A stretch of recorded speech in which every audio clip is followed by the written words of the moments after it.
Nice.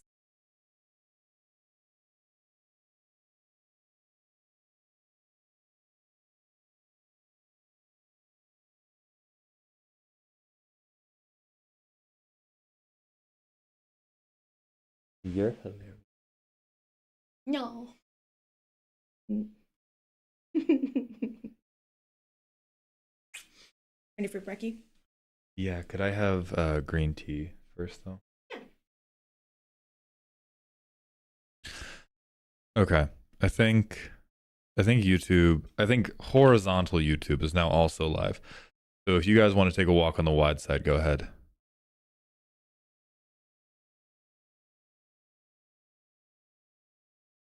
I've got a swerve of a question for you. I noticed in some of your shorts content you've gotten slightly political. Have you seen any positive or negative consequences of that? Yes, all of the consequences have been crazy positive. I think the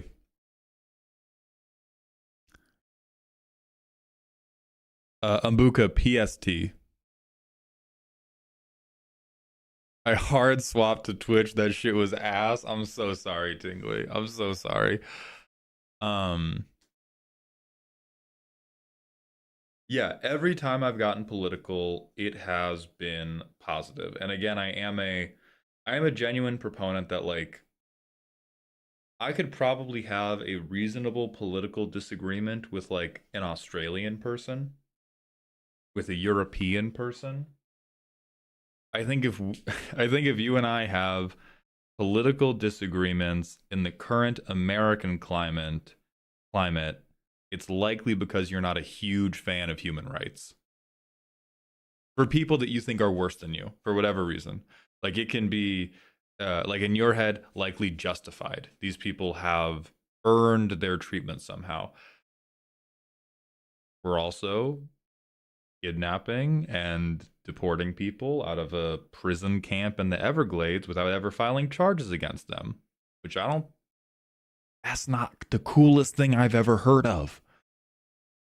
Even if they play Urzadex, bro. And that's like, that's the fucking line for me.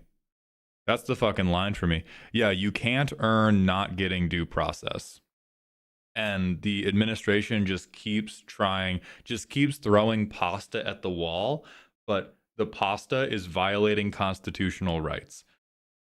And so getting political has been nothing but positive. I think there's been a number of people who try to like clap back at me or call me a dumb liberal or something like that, call me woke. But those people don't matter. Those people don't matter. If anything, it tends to make views go up.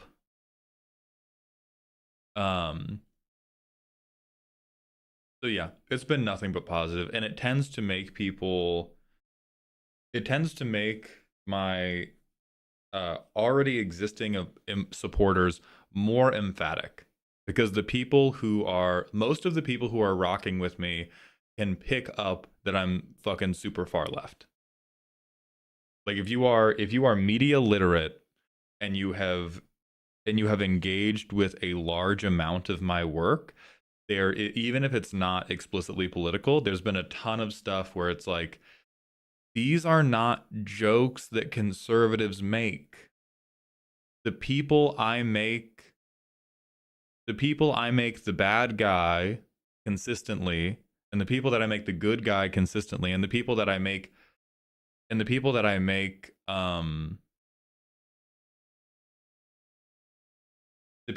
the reasonable character.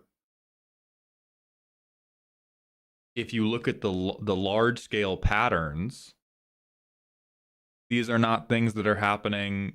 These are not things that the right wingers are doing. Right. The other side is not media literate, which is why every time I talk about my politics, there's like a little wave of people that I'm like, fucking leave, dog. Just go ahead and go. Springsburg, thank you for the prime sub. Welcome to the dog home, my friends. Skulldox box, welcome to the wide side, baby. I see the Shy Kage and Dice Neckbeard have also found it. Yeah, like plenty of left-leaning people are also not media literate. I think the and then there's another thing that I feel like I'll be crossing over. Ragnar, are you the person I told 11 a.m.? While you think about that, there's now that I am straying into uh now that I am straying into being a little bit motivational, then Ragnar, I think we can still get you today. Now that I'm straying into being a little bit motivational, there's this really common trap that every fucking like every or not every that a ton of like fitness, lifestyle, anything that's like hope core type shit that they fall into, which is the trap of thinking that like because I have relative upward mobility,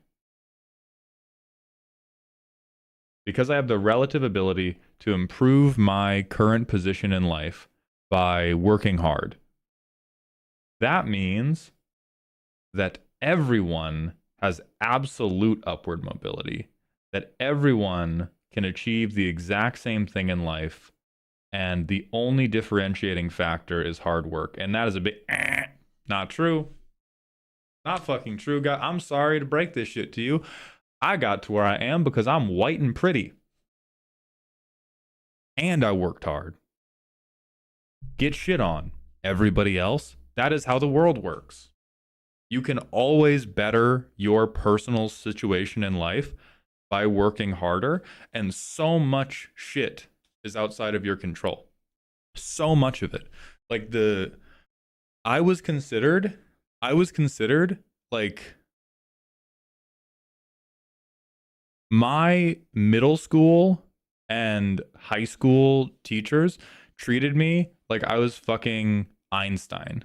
Like they treated me like, oh, he's so smart. He's just acting out because he's bored in class. And if I had not been like fucking Riverdale white man, that shit could have not gone my way. I could have gotten suspended over, and I did all of the offenses that would have gotten you suspended, detention, expelled from school, and everybody took it easy on me every fucking point of the way. Everybody saw the good in me every fucking point of the way. And like, how do I manage the next part without sounding like hyper conceited? Because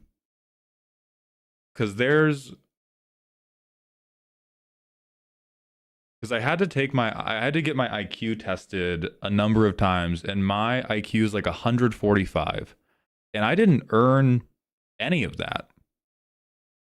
I learned things very quickly. I've watched my peers struggle with things, and it just kind of happens for me. And I also work hard at the things that don't kind of happen for me, but like so much just happens for me. It's a bunch of bullshit, dude. That's not fair. That's not me locking in. Yeah, and that's not to even speak to the IQ test as the ultimate test of intelligence, but it means to say that like I do have a higher base int stat than other people, and it's carried me through shit that I did not deserve to be carried through. And I'm like taller and bigger than other people, and that has carried me athletically through shit I did not necessarily deserve to be carried through. And that has given me opportunities that other people were not given, despite outworking me. Like I high rolled every D&D stat but my hairline. And that's made life easier. And I can barely even remember what we were jumping off from, but like, oh, right. It is that everybody who tries to speak about like motivational content, because they focus so hard on your life can improve if you work harder, they will argue that nobody's being held back by anything ever. And so they all end up being fucking right-wingers. And it's the dumbest shit ever. They're like, oh, but I worked so hard and I made my life better and I'm the hardest motherfucker ever. And so that means that everybody else who is going through a thing in life that they don't like is just not being hard enough. So the question for people that didn't roll high, is it bad to listen to those people? Yes, God does not love them. That's why they have bad D&D stats. God didn't nerf you somewhere. Yeah, like the fucking... It's... Yeah. Hi, baby. Thank you. I do, yeah.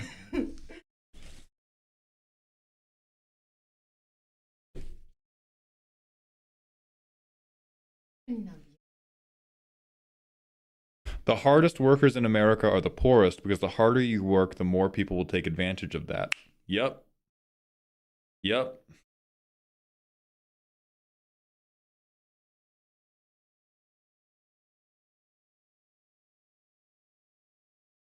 Like, I think there's... right now I'm just having green tea, Wolf.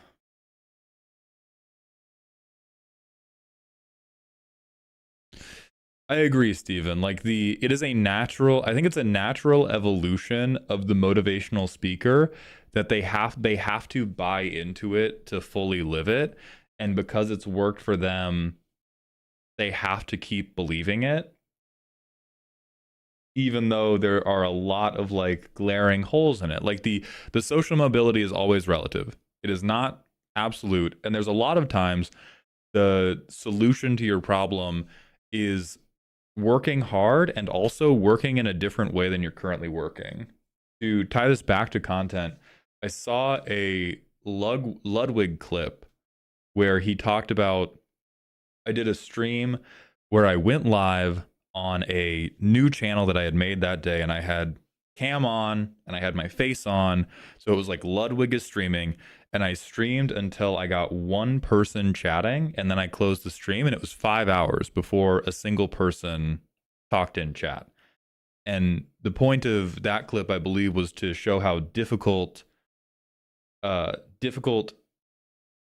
streamers had it just starting out to pick up their first little bit of traction. And that's why I'm always talking about, like, if you don't have 50 viewers, don't turn the stream on. Like, it's not a question of can you work hard enough. It's you have to work hard enough in the right ways, and then some luck gets mixed in.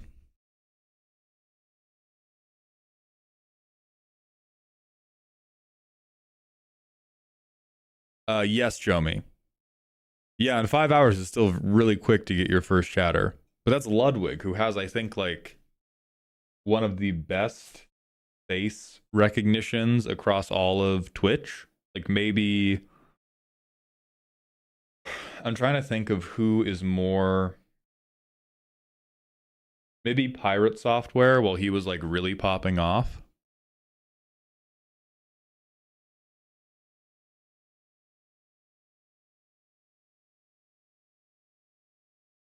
Caldazar, I disagree with that.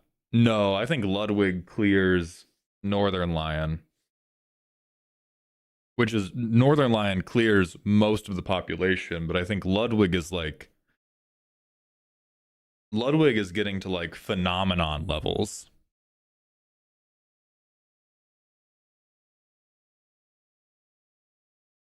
Maybe Iron Mouse. Iron Mouse pretty fucking huge. Who the fuck is Ludwig?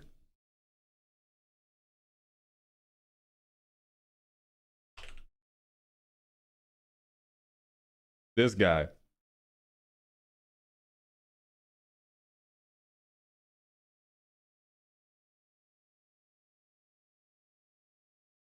He just did like the streamer games, and I think he got like I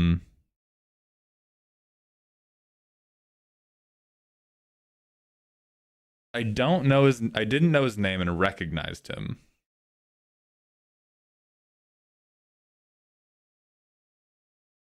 He kind of seems like the villain in an 80s ski movie. That's crazy. I mean, you're right. Yeah, Hassan might beat Ludwig out because he talks so often about politics, and so a lot of people will know who Hassan is because they have violently agreed or disagreed with him at some point. Northern Lion is much more distinct, but there's like, I mean, not that not that like your YouTube following is the ultimate test of this, but let's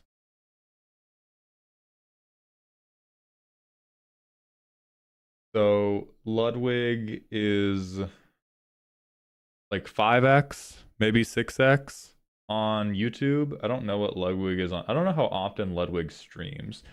3.5 million Twitch followers. Oh wait, we can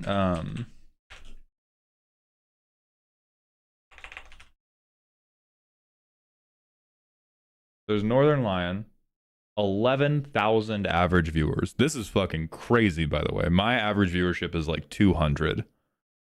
Um my average viewership is 200 in my fucking prime category. This dude's dropping Racoin and Toy Smash Kaboom and Drop Pockets. So like this is not to say that Northern Lion is not crazy good. Bro is a master of this game.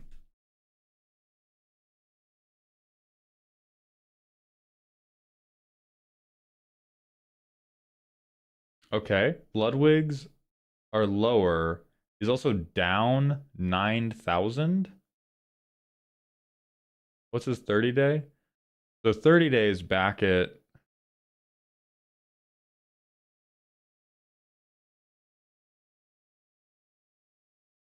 okay, so him and Northern Lion are picking up around similar Twitch viewership. I do think Ludwig is primarily a YouTuber as well. But anyway, I think that Ludwig is at least tangentially more recognizable than. No, we're not talking about Bald Streamer Coalition, Hexatomb. Fuck you. Ad break. Ad break. How do I desub you?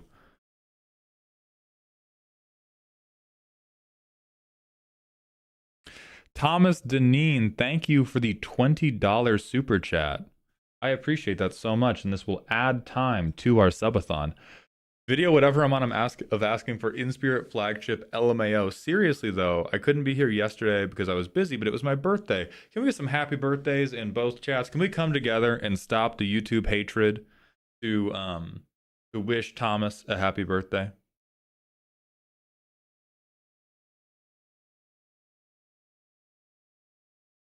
When are you committing to the Chrome Dome mold? Never. I've done it before. I really dislike how I look bald. I really dislike, not really dislike, I mildly to moderately dislike my current hairline.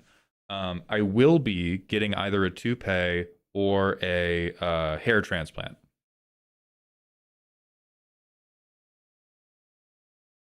Yeah, we're doing wigs or Turkish hair surgery. I'm going to be looking into like cost and recovery time because I don't want to have to like stop making, or I'm not going to stop making content for like a month off of this. So it'll depend on what the beanie looks like after I get it done. And another thing I'm worried about with the hair transplant is I use minoxidil, and over the last couple months, my hair up here has been thinning pretty rapidly. Like 2 years ago, I was like, okay, my hairline's getting really bad. I need to start using some type of medication to at least help maintain it. And then maybe sometime in the future, I will get a hair transplant.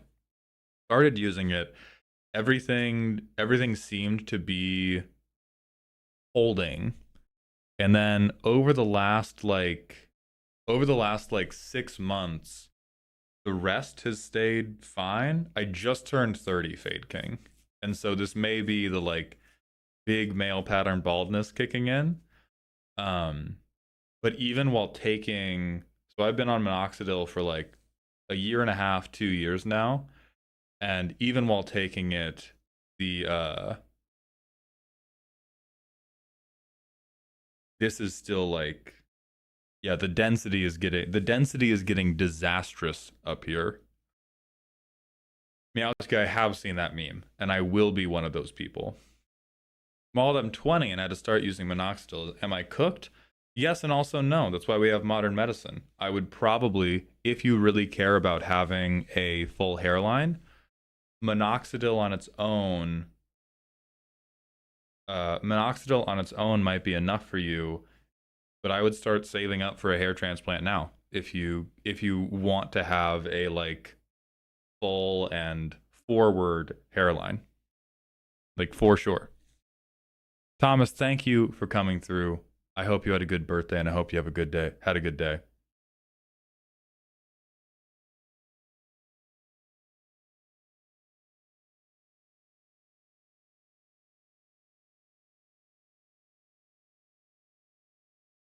Yeah, like modern medicine can solve so many fucking problems. Mauled, your hairline is iconic, but how much is a hair transplant anyway? Thousands of dollars, but not tens of thousands of dollars. No, Onyx. The streams 8 a.m. to 8 p.m. every day of the subathon. It's just that the custom card stuff is at noon. And I tagged everybody. I tagged everybody, and I would rather have my fucking comedy be iconic, by the way. By the way, if I'm gonna get real conceited for a moment, I would much rather be iconic for the shit that I say and the entertaining stuff that I do, not just because I look kind of like Vegeta. If I can just toss that one out there. You do comedy, hairline man? Thank you, Maya. Thank you for putting me in my place. Thank you for putting me in my place. Okay, Vegeta.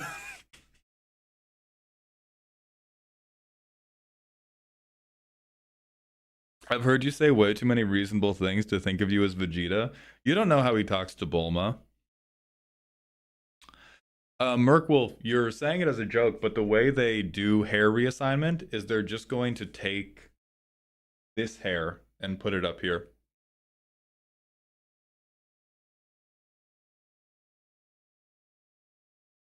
I think I look good as I look now. I just would prefer to look different. It is interesting to me how much more we like, or how nitpicky is too critical a word for how we treat it, but how hyper specific the hairline content like the hairline discussion can get. Whereas if I was like, oh, I'm gonna start doing push-ups because I want more muscles, people would be like, oh, fuck yeah, fuck yeah.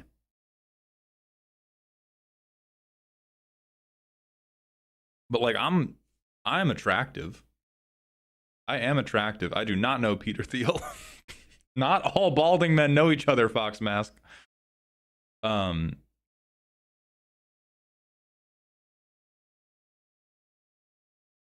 Oki, I question that because you haven't seen me bald. I have.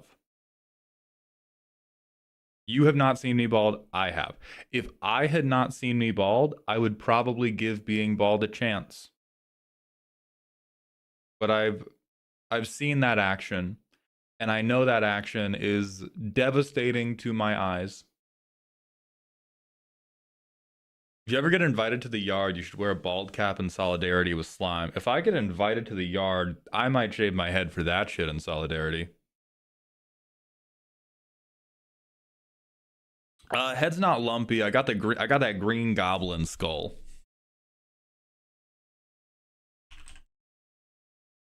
I need you to imagine this in a flesh tone, because I also got big ears. I got big ears, and the little bump on the side of my head, it tricks you. It's like it's my version of hypno glasses. Me having this little bit of hair out to the side, but I got radar dishes, bro. I got weird elf ears. And so yeah, we go. Why'd you pull up a selfie? Exactly. Exactly. I'm the pink goblin, sir. Together, you and I could rule the city, Masker Girl. And I do that bit all the time, too. I am not hung like Willem Dafoe, unfortunately. I am not so hung that they would have to cut me from a movie because it's distracting.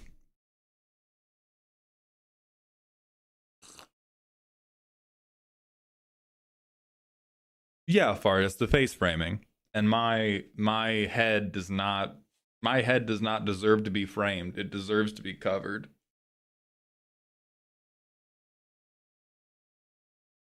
Analogy isn't exactly right, sir. It's like saying I want a bigger bum, so I'll get a BBL. I do think the analogy is exactly right, though, because it's not like I can do push ups to bring my hair back. I think the using cosmetic surgery to look the way you want gets really tied up in people talking about one, it looks unnatural, which is typically only the result of bad cosmetic surgery, or people trying to put it down to some weird willpower thing like, oh, but I can work out to have more muscles. Like, yeah, if I could curl fucking hairs out of here, I would look like a Wookiee. I can't do it. I can't. I've done the work. It told my receipt was still being balding. Not with that attitude. God damn it. But yeah, so if there was, yeah, like if I could just be like flexing my fucking skull and that would bring my hairline forward, you have less of a widow's peak and more of a widow's cinema. That one's my favorite. That one's my favorite.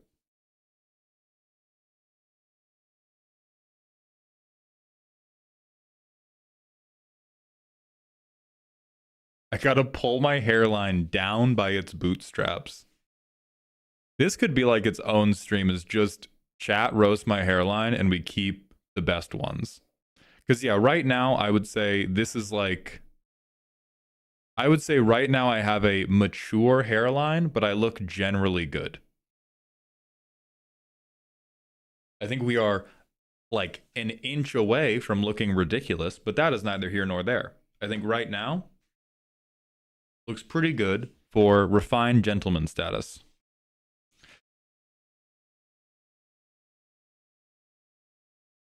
Um, Maya, I'll answer that. I gotta use the bathroom, and then I gotta try to throw together this TikTok so we can do Ragnar Hammer. Bro looks like Elon. Oh, this guy. Okay, yeah, this is Long Dracula.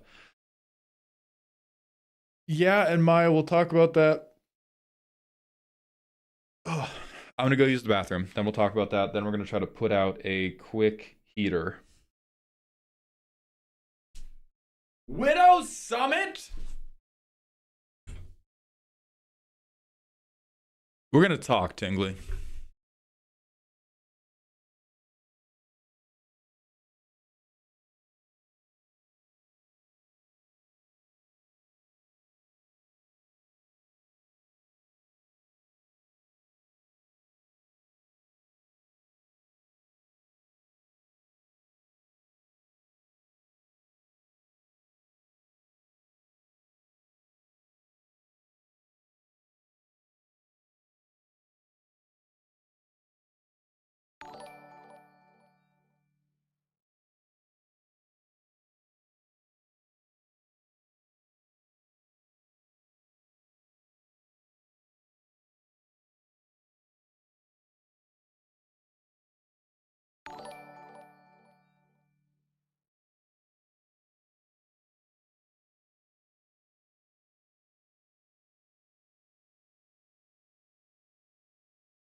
All right, chat. We have a new secondary assignment. It's finally happened. It has finally happened. Z has finally begun posting on YouTube.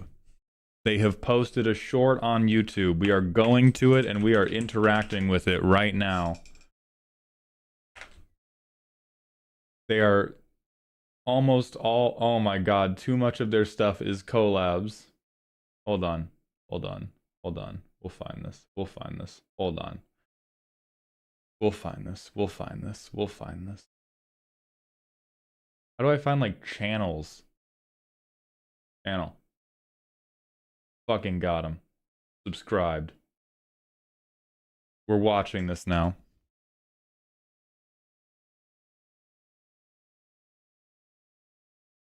Like. Commented. Copying link. And now we're waiting. And now we're waiting.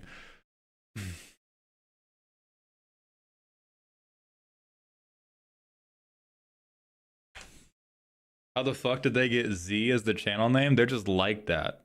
They're just like that. You're not dealing with your average widow's peak. I am what they call widow's apex. Jesus. Yeah, and this was a good video. I mean, Z's very good at making content. My relationship to Z before we became friends and then before we were in a relationship is they were the fucker who every month they would post one video and it would clear everything I had done in the last month in terms of how funny I found it. And it just made me so mad. They were like a cryptid. They would just show up every once in a while like Bigfoot, kill a village, and then disappear into the woods.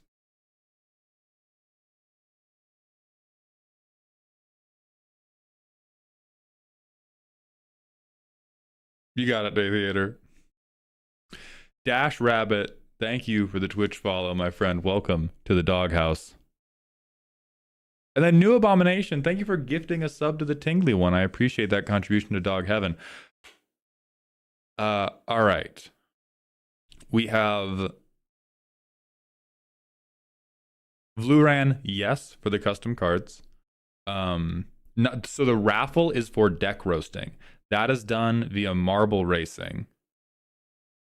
Girthy Poro, we met at MagicCon Vegas and then just became friends and then later down the line entered a relationship. And then Maya's asking Maya is asking because I know calling you plural Maya makes you crash out. Well, thank you, Dash. Maya is asking how my week has been. My week has been pretty good. I think this week has felt... Bro's hairline is based on Magneto's helmet. I'm not... You guys are trying to get banned, and I'm not falling for it. I am not being... I will not be successfully rage baited by you. I will not be successfully rage baited by you. Anyway. How has my week been? This has been really good. This has been awesome. I stand by. Streaming is easy when you have an amazing partner who is willing to spend a bunch of time supporting you in the endeavor. Without Z, this week would have been super hard and tough and mentally draining. But it's been very, very good. The Subathon is going very, very well. I am very proud of the fact that short form content has been getting published while the Subathon is going on. I am relatively happy with how the like Subathon goals have been managed. Like they have been mismanaged, but within Dirty They is good. I thrust you back into dog hell, which is kind of like, I think that's the channel dunk tank. Get dunk tanked on. But they have been mismanaged within tolerance. And so I think next time we do this, which will be like a year or more in the future, we will do them better. Week's been pretty good. There's been 2 nights I slept poorly. After sleeping poorly, I didn't feel as good. And yeah, like we're holding it together. Yeah, they were complimenting Z's short, but misgendered them while complimenting Z's short. Meowski, if you refer to Z and I as you guys, you're fine. Nay Theater, yes, we did do Risk of Rain too. Geo, I'm not sure. If you click on, like, I was able to comment. If you click on comment, it should bottom right.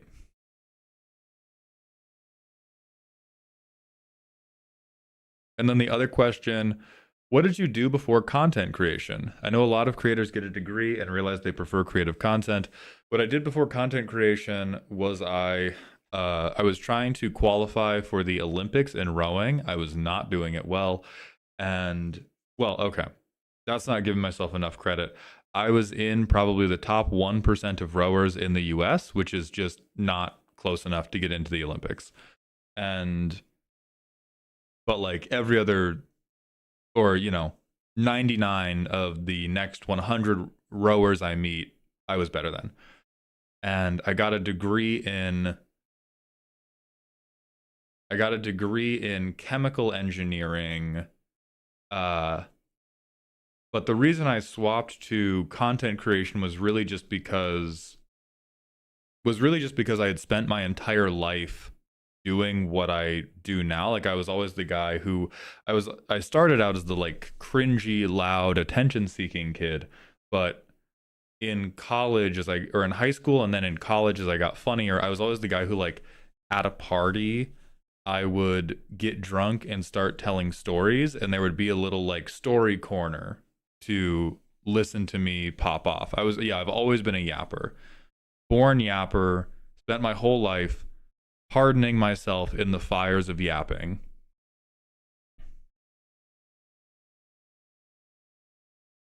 And then I just went to content because like I had that thing of all of my friends were like, "Bro, it's so funny playing video games with you. You should stream Call of Duty." And I tried that. Got no viewers and quit and was like, I really want to do this, but just trying to like yap on Twitch sucked. And so I took the same amount of time in my week that I had spent streaming and said, I'm not going to stream at all. I'm going to spend all of this time coming up with videos I can make. And then I'm going to post them. And I did that for like 3 months, got successful, and then somebody asked me about Magic the Gathering, and then shit went to the moon. And that is the entire content creation thing. Yeah, Seb, I swapped to a couple other games. I wasn't just trying to stream COD. Did you mention that you once worked for a forensic agency or something similar? I used to work in tracking money laundering, but this was in a like e-commerce risk assessment agency.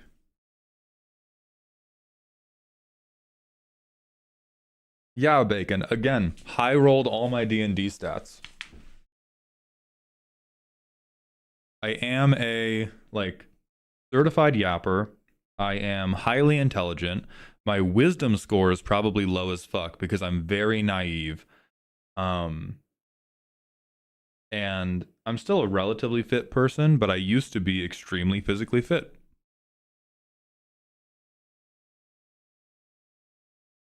But unfortunately, I'm balding, which overwhelms all of that. It's devastating. It's devastating, truly. All right, time to refresh this and see how many of you liked it. Only 28 of you liked it. Gonna have to ban a lot of people now. That's a lot of comments though. Thank you all very much. Thank you all very much for participating.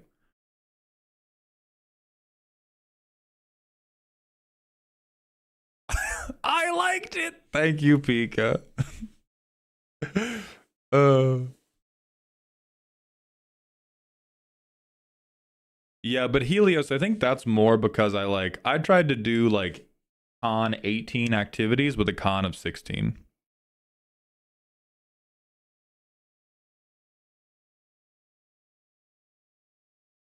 That's more of it. Like I think my con is good. My con is just not my shit is just not otherworldly. Did you fall out of love with rowing or do you still enjoy miss it? I miss it. I don't let's see. I loved the competition more than I loved rowing. If I could have the choice between being able to row casually, pain free, or being able to compete aggressively in any sport with only typical levels of pain, I would swap sports in a heartbeat. Rowing was just my favorite way of competing, and it is there are like no feelings in the world like how it feels when the boat is moving really really well. But I loved the competition and I loved winning more than I loved like the thing that was always the most alien to me was whenever we were on break, some people would be like, "Oh, let's just go paddle," which is a term for like a very light pressure row. Um let's just go for like a light pressure row and just enjoy the day. And I was like, how the fuck do you enjoy that? If I'm rowing, I'm spending every second trying to figure out how to fucking get you. That's the point. It feels very good. It feels very good, but yeah.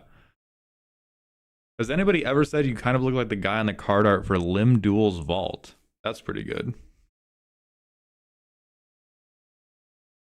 Um,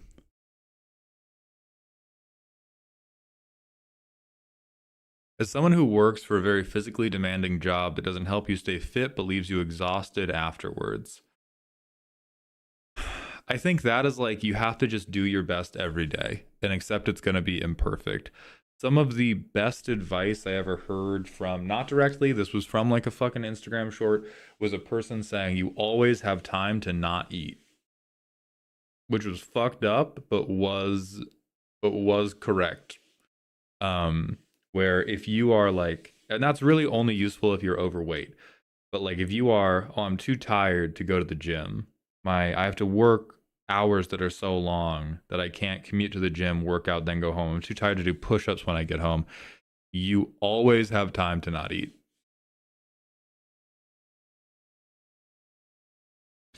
Right. It's not thin, just in bad shape, then you don't have time to not eat. You don't always have the health to not eat. If you are thin but in bad shape and you have a physically demanding job, I'm going to return to every day do your best. Every day do your best. And Z is here in chat to reply to Mr. Meowski directly. Everybody say hi to my girlfriend.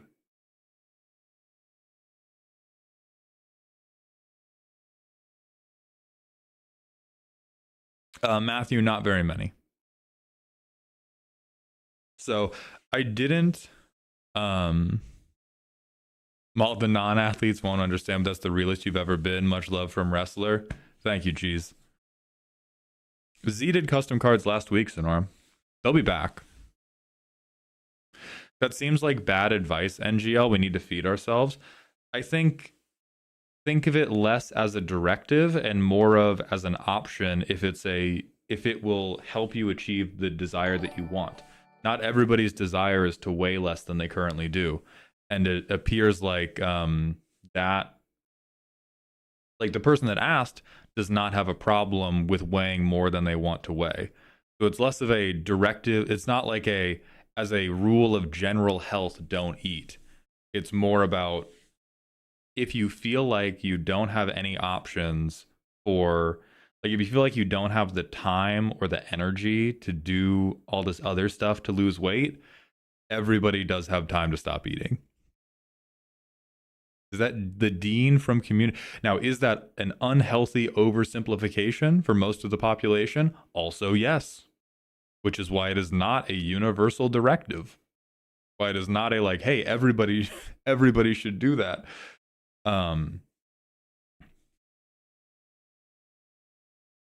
Maul, do you refuse to shave your head because you couldn't live with poaching all of Northern Lions viewers immediately? Be honest. Maya, if I thought, did you not just hear me say the thing I loved most about my sport was beating people?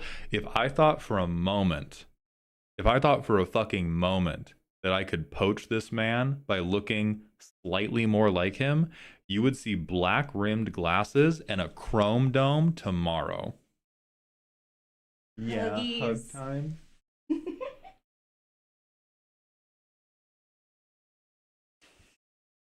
Mwah. Thank you, chat. I cannot touch this man, and the moment I can, you'll know because my hands will be all up on him.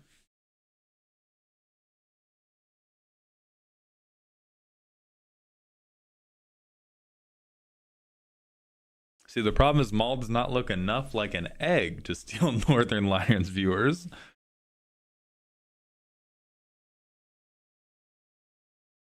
Northern Lion is a Peloton master. Catching him will be the issue. If this is again like my pelvis is broken from spending a lot of time on the bike, I do not think that would be an issue. Gaindolf, thank you for the Prime sub. Welcome to the dog home. I appreciate you supporting the subathon. But I think that is I think the most unhealthy ego thing I will have. And that's not even off of being a content creator. That's from every other part of my life. If I ever participate in a like content creator fitness thing, I am winning. No question. I am winning. Maybe not in a 100-meter dash foot race because I was never a particularly good sprinter. And like cuz iShow speed exists. I'm not beating that guy. But in anything that's like, oh, look at these nerds do a fitness, I'm winning.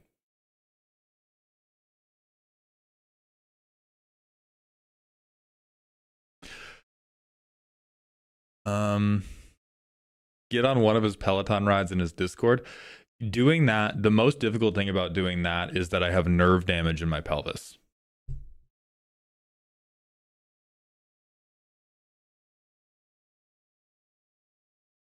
Smash cut to 2008. Mauled is boxing with Northern Lion. They're both 25% more larger than they've ever been.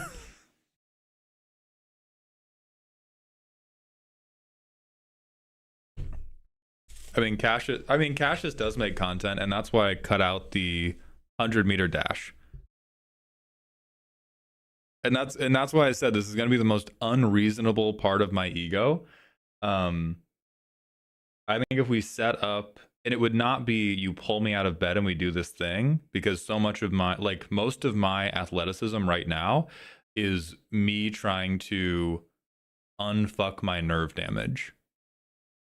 But I'm saying if there was ever a athletic an athletic competition that was set with a training arc period before it, and I sign up for it, I signed up for it because I'm winning it, not because I'm going to do a goofy bit during it. How'd you get nerve damage? Well, it's really in my spine, but it presents as pain in my pelvis.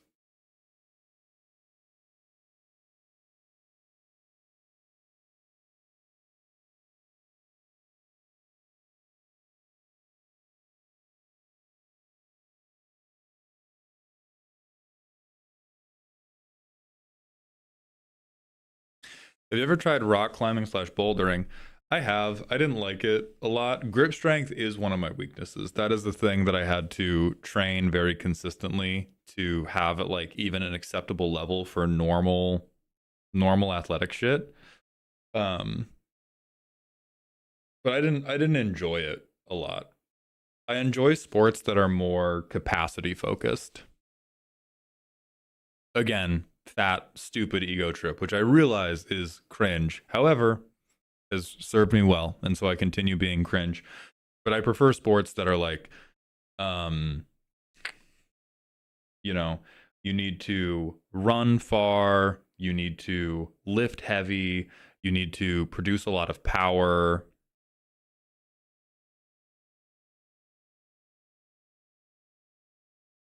Devin, it might be a good angle. It might be a good angle for me personally just to get like more spinal decompression.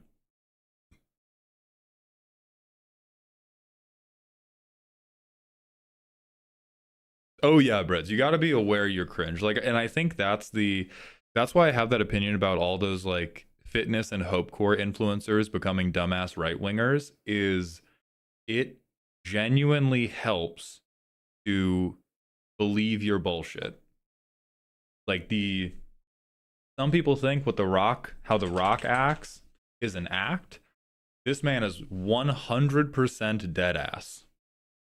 This man is 100% dead ass, and I am also completely convinced that part of the reason he has succeeded is because he is dead ass about these ridiculous things. Belief matters. Belief in yourself matters. Absolute faith in your own ability to succeed will help you succeed, even if you believe it to the point of stupidity. And that is when it kind of loops on yourself, and then you start looking like a dumbass.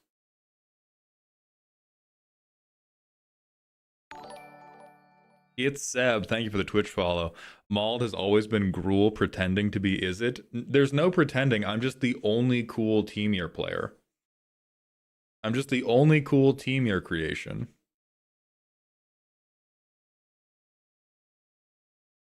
Congrats on dating a cyborg 360. Yes, pretending to believe in yourself is the first step to actually believing in yourself.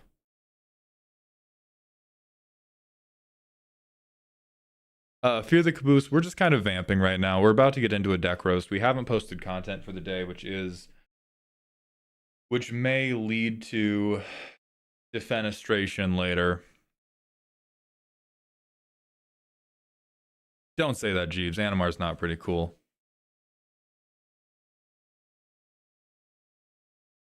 I miss my Hope Core fitness influencers being the most queer left-wing person you've ever met. Rip Richard Simmons. True. It's for Ragnar, Onyx. Calm thyself. It's for Ragnar. Onyx, I think we may be able to hard schedule you for Sunday. Arch AMV, thank you for the Twitch follow. Welcome to the doghouse, my friend. Oh yeah, Father Noel is pretty good. I haven't seen too much of his content, but the things I have seen out of Noel Dizel do seem, or Dazel, do seem relatively good and uplifting, and not overly judgmental of people who have challenging circumstances. And Fade King, hell yeah, no caving for me. JT rules, I think what's going to have to happen is I think we're going to have to come back and film this in the afternoon. And I'm 50-50 between Skit. I'm 50-50 between Skit, and I'm 50-50 between doing just like a rant that I have like half formed in the pocket. Existential Breads, are you talking about Mike Israel or a different, because there's two Dr. Mikes.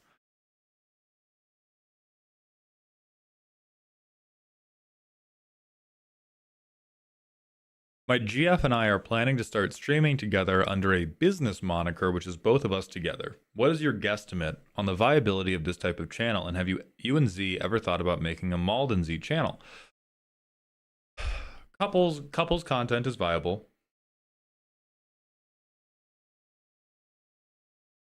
Couples content is viable.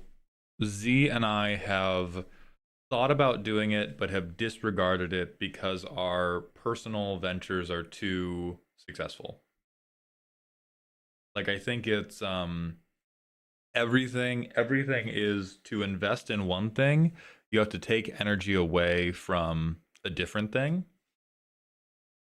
And both of our individual content just fucking, we enjoy too much and it slams too hard for us to want to take energy out of that and put it into a pure like couples only thing.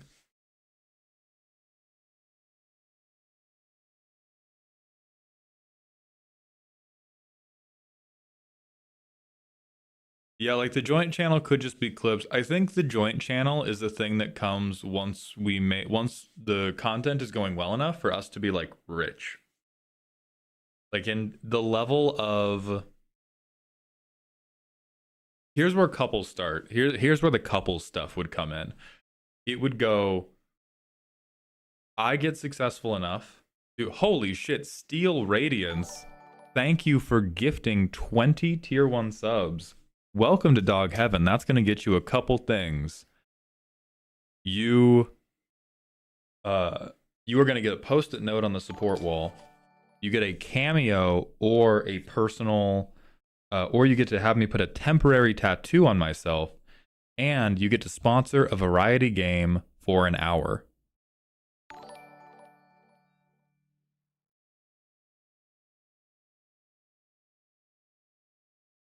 So anyway, the order in which the couples content would flow is my magic channel, and more specifically my stream gets successful enough that I can start a variety channel. That variety channel starts having clips of Z and I on it. If one particular collab pops off super hard, maybe we flow that into its own channel, but it would probably just be Z and I both post things, me on a variety channel, them, I don't know if they would do a different channel or not, that are IRL collabs, but I doubt we would need a specific silo for it. And Sunbro Saxon, thank you for the tier 1 for the 8th month in a row. Welcome back to the dog home. Ragnar, are you here?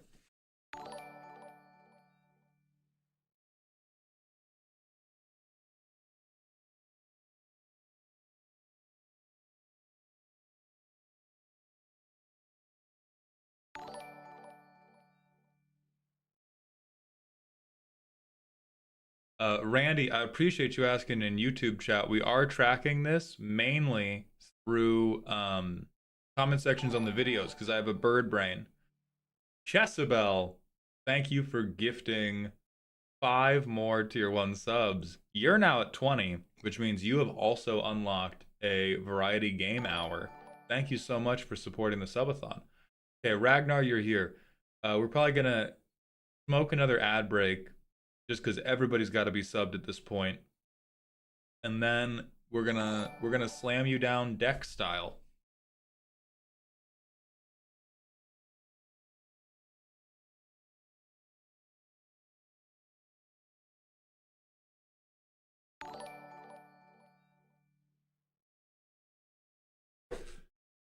God dang it, man. We do already have League. I remind you, if you contribute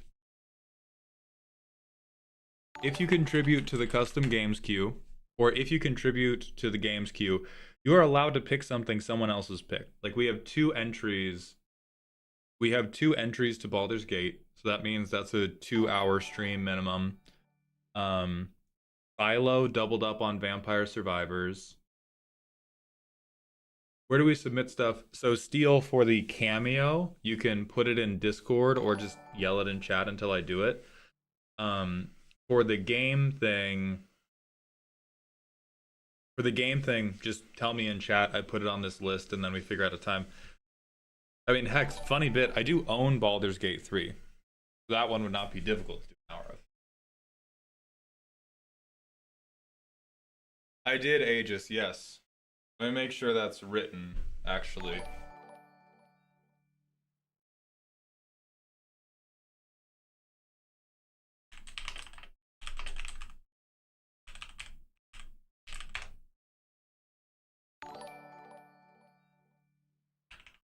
Okay, we'll be right back.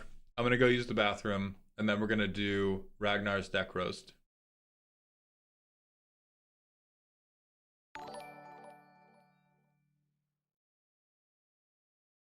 Are you even what? Oh, I don't know what the fuck is happening. Hold on.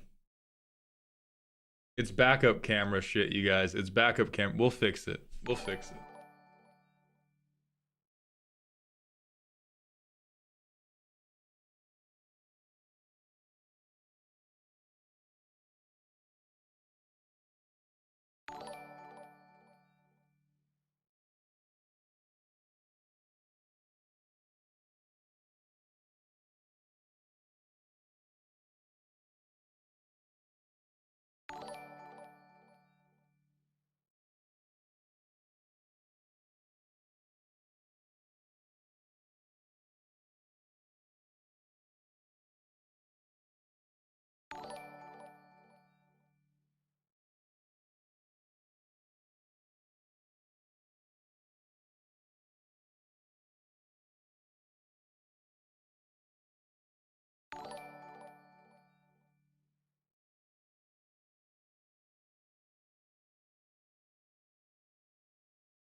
Okay. We're dumping backup camera. Bro is charging his widow's beam.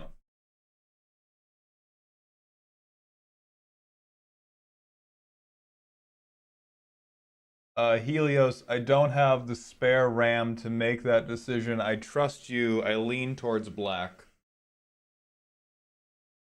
Hi Fighter, thank you for the 6 months with Prime. Welcome back to the dog home.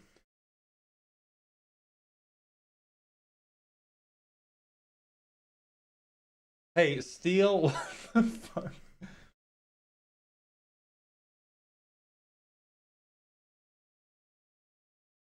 If I'd like to add more than 3 cards to the review stream, what are the rates/rules? The rate is you have to buy them on Ko-Fi. We sell them in currently packages of 5. If you wish to buy in a quantity that is greater than or less than that, I will think about adding them for today. They are commission only. You do not just send the money in, because otherwise we get so many cards that we can't get through them in one stream.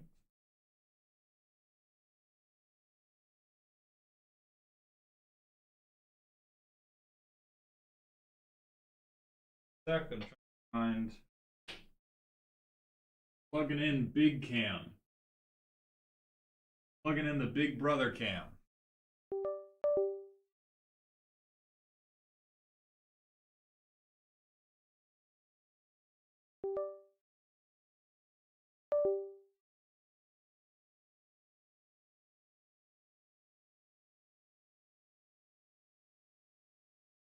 Alright, shitty cam is going away.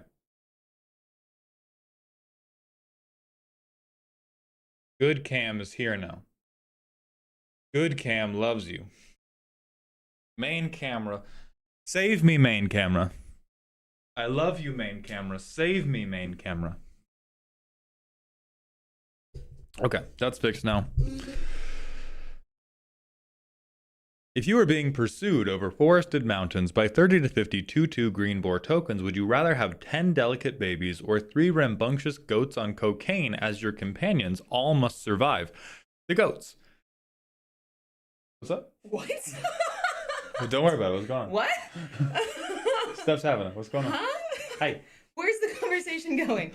But I just came in Hi. for kisses and Yeah, hugs. that's right. The fuck? That's right, you did. Hi. Huh? Hi.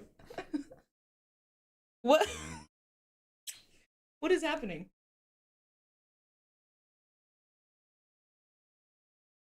Why does your hairline retreat on the good camera? Because the good camera's not as high as the other one, and so you're looking at me straight on instead of from above. Did you see your redeem about takebacks? How do you feel about takebacks in Commander? How far does it go before it's too late? If somebody forgets about ward on your commander, should their spell be countered? I allow takebacks up until you have moved a phase. So if you play a land, go, oh shit, I wanted a different land. Yeah, go ahead. If you play a creature and you're like, oh wait, I'm a fucking dumbass, take it back. If you play a creature, go to combat, realize the triggers are fucked, and are like, can I play a different creature instead? No, man. No, man. You also get 1 take back per thing you're trying to do. Not for the entire game, but if you do a take back for a like sequence and then you do it wrong again, you don't get any more. At some point you gotta learn, dog. I know it's casual. At some point, you gotta fucking learn. And then if somebody forgets about ward, should their spell be countered? I don't think so. I think that like forgetting about ward is no, you get that spell back, dog. What if someone forgot to draw at the beginning? They get to draw, but they don't get to redo their turn based off of the card they drew.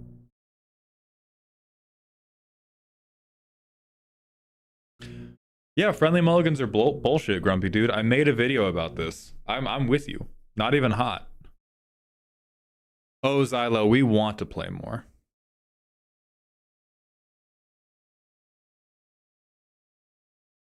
More Disco Elysium. You got it, Jezebel. That's probably good for Disco Elysium, because I think that game's going to need more time to breathe. They do Onyx, but I think it's like a thing of... I think it's like if your commander has ward and I'm like, I'm going to kill that guy, and you go like, oh, it does have ward 3, I think that's a acceptable time to be like, I didn't cast that. I did not cast that thing.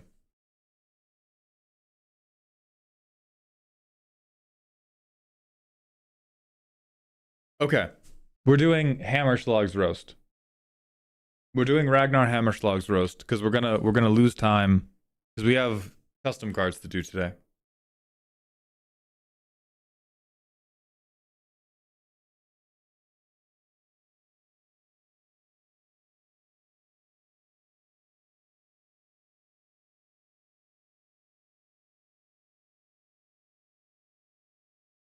Celeste is not scheduled because I have not seen the requester. Yeah, I have not seen the requester back in chat since the beginning. Grumpy dude, I agree with like a 3 strikes rule for ward. I think if I've told you 3 times or more the thing has ward, but I think that falls under the thing of like if you do take backsies on a sequence and then you fuck it up again, you don't get another take backseat. Even if ward happens over the course of multiple turns, I think if you fucked up ward, you get a take backseat, and then so not even 3 strikes, but if you fuck up ward, you get a take back. If you fuck up ward again, you already got your take back for that specific thing. This shit still has ward.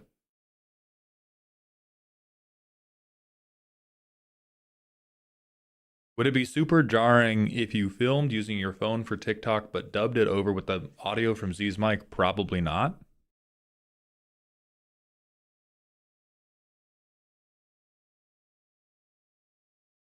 Gabriel, that sounds horrible. That sounds horrible. Hi, Bob. Welcome to stream. Time for Ragnar.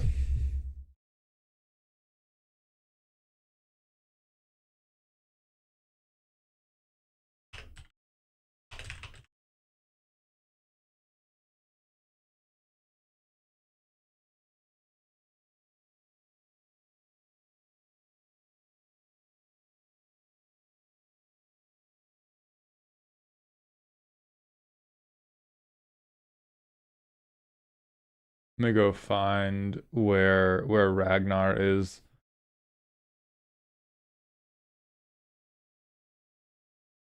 Whisper, there is no one best stacks piece. The best stacks pieces depend on who you're trying to fuck over.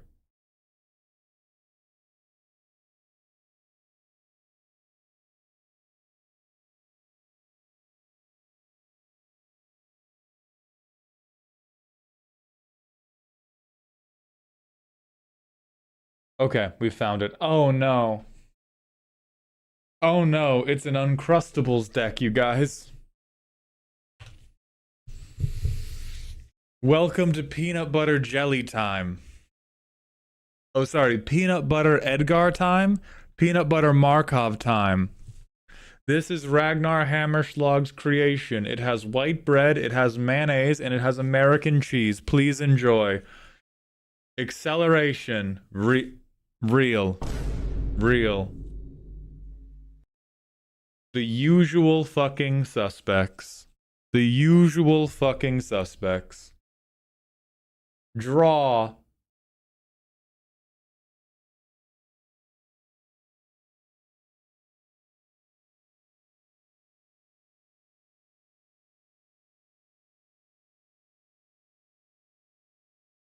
Inside the draw cards section, I see a card that says, if I perform a Cirque du Soleil routine, I can go card neutral the first time and I can net 1 card the second time. Amazing. Fine. Fine. We're gonna have 1/1s.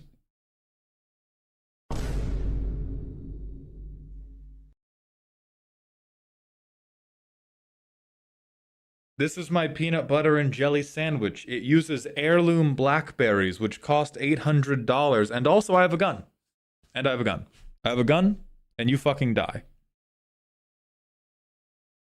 JT rules, yes, I will allow that lateral. Okay. So we forgive Falconwrath Pitfighter because we can just fucking Necropotence. My god.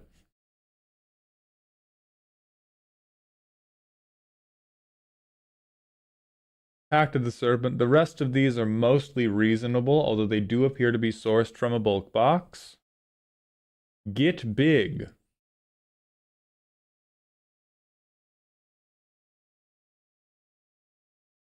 Fine choices. We have a bunch of banners. Here's the mayonnaise. Here's the mayonnaise. Here is the sriracha mayo. Here's the sriracha mayo. This guy's fine. I mean, the rest of these, this is why I hate on the Kindred players. All of these decisions were made because of racism, speciesism. It's just, hey, it says vampire on it. It says vampire on it. Get that man in here. God damn you. Get him. All right, yes, these are quite good vampires.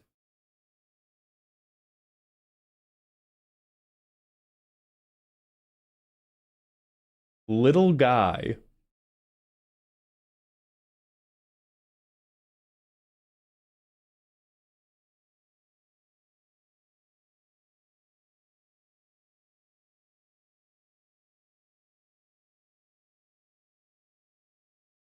Interesting. Interesting. So this is to make little guys. This is to make little guys. I always say that the most interesting part of a Kindred deck is when we depart from the Kindred, and here we have departed from it in order to triple up on our fucking mayo. You know, I had a friend like this once. I had a friend like this who every time we went to a restaurant, they asked him, what sauce do you want? Or do you want a sauce with your burger? And he would say yes. And they would ask him what he wanted, and he said, I want ranch. And they said, great, and they went to walk away, and he would stop them. He wouldn't grab them because he was respectful, but he would stop them and he would go, no, no, no. I want so much ranch that I require it in a side dish. In restaurants that knew him, they would bring this man a tureen of ranch to slather his burger with. And this is the closest thing to an original decision you have made, Ragnar.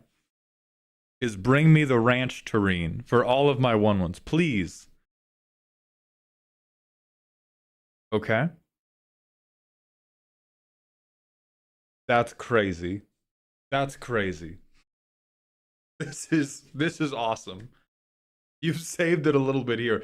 This spells fucking crazy. This not witty, stop. You stop. This art is terrible. This effect is beautiful. Nobody's ready for the Mardu hard counterspell.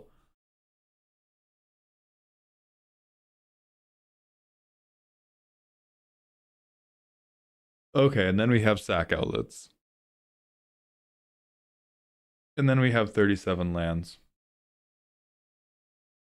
Bro has pulled up to the cook-off with Kraft mac and cheese. It does get the job done. I think, let's see. We are playing every Edgar Markov deck to ever exist. I think the worst part of this deck is the Necropotence. This is the pickles on the peanut butter and jelly. Like it is just an ingredient that has basically no place here and may in fact just be the most hardcore art you own. Because we have what should be like a bracket 2 vampire deck. People might think Edgar Markov pushes it to bracket 3 because of Eminence, but we have the world's most normal vampire deck. We have a like intramural YMCA league basketball player here, and then we have like Steph Curry tagging in off the bench out of nowhere. And so if this is for a dedicated play group then I don't think it really matters. If they know you and accept you, everything is allowable. From the standpoint of bringing this to Gen Pop, the fact that you have this anywhere in the deck is going to bring you to a level where you are going to get eaten alive. Siren's joking about a little bit of anabolic steroids as a treat. This is genuinely like the difference between having to compete natty and having to compete enhanced.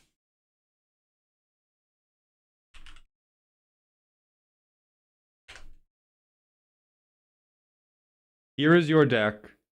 Here is your deck without Necropotence. Here is your deck with Necropotence on the field. I wish you the best of luck. And so this is fine to bring in a contained pod. This is one of those cards that you should not let breach containment. Because most of this is one of the few instances where most of your cards are not worth a life. Blood Artist, yeah. Falcon Wrath Gorger.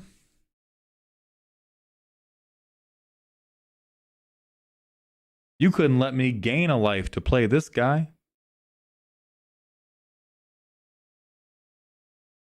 So if you want this deck to be appropriate for Gen Pop, I am going to free you from one of your worries now. We've made fun of you for liking mayonnaise, for being a Kraft mac and cheese enjoyer. There is no way to make this deck interesting. Don't worry about that. This deck is permanently going to be boring. You have walked into the art store and said, "My favorite color is beige, please hook me up." That doesn't mean you can't be fun to play with. You can be a very funny and engaging person to play Magic with, even as you lay down the most boring cards in the entire world. But if we want to manage a Rule 0 conversation with Necropotence in the deck, you are going to be playing against Ronnie Coleman's while you are this guy. While you are these guys. And you are gonna get your fucking head kicked in, and I think you will have more fun competing against other these guys. And there are a ton of cards that would be funny and fun and will be better than Necropotence. And this is where we will finally bring up what chat has been begging me to bring up, which is this. We're copy pastaing because Dance with Calamity is this deck's version of Necropotence. Like if we want big splashy, like do a lot of stuff card, what's our curve looking like? Fucking tremendous. We have immensely few expensive things. Most of our things are incredibly cheap and shitty vampires, and we have 40 of them. Let's talk about how crazy you can get. I cast Dance with Calamity. I shuffle my library, and now we're playing Blackjack for 13. 0. 0. Holy God, 0. Holy God, 0. 4. 0. 5.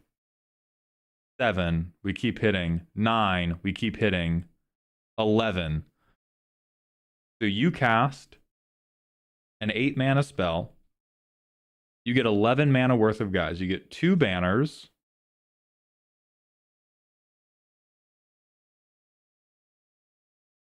You get 2 banners, and if somebody had lost life this turn, Vampire Socialite's going to give them all a counter, and now you get a sack outlet, and you get and you have a sack outlet. And you get all of this just to field instead of to my hand, limited by how many lands I have. And we'll see if, and you could have hit again and gone to 13 and gotten Charismatic Conqueror down.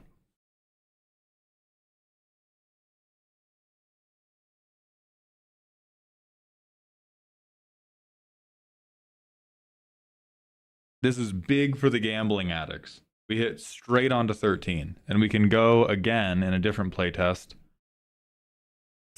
Your 1 counter spell, unfortunate. Shared Animosity, we're at 5.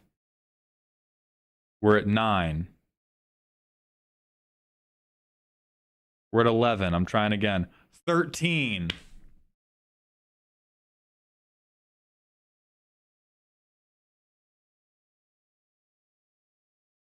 13 again. What do we get? We get our drain effect. We get a counter placer. We get another drain effect. And we get the power of weaponized speciesism. And then we just choose not to pay the 3 life so we don't counter any of the stuff. So like this card is fun as fuck, and this is your perfect over the top slam it down bracket 2, hope it puts a win together card. Versus Necropotence is your number 1 scare the hose card. But again, with friends, fine. Not with friends, you are like the reputation of Necropotence is such that when you put this down, everybody is going to think you are digging for a combo. And you're going to say, no, I'm not. And they're going to kill you with hammers anyway. So you do a 1-for-1 swap. And then we have a boring yet very functional deck. And you can just try to come up with zingers. And so let me... Indomitable creativity.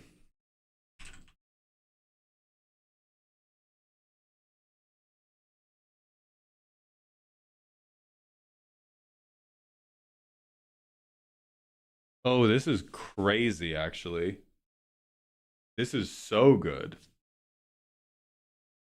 Because this is, we dump, we dump all, holy fuck, indeed. We dump all of our tokens and we get that many actual guys.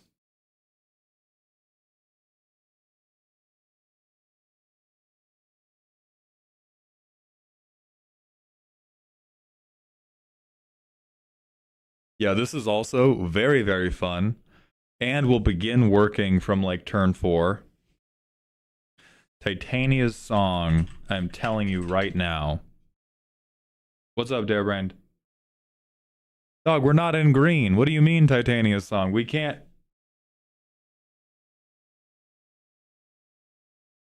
What are we talking about?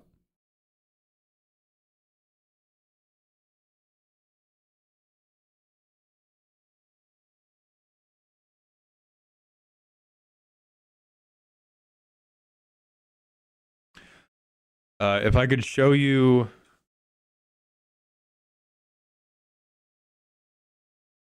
Does body count a card? Hold on.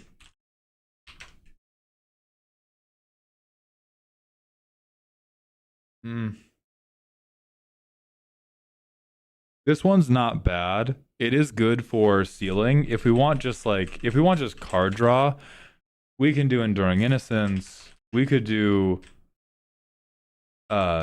Idol of Oblivion. We could do Caretaker's Talent. There's a million things we could do.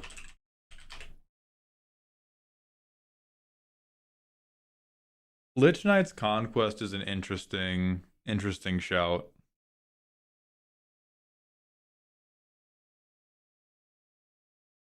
But body count is 1 mana. That's correct, because we have to do quite a lot of setup for it. I tend to not like playing for ceiling. I play for floor. I don't play for like, what's the biggest, craziest thing I could do outside of Dance with Calamity? I play for, if everything is going wrong, will my deck still function? And I think both this and body count are crazy ceiling. Dark Confidant, the Bobs are also good.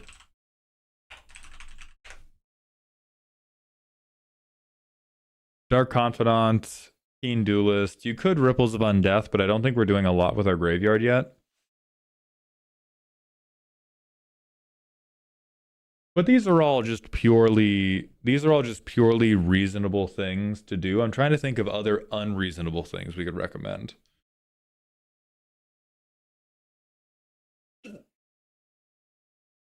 I will not show this man Yawgmoth. We're just getting them off of... We are just freeing them from the shackles of Necropotence.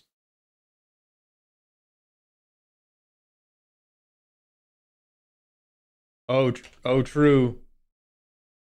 Come on, you know who I mean. You know who I mean.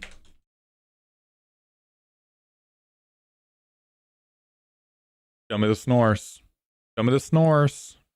It sure is Antares. I don't know if we even need Cracker Hoof Siren.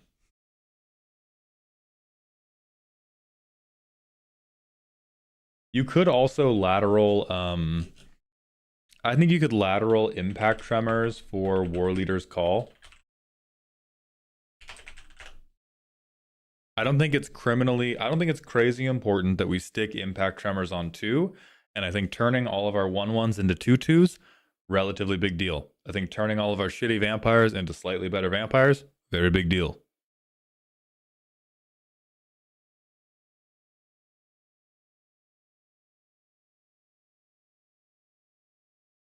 That's not true, MLP.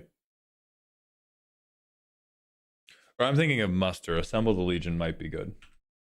Sorry, you might not be a dirty capper.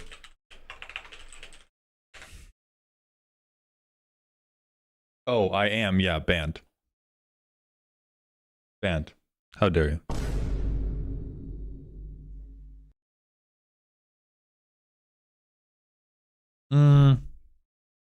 We're not cutting Skull Clamp. Skull Clamp is like, it's boring, but like it does work. Yeah, so we're gonna, what other crazy shit could we do? Starlight Spectacular is not crazy shit. We can't cut down too much on the quantity of vampires. Oh yeah, hey. Alright, Ragnar. How do you feel about the current speed of your Commander games? Do you feel, is stuff wicked enough, too wicked, or does it not get wicked quickly enough?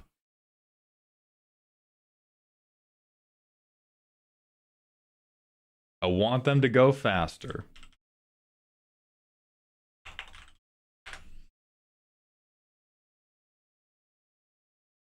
Hello, BitPie Studios. Thank you for coming by the stream. We're currently looking at a Edgar Markov deck and trying to make it a little bit less responsible.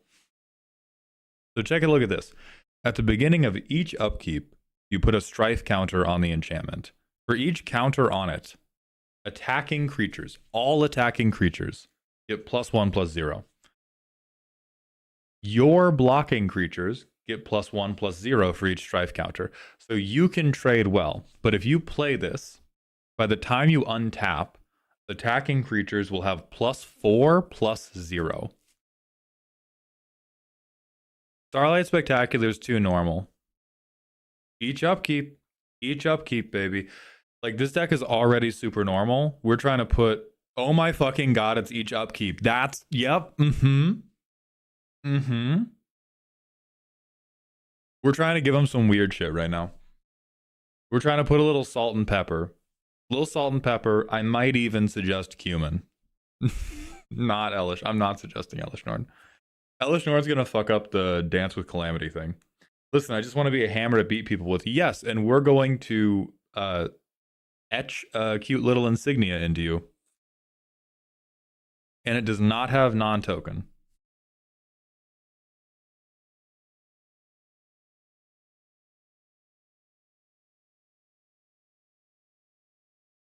No, Cathar's Crusade's too normal. We're gonna be hipsters. We're gonna be hipsters. This is not good enough.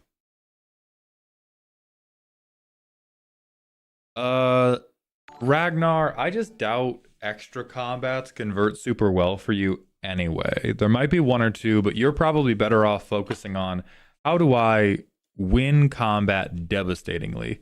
Also, Prophet of Entropy, thank you. Thank you very much for the Prime sub for the 3rd month in a row. Welcome back to the dog home. They do have Clavileño. BitPie Studios, thank you for the Twitch follow. Welcome to the doghouse. Instead of extra combats, and I know we just said we're not doing this, but now I'm considering it. They have shared animosity. This is the type of effect. Either want to do Elish Norn, Papa Beatloaf, thank you for the Prime sub. Welcome to the dog home. Or if you're not concerned with being a hipster, you can play Crackerhoof. Which is, if I have guys, Those guys all fly and they kill you.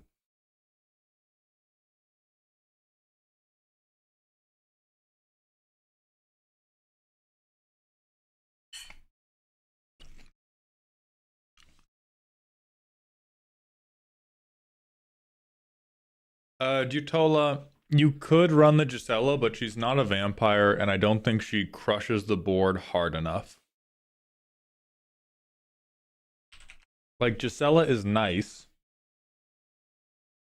Gisela is nice.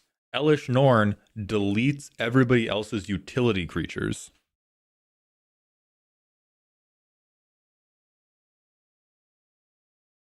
And Crackerhoof notably kills everybody.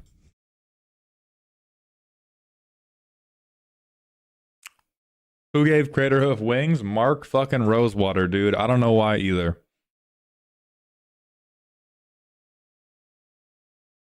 So I think War Leader's Call, either the Bob or Horse Bob, either Elish Norn or Crackerhoof, and then Crescendo of War, and we kill Necropotents with hammers for Dance with Calamity. Prowess, Geo.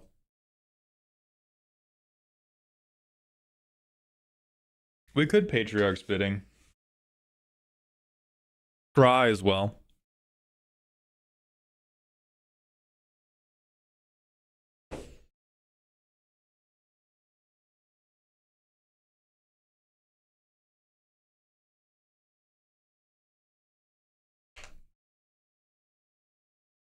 They also gave you new Nighthawk Revenant or Nighthawk Scavenger.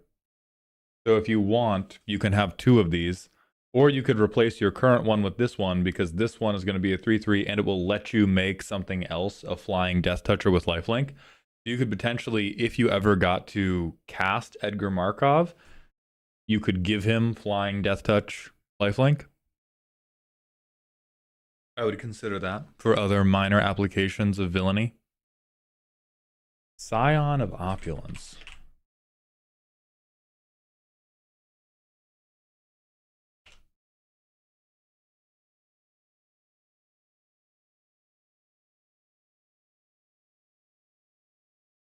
We could do this. I don't think we need this. I think Nighthawk Scavenger is ass. This guy is so much better. I'm glad we could help. I'm glad we could help, brother.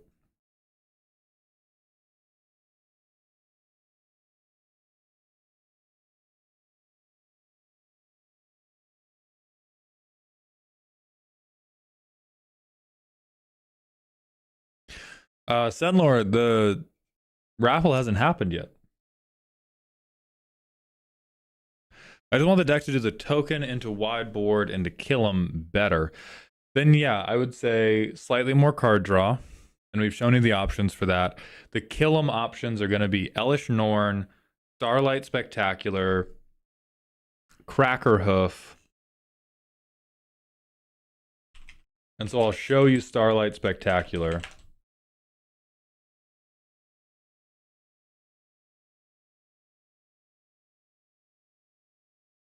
And then Crescendo of War, which is going to be the most hilarious one by far. But this one is, if I have a wide board, I win. You could replace Necropotence with Ad Nauseam. I still think it causes a similar issue where it's just so much better than everything we're doing. It's just always so much better. It's kind of annoying to play until you get really wide, at which point you can just be like, yeah, I have lethal. We don't need Sanctum. It's worse than people think. This is really bad if you've never done the math, and as soon as you've done the math like twice, you can do it pretty quickly. We do not want to show this motherfucker Anya. I don't think we need wedding announcement. We need bobs and bob accessories, and then we need a large hammer salesman who happens to look like a flying ghost horse. And we have plenty of those, Carl.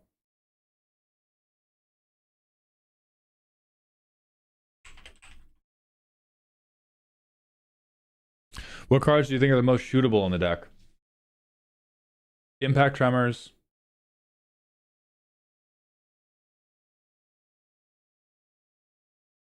Dusk Legion Sergeant.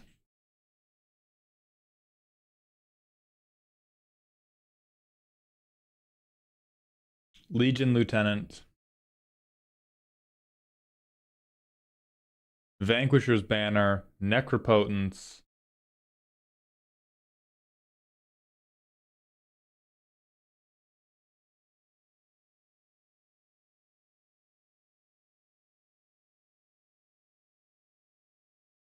Soul Ring.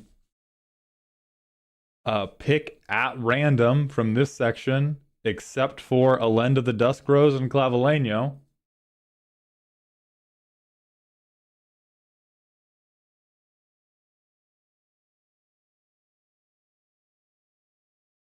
I believe those to be the most shootable.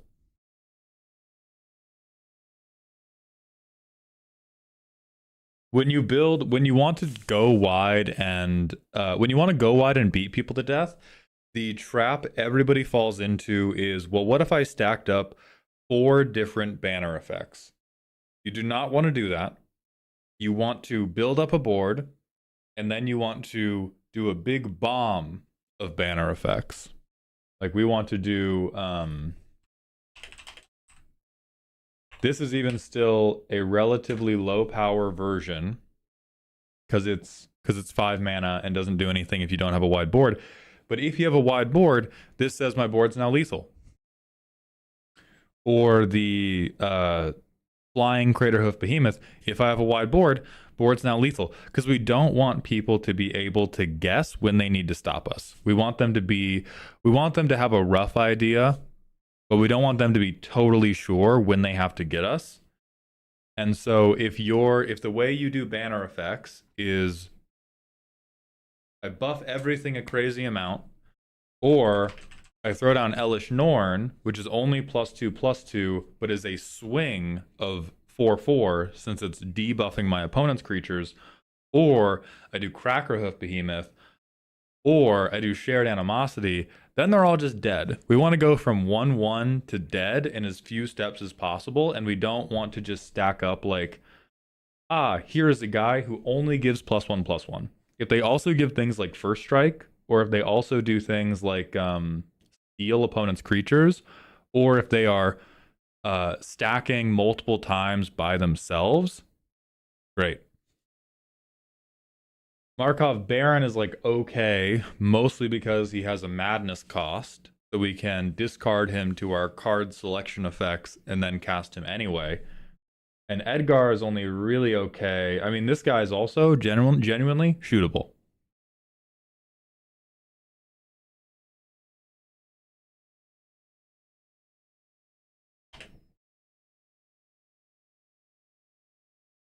It's not about the mana, Ragnar. It's about the card slot.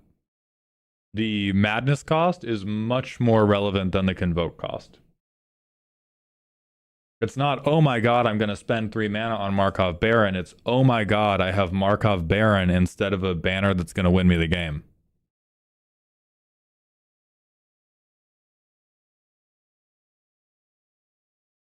This would be pretty good. The banner section is, this commander is bracket 4 minimum. That is incredibly wrong. That is, Steen, that is notably wrong, and dare I say violently wrong. Don't say, well, get out of town, knee slap, yes. But we're here to teach people, and that's part of the teaching. Got him. Amazing. So this would be fine. Yeah, giveaways are still in 15 minutes. This would be fine as a one-sided interaction tool that doubled as a banner, but the stuff that just says you get +1/+1, these are the worst cards in your deck. I'm telling you. This guy's better than this one because he has Convoke and Madness, but Legion Lieutenant and Edgar Charmed Groom are the weakest cards in your deck overall. Even though they convert to damage, they don't convert to enough damage, and all they do is raise your threat profile without winning you the game.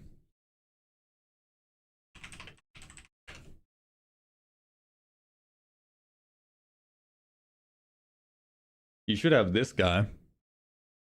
This is another. This could replace Legion Lieutenant immediately. Oh, we are running him. Okay, never mind.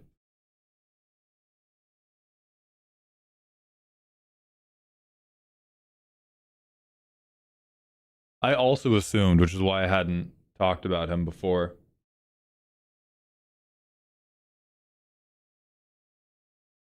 Yeah, there he is.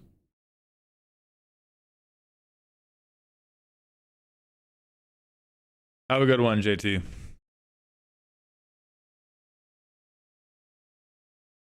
This is probably fine to slot in a land place.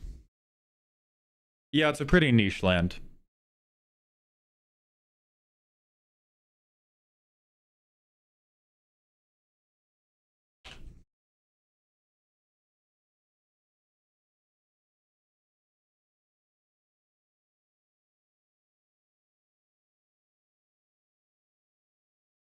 Oh, that's true. It is a colorless land and a 3-color deck.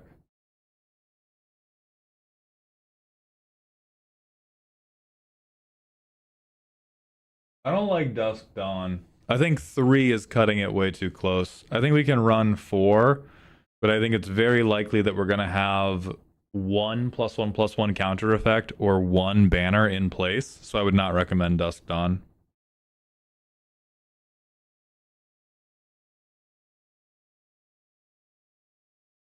Yeah, 3 would just 4 is where we're good. 3 we're not happy. We're gonna put you down here in the safety corner, Ragnar, and that is okay. You are valid for liking mayonnaise and American cheese. You are valid for liking pasta with marinara sauce. But we are keeping you in the goddamn corner, and I hope we have given you a little bit of spice. Derebrand, it re-handmates. Please stop rage baiting. We would lose all of our best creatures in the wipe, and then we would take back everything to hand. Ugh. Ugh. So Ragnar, thank you for sharing. And I hope that we have upgraded you from mayonnaise sandwich to spicy bologna sandwich with sriracha mayo. We're going to go to the ad break and then prepare to raffle off the next round of deck reviews. What do you mean, huh, Derebrand? The card says from your graveyard to your hand.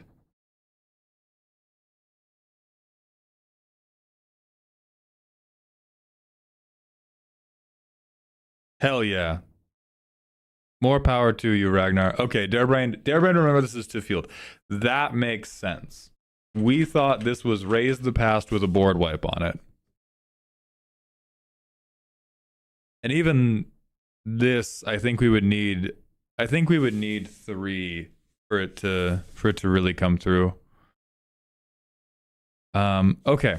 Ad break. I need to eat food. And then we're going to do the raffles right at noon.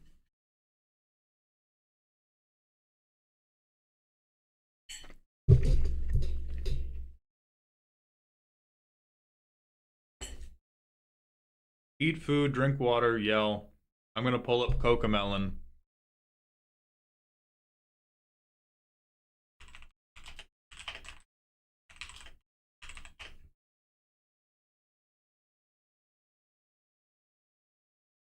Yes, chat room. Cocomelon.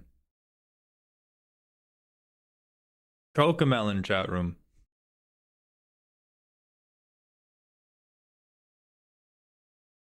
Play the bad word game. YouTube, you do not get Cocomelon. I'm sorry, YouTube. I love you, YouTube. But you do not get Cocomelon. I'm gonna get water.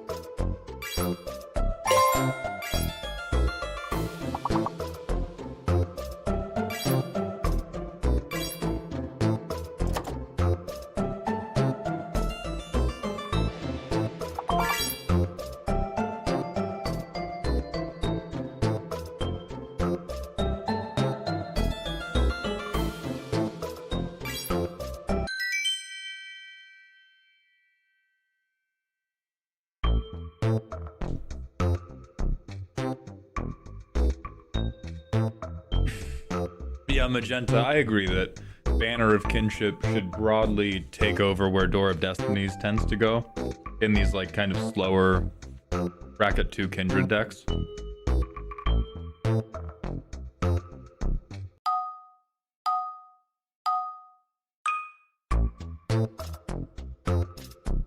I didn't like it that much. It was okay. Cecil, thank you for redeeming hug time. I will get my hugs in just a moment. I gotta eat these eggs.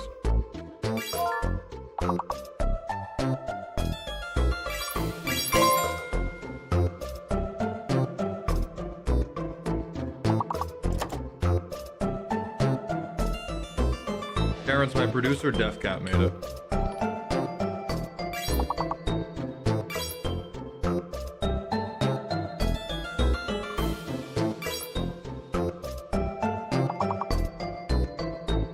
Yeah, I can give that card a look after I'm done eating, right before we go into the raffles.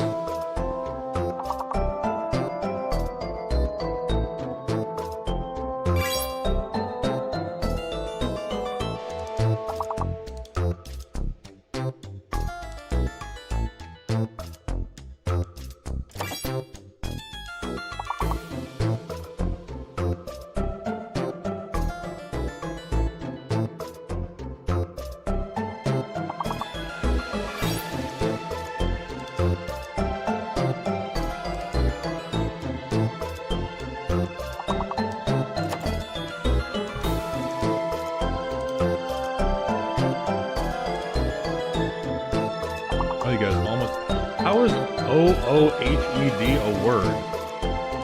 What the fuck? Zyler, I have no clue what that card is.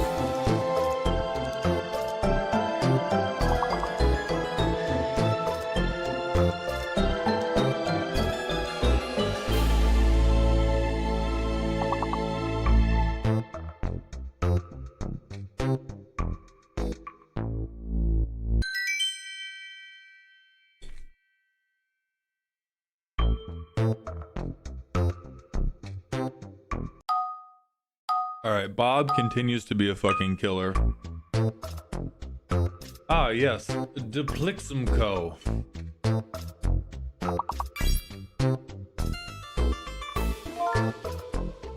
We get onomatopoeia in this game?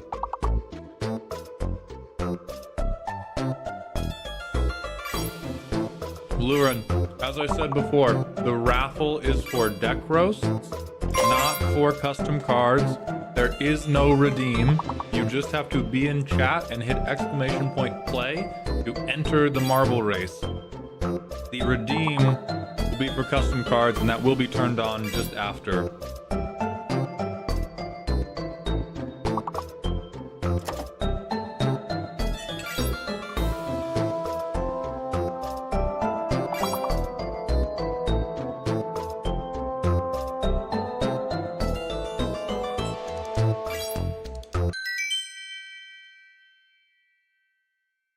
Will this roast be today or at a later date? A later date, Grumpy Dude.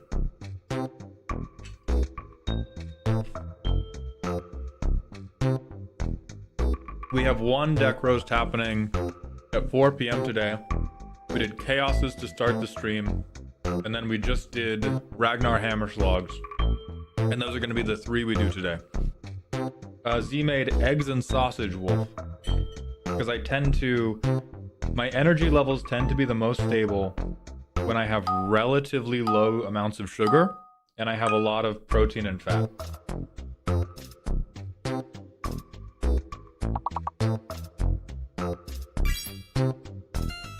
I need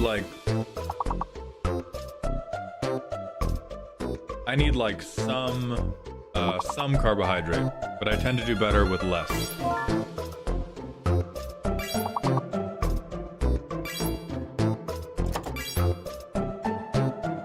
Moat, it depends on how far past the beginning of September the Subathon runs. If the Subathon ends, because right now, we're gonna make it to like the end of the first week of September. If the Subathon runs out of time on the 5th, If the subathon runs out of time on the 5th, I'm gonna put less than normal. I'm gonna put less than normal up for sale over the weekend. If we run through like, if we make it to like the 12th, then it's probably gonna be like none or very few. If we make it to the 15th, I'm gonna go ahead and call no commission deck roast for this month at that point. Because we will...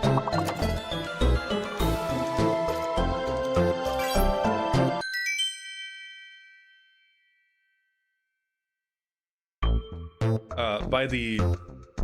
I think if the subathon makes it... If the subathon makes it through the month, I think we will give away more deck roast than we would have sold. I'm jealous of how well you and Z eat. I'm just bad at making food, so sometimes I don't even eat. And I don't mean skill-wise bad. I'm just bad at actually going and cooking. We will circle back to that. Cecil, we have some non-subs in chat. Give me a second. Thank you for gifting 5 additional tier 1 subs. Welcome back to Dog Heaven, my friend. Wolf, I identify with that struggle. I would try to look into what meal prep you can do, if any. I know that I tried to do it and was relatively unsuccessful. Or like, you don't have to cook to eat good. There was a fitness influencer was like, this is a thing I eat that's barely even a recipe.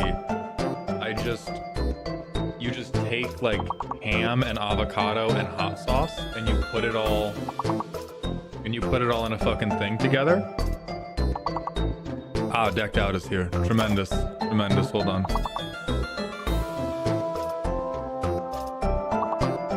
Tremendous vegetable. Hold on. I'll get in call with you in a second. Cecil, thank you for gifting a tier 1 sub. You don't even have to cook. You can just like put good ingredients together and then microwave.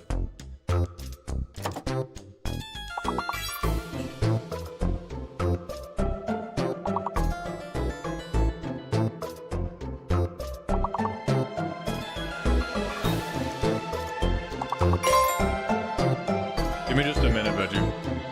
I'm finishing up breakfast.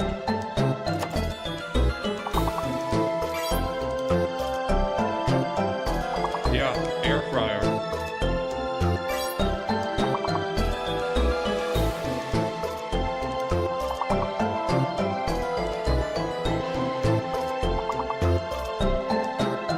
No, we haven't run it yet. If you go just like chicken thighs air fryer, done. Done.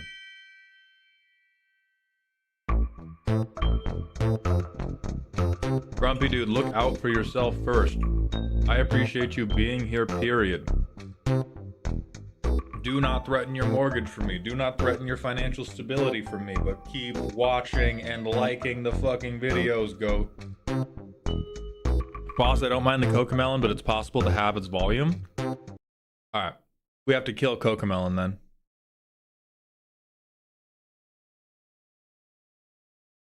Z's in chat. Everybody say hi to my girlfriend, or I'm gonna freak the fuck out.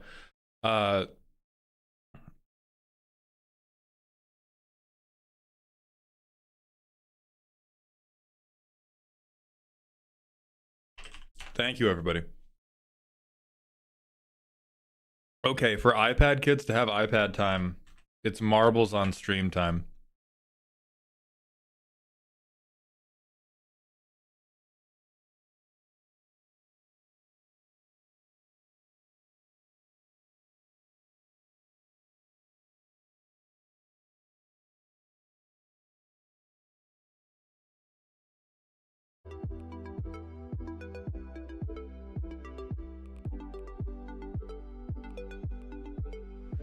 Yeah, come. Yeah.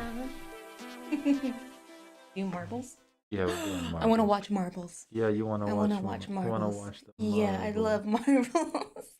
I gotta put it on screen, and then I gotta get the co-stream with Veggie going. Give me a moment, everybody. Give me one moment. Marbles, everybody. New First coca, place. new cocomelon, round cocomelon. So if you are in chat and you are a subscriber, you can win a deck roast. If you win and you are not subscribed, which if your name is white, you are not currently subscribed. If you win and your name is white, it means we are running it back. You cannot subscribe at that point and still get the deck roast. You are either subscribed before you enter, or you are playing just to poison pill the lobby. If you win the deck roast, it will not be today. We're raffling off 4. It will not be today, but we will schedule it, and it will be free of charge. YouTube, I cannot integrate marbles with you guys, so you guys are just watching, but it is a relatively funny time. I do have to finish getting the stream together with veggie set up. Block. See the wise. Pink means they're a VIP. Yeah, pink means they've been VIP'd, which generally means they said a funny line that I included in a short. If I win, I'm submitting a deck mauled built for the show. I am closing the program if you get close to winning. Don't laugh. Can you go find my headphones, baby? Yeah. Your green ones? Yeah, they Okay. should be downstairs because I wore them on the walk this morning. Right. XGC Malevolence, thank you for the Prime sub. Welcome to the dog home. Oh, thank you, god dang it, man. I am playing on behalf of JT Rules.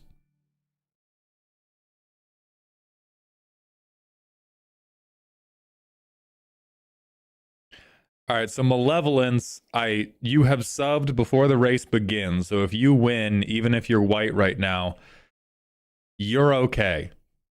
This ball is okay. Singular ball is fine. Andre is playing to spoil you all.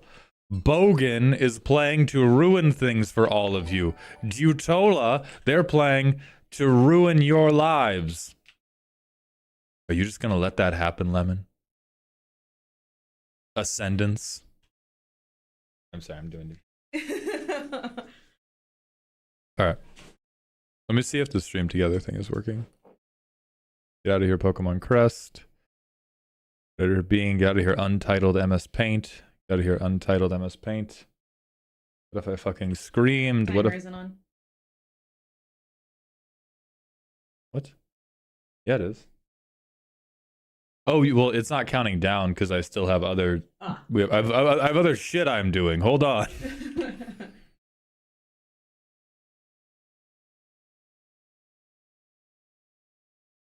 Veggie, did you get... Okay, awaiting response. You have gotten my stream together invite. Please accept that. You will have to accept it from Twitch browser. You're right, Siren. I am in the front. I'm here to spite you all. All right. And make us play more marbles. The 60-second countdown is going to begin now. You have 1 minute to use exclamation point play to enter for the free deck roast giveaway. We have 171 entrants. Our front line is Thor to Ham, Counting Coup, Dermuffin is Da, Carl, Dr. Shamu, Dirty, Neon, Kaiju Knight, Rage Mage, Sin Bloodlust, Lord Xavier, My Girlfriend, Mel Brooks is what? Oh, Hell Brooks, Celiu, Abhorrent Ascendants, Alexander, Sheer Sovereignty, and Lil Lemon. And we have a few last minute joiners. You guys are going to be way in the back. Queefadilla and Cheese, thank you for joining as a saboteur. 176 players. Damn. Yeah, we were on 176, which is fucking crazy. Gandhi is here to ruin the game. Gandhi is here as a hater. I'm not about winning. I just want them to lose. Eat shit, losers. All right, now I'm rooting for Queefadilla and Cheese. And here we go. This is gonna take a minute. Who's gonna drop their balls on me? Who is going to drop their balls on me? Someone gifted a sub. White Bread, thank you for making Queefadilla and Cheese a subscriber, no longer a hater. And we're through the cut. It's No Legs, the non-subscriber in front. Soul Flayera, thank you for the Twitch for the tier 1 sub. Welcome to the dog home. It is still No Legs, just abreast of Magician. Oh, but he hits a stumble. And it's Army Hitch out in front now, but No Legs is reclaiming position. Lasagna Man leads by a small margin, but they have a ways to go.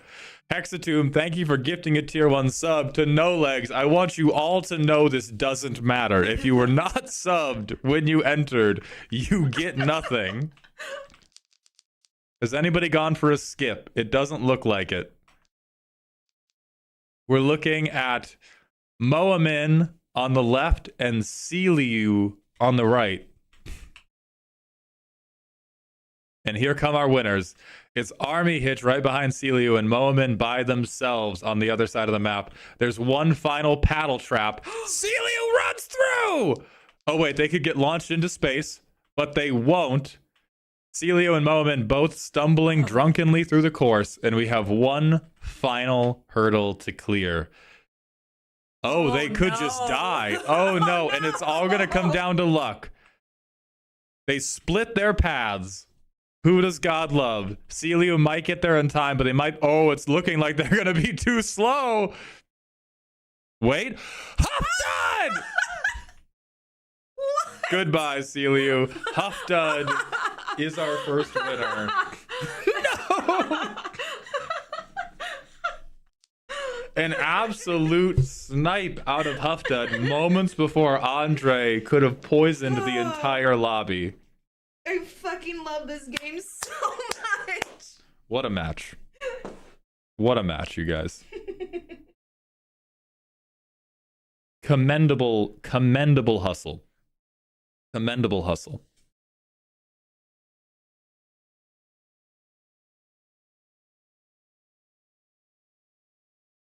Cecil, as far as I know, no commands. I don't think any are. Oh, technical. Okay, we have 3 more raffles to do, Veggie. So you do have some time.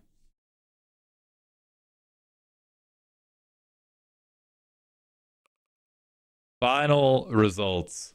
7 seconds ahead of next place. Let me go to settings and look at commands.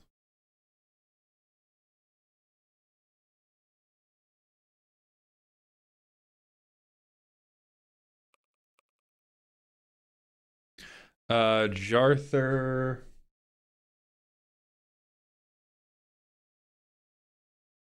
Was Jarther killed in the bust incident? What color do you want to be, Jarther? Because we have to bring you back from the bust.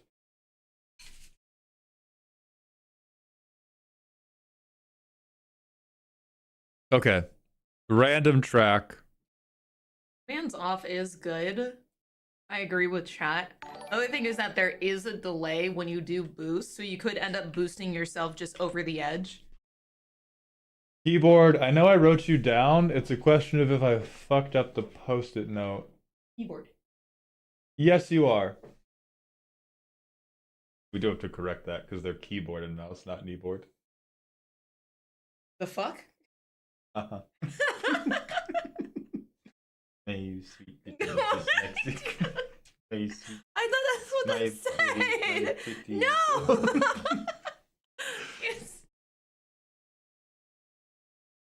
How did I? All right, next raffle is occurring. Exclamation point play.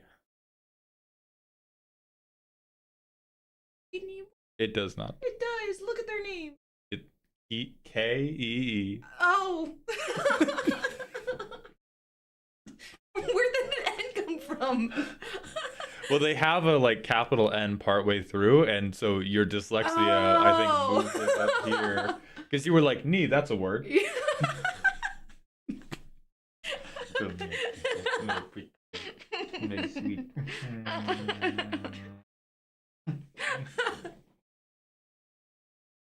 This is the second Caldazar.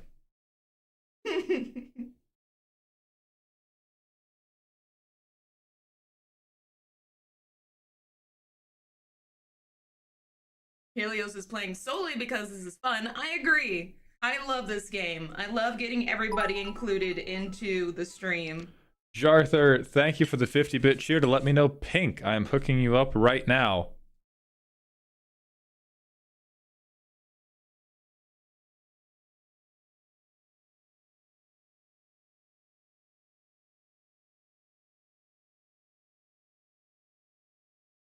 I'm here to win.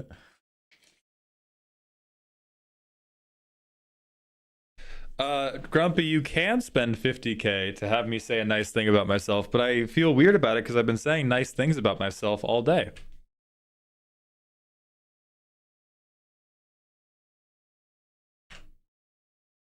I'm entering. Oh, I put myself at the back.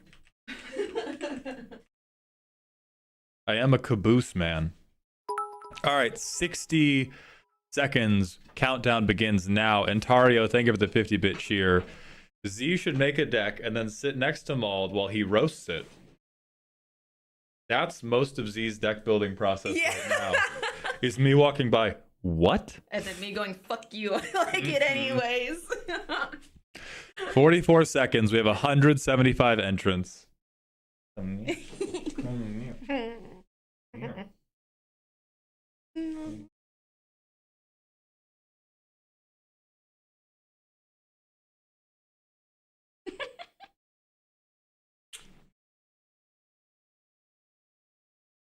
Where am I? Right there. I'm the fireball. Did you buy a cosmetic for this? No. Did you buy a skin for this? We have 10 seconds. It was a dragon! It was a... It was a cute little dragon. All right. Get in the hole. If Z wins, it's just League stream. Yes! I agree, Updike. Come on, guys. Put your balls on me. Let's go. What was that? Whoa, Comment thrusted. just... No, what the fuck? What the fuck? All right, No there are graph? commands I'll have to turn off. There's people dying already? All right, we're going through. In the nick of time is the current leader. Appears to have come by it honestly. There's a second track? Yeah, I think you can get teleported over there. All right, nick of time currently competing alone. Hexatomb not too far behind them. And down they go. Will they hit the middle path? No, there isn't a middle path. I'm crazy. In the nick of time, out for a leisurely stroll. Oh, and they're just straight into the bottom. Hexatomb trying to make up ground, but it may already be too little too late. Although I do suppose nick of time could be launched into space by a paddle. It's a commanding lead from Nick with a non-sub right behind them. It's a non-sub at Helios fighting for second right now. And in the nick of time is waddling towards the paddles. Gets a little bit stuck. Will they get knocked back? No! They are safe and everybody else is getting fucked, but Magician sprints by them! Very late run from Magician, who appears mad as fuck about losing the last race. And here they come for the win. And it's Magician. Right in front of... I need this. I need this. Magician, congratulations. Just in the nick of time, Magician takes it. Okay, so we've got Huffdud won the first one, right? Yeah. Huffdud.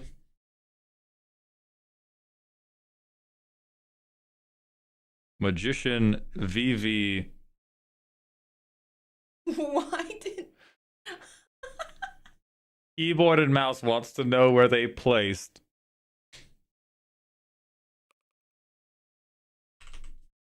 "105th keyboard." 105th is where you placed. Let me go to race menu and is it like... I have no idea, personally. Hold on.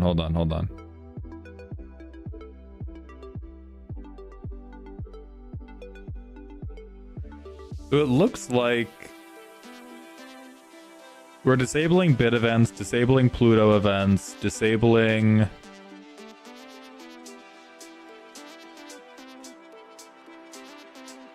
We're not banning 43rd. We're not banning 43rd. Sub only is a thing, yeah. But I think it's funnier if non-subs can ruin the race. Yeah. Originally we were doing sub only, but I think it's much funnier for non-subs to be able to blow the race out. Huntsman, thank you for the drink water redeem.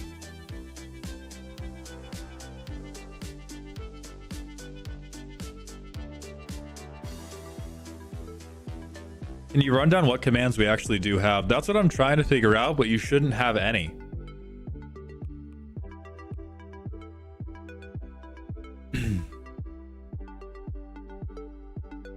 Yeah. Like all of the commands. Well, people did like 0 grav and thrust. Boost is a command you can turn on, but we shouldn't have it turned on. But during that race, somebody did a...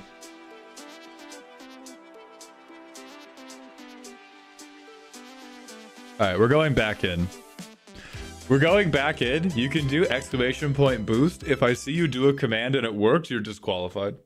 If I see you figure out a working command, I'm cutting you from that race. Yes, you've all been inputting commands that don't do anything. Now hit exclamation point play, which will do something. Then we'll put you into the race for the 3rd deck raffle. The 3rd of 4. Forensic, thank you so much, and good morning, Rose Knight. Osito, thank you. I appreciate that very much. And thank you, Ryan, as well. Oh, well, you know what? Twitch chat can't see this. This is actually fine. Mauled, why don't you do a Domathon instead of a Subathon? Why do you think?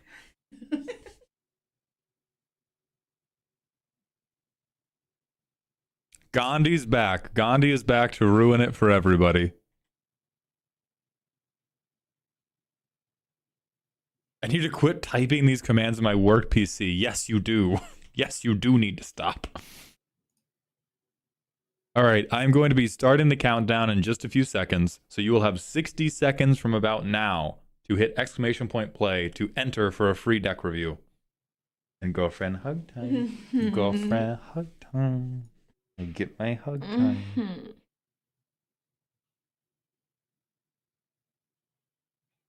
Yeah. Yeah. Yeah.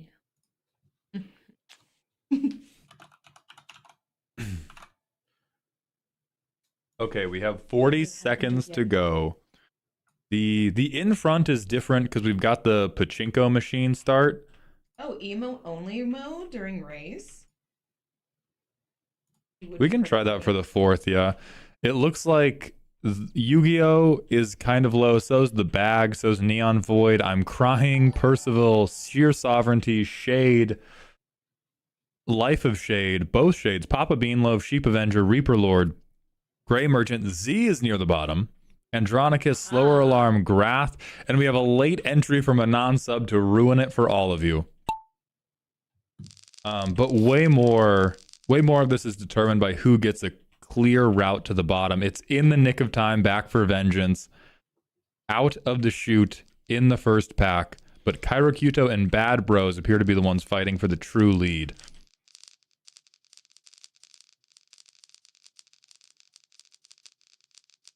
We've got the first loop-de-loop. Slash is in the middle. Do they stick the landing? They do! Oh! And they, along with Night Owl, now have a very commanding lead over everybody who's not straight. It's the Night Owl getting a little bit turned around by I don't know what. Slash and Night Owl proceed into the Tubes of Destiny. It looks like Slash has the better path and is carrying a little bit more speed. Homophobic. Yeah, are we really gonna let the straights win? Sheer Sovereignty says no. Little Big Ham says no. Oh. Slash dies! Oh no! Sheer Sovereignty makes it in. But do they make it out? It looks like they do. Sheer Sovereignty is out along with Night Owl and Mr. Mayowski. Everybody's coming out now. Good job. Good job not letting the straights win. Everybody come out. You're safe now. It looks like we've got a paddle and then still quite a long ways until we make it through.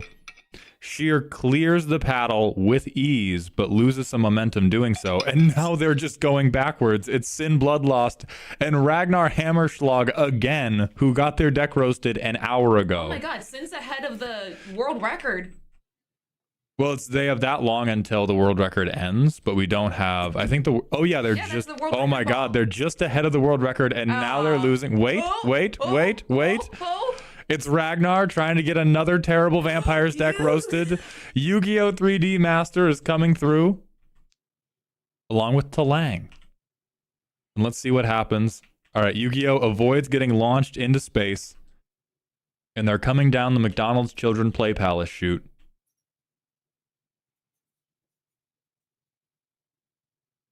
Yu-Gi-Oh! And Talang both get hit, but Talang keeps the better of it and keeps on going. Mandita Bandita and Talang both ahead of the world record ball right now. We could see a new record achieved today, depending on how Talang feels about pegging. Not that great. Not that great. Will anybody be launched into space? Opsa is coming through, so is Ara9. It's a very tight finish in the front. Nobody is murdered, and Talang is barely holding on to first. Bumpy right into the end. Opsa ducks it, and Opsa wins. Oh my god. Is that in front? That can't be the world record ball. It was behind fuck. Yeah, it can't be. That's not me. That's the nameless balls are non-subs. Oh, okay. Are they? Apparently, yeah. Because we couldn't see Lemon Splaw's name, and they're a non-sub. You had a very strong opening, and then you exploded. Was that the second to last raffle? That was the second to last, yeah. Okay, the last one. Can we play Fly the Valkyries? Yes. Okay. Jen Rainbows, thank you for the Prime sub. Welcome to the dog home, my friend. I was killed by pegging. Very normal. I like how every race so far has been second place overtaking first right at the end. Because we've had a couple races where first place just runs away with it and everybody else gets exploded. And this race is always a tight pack and second place. Grumpy Dragoon says, if I'm not top 200, ban me for a day.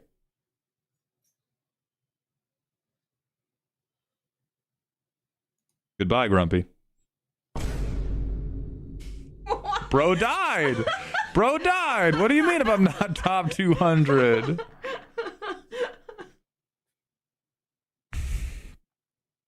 Levin Splaw, thank you for the Prime sub. I think you are top 200 because we don't have 200 entrants. We only have 191. If I actually finished ban me from Boberation. Keyboard, you were 105th again. You were 105th again. Oh wait, we're not doing random. This one doesn't count. We're doing you said Ride of the Valkyries? Huh? Oh, the music. Oh, the music. Yeah, I would love to do random and then just do Fly the Valkyries. I would love to not get my stream demonetized. To do that? Yeah, because I don't have my audio split correctly. Damn, that's crazy. Kip Doran and Sir Doty, thank you for the Twitch follows. Welcome to the doghouse. We can set that up for future ones, but I am questionable. I'm pretty. Wait, is it public domain? It should be because it's.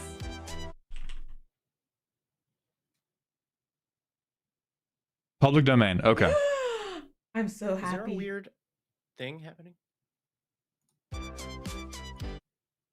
There was a redeem. There was a redeem. There was a redeem. There A was a special redeem. Yeah.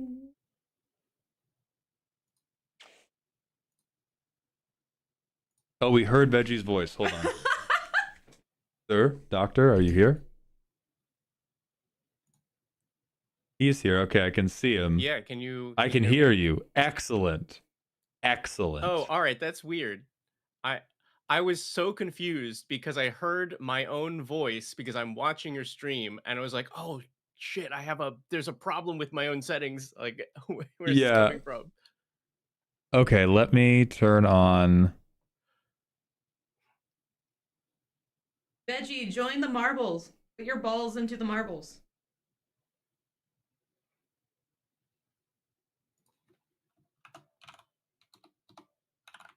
Here's Veggie Wagon. We will now co-watch the final race of the balls, and then we will do custom card reviews.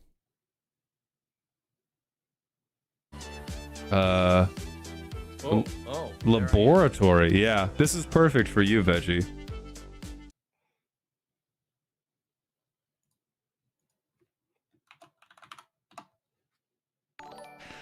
Adam, thank you for gifting a tier 1 sub. Welcome to dog heaven, you piece of shit. You absolute piece of garbage.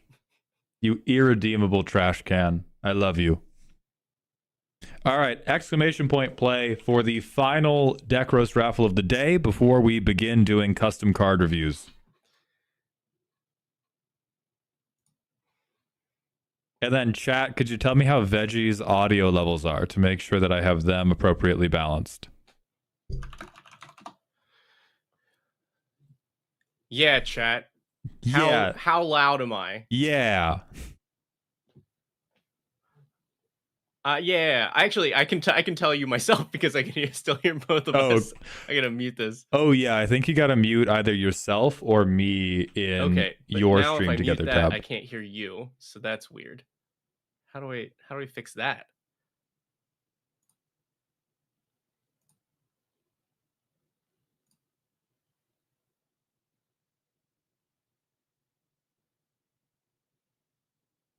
Wow, that's a lot of balls. That's a lot. We're gonna start the 60-second cooldown right now. Slash Seeker, XCOM will be happening again. It is not hard scheduled in the subathon because we have so many things to catch up with. But XCOM happens all the time, even outside the subathon.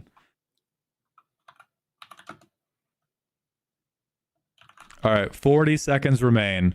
We have 186 entrants.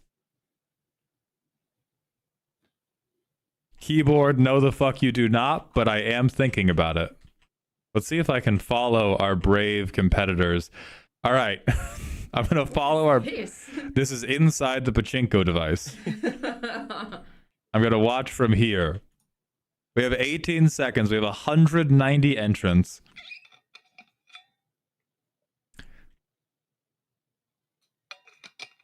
Veggie, how about you tell us, have you made any custom magic cards before?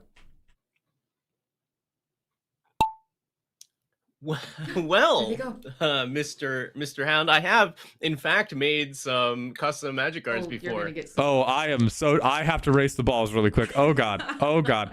They're beating me. Who are you? Oh. Who are you?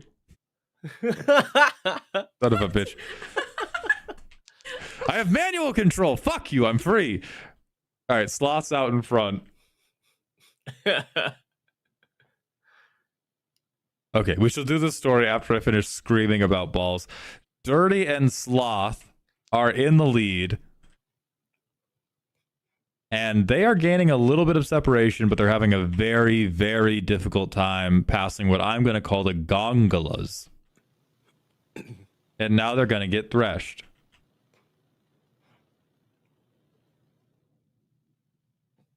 Into the loop-de-loop, and now into the big rotating orb of probably kill you, but who knows? We have 3 in. Who's coming out first? It's Sloth! Sprinting out. No non-subs to ruin this race. It is the Sloth show. With Dirty trying to play catch-up. Marine died somehow. Sloth comes out looking a little confused. And gets smacked around hard by the paddles, but I think nets momentum from the transaction. Dirty's still right behind them.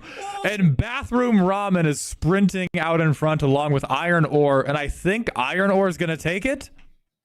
They are. Iron Ore wins. Night Owl and Deviant Fiend sent to hell. Who won the last one?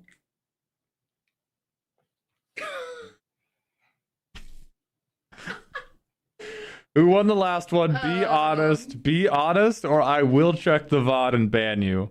Opsa. Thank you. No, Magician won the one before that. It was Opsa. Thank you. People are being such shitheads. Chat quick. Where did I place this time? We will see. Oh, the fire's happening. Yeah, the fire's catching up to anybody who's currently caught in the paddle is probably dead. There goes John Plays Magic. There goes 10 other people that history will not remember. Oh.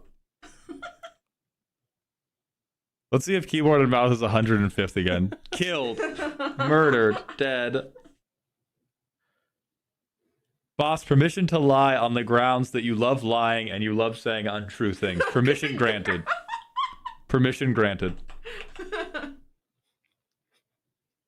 All right, I was doing the top 10. It's Iron Ore, Moamin, I'm Crying Every Night, Dirty, 360, Vluran, Sloth, Miasma, Doctor, Funkin, Kali, and then a bunch of fucking losers. I was gonna ask anybody you got 6. Oh, sorry. Mick Reedrock, thank you for the Prime sub. Welcome back to the dog home. It's custom card time. So. Alright, I shall return. Okay, baby. Can I have more tea? I gotta. Yes. Let me turn you up in my Can headphones. I We have also have not more done the tea? redeem yet. So what's going to happen is I'm going to set the redeem live, and then we're going to have Veggie regale us with a story of a time they made custom cards as a way to fill that time. If you don't already know Veggie Wagon, they are a stellar individual creator and also a member of Team Decked Out. They are very funny, and go watch their things, or I'll fucking get you. Huffdud, I'm tracking Fame and Shame this time. A new thing that is happening for this stream. We are going to... So, Veggie, one thing we do is the Hall of Fame and the Hall of Shame. These are the best cards and the worst cards. And the Hall of Fame and Shame is going to carry over between streams. So every time a new guest comes on for this, they're going to see the cards you judge to be like the absolute best and the absolute worst. And we don't, I think I might have one ready for you, which can also be part of this preamble.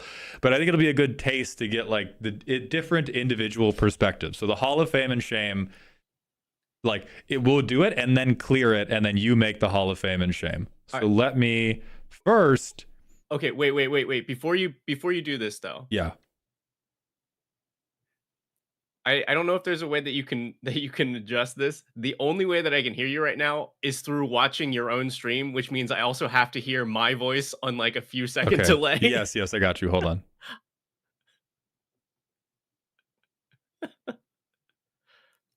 Use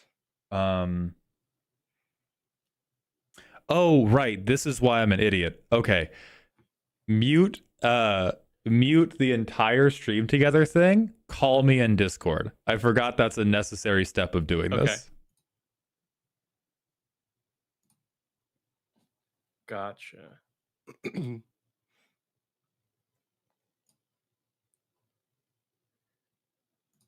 Oh, you're gonna have to accept the request from the Decked Out Discord account because I don't have that logged in on this. I sent you a request.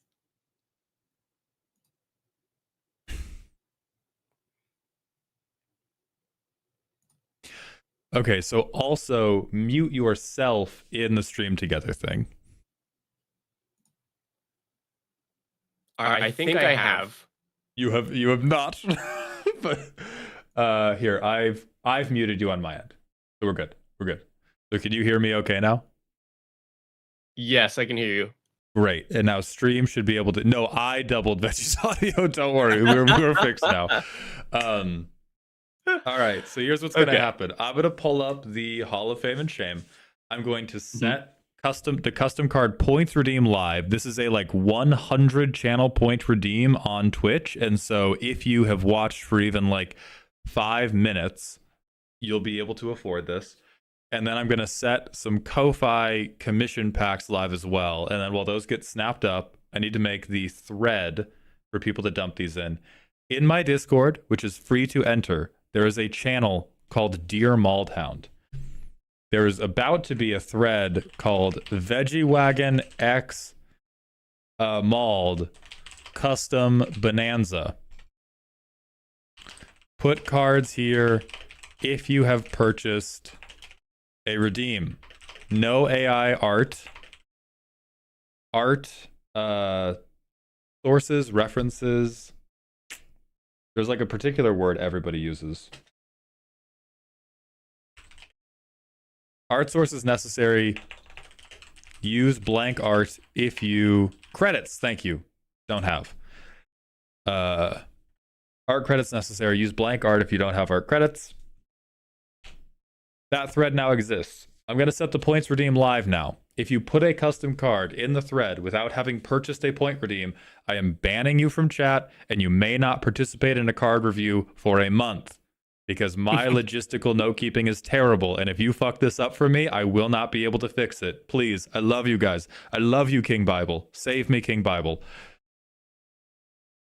Speaking of which, have you played Vampire Survivors, Veggie? Vampire Survivors? Mm-hmm. That sounds like a no. No, I have not heard of this. It's about to fuck your life up, dog. It's about to fuck your life up. Very, very fun side scrollery. Anyway, point redeems live. It's like a arcade side scroller roguelike. Kind of like a bullet hell type deal. Oh, excellent. I'm terrible at this. It's really easy though. Does it require me to react to anything in real time?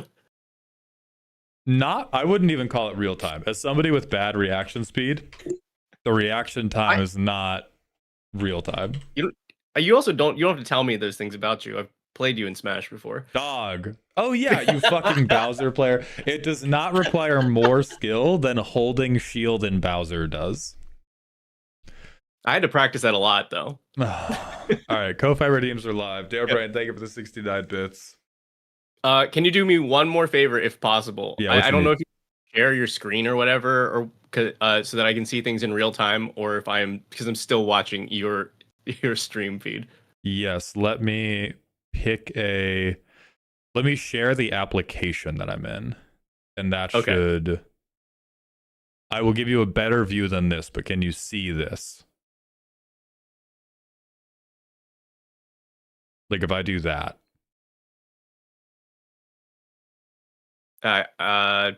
Nothing has happened that I know of. Nothing has happened. Okay. Nope. Can you take Decked Out into my Discord, and then you should be able to access the thread directly?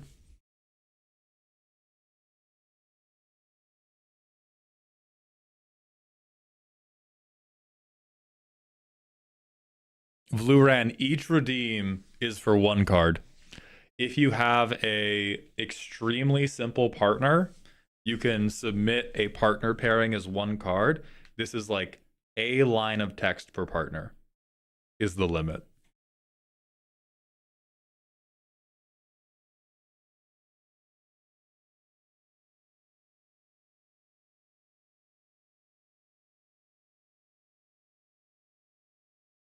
Okay, I think I've got it. It's the thing that you have that you're sharing right now. It's the thing I'm sharing right now, and then if you go into the Discord, there's I wonder if I can share the thread with you.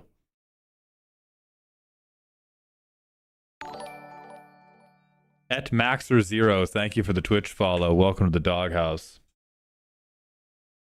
I've sent you a message in the call that should be a link to the thread.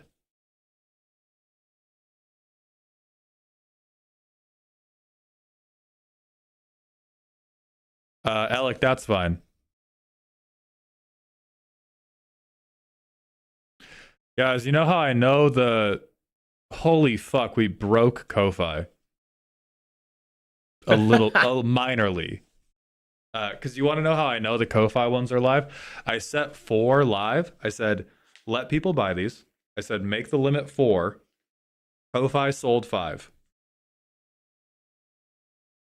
So something got a little bit fucky with it, but it does in fact work. And that is going to add... All right. Yeah, I'm at least in the... yeah, okay. I can see these abominations.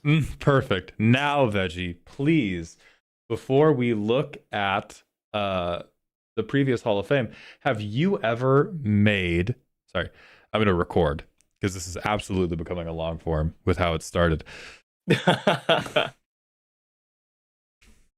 Tell me, Veggie, have you ever made a custom Magic the Gathering card? Well, Mr. Hound, I sure have. There's 2 parts to this story. We're gonna start with modern day. Mm-hmm. If you all didn't know, I am currently in the hiring process for one Wizards of the Coast Magic the Gathering design team. I think that is about as much as I'm allowed to tell you. But I guess, you know, one could assume that there is a sort of assessment of your design skills that would be involved in a process like that for any sort of company that needs to hire people for a similar job. And if there were some sort of way to determine how good a person is at doing those things, then it's likely I would have done that thing.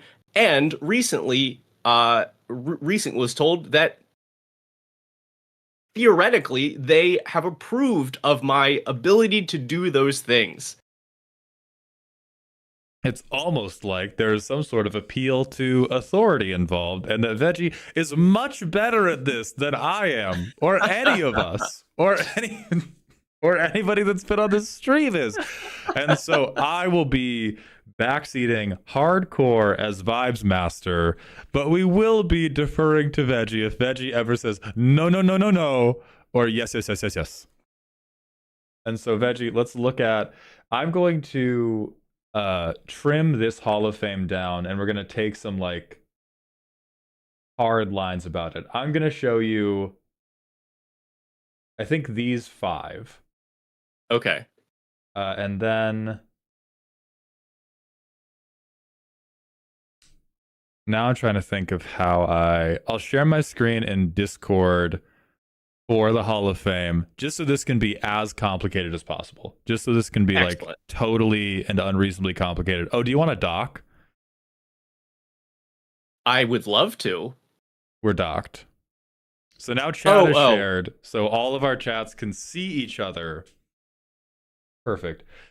So if you can see the screen I'm sharing, the first one is called Phyrexian Pigeons. It's 1 and a black for a 0/1 that has flying. -1/-1 counters can't be put on this creature. This creature can't be sacrificed and can't block, and you may cast this card from your graveyard. Their flavor text is that they're just kind of there. According to surviving records, after a dozen failed extermination campaigns, these birds were declared to be honorary Phyrexians. I like that part. That's interesting. There's a lot. That's like real flavor text. Mm-hmm. That's some deep lore. You get a lot about these pigeons from this. So remind me, this Hall of Fame, how is this determined? It's determined by these cards made myself and the previous reviewer very happy. It is okay. It is not a... I think it is a... If we thought your card is like mechanically unprintable, it can't make the Hall of Fame. But if we think it is not outrageously bad and it pleases us for any reason, it goes in. This Hall of Fame was made by Z and I. Oh, why? Because it was funny. The flavor text is awesome. Yeah, I should have realized that the flavor text was too clever and that you needed help to put this together. And this was in fact like it's one of the few custom cars we see where it was designed to like the rules text on it was to prevent people from comboing with it rather than to enable an extremely specific type of combo. Which also pleased me, but that's meta. Next, we're going to look at Two Flower. Have you read Terry Pratchett? No, I haven't. Okay, well, you suck. We're going to look at White Lotus. This is tap. It's 0 mana artifact. Tap and sack. All spells and abilities cost an additional 3 mana until end of turn. Why? This doesn't function. Why doesn't it I mean, function? What? It's one. This is an instant speed ability. Right. You have to put like a weird activated ability split second on this, right? For it to really accomplish what you want it to do. Uh-huh. You the only way that you can use this reasonably is like preemptively activate it in somebody's upkeep. Yeah, upkeep silence, upkeep pseudo silence. All spells and activated abilities cost an additional 3 until end of turn.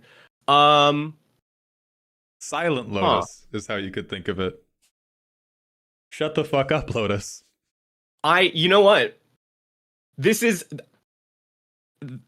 allows for one more piece of one of the more convoluted combos that I've come across. No. So, are you familiar with the grandeur keyword ability? I need you to tell me a single reason I would be. Because I am a person in your life. No, I am not overtly. I will look up the grandeur keyword. Hold on. It's fine. I got you because okay. I'm sure that oh yeah. Chat's already like grandeur. That's where we're headed here. So grandeur, nobody cares about grandeur because it was a very fun and interesting mechanic that does not function in Commander because it requires you to have multiple copies of a card with the same name.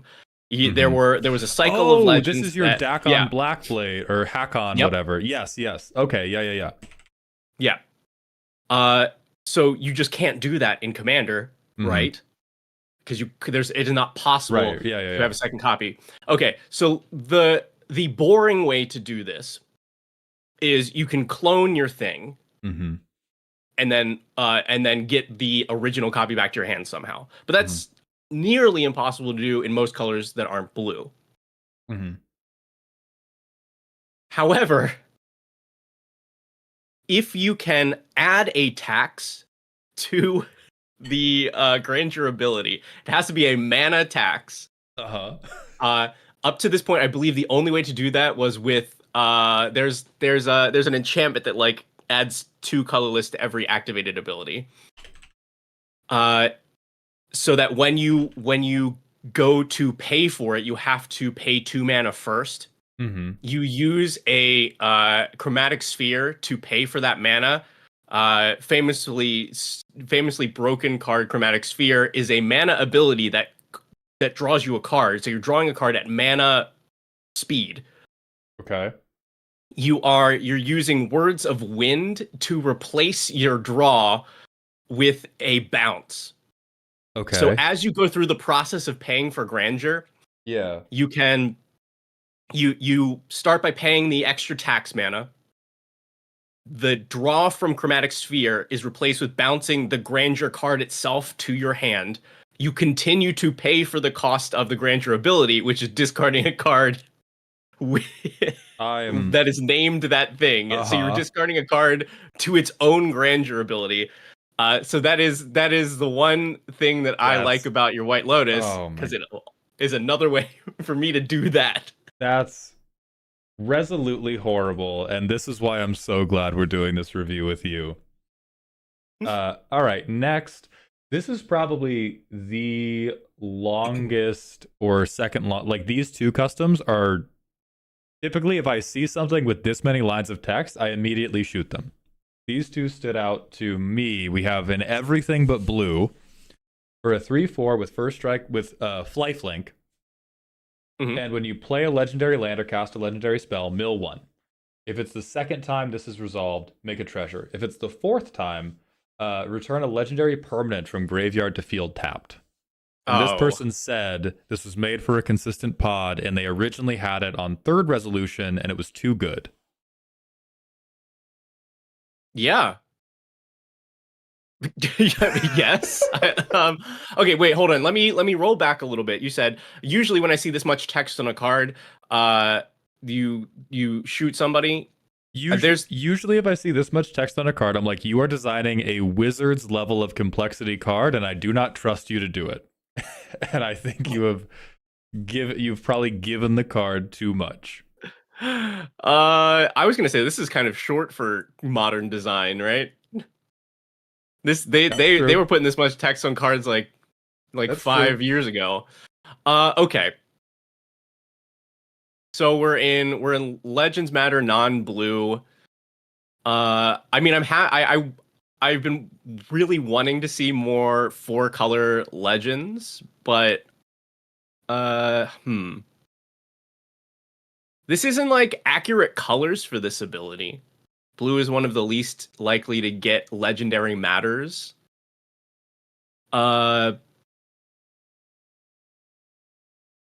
what is color inaccurate about it?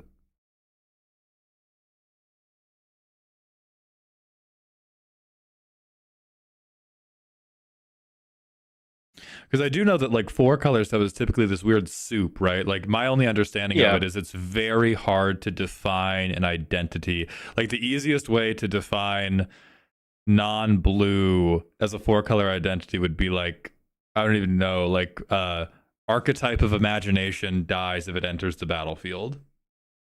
And that's the most non-blue commander you get. I think the only thing like that feels off for this is the power and toughness. Like as far as the abilities, we're not gonna get into how balanced they are yet. But I think the main thing here is that this is 4 colored pips for a 3/4, and the color you're missing is the one that is the worst at power and toughness. This, and I assume that it is a 3/4 because of Saskia, which is an equivalent, but that is a fake 3/4 because it hits double, like quote double. Right, punches as a 6/4. And the first strike and lifelink don't really. Those are not like similar fake ways to boost the power and toughness. I guess it's a fake way to boost the toughness. First strike is I win there. So are you hearing double strike for this card? Like would double strike have been an effective way to capture fake 3/4? Yeah, but you can also just like make this thing chunky and drop a line of text. So, like no keywords, but he fucking honks. Yeah, would they do it? No, because they put the combat keywords on there anyway. I think I would just be happy make this like a 6/6, or I don't know if I want to 3-shot this at a 7/7, but yeah, make this big. Okay, but obviously that's not the important part, right? It's the whole ability. It's this. Okay, so this triggers off of legendary land or legendary spell. So reliably, you can get this twice per turn, right? There are enough legendary lands across 4 colors that you could make the majority of your mana base legendary lands. Yeah, for sure. So you're getting a mill, you're getting a treasure. Fourth time, return a legendary permanent from your graveyard to the battlefield tapped. I go Lad, Ragavan, Yoshimaru, Reese. Go ahead. God. Yeah. Cause like just what are the biggest hits for this? Valgavoth, my goat, my beloved. I mean, it depends if we're trying to win it depends if you're trying to win a bracket 4 game or a bracket 2 game, right? Because the biggest hits for bracket 2 is I get Valgavoth, I get Elish Norn, I get something that is not Urabrask. But I don't think we're gonna combo. Okay, because it is. I do like that it's gated by playing a land, not a land entering. So this is not landfall. Yeah. Because you can only get this by playing your land for turn or getting additional land drops from something like exploration. Yeah. And casting legendary spells. Mm-hmm. But you can definitely combo with this. Don't do that. Like Rograk exists. Reanimate Valgavoth. Don't do that. I think I actually am kind of on board with this because I think the lengths that you'd have to go to combo here are difficult enough that a player should be rewarded for assembling a thing that actually does a relevant combo using this card. The one thing I think I would be worried about is that somebody would just combo with something like Rograk, where the second and fourth triggers don't really matter. It is just that you're milling your entire library out. Right, and then it just becomes ha ha ha, me when Underworld Breach exists, or I don't know how people win with empty libraries. I play fun Magic. I mean, we're in not blue. We're in not blue. Right, we're in not blue. That's true. How on earth would you do it? But yeah, and someone else in chat already suggested, like, you get Rograk, you get Cloudstone Curio, and then you can get Yoshimaru, or if you could find any other way to get a like free thing, then yeah, you just mill your library infinitely. But this was a card where for good faith deck building, I loved it. And what I meant by good faith is the person said, I didn't want this to combo. I wanted a Cirque du Soleil routine that if I executed it, I could get a big honking guy back. And I liked it for that. I'm pretty on board with this. It is not super breakable like after a few moments of thought, which is usually whenever I see like a custom card wherever I happen to see them, like that is the usual, that's like the number one issue is you look at it for 10 seconds, you're like, oh well, yeah, this just goes infinite in like with like 10 different things on turn 0. But you would have to work to break this, and breakable it is, but if there's enough work involved, then that's a cool card. Excellent. Passes the vibe check. Then we have a thing that I remember ambivalence about this. So it's a 2/4. This was based on a D&D campaign. The 4 mana 2/4 with reach and mountain walk. When it enters, tap X, where X is creatures in your party. If you have a full party, whenever a creature an opponent controls becomes tapped, if it's not being declared as an attacker, Lauren deals damage equal to its power to that creature.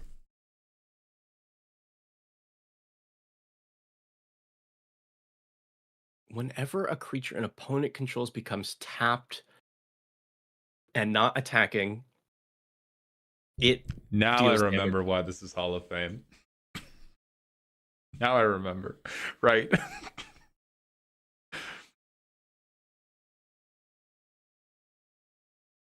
Huh. And also enters, you tap Tap creatures equal You to tap party. creatures equal to your party. Okay, okay.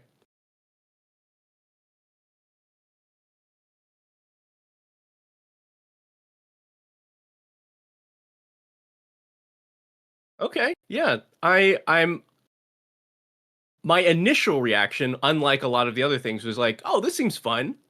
Um like a lot of the other ones I was just like very suspicious of. I'm like, what sneaky thing have you done here? This Right. this does not give off that vibe.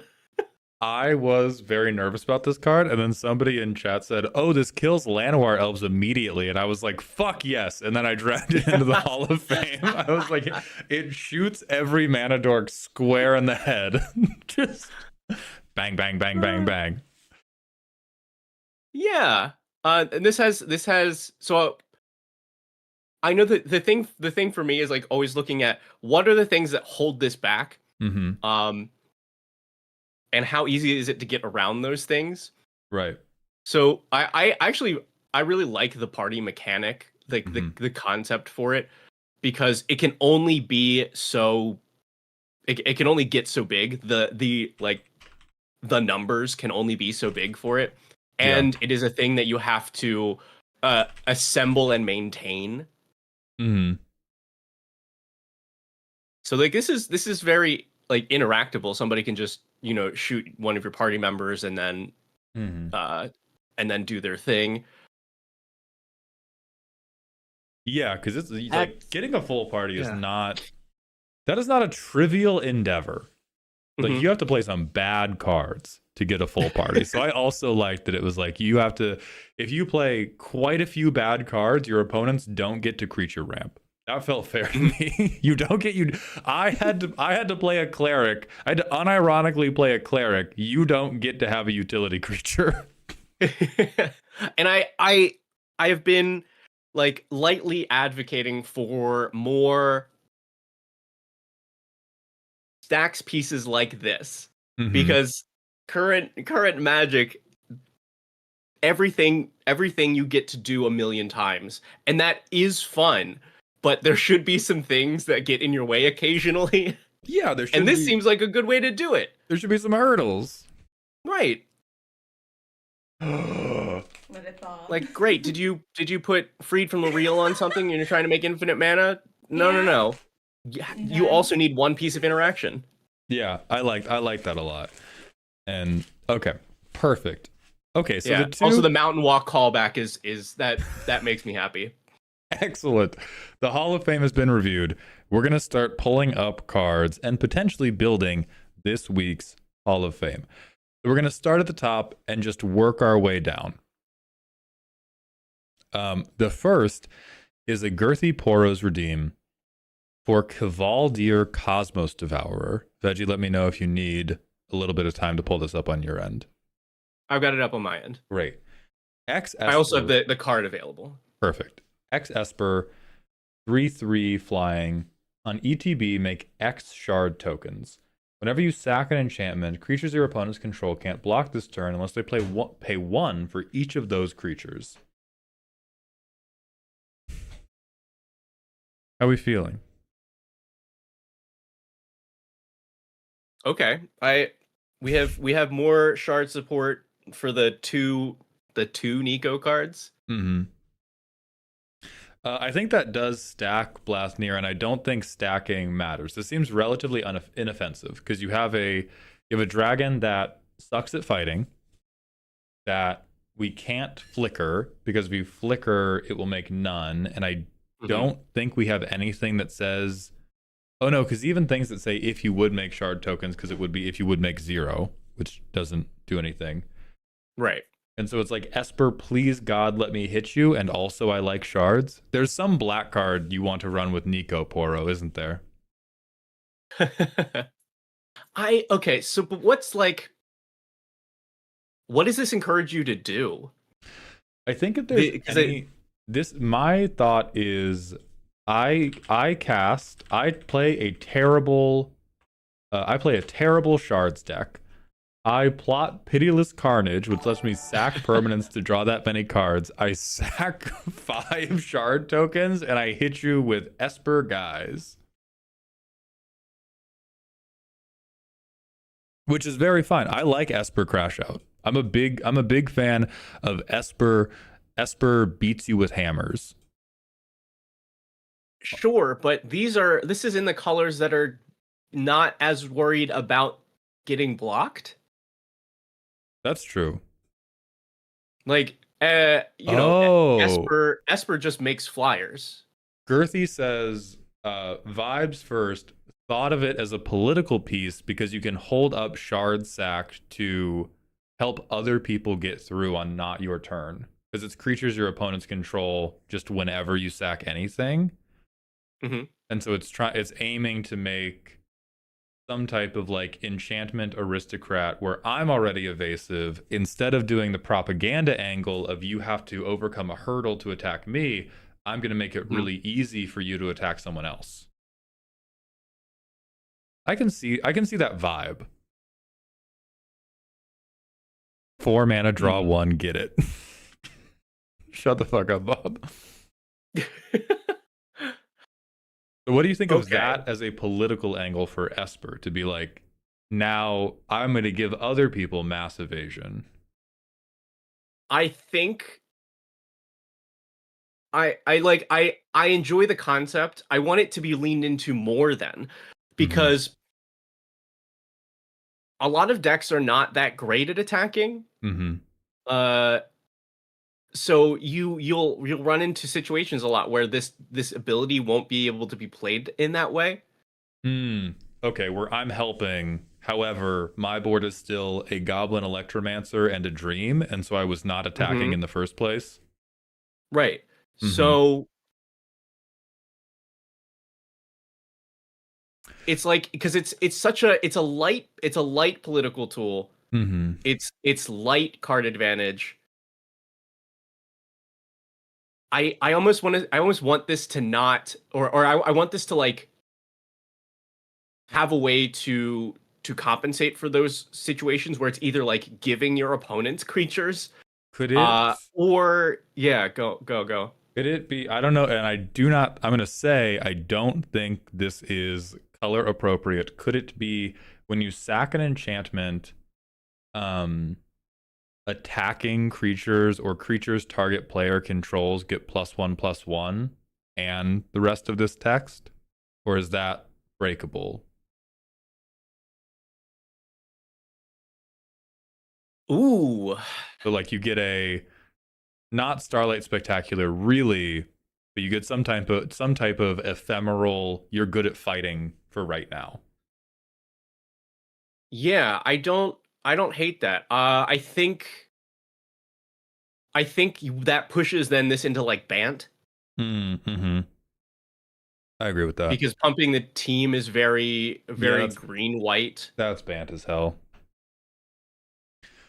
But wait. So that changes the way that you play this a bunch too. If anything, that leans more into this idea. All right, I've got a forward game plan of I'm gonna play Esper Shitters. Right. And I have a way to pump my team. And there's not a lot of ways to like make mass enchantments and sacrifice them easily. So like if you can put that together, great. But it's not going to be like, I hit turn 4, turn 5, and now I can sack every enchantment really easily, and my creatures kill the table. But you have a progressive game plan that does not rely on your opponents also having to attack each other. But you get that bonus of then using it as a political tool as well. Okay, I like that. Then I'm going to leave this here. This one's neat, but not quite there. We're now going to move on to renowned Magic property Uma Musume. The next card is Gold Ship. Both cards are the same. They're just different arts. Jeremy Hex, thank you for the Prime sub. Welcome to the dog home. Gold Ship, Unsinkable Stallion. 1 and a white for a 3/2, where if you would put 1 or more counters on Gold Ship, +1/+1 only, instead roll that many dice. For Wooburg, Reveal cards from the top of your library equal to Goldship's power. It gets +X until end of turn, where X is the total mana of the revealed cards. Activate only if you've rolled a 6 this turn. So obviously this card is dumb, Veggie, but how dumb? I was gonna say that first line of text is super hot. Oh shit. Okay. Go off. I love that. I love that first ability. Is it breakable? Sure. Absolutely. But I gotta admit, like that hit me. I was like, yeah. You're like, ooh. Because the number of things that actually benefit from that ability, aside from the card itself, is not that high. Right. And like a weird little replacement effect is the key to my heart. Yeah, so you gamble for a 6, and then you Wooburg, and I do feel like there's too many hoops to jump through for this to be playable. Because for this to do a singular goddamn thing, you have to have a counter placing effect. Not very hard.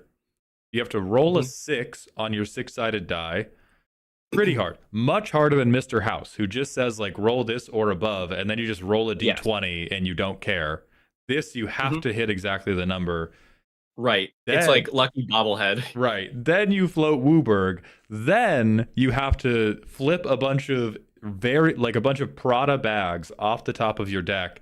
And then you have to give her trample or have like Chandra's ignition or something, which is just, that's pretty deep in the Alfredo sauce for me. So this one, well, I think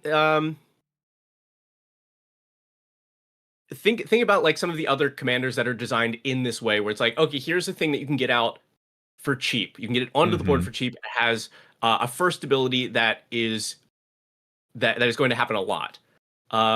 You could say like Nagila is not necessarily the best design comparison. So this is Nagila. This is Nagila.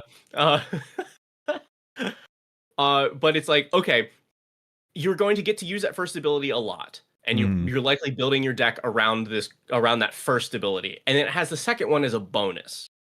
Yeah, you could look at it like Mr. House. It's the first ability of making stuff when you roll or whatever. That's the important one. You're building around that, and then it has this extra bonus ability that you're not using as much. Right. I do kind of want this to reward you also for getting lucky more. I want you to like be able to activate it without having rolled a 6, but it is this gets +X. This gets +X for each 6 you've rolled this turn. Like I wanna pump this up. So you go deep in Vegas and you can win. Okay, and then this just becomes Mr. House Secret Commander, or hey, attractions work now for my Unfinity deck. And you just spam counter effects. Okay. Yeah. Or yeah. This is a good time. This is a good time. I think the only thing for me is that I have a personal like vendetta against hey, we just made this 5 colors because. The artist said she's Wooburg because she will do literally anything except training, which I didn't understand.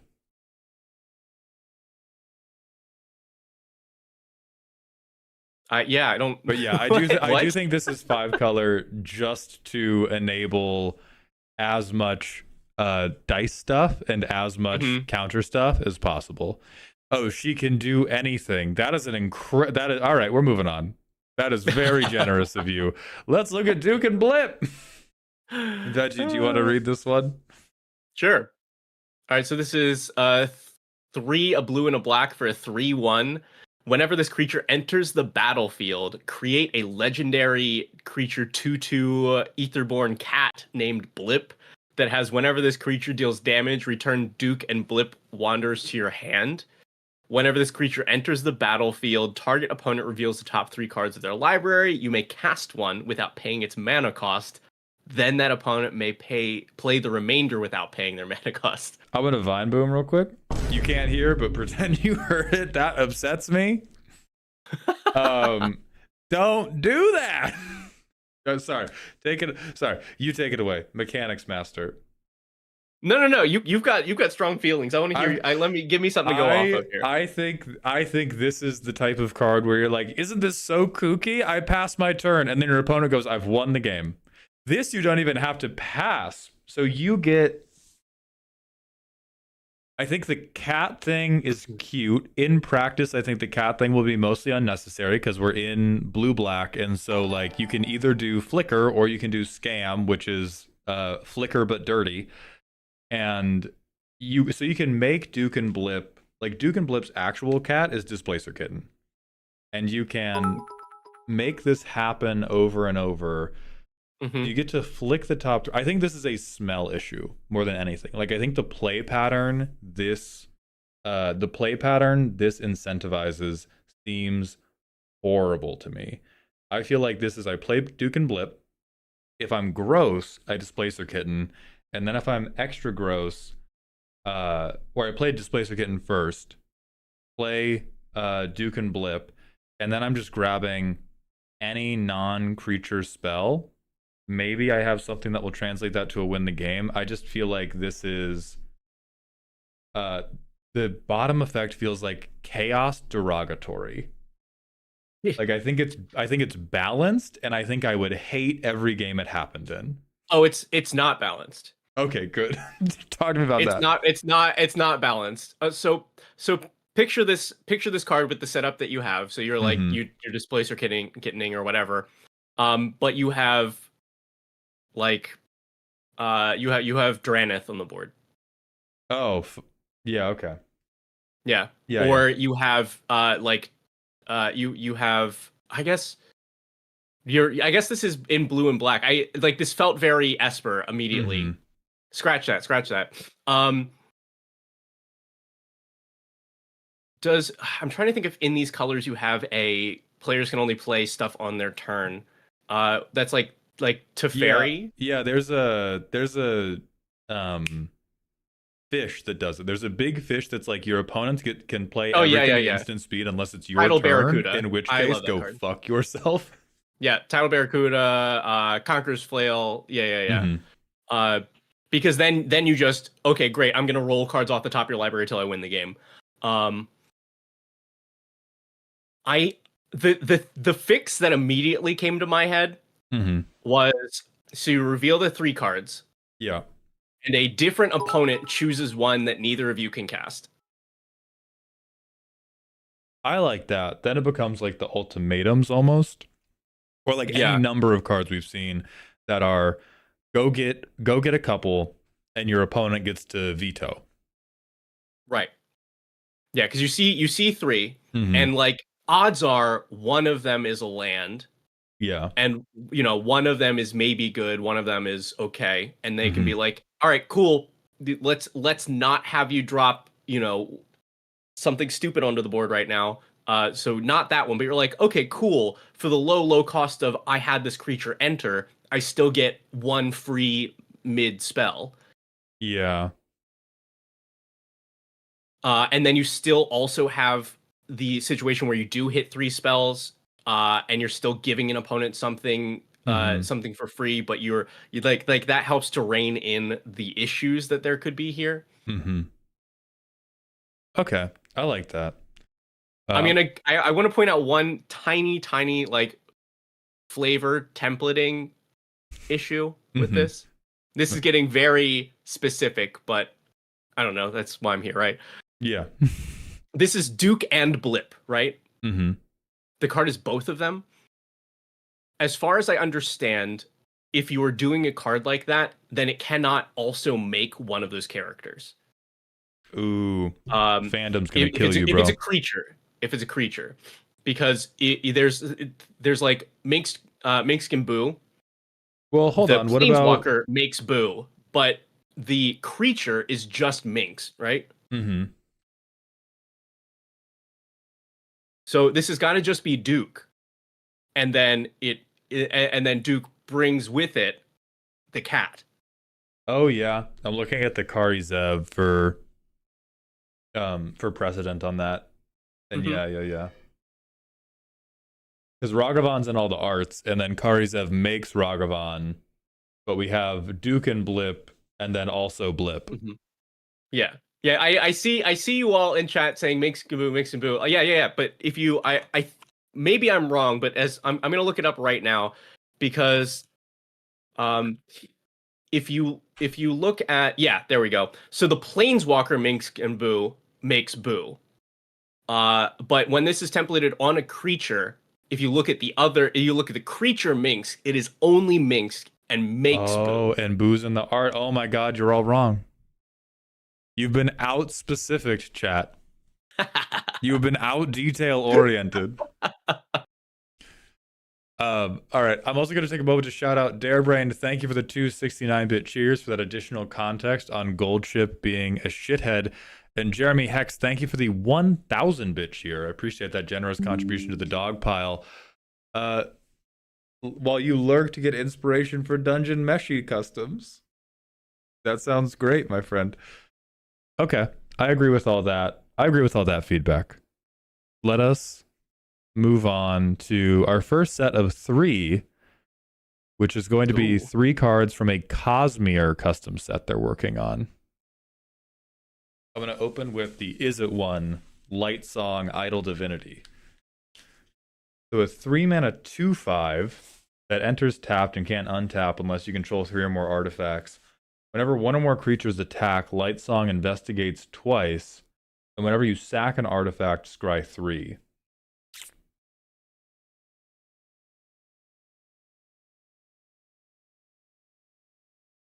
This seems like really weak. Doing a bit much.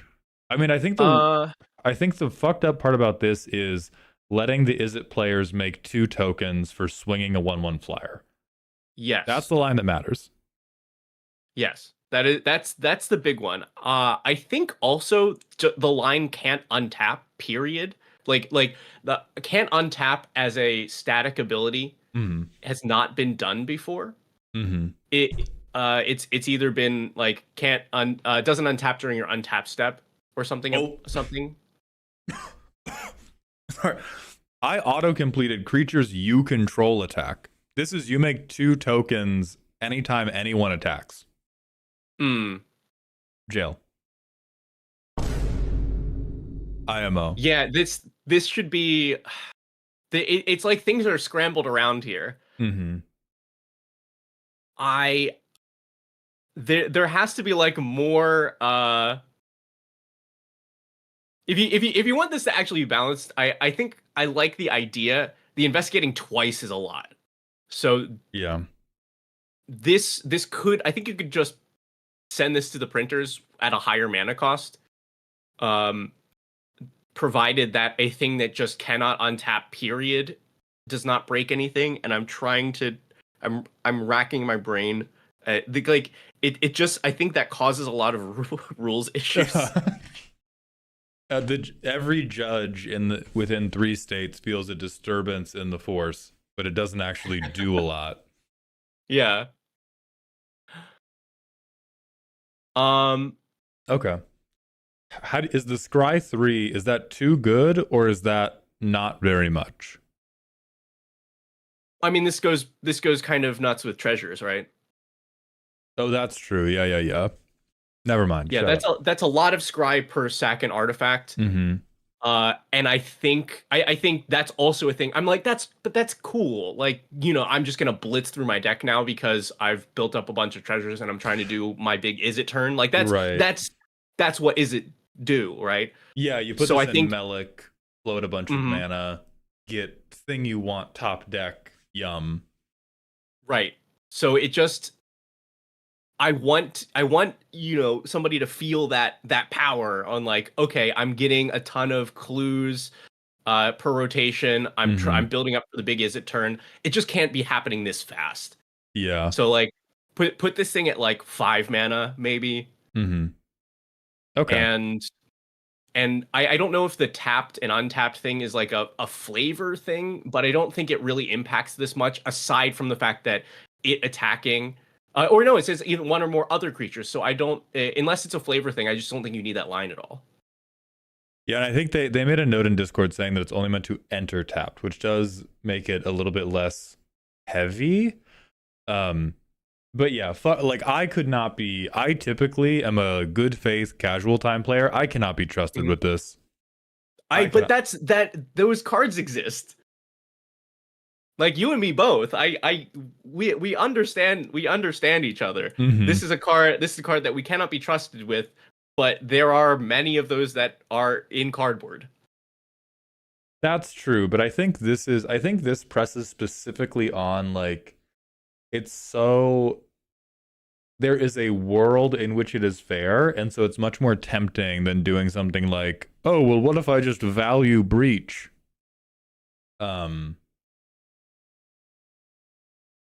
I don't know. Make it cost $1 million. Make it cost $1 million. Yeah. That's they're powerful abilities that can be broken. If you want to leave it how it is, $1 million. Next, we have Yoki Hijo's Lesson, a 3-mana green enchantment that looks like it transforms. At the beginning of your upkeep, put a +1/+1 counter on target creature you control. Then you may pay X. If you do, proliferate that many times. Fine, boom. I'm stopping here for a moment.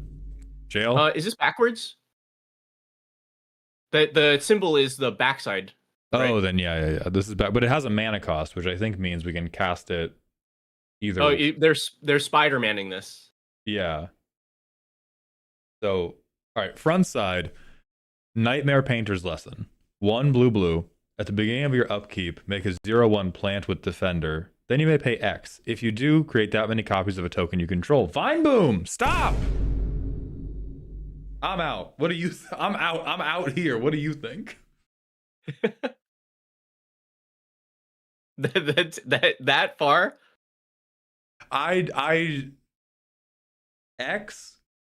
X mana, where every single colorless mana makes you a copy of any token you control with no boundaries on that token. I no longer trust. I have no trust in my heart for this. This is like draft unplayable. I am running from the commander table. I mean, they can't be an uncommon for sure. Like this is a big problem for limited players. This would define the format. But I don't think I hate that initially because cards exist. The problem is you split it up across 2. So like you give your opponents an opportunity to deal with this before it's a problem. But it does mean that you can play this very early and then just untap and have pay your full mana into it. Yeah, and what if someone in chat already mentioned, what if I own a treasure? And that's not even the most like broken thing. This card to me is like may or may not impact CEDH, ruins every bracket 2 game I play for the rest of my life. That's what this screams to me. The like proliferate as many times as you want for 1 colorless mana, clone things as many times as you want for 1 colorless mana. I would be willing to accept it if it was either a very narrow type of token or X was like halved or minus something, like if we made it more than a 1 colorless mana equals imagination thing, I'd be cool. I think this is just like it's way too boosted of a Factorio mod. Like it is value vomit Ipecac without being oh, this is obviously a high power combo piece. Yeah. I was like, I was hoping, because of like I assumed that the bottom part would be like, okay, now transform this when something has happened, and the backside was like, you made too many tokens. Now you lose the Die. game. Yeah. But it's not. It's not a transforming. It's just this is just play the front side or play the backside. Mm-hmm. And then you So can transform it if you feel like it. Or you can go from blue to can green if you? you feel like it. The blue side has a if you control 5 or more tokens with the same name, you may sack them. Oh no, it doesn't. It has the little See, arrow. Yeah, yeah, it yeah. got you That's what I too. thought. It That's got me too. It got that, me too. mhm. But okay, and then you can turn all your tokens, so you can just perma keep something summoning. Yeah, I disdain. I have disdain in my heart for the situations this would create. Yeah. If you wanted this to be a reasonable card, then you need the put a cap on X, or this is a blue green card. I could see this making copies of any creature token that you control. Mm-hmm. Especially since it sets you up with a plant. Yeah. And then can we look at the backside to see maybe there's a reason that this is set up as 2 cards? No, hey, no, there's not. I mean, there's a potential synergy with because the beginning of end step, if a creature you control has more counters on it than its base toughness, remove all of those. It deals twice that much damage to target creature and opponent controls. So if you go too big, you simply one-sided board wipe. Yeah. Yeah, so I don't think this needs to be 2 cards. I think this is a must, as Chad is asking. This is a must to try to prevent it from being broken value vomit. And I think it just becomes like I get to pay X into all of my power matters things. I get to shoot your board with ion cannons because I have proliferated, and may God have mercy on your soul if I had any non-creature thing to proliferate. It does not have parity or I guess symmetry with the other half of the card because of the may and must. Mm-hmm. I think we have to take this one back to the kitchen, my friend. Yeah, the number of things that you have to adjust to make this feel the same way and do a similar thing is just it's a lot. Could it be fixed? Yeah, but Mm-hmm. does it is it worth the work? No, let's scrap it. Mm-hmm. Okay, let's move to the League of Legends cards. Oh, I love League of Legends. Yeah, I'll make you play it one day. This is Callista Spear of Vengeance. Orzhov immediately wrong from the colors, but we'll talk about that later. First strike, Soulbond. Soulbond's correct. Whenever Callista or a creature it's paired with deals combat damage to a player, they get a rend counter. At the beginning of your end step, each opponent loses X life and you gain X life, where X is the number of rend counters they have. I have very strong opinions about the flavor. Veggie, mechanically, what do you feel about this card? All right, so you've got Callista comes in, you get a little partner creature, you're hitting players, you're building counters onto them, and then you're draining them at the end of turn. Yeah. So it's almost like Yeah. being able to stack bleed damage. Yeah.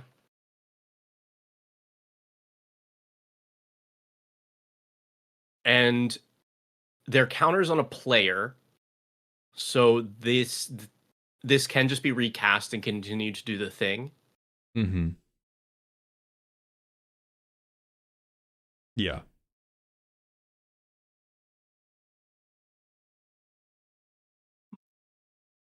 And you're only getting 1 Ren counter per hit. It's not like that many, like not equal to damage. Yeah, you do not stack them up that quickly.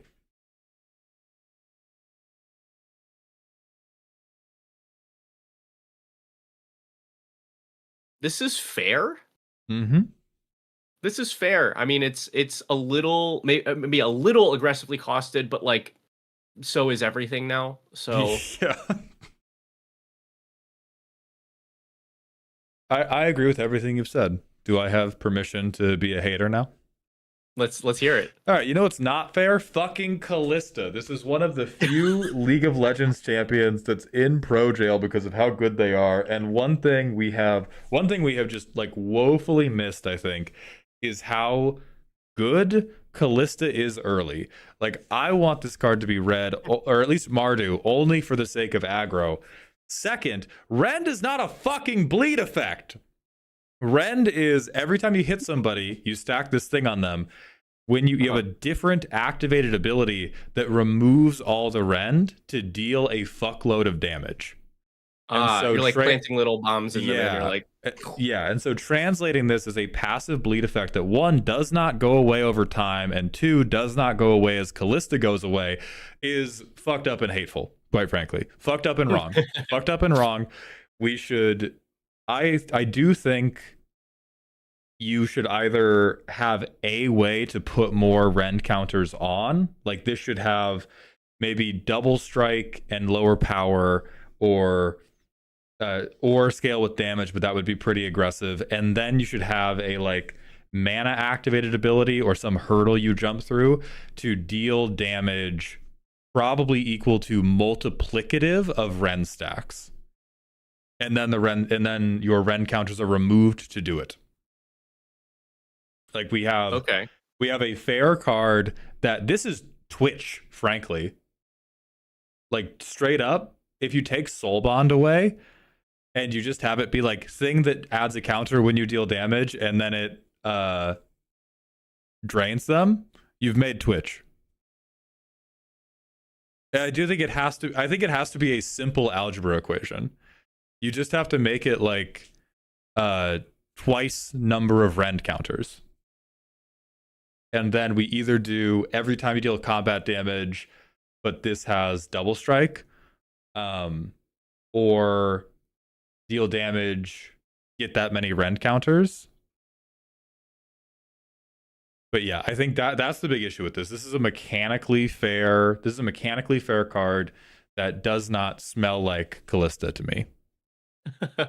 Is the Soul Bond important for the flavor? Soul Bond is, Callista has an ability that is called Soul Bond, and it does matter who their partner is. So that part is correct.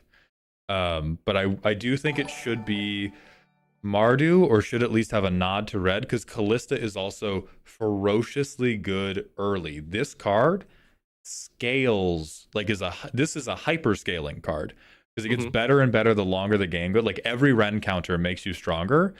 And Callista's not terrible in the late game of League, but one of the reasons Callista is crazy is because if you are a good Callista player, at 30 seconds into the game, you kill the enemy player. And then they come back into lane and you kill the enemy player again.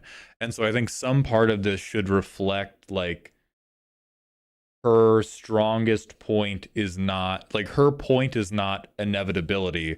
Her point is she can run you over.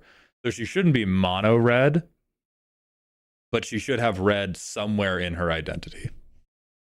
What if you, because I agree. I see some of this in chat that, like, this doesn't seem mechanically red, and just because the card is aggressive doesn't necessarily mean that we need to put it into red. Yeah, what if this was like 2 mana, or what if this was like 1 hybrid and you knocked it down to like what if this was 1 hybrid and it was a 1/1 with first strike death touch Soul Bond? Ooh, so that would feel like what Callista feels like, right?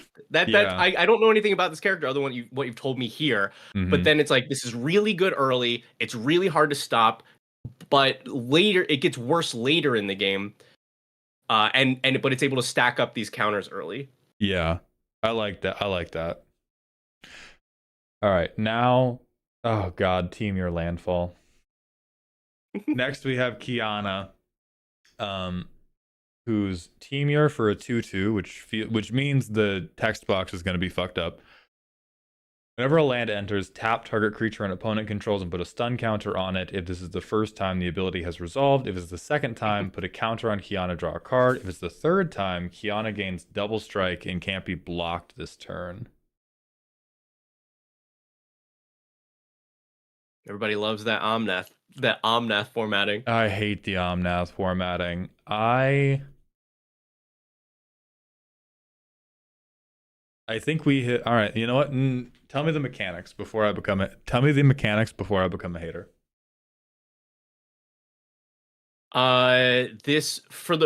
First of all, it should be the Omnath formatting of instead. Mm-hmm. So because your third time as this card reads would be gains double strike, can't be blocked, and put a +1/+1 counter and draw a card. Like you've done, and also you're stunning each time. Mm-hmm. Oh no, hold on. This does say if it's the first time for each one. Okay. That is a lot. And as we know from specifically Omnath, third land drop is not hard to do. Mm-hmm. This coming down a turn earlier than that is even worse. And so let's just think about what happens on this gets your triple landfall. Mm-hmm. You have stunned something. It is a 3/3. You've drawn a card that is dealing 6 commander damage to somebody. Mm-hmm. That is with nothing other than I've played some lands. Mm-hmm. You've also locked down a creature because it's a stun. It's not even a tap. It's a tap and stun. So it's going to be easier to get in on that player the next time. And the second shot is it's now a 4/4 with double strike. So you've done you're hitting for 14 total there with no help other than playing lands, which is, the game. Mm-hmm.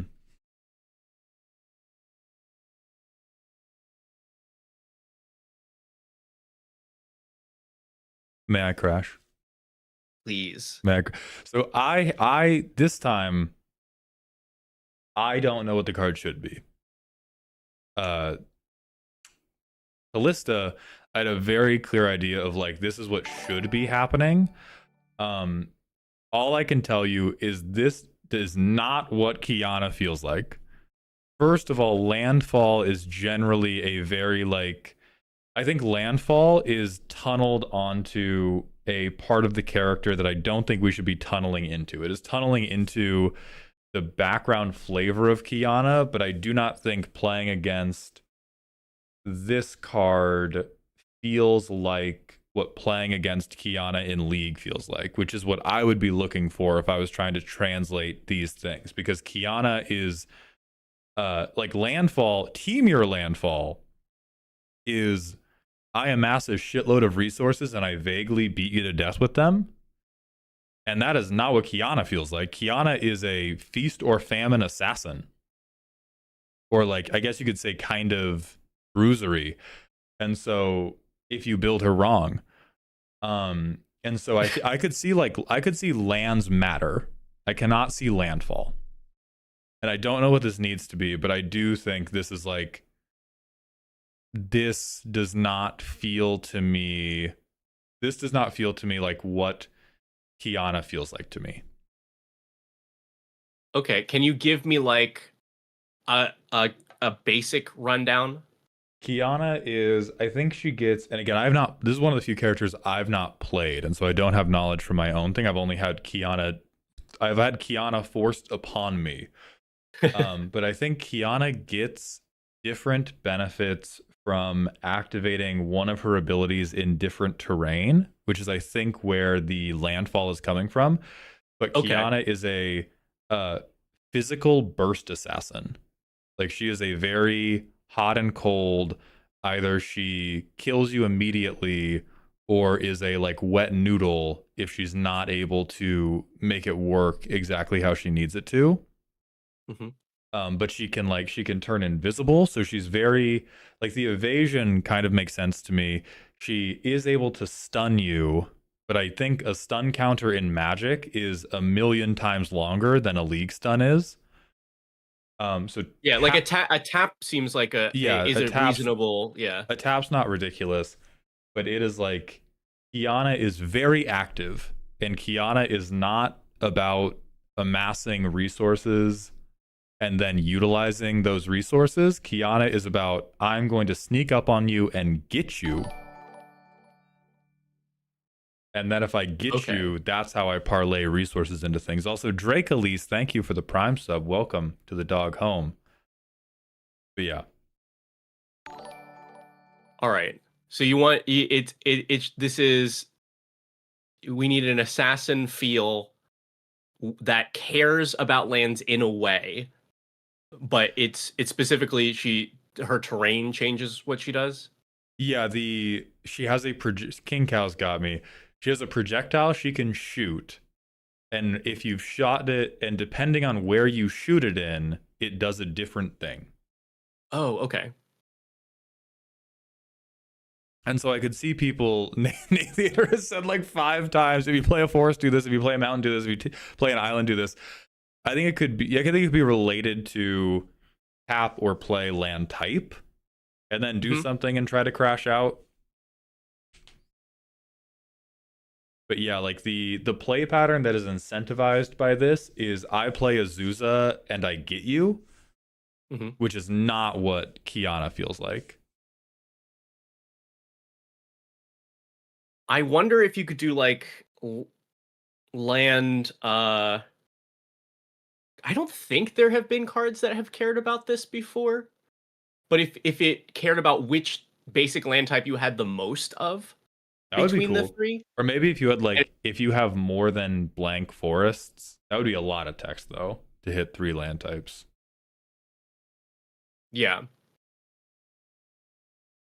But that's interesting. So if it was just like, you know, when Kiana attacks, if you control more islands than anything else, then like tap and stun a creature. If you control more forests, then plus something, maybe like plus equal the number of forests.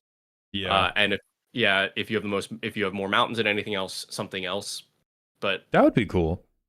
I could get or like kill that. A creature. There's your assassin bit. Yeah, I get behind that. All right, let's. Oh, okay, let's move on to Jax. Let's move on to Jax, Grandmaster at Arms. Boros 2/1 with first strike. When Jax attacks, if he's equipped, draw a card. When he deals combat damage to a player, put a +1/+1 counter on each equipped creature you control. I super have to go to the bathroom, so give me a minute, actually. Okay. And then we could continue. Soulstorming, thank you for the 50-bit cheer. And Drake Elise, thank you very much for the Prime sub, my friend. Welcome, dog home. I will be right back. Veggie, entertain the children. All right, chat. Tell me about this character. Tell me about how this character plays, because like if you haven't picked up, I don't play League. I've stayed away from it because I know it would be a significant problem in my life. I would love it. But this is... So he hits you with a lamp? He's... okay, he runs up on you. Very aggressive. God who nerfs himself with a lamppost. Okay. Brawler. Jumps on some. Wait, so is it jumps? Okay, literal jumps, not like assassin. You're like but like leaps in the. I heard League character. Sorry. Oh yeah. Nerd girl is here. Tell me, do you know this character, Jax? Yeah. So he's got like a big staff, and he's gonna sort of like monk jump on you and hit you with the staff. Okay. And then swirl it around and kick your ass. Okay. Is it like the jump? Is it like, oh, I didn't see this coming, or it's like, oh no, he's over there and he could jump me when he wants? Yeah. Okay. Yeah, less ninja, more monk. Okay.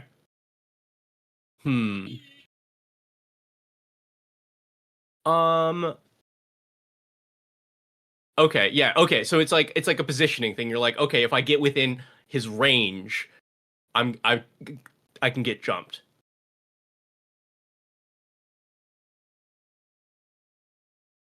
Hmm. I mean, that seems all right. So, but it sounds like the equipment angle is not quite his thing. If I'm reading this correctly, that he has just this like he has this lamppost as his thing. Come back to lamppost talking. Is that right? What's going on? Does he have a lamppost? Like, what's the equipment here? So Jax is what I actually think the equipment is not actually a lamppost reference. In League lore, he is a guy who is so good at fighting that he fights people with a lamp because otherwise it's unfair. Now, Okay. in League, I actually think Legends of Runeterra design, yada yada yada, you're all wrong. I think the reason this works is because the Jax gameplay experience is this character revolves entirely around if he has completed the first item he builds or not. And the first item he builds is a little sword. Okay. And so there's lamp lore, but also like in game, if Jax is equipped and has his sheen, you are going to fucking die. The thing that I dislike about this card is that he's putting counters on all equipped creatures, and Jax players are the furthest thing from a team player that you can get in League of Legends. Like, Jax is a demon every Jax player is a demon sent from hell who believes that they are the greatest League of Legends player in the world and wish to prove it Kobe Bryant style. Okay. So it's like I'm putting the team on my back, and everybody's like, we don't need that. Yeah, like, and he's like, but I am. Check how big my back is. See how many lap pull downs I can do. So and he is a snowbally champion. Like, if you can get going, if people make the mistake of trying to 1v1 Jax or even 1v2 Jax early, he will just run over the game. So I could kind of put a counter on him, but he is just putting these counters on himself. He's like, your game plan is typically you're trying to you're trying to like assemble a weapon early. Yeah, but that's every character. It's just that he has an inordinate spike in power just for getting this one thing. Gotcha. But it's like it's a spike in power of like damage or something. Oh yeah, he shits damage. As soon as he gets this thing, he goes from being like, oh, this guy's maybe a little scary, to he gets this one weapon and then he will out damage you in every engagement. Okay. So then to me, that's because like drawing a card is like, information or like, mindy something. So switch that. Just if he attacks well equipped, give him like double strike or something. Or he boosts himself. Mm-hmm. And then everybody's telling me that he like jumps on people. Yeah, but a lot of characters have dashes. I think it's going to be difficult to represent a dash because this is kind of like, imagine modern Magic stat blocks and designs versus old Magic stat blocks and designs. Like, every League champion made after a certain point has some type of fucked up movement ability, and so we just can't focus on it.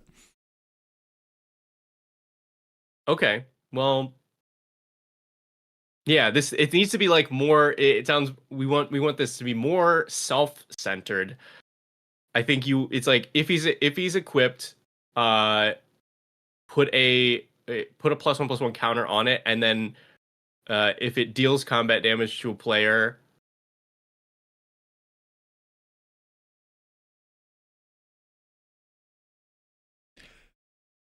What if it's like if it deals combat damage to a player, it gains double strike?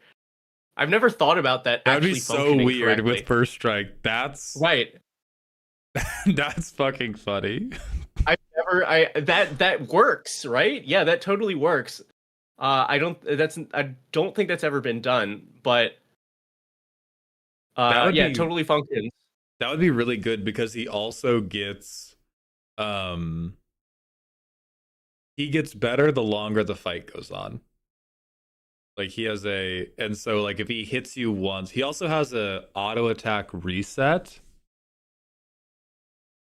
Okay, god dang it, man. The fact that Jax was one of the first to have a movement ability does not change the point that so many league champs have movement abilities that trying to capture those in a card is meaningless. It is a as far as Jax flavor goes, as far as any league character's flavor goes, their movement tech is the least important piece of them because it is now so broad and universal. But yeah, I think the first strike into double strike would be very funny and does make sense. Yeah, there we go. That's I know. cool. So I think some of you were saying like, why not just give it double strike at this point? It's like it's one, the line is cool, okay?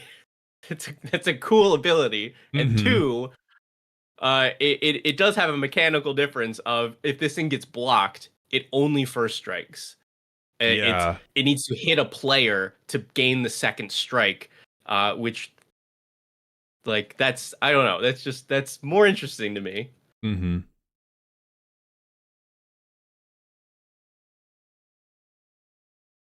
That will be, yeah, I like that a lot. Mhm. Okay. All right, I'm back in. Now we're going to move on to Gwen, who is Azorius. On ETB, mill X, where X is the amount spent to cast her. When she attacks, she gets +1/+0 for each creature card in your graveyard, gains first strike until end of turn. What do we think of these mechanics, Veggie? Cool. You've done a commander design. All right. Whenever she attacks, +1 for each creature card in your graveyard and gains first strike until end of turn.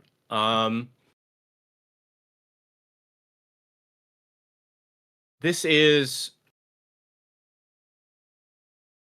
fine. I think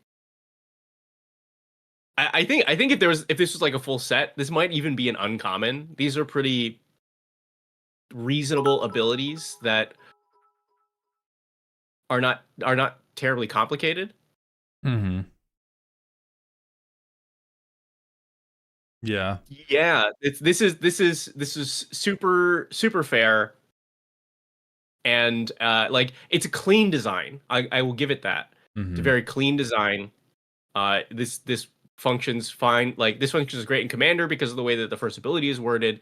Functions fine in other formats. Mm-hmm. Even a lot of the ways like it is weird that it cares about creatures in your graveyard in these colors. I think is the one, but that is not. It's not totally outside of the white color pie. Mm-hmm. I'm gonna echo that it's weird. I'm not gonna crash out as much about this one, partially because I hate Gwen, so seeing her done dirty is a good thing for me. Okay. But I am getting like a consistent. I don't know which piece of the character's lore we focused on to create these abilities, but I disagree with them. Like Gwen is in League. Gwen is a champion who cares very much about physical positioning. And so I can kind of see, okay, if you have positioned your graveyard appropriately, you get a big damage boost. But she's a champion who can, she can either negate the damage that other people are dealing to her if they are in the wrong physical position, or she can ignore other people's damage resistance if she is in the right physical position relative to them. And so this, I'm not sure how you would translate that, but this seems strange because there are multiple champions who care about like how many things have died near you, which sound like creature cards in grave or creatures dying thing. Oh no. I have an idea. It Wizards, if you're watching the stream right now, this is not, I would never actually suggest this. I would never say this Okay? in front of you, Mark. I would never say this in front of you. Say it. Don't like again, bad idea, but I would want to bring back Graveyard Order Matters Oh god. for this. Because that's a way that you can kind of simulate positioning and creatures dead, like, you know, or what you said, she cares about things that have died around her, and still, like, if we're building off of this design, like, it sounds like this just doesn't really match at all. But if we still wanted this like mill and graveyard kind of thing, then you can. It could be like the mill is a way to sort of control and reorder your graveyard, like to change the order of the graveyard. So that is your positioning. And then she gains things depending on like if you stacked multiple creatures in a row. It's a terrible idea, but it is what happened in my brain, and so that is what you get. Yeah, okay, then we're gonna move on. That's how you do it. No notes. Let's look at Teemo, who is Naya, which is correct for how fucking annoying he is. And Darebrain, thank you for the 69-bit cheer. I think it's weird to be an Azorius. That sounds super Dimir to me.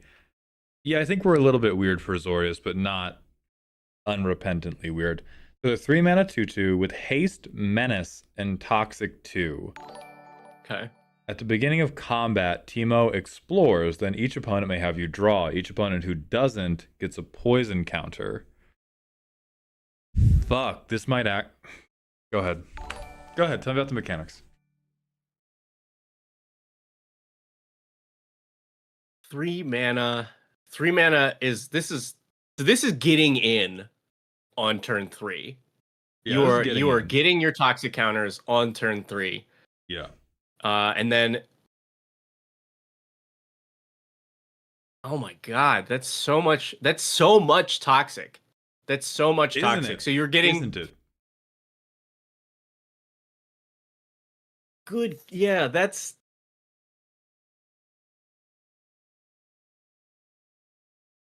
because like the struggle for poison strategies, at least for commander, should be getting it going or finishing it out.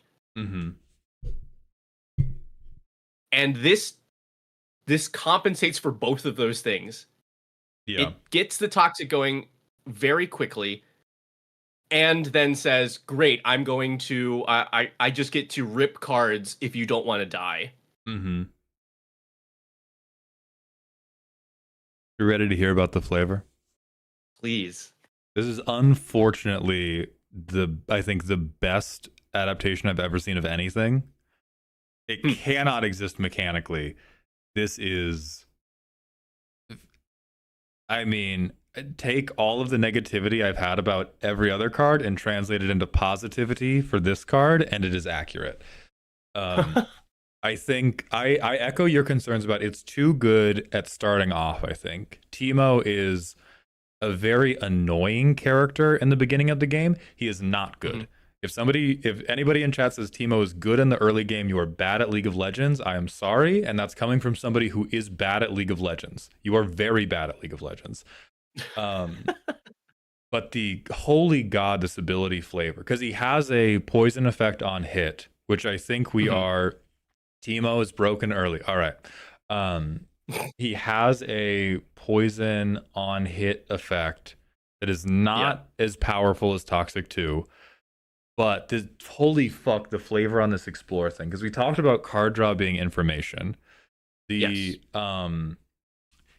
he can do is he can place mushrooms. These are invisible mushrooms, and what he typically does is he places them on the enemy map, to be able to have limited vision about where other people are. Oh, got you. Like, do you can tell like when one's been set off or something? Yeah, you can tell when the trap has been set off, and if it gets set off, early game they're just annoying. Late game, if you step on like 2 mushrooms, you're dead. and so you either let him keep them with the explore or with the card draw info, or you fucking die. So I think the finish off flavor is perfect, and this should go to Toxic 1 at most. I think Toxic 2 is too good at just like yeah, is he? Yeah. Go ahead. Toxic 2 is very strong. The thing for me is he like canonically fast or Yes, something? He has like a move speed buff. The right. reason he's so annoying in lane early is he's not strong, you just can't fight him, because if you try to fight him, he has critter pace. He will scurry away from you and you won't catch him. And if you are able to duck him, we're going to get too deep in the weeds of actual league mechanics, but he'll kite you very, very well. So I think speed and menace, because if you want to shut down a Teemo, you 2v1 him. You 2v1 him, and then he's the shittiest character ever. And he just fucking, and he falls over dead. Okay, then let's, if we stick with this base, because it sounds like this is a really just an accurate idea for him. Definitely knock it down to Toxic 1. And then the second ability is still okay, so we need this feel of over time. You've got to either let him have his things, or like you either let him gain info or you risk your life. Right. Because like your early game choosing, okay, do I set these off, right? Because I assume it expends them at that point. Yeah, it will expend them. It will expend them, and so you have to make the choice between, do I want to check for these, or do I want to lose a bunch of life and risk getting murdered? Okay. I got a weird one. I'm trying to figure out exactly how this works, but I will take too long kind of tuning this. So here's the idea. Is you're building up poison counters on your opponents, but I'm not sure exactly. So it's each opponent may have you draw a card. Each opponent who doesn't, instead of getting a poison counter, you could have them take like a very large amount of damage equal to poison they've gotten, so that you are making it worse over time. It would have to be a lot. It'd have to be like 4 times the number of poison counters. Yeah. And that also, I think that translates the focus really well, because Teemo doesn't have people also pretend that Teemo can have the entire map full of traps. Teemos do have to choose where to concentrate, but they can make where they concentrate absolute hell to try to maneuver in. And so then it's like, okay, who did I put my poison counters on? They are the ones who may explode. Yeah.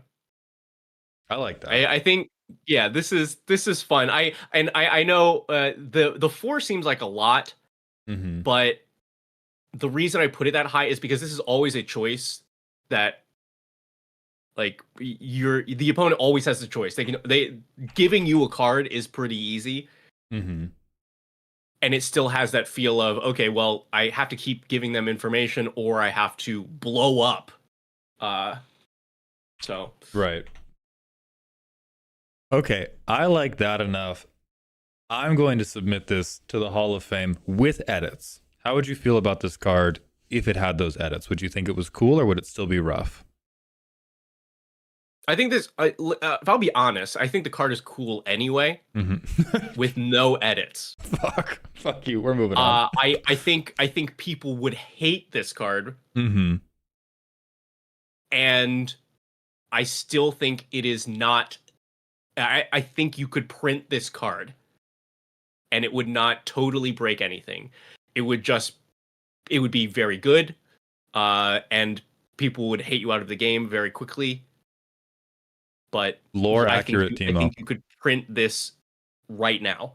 Lore accurate, Timo. Nobody bans him because he's not quite good enough to ban, but everybody fucking hates him. Or a couple people ban him. A couple people hate him enough to ban him. Okay, we're gonna move on to Kaiju Knight. Raven Art. Thank you for sending these cards in. Have a good one. And Zendono, thank you for the 100-bit cheer, my friend. Welcome to the dog pile.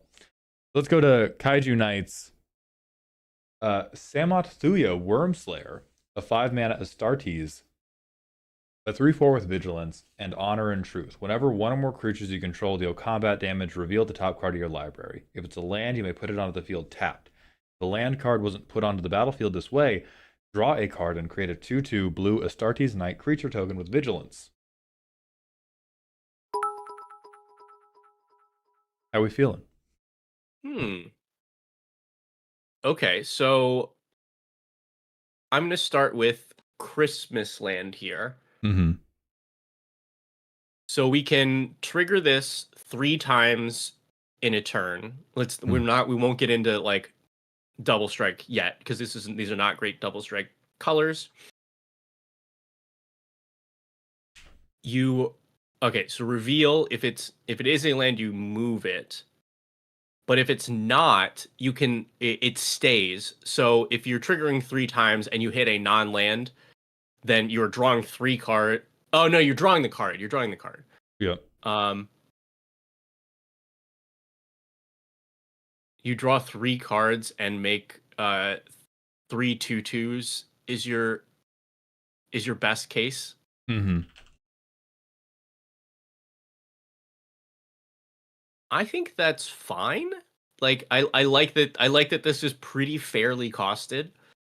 Yeah, 5 mana. I feel very reasonable about shooting you once. Like you begin building this board state, presumably an evasive board state. Then on turn 4, you tap out for this. I shoot you in the head, and you go, rats. Mm-hmm. And the world keeps turning. Yeah, I like this. This is, I think, a typical Simic design of we've put a bunch of those words that we like to put on on those cards you like. We've put them in a different. This is Taco Bell. This is Simic Taco Bell design. Yeah. But it's a tasty chalupa. Right. All right. People like it. So I don't know that I have much more for this. We don't need much more. We actually need to speed up a little bit on a per card basis. You have to rein me in because I'm gonna start reining you in on fixing these. We're gonna do more. Okay. We're gonna do more 1 through 10. How fucked is it? And less. How do we make it good? Now we have Destoroyah.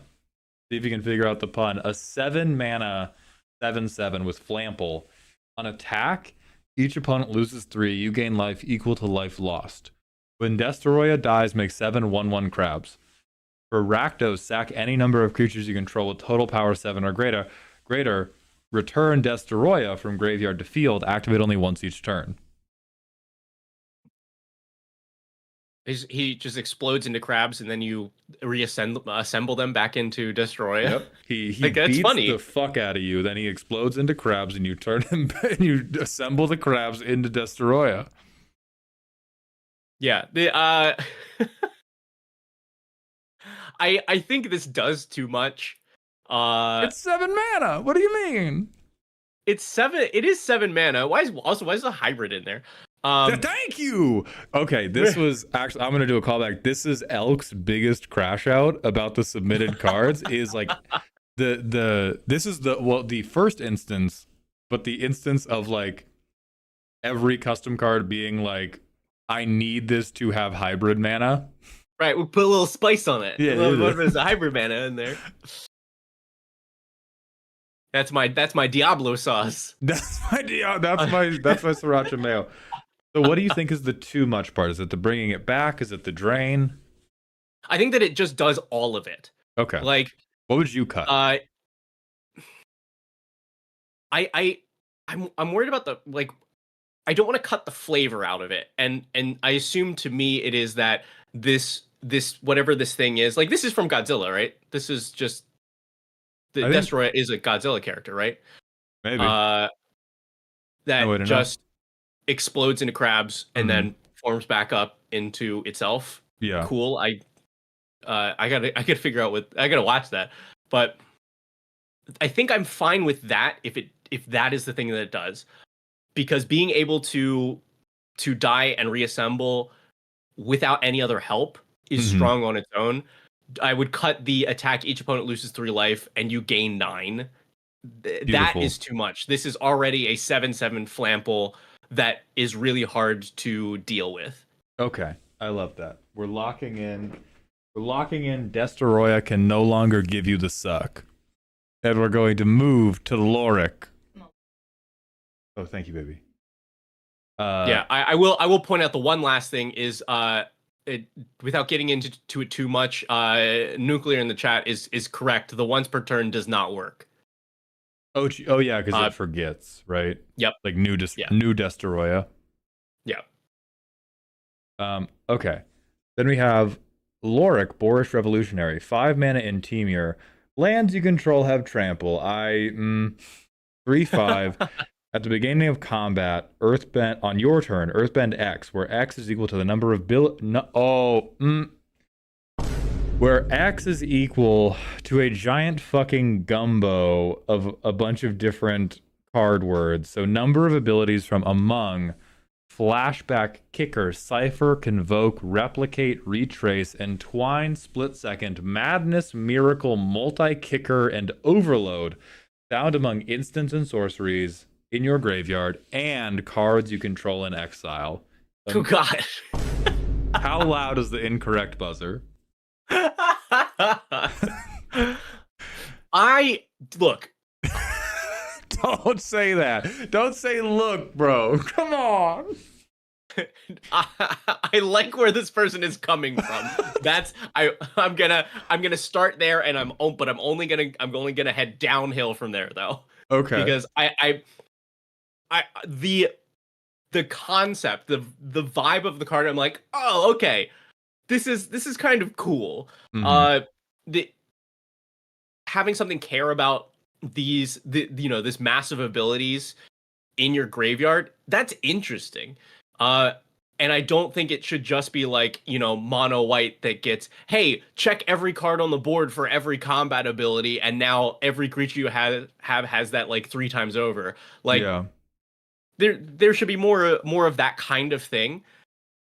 It feels very disconnected, the abilities that are chosen. But it's all the hipster abilities. The connection is that all of these abilities are too bad for me to build a deck of soup with them. What do you mean? No, they're not. Well, outside of Flashback. Well, yeah, okay. Flashback, one of the most common. How else do I build a deck that is themed around having all of these abilities at once, Veggie? You can already build this if it's just Flashback. Yeah. But I think my instinct here is this feels, maybe I'm just influenced by the art. This feels like Sultai-y. I know the red is probably here because it interacts more with lands. But if we're looking at our graveyard for these abilities, I want the abilities to be cards, like there to be a theme throughout the abilities. Maybe they are all graveyard activated abilities. Something like that. Maybe they're all lands abilities. Like they're chat's saying they're all alternate costs for instants and sorceries. That is the alternate or additional. Yeah, alternate or additional. And they're not. Split Second is not that thing. Oh, that's true. That's true. Fuck you, chat. Out semanticked again. I mean, my problem with cards like this is it seems like we want to have hipster soup because the Earthbend is really bad, like, because it doesn't count as chat pointed out, 10 flashback cards doesn't get you Earthbend 10. It gets you Earthbend 1. So this is devastatingly weak unless we have like 5 or more.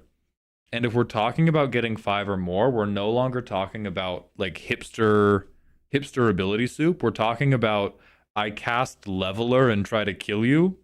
Not Leveler because it still wouldn't, but it's like the type of I just self-mill. I run a bunch of bad cards and then I run a few really good self-mill cards and I cast those and then I just get a fucking 9/9 every combat. And that's the Right. like it's so if we did every time you cast a spell that has, and then we pick a number of abilities that do have a connection, you get an experience counter. And then Earthbend equal to experience counters, I would feel better, but then I would feel bad because of proliferate. I actually think that this can be cleaned up almost as is.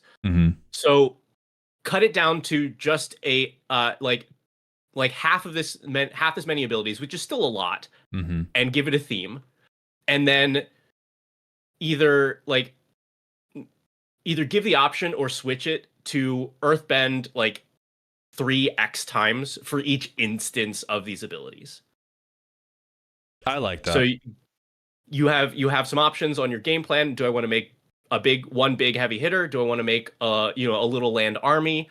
And it allows you to build a little bit more themed. Like if this is just Graveyard Matters abilities, or if this is just alternate cost abilities, or if this is just additional cost abilities, then you have more of an actual like build theme, which still gives you a range that you can like for customization. But I like that. That's very okay. Yeah. See, look at how good Veggie is at cards.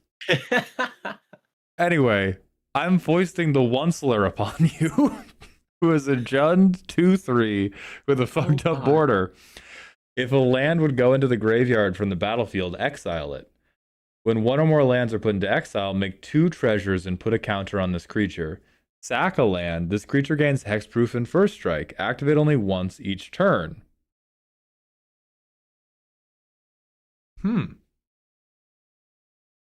Okay. High praise. We have a graveyard replacement effect that triggers that pairs with a triggered ability. Create 2 treasures and put a counter on this creature. That is already broken. This card can't exist. Making 2 untapped treasures whenever a graveyard is put into a grave, like is sacrificed. Well, consider that other people shouldn't sacrifice their lands, and that if they do, I deserve to win the game at instant speed. How about that? Good God, because you even if we're not considering the fact that this encourages land destruction, you could just build it, focus on yourself. Every sack land makes 2 treasures. Do you have a land sacrifice outlet? Cool, all of those get sacrificed. Or all you can just like do a stupid land sacrifice storm turn in Jund. Yeah. So when one or more lands are put into exile, so there is I think there's an issue with the way that this is worded as well. Because is this land cards? Yeah. So actually, I think the way that this is written does not function because Magic rules care about whether you are specifying if this is a card or not.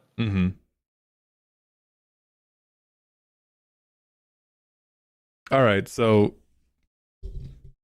I like it, which was I think the Discord message says I thought Bald might get a kick out of it. So fuck you, rules jail. I'd play it. I would show up to an episode of Decked Out being like, I have a funny custom card, and Veggie would hold his head in his hands.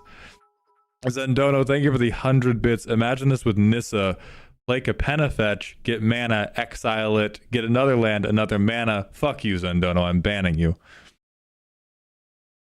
I'm gonna get a little funky here even farther on rules just for a moment. Just for a moment. Because I don't know off the top of my head the distinction that Magic has between a land and a land card. If a land is only a land on the battlefield, which sounds like a stupid thing to have to know, but here, that's Magic rules stuff.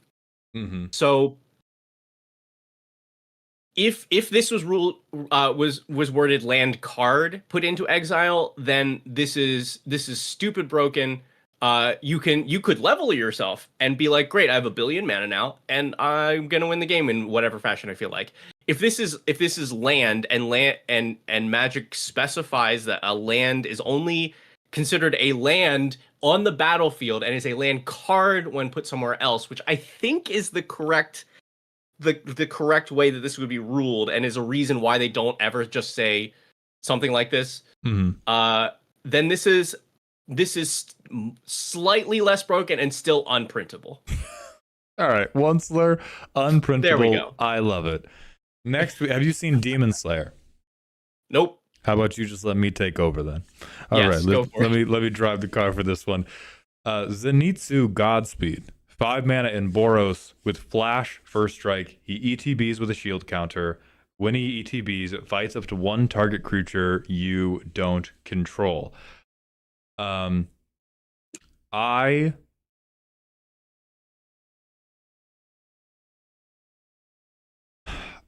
like this.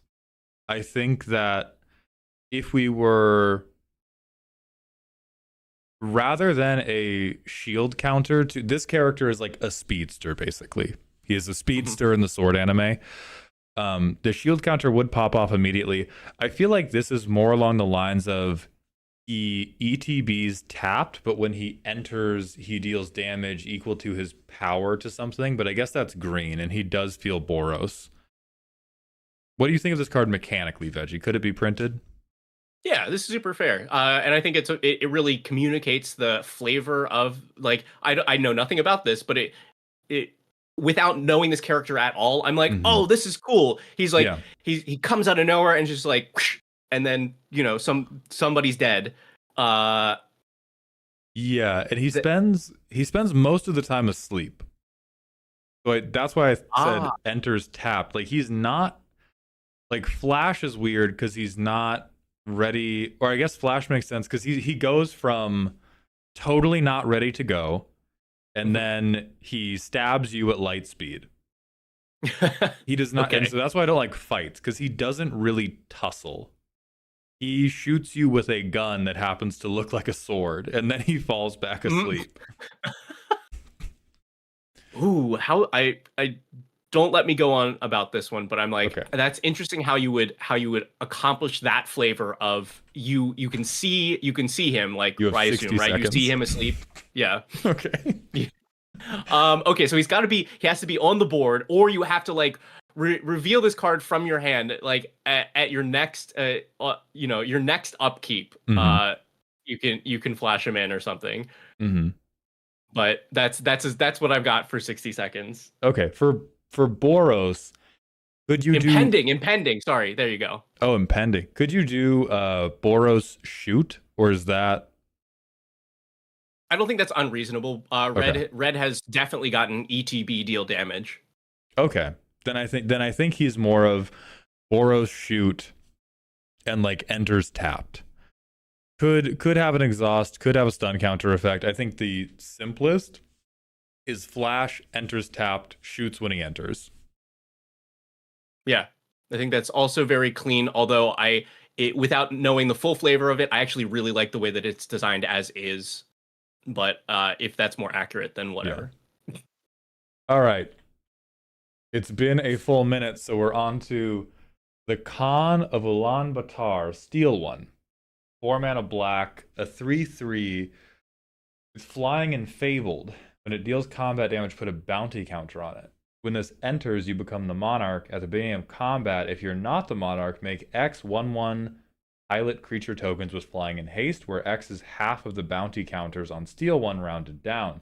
At the beginning of your end step, if you're the monarch, put 2 bounty counters on up to 1 target creature you control. Yeah. Why is the type line down there? I don't like it. Because it's meant to make you angry. It's I meant hate to it. trick you into thinking it's a vehicle. But it's actually a person. It's the guy in the plane. Also, as someone that like, I like a lot of the outrageous borders that they've been doing. I don't know why this I'm like, can't do it. We're playing with the monarch. We are making it easier to take it back. Mm-hmm. I think it's tough to give to make flyers to help you get to the monarch back. That is too easy. Mm-hmm. Like if we compare this to like Marchesa, right, it gets Death Touchers. It gets Death Touchers, which at least gives you more of an option. Or like, I have to let you kill one of my things or give you the monarchy. This is just, I will take it back. And yeah, like you have, I guess you will have to hit a player. You have to get 2 bounty counters on it to make 1 pilot. Mm-hmm. I still think that's too easy. Well, you don't even have to hit a player, because on your end step, if you're the monarch, which you will be the turn you play this thing, you get 2 bounty counters. Oh, you on a yes, yeah. This just makes it too easy. Mm-hmm. You are passing. This effectively is a group hug effect that says you and one other player get to draw an extra card every turn. Yep. And also, I have 1,000,000 guys die. Mm-hmm. And that's if they can get in on you, because once you start to make the pilots, not only do they steal the monarch back really easily, they also block everything. Mm-hmm. That's true. Yeah, so maybe if they couldn't block, it would be less fucked up. Yeah, or I even like, they also have haste, so you're taking it back right away. Mm-hmm. Yeah. I think I liked this without the bottom line, because being able to repeatedly take the monarch back or defend it is not a problem. Mm-hmm. But the fact that this does it so easily is the problem. Yeah. So if you had to work, yeah, it's like, okay, I have to hit a player twice, with this to be able to then start making these pilots. That I think I'm okay with. Even if it was like hit a player, put 2 counters on it, that also would be fine. It's just like I have to get it out and get in. Well, I think I like that much better. I think they also mentioned this was like the signpost of what they're building a custom deck. Maybe if we knocked this down, I'm imagining the bounty counter. The bounty counter line is very reasonable, or is like needed for a lot of other stuff. Like other creatures will have bounty mechanics. Mm-hmm. You should probably knock it to 1 to pseudo deal with the same problem. And then you kind of get a compromise where you don't get to turn it on in 1 loop for doing nothing, and you have a way to or maybe like on combat damage, put a bounty counter instead of the fabled keyword. When this creature deals combat damage, put a bounty counter on target creature you control. Yeah, actually, if the idea is that there are more mechanics that work with this, then make it cut it down to 1 counter on a creature, on another creature you control. So it cannot put counters onto itself with its own ability. But it does have the, okay, I hit you, I put a counter onto this, and then it makes pilots equal to like, I want it to look at all of your bounty counters, but I don't know how balanced the mechanic is. Right. But that's my instinct, is it looks at like half the bounty counters on all creatures you control, or like a third, or something like that. Yeah. Yeah. Okay. Next we have YEAHHHHHH, which is from a custom 40k precon. It's Jund. Well, it's Jund.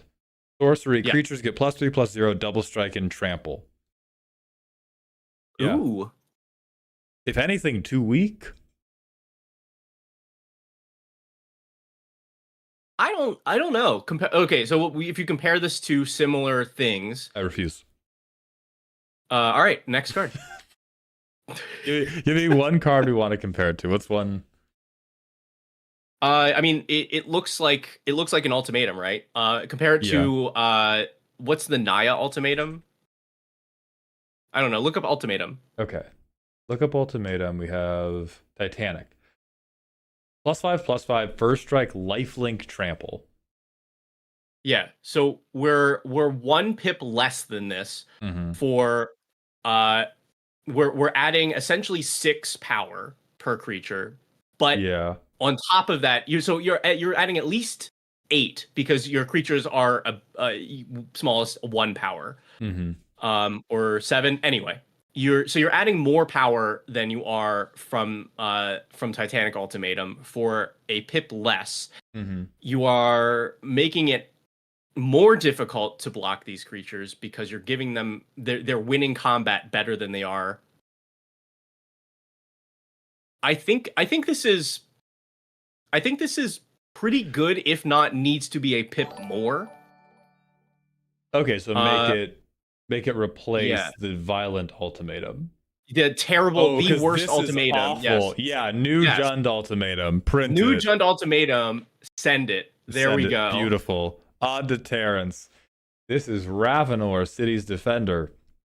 A 9/9 with flam paste. When it enters, if you cast it, put a defender counter on up to 2 creatures you control, and Ravenor shoots a man. For 2 in Rakdos, until end of turn, creatures with defender get +3/+3 menace and can attack as though they didn't have defender. For 1 in a green, target creature you control with defender gets a little stronger and then fights a man. So it's Jund defenders. I mean, Poison Loves, thank you for the Prime sub. Welcome to the dog home.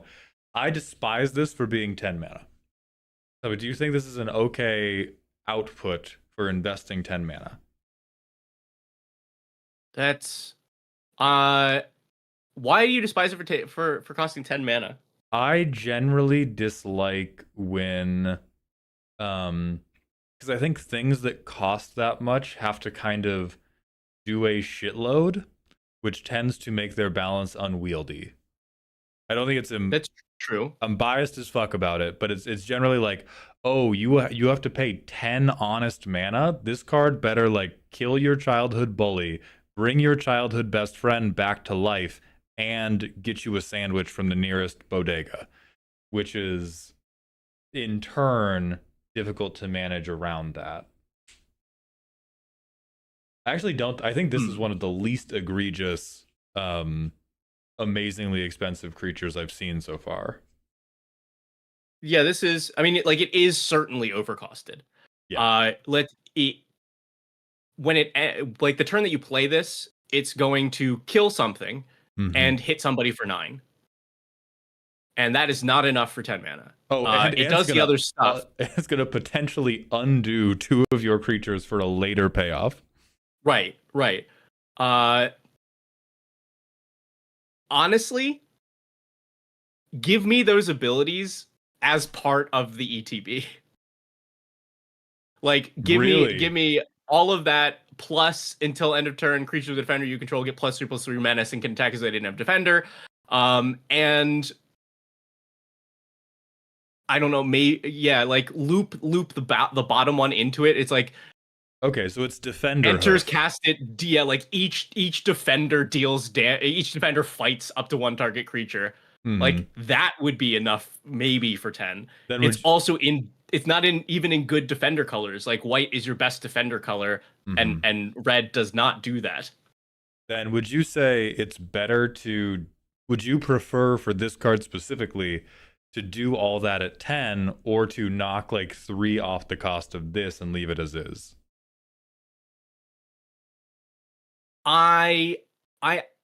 I am a Timmy advocate. Like sometimes there are some people that are just like 10 mana. That's I don't care. You let me and that is inspiring, for those people. Okay, so I kind of like the idea of a defender hoof. 10 mana defender hoof, amazing. Yeah. All right, we're gonna move on to Zixler, sneaky prankster. 4 mana Dimir 1/4 Shroud Skulk Death Touch.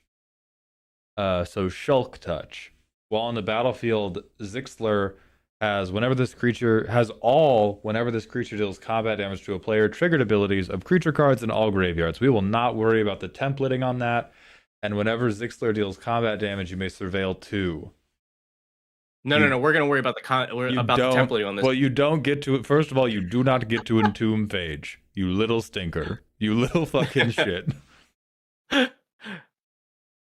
While on the battlefield, Zixler has all whenever this creature deals combat damage to player in all graveyards. Why do you need that line? I'm going to be stuck on that for too long and in a way that's not. You can still do that. Well, I think they said the wall on battlefield is largely an attempt to avoid recursive ability copying loops. Okay.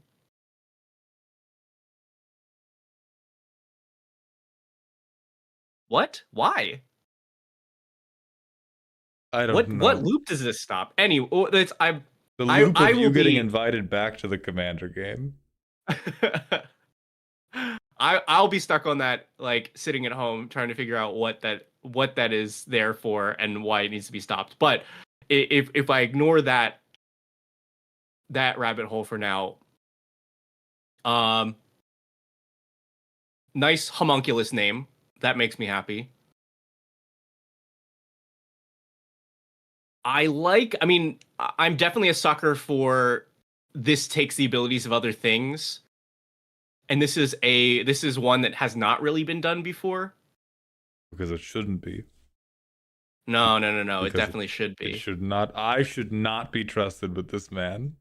I should not be. I should not be allowed. It's too untouchable though. That's the problem. Like you need to be able to touch this thing. Shroud and Skulk, too much. Yeah. Too much. Skulk and Death Touch. That itself is still a lot. Like this gets the number of triggers that this could absorb that are really good, and then easily be able to get in with Skulk and Death Touch is too high. This gets Skulk at most. Yeah, like I think this is a fair card if it has no keyword abilities. Yeah, because I'm just imagining the curve out of any graveyard tutor into then. I could see this having some level of keywords if it was kind of mimeoplasm adjacent, where it was like when this enters, exile a number of cards from your graveyard. It has any, whenever this creature deals combat damage to a player, abilities from among those cards. And then if you were able to shoot it, those cards are used up and they cannot re-gun you. But even if we don't do the Phage meme, you either self-mill or buried alive, and then you're just like, hee hoo hoo, ancient brass dragon, ancient silver dragon. Let's go roll some dice. And those are just the high visibility EDH rec ones. There's so much there is so much unacceptable shit you can do for punching a person to then be like, if you don't have Bojuka Bog or Rest in Peace, I now threaten this every single combat I'm able to cast a card. Yeah, I give a lot of credit though to this is a cool concept, and I think Good that idea. that line, make this super touchable, and I whatever little thing that you're trying to prevent with the while on the battlefield clause, take that out. I think I think maybe the thing that you're doing with this is I don't want you to clone it and then put a copy in the graveyard, but that's fine. That's fine. Let your onboard copy have 2 or 3 copies of everything on the like in the graveyard. That's cool. But don't, yeah, that's it. No, it's got to be touchable. I'm actually back on this card because of Sphinx Ambassador. I'm actually 100% Yes. back on this card. See, there we go. That's all I needed. I'm sorry, Bogan. I love you, Bogan. I did not recognize your game, Bogan. Thank you, Bogan. Sphinx Ambassador synergy recognized and seen. We're going to move to Xylo the Wolfbane. Helic Voss, a 3-mana 2/3 with haste and melee. Whenever Telic Voss and at least 2 other creatures attack creatures you control with mana value 3 or less, gain your choice of Double Strike or Indestructible until end of turn.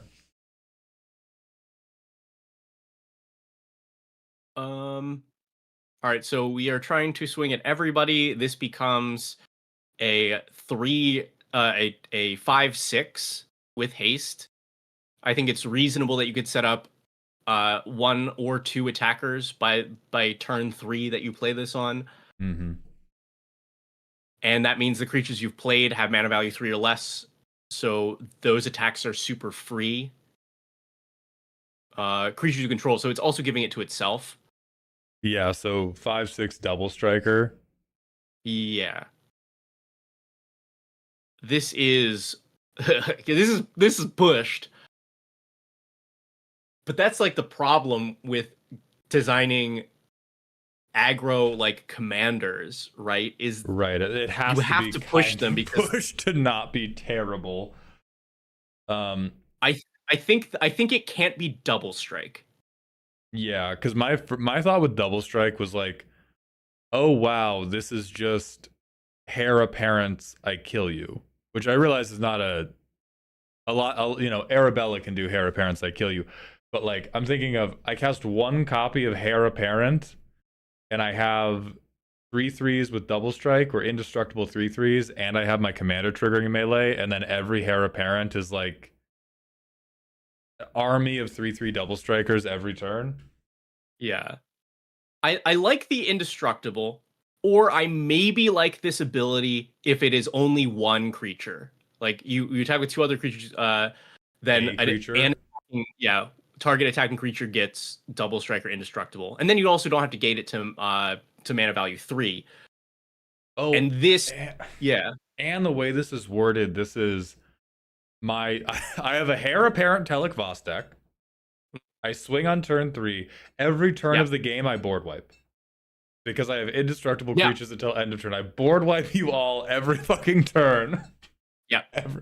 Okay, yeah, so I like restrain it to I get to make one of them crazy good at fighting. Uh-huh. I think this kills Arabella. I think it takes people a while to figure it out, and then I think it kills Arabella immediately. This is so outrageously good. Like Heir Apparent is the bargain bin. I'm not even imagining like good Boros aggro cards. I'm just like, what is head empty? Yeah, I think the main difference though is Arabella is good at the recovery and at situations where your average aggro deck is like, well, I can't get through this board. My game plan doesn't work anymore. Arabella goes, great, I am the solution to that. This one has a different game plan of like, I'm going to hit people as hard as and as fast as possible, and hope that what I am doing can continue to push through things. But I think this does get stopped. That's true. Till I fucking board wipe. But yeah, that is then the play pattern that is tough. Is that you board wipe every turn. I think take away, Okay. Giving one thing Double Striker Indestructible, love it. Yeah, I refuse. I will not let you fix anymore. We're looking at prefixed Voja, Pause of the Conclave. 1 and Anaya for a 3/3 with Ward 2. Elves have haste, wolves have trample. Wait, where is this? We're jumping a little bit further down because the submitter's about to go. It's Baconators. Yeah. Okay. Elves have haste, wolves have trample. Whenever a modified creature you control kills a creature your opponent kills your Whenever a modified creature you control kills a creature your opponent's, that creature gains a number of +1/+1 counters equal to a quarter of the combined power toughness of killed creature. Fuck you. What? Fuck you. All right, this is rage bait. It's even worse that this was described as fixed Voja.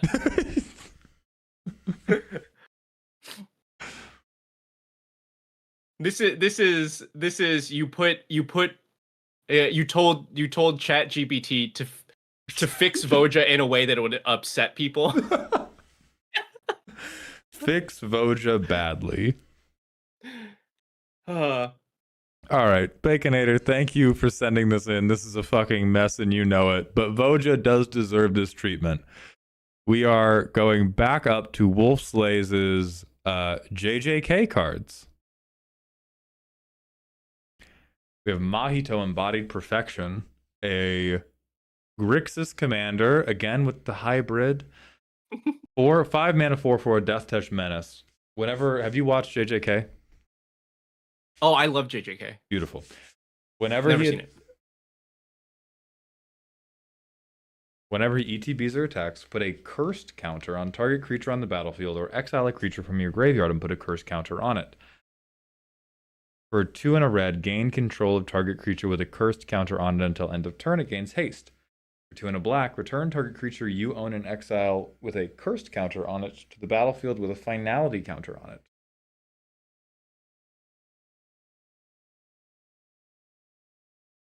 Same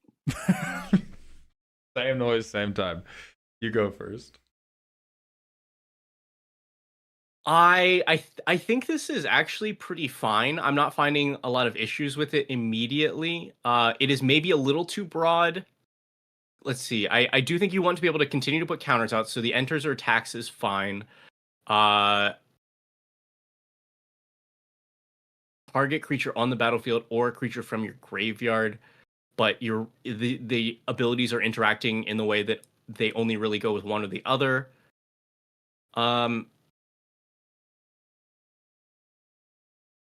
Yeah, weirdly, I think this is balanced. I think the only problem is the hybrid mana. I think it's balanced. This is again just I don't feel Mahito here. Like I feel like the thing about Mahito and JJK is that he fights along an axis that most people are not prepared for, or like that most people cannot defend against. And we've translated that to he's good at fighting, which is like he's deadly at fighting. That part's correct. And then it's like mental manipulation or reanimation, which I feel like is almost there, but it's just far enough to displease me. Because he's like, I turn you into a balloon, which is not really achieved by a treason effect or by a reanimator effect. Or he's like, I turn he has Chromium the Mutable ass abilities in JJK. Okay. And so I don't think we can, I'm not going to let you fix that, Veggie, but I think I agree with this is balanced. I don't think we're breaking this. Yeah. Cool. And I know you need me to shut up about things, but I'm gonna just for you, all of your custom card submitters, I'm gonna hopefully help you out on this one. Do you all know the reason for hybrid mana? That there's a mechanical purpose to use hybrid mana. I'm gonna keep this short. One, which does not matter anymore because Commander is the main way that people play the game, was to limit cards to what decks could play them, because you instead of just limiting it directly to, okay, you must be playing, like black and blue. This card for previous design would have been, okay, we don't want everyone to be able to play this, but we do want to open it up to Dimir decks or Rakdos decks, and they don't have to be all 3 colors. But that doesn't matter anymore, so you don't see that design anymore. The current reason to use hybrid mana is just so that you can cost a card lower and have its color identity be more things. So if you look at something like the the 14th Doctor or whatever. They needed it to cost 3 mana, but they wanted it to be 4 colors, so they used hybrid mana. Ta-da. Yeah, that's it. That is the current reason to use hybrid mana. So you should only be using it pretty much if you want your commander to cost less, but you need the color identity and you're not doing it in a stupid way by like giving it an activated ability that has more colors. That's it. You got. The last thing I will say on this is, if we were going to make this reflect Mahito, it should be, if he connects, something fucked up happens. That's his energy. We're going to move on to Gojo. Honored One. Fuck yeah, Niv Mizzet mana. Blue, blue, blue. Red, red, red. You fucking die. So Flidge Award 4. He's a 5/5 on upkeep, scry 6. For 2 and a blue, bounce a creature. For 2 and a red, draw a discard. For X, blue, blue, red, red, destroy non-land permanent with that mana cost. I mean, wolf. Dog. Dog. What are we? What are we doing?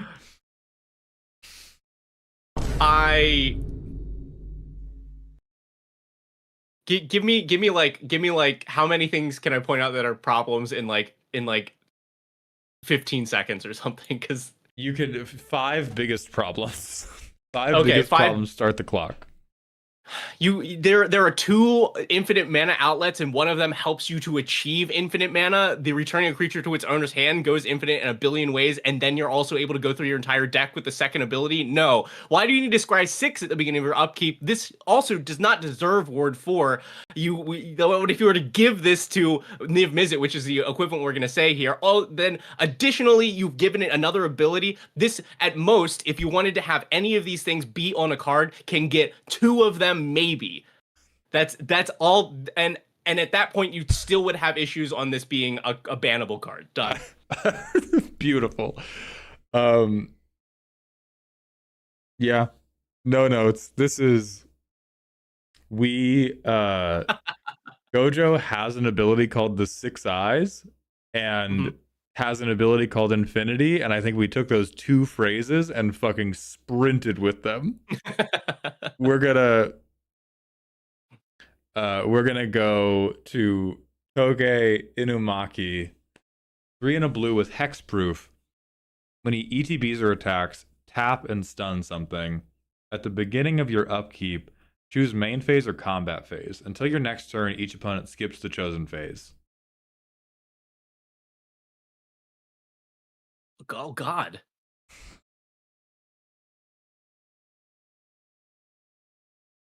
Okay, we're taking an interesting concept of skipped phases. Yeah. But the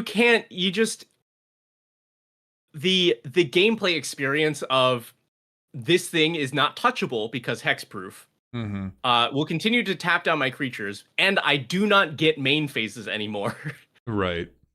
Is miserable. I think this is this feels like one of those cards that should not have been a Magic card or should not have been a commander and got only like, it's better to transmit a quarter of this guy's flavor than to be faithful. Because for my non-JJK heads, this guy has an ability called Cursed Speech, which is if he tells you to do something, you do it. There is counterplay to it, but that's functionally it. He can, and the author is a coward and never had him yell "shit yourself," but he can. Like, I think the phase thing is because the only times he was ever useful in the series are when he pulls up on a bad guy and yells "stop" to try to slow them down. I mean, pull up Scryfall, and I believe the card is called Word of Command.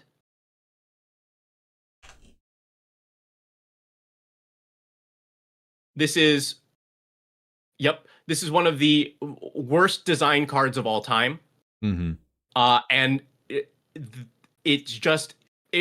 they had to work so hard to actually make this function in modern Magic, and it still does not really. Mm-hmm. Stick to this, just reskin this as this character. Then that is the idea of the card is I am making you cast a thing from your hand. Yeah, I think my rule of thumb for these is going to be if the author had to nerf the character to make them fit into the story, don't try to capture them in a card. You will not be able to contain them. And we're going to move on to Kento Nanami ratioed. This is 3 mana Azorius, or 1 and an Azorius. A 3/7 with first strike vigilance. When he blocks or becomes blocked, swap his power and toughness until end of turn. That's cool. Yeah. That's very fun. Excellent. How do you feel about Hall of Fame for this one? I think the stats are a little out of line for 3 mana. But that would be that's the big difference. I think I don't know anything about this character, but I feel like I know this character from the way from these abilities, and that's a big that's big compliments. I'm gonna put overstated and move him in then.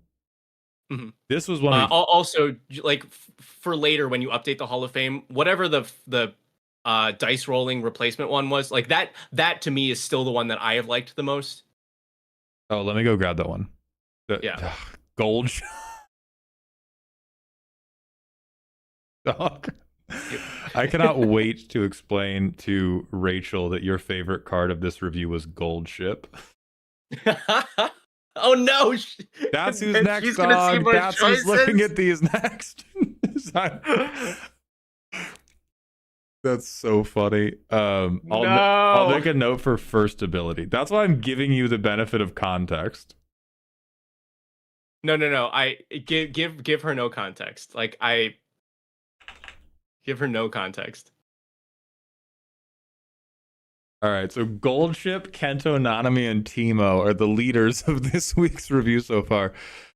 And then we have but this is one we saw before, and I was like, a similar thing of I love this. The flavor is perfect. A 3/7 for 3 is kind of fucked up, but the flavor is perfect. And he might just have to cost more because he does need to be a 3/7. Yeah. Okay. God damn it.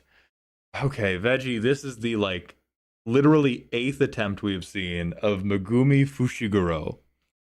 Like the character? Yeah. Now, in this form, he is 2 and an Esper Planeswalker who comes in with 4 loyalty counters, can uptick to make 3 1/1s, can downtick to make 2 3/3s, and can down 10 to make Maharaga a 10/10 with indestructible and trample.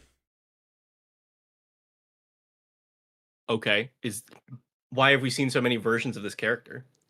Remember that thing I said about if the author has to nerf your character, don't try to make it a card? That's why.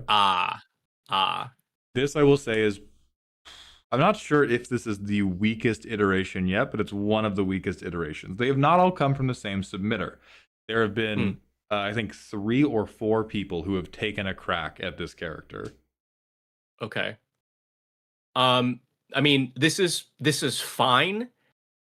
It's just the issue with this card is that it's not interesting. The first 2 abilities may be flavorful, but they're boring, and you never -10 this. The ultimate has to be attainable for a planeswalker to be interesting, or it has to be so outrageous that the dream of it is it exists, and that is neither of those. I agree with what you have said. This is an anime character who he's one of the anime characters who gets most difficult hurdle to overcome for his technique, and if he does it, he gets to tag Jesus Christ in to fight for him. That's how it works. And so everything, and a lot of he's like a summoner character, so his best summon is fucked up. Designing 10 shadows is to custom card makers what tuberculosis was to 19th century poets, truly. Like there's like you can't this Maharaga, who is fucking Mortal Kombat Jesus Christ, does get countered by Unsummon. Yep. And it's just been a card where consistently there is no way to accurately depict the investment for the payoff. The payoff is either like takes too many hurdles or is too easy and just becomes a like shitty combo outlet. And also one person tried to depict all 10 things he could summon. It's one of the characters where the author has to turn him into a fucking loser to make him make any sense in the story, because if he was competent in the story would not happen. He would just fucking end everybody. So then you're the quick version is if I assume more people will try to do this. If you go the Planeswalker route, then you can represent all 10 things that it does within the abilities, and I think that's interesting. Make a bunch of different tokens. I don't care. That is interesting. Make them cost more so that you can make the abilities more powerful, since you're making a bunch of tokens, and make them the big minus at the end. The challenge of keeping a Planeswalker on the board for 6 turns is not fun. So it can be like, maybe I don't know if this fits with the character at all, but like sacrifice all of the one of each of the tokens that it made to create the other thing, something like that. And the big token has to be like actually hard to touch. I'd be okay giving that thing hexproof. Somebody did sacrifice 10 tokens with different names, make Maharaga. I believe that was on a creature, and the rest of the creature was a car crash. And like that's usually what happens is we get that was also Wolf with the car crash creature, where like some part of it just goes deeply off the rails, because again, we're gonna move on, but like it's a very interesting anime ability, and the wielder of it has to be a stone cold dumbass, or else the story is not necessary. Yeah. Yes, Wolf, you have been our most recent champion, but there were those that came before you. Okay, next we got more Stormlight Archive cards. Afro Buddy Man, thank you for the Twitch follow. We have Zeth, Assassin, and White, and we have 2 of them for some reason. And now we perfectly block one of them with both of our cameras. Amazing. Hold on. Okay. Beautiful. One in Azorius, 2/2 Death Touch. Feels weird in Azorius, but okay. Zeth attacks each combat. A Fable can't be sacrificed, can't attack its owner. Whenever Zeth attacks, tap up to 1 target creature a defending player controls. 3, exchange control of Zeth and target non-land permanent. Okay. And the difference between the two being the final ability costs colored mana or colorless mana. Yeah. And then one being that it can. Yeah.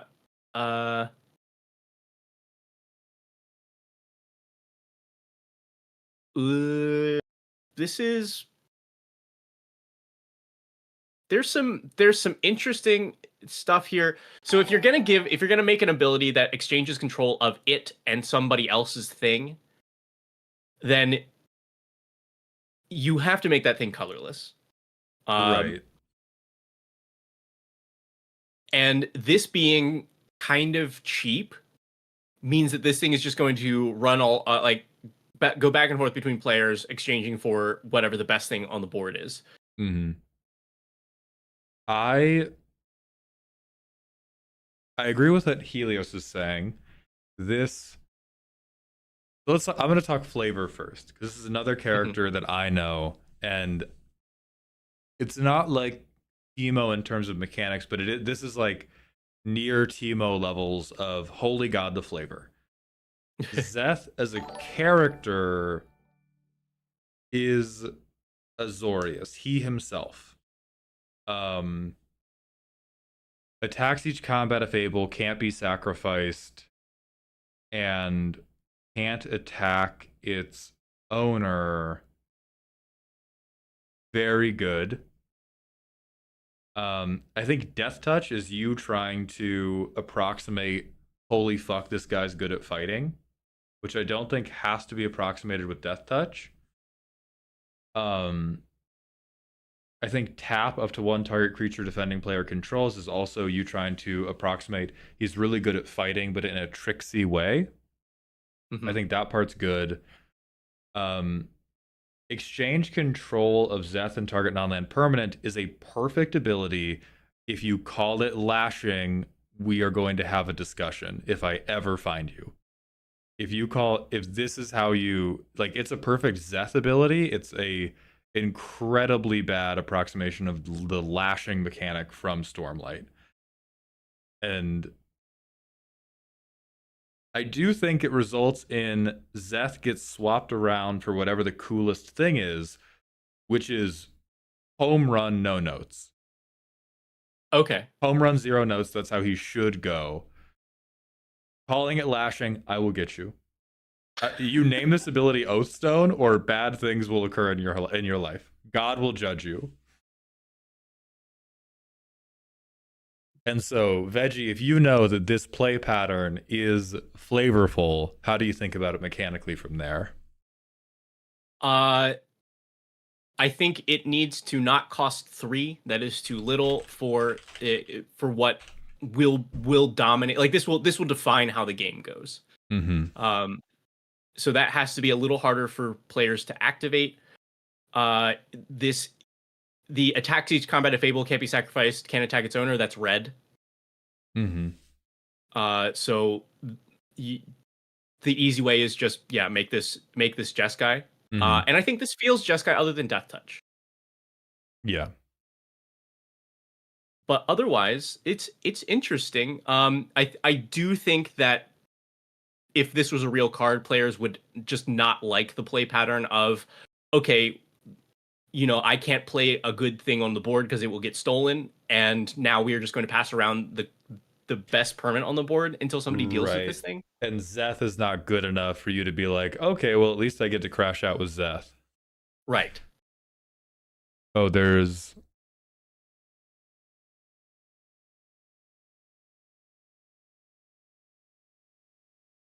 yes, Army Hitch, do that. Do first strike, and then... Because everybody who knows Stormlight Archives is yelling about a very specific thing, being like, this is why you should have Death Touch. It makes perfect sense. No, it doesn't. Make that thing that we're all thinking about a different thing that you can give to him. I think his stats should be better. I think cost up, like, I'm thinking a 5 mana Jeskai thing that is like a 3/3 or a 4/4 with double strike.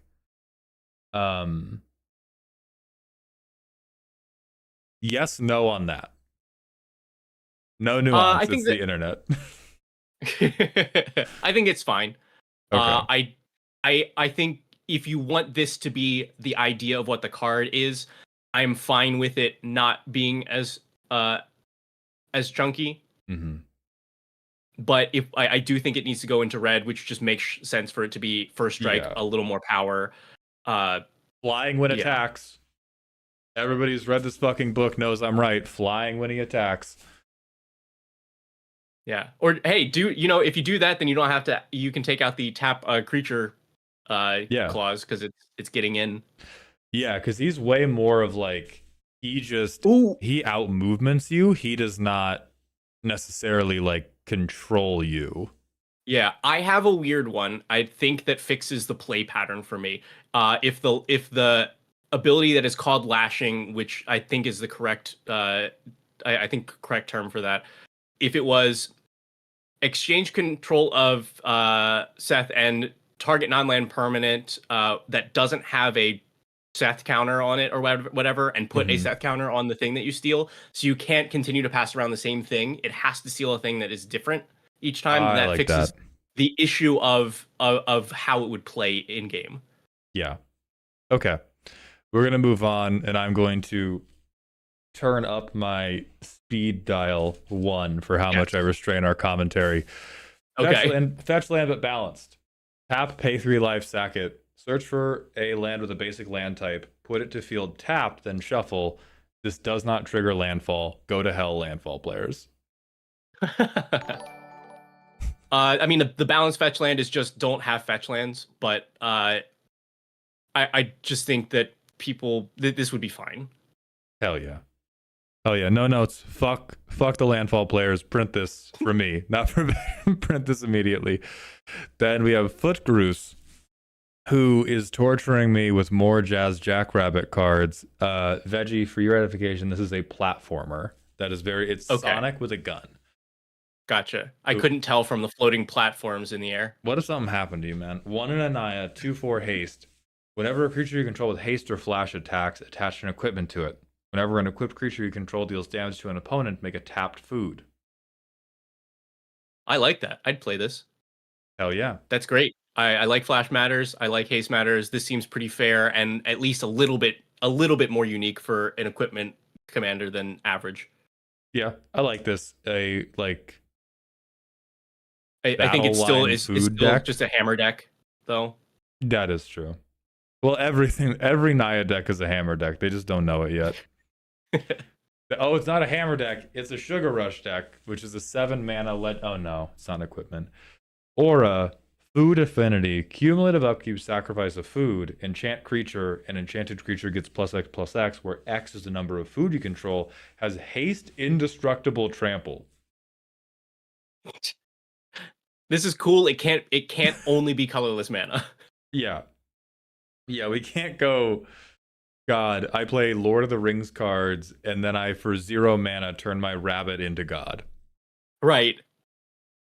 And then I give him the hammer. Right. And then I give him the hammer. All right, Norman. A Pokemon card. 2 in Anaya. Tapped creatures have hexproof. Whenever a creature you control exerts itself, it gets +X/+X, where X is the number of creatures you control who did not untap during your upkeep this turn. In my mind, whenever a creature you control does not untap during your untap step, draw a card. Ooh. What are your visceral reactions to this, Veggie? That's fun and unique. I think this is another card that like subtly causes a bunch of rules issues, but I won't get into that for the sake of time. Can I voice my very normal criticism and you can tell me if I'm dumb? Please. I think the second line, the exert buff, takes too long to set up anything meaningful. Like, I think if you're meant to play exert creatures, if you go, whenever a creature I control doesn't untap, I get a card. Like, okay, great. I played Norman into a field that has exert creatures. I exert them. My next turn, I get a benefit. I think the middle line incentivizes you to do this weird juggling without giving you a big enough benefit for the juggling. Yeah, just clean it up. I don't think there's a problem with this being when a creature you control exerts, it gets +X/+X, where X is the number of tapped creatures you control. Hell yeah, exerter hoof. You just get you get a well, because the number of exert creatures that are like actually relevant is pretty low. So like I'm happy with giving you a big reward for exerting your creatures. Yeah. Hell yeah. I think you maybe have to watch the hexproof then at that point, but I think that's more interesting. I agree with that. Yeah. Next we have Eldrazator, the Lunatic Minotaur. One colorless red. 2/3. If 1 creature was sacrificed, it gets haste. If 2 were sacrificed, it gets trample. If 3 were sacrificed, it gets Annihilator 1.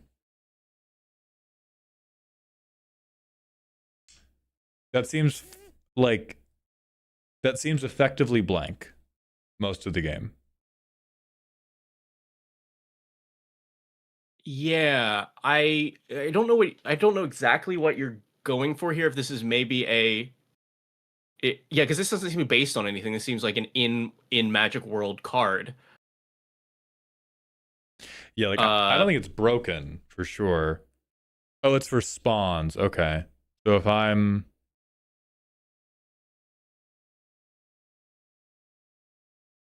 spawn sacking, I play this guy, and then when I ramped my other Eldrazi, I get a thing. That seems fine because the card is very weak.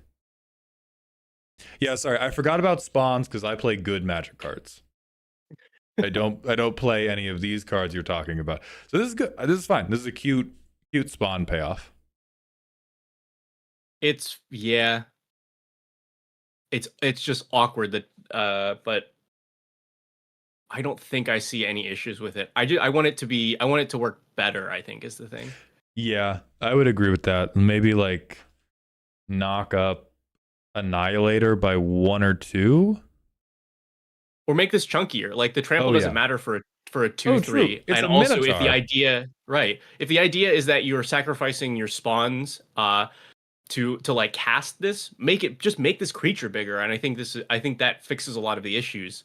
Mm-hmm. You're going like, okay, cool, I've got 2 spawns on board. I'm gonna sack those on like turn 3 to play this 5 mana like 5/5 haste like that requires some setup, and I think the payoff is fine.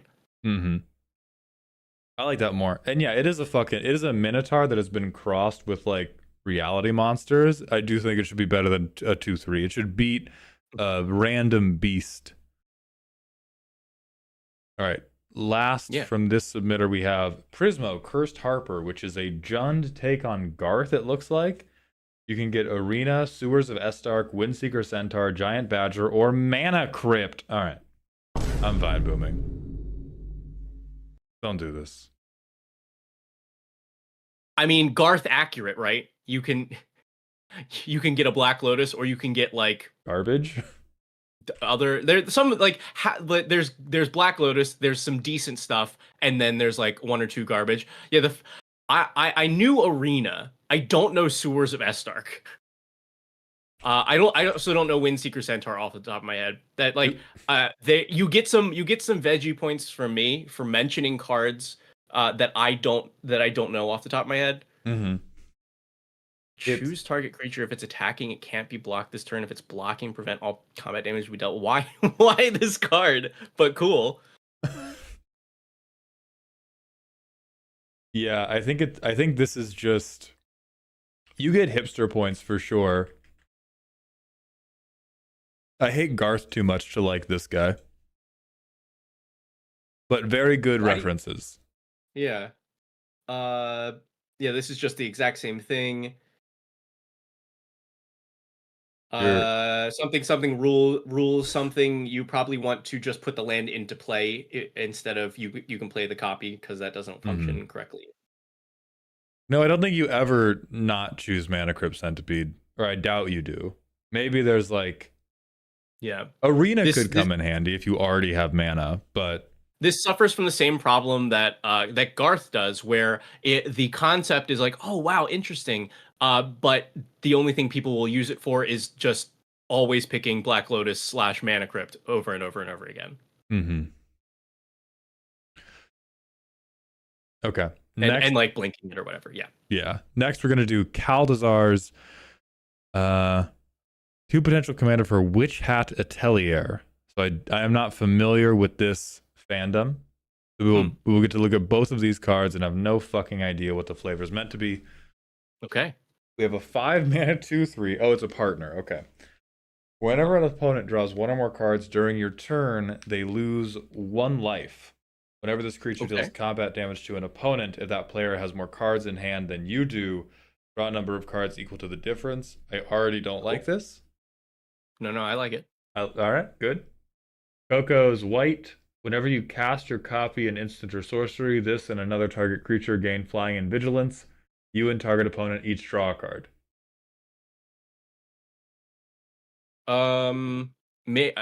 My first instinct is there's not enough connection between these cards for them to be partners, aside from what I assume is lore flavor.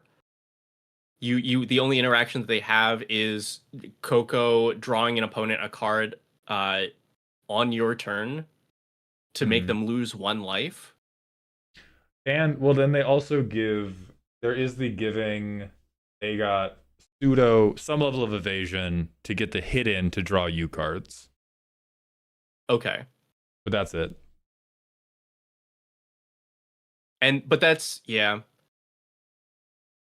Okay. I mean, like these cards are fairly balanced, I think. We've seen a lot of these similar abilities on similarly costed cards. I actually I like the ability of when an opponent draws cards on your turn, they lose life, because that makes for some interesting like gameplay and building decisions. I do want the abilities to be linked a little bit more, I think, because even like it's not. Yeah. Continue going off. Yeah. Continue going off. Yeah, there's because they also have to like you want them to function a little bit with themselves. Like maybe like if Coco had vigilance, that also. Oh, okay. No, wait. It can give itself this creature and another target creature. That's pretty solid. Okay, I'm back on. It says one or more. I can't read. One or more. One or more. I'm so on. Do whatever you want.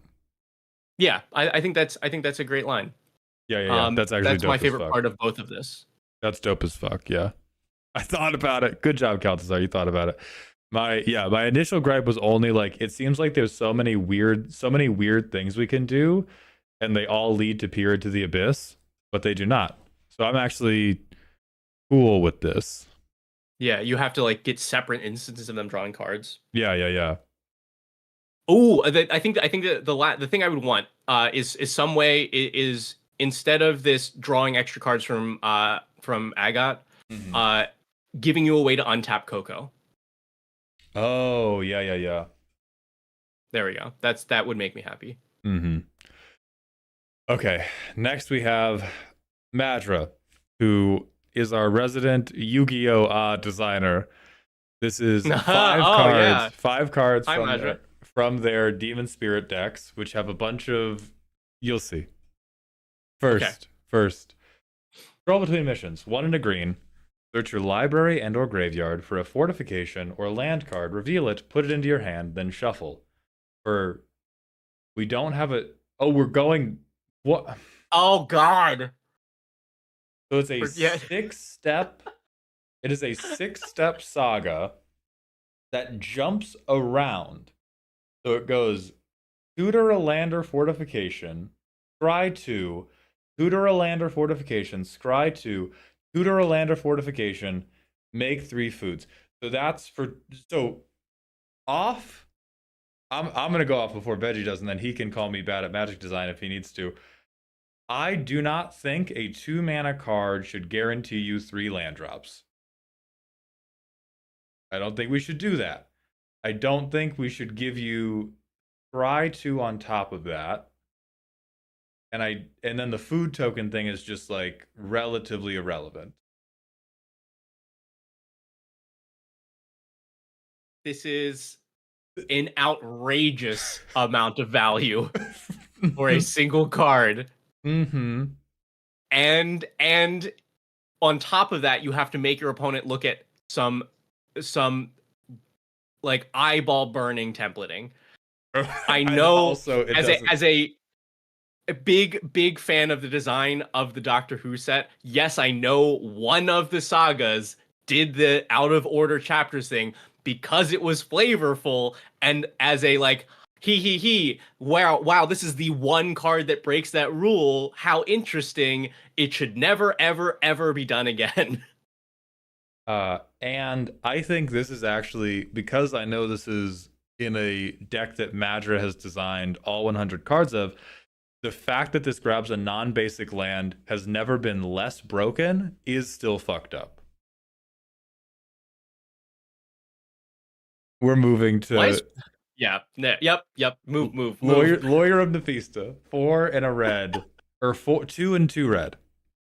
Rivalry. Which... You might be asking, where the fuck is the reminder text? Rivalry is like Soul Bond, but with opponents. You pick a creature an opponent controls. Yes, they've actually, I think, told me about this. Yeah. Okay. Rivals of your creatures have double strike when attacking a player other than you. If this rival's creature is a human, white, or blue, whenever you remove a time counter from a permanent you control or a card you own in exile, put a +1/+1 counter on this creature. I think I've either seen this guy or something similar, and this is one of the ones I liked the most. Okay, so you're choosing an opponent, and their stuff is rivals of your stuff. Oh no, you're choosing one of their creatures, and that is the One rival. of their creatures. Oh, the creature is a. The creature is the rival. Yeah. Gotcha. Okay. And then creature's rival is human, white, or blue. When you remove a time counter from a permanent control or card you own in exile, put a counter on this. There's a lot going on there. This will be a Read theme.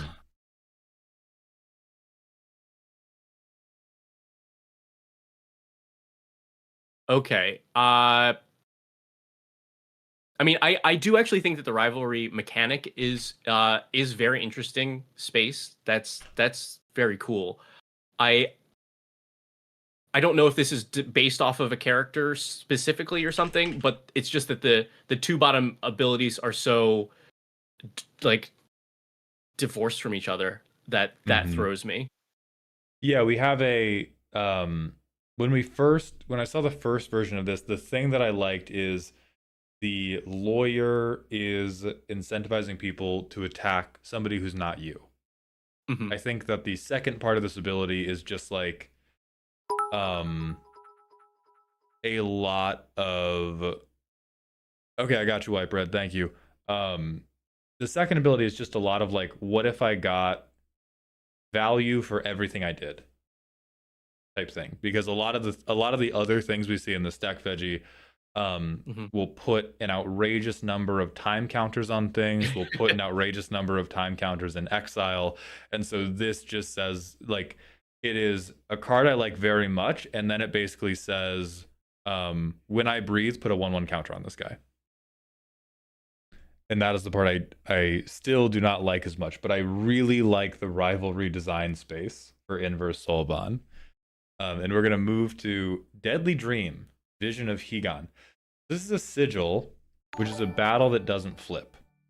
Like, it just exists, and I think if you kill it, it just goes away. When it enters... Oh, and you can play it to your own field. X and Jund, when it enters for any number of opponents, destroy target non-land permanent that player controls with mana value X or less, then surveil X. Whenever a permanent an opponent controls becomes untapped, that permanent's controller mills a card.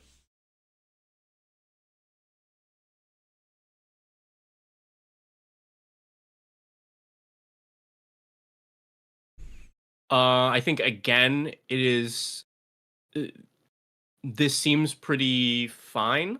But the abilities being so disconnected throws me off. I think that it's we're stacking. We've put two or more cards into every card we do, and we've gone Mesmeric Orb, but it kills you. And because it's Mesmeric Orb, but it kills you, that means you need to be able to kill it to make it balanced, which is a premise I like to think of as balancing in the aggregate, which is one of my most hated things to do, whether it is in custom card design or whether it is in like balancing a deck by putting in a ton of broken stuff, then putting in a ton of like dog shit stuff.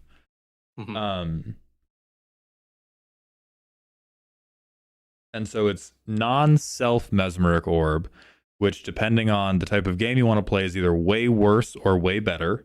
For this deck, I know that it's way better. And then like the third layer of the cake balances it, but I am intensely worried about every card being a 3-layer cake. Yeah. I will say I like that we're playing around with the concept of battles. I think that's something that Wizards has missed out on. Like this is a battle but with a different style. However, this is just a planeswalker with no abilities. Like this is a static planeswalker. So it's a little if you're gonna mess around with how battles function, go further. I wonder if there is a better way to link that like these abilities using what's unique about battles. Mm-hmm. Yeah, I had not thought of that. That's very interesting. That this is effectively a planeswalker that you just can't reactivate, Right. which is a thing we do have. Okay, let's go to Nephestan Butcher. 1 black, black, red. 3/3 rivalry first strike. Rivals of your creatures have, at the beginning of your end step, sacrifice this creature unless you mill cards equal to its mana value. If this creature's rival is human, white, or green, this creature gets +2/+2 and has Wither. Now, I think it is important to note at this point, Veggie, if you read a sentence that says, if this condition is met, creature gets this thing, it is most useful to read that as a static ability the creature always has. Because of how this... because I believe the pod is either all using custom deck. It is a like known quantity pod. Okay. And so there are many humans. Yeah, and so this is not a maybe I will hit. This is a if my opponent has a creature, this will be achieved. Okay. Also, so it's a 5/5. It's a 5/5 with Wither for 4 and first strike. That's a hell of a combination. And then sack this creature unless you mill cards equal to its mana value. Rivals of your creatures have that. There's so much upside here. Yeah, and I think this is another like I do genuinely like the rivalry space, and saying you have to mill if you don't get rid of your guy is an interesting utility piece. And then this guy just also beats the fuck out of everybody because he's a 5/5 with first strike and Wither. And so he just beats you to death on top of it. Also, Verity Vargas, thank you for gifting 6 tier 1 subs. I appreciate that very much. So let's... I think that the real quick one for this is that bottom line, especially if that's always going to be on with a fixed pod, replace that so it links better into your second ability so that it cares about number of cards in that creature's controller's graveyard. And that is a design space Madras also showed us as caring about graveyards, or like caring about exiling from graveyards. So I could see if you meet some threshold of stuff in grave, then you get it. That +2 and Wither. Yeah. Right. That is a hurdle we need to achieve. And then next we have Lunatic Haunter. 5 mana 3/3. Spend 2 for 3 mana. Flying Wither Haunt. Whenever one or more permanent cards are put into an opponent's graveyard from their library, this creature deals 1 damage to that player for each of those cards. Haunted creatures have this card's other... So every haunted creature has this ability. Haunted creatures have this card's other abilities. I mean, that's... you all know how to get me now. Like, that's a cool line. I do think that Haunt... some important person has said that this is one of the worst, like, still fine and functional abilities that they've ever made. So it's not like, banding. They're like, okay, but if we eliminate the all-star list of worst abilities we've ever made, this then is pretty high up there.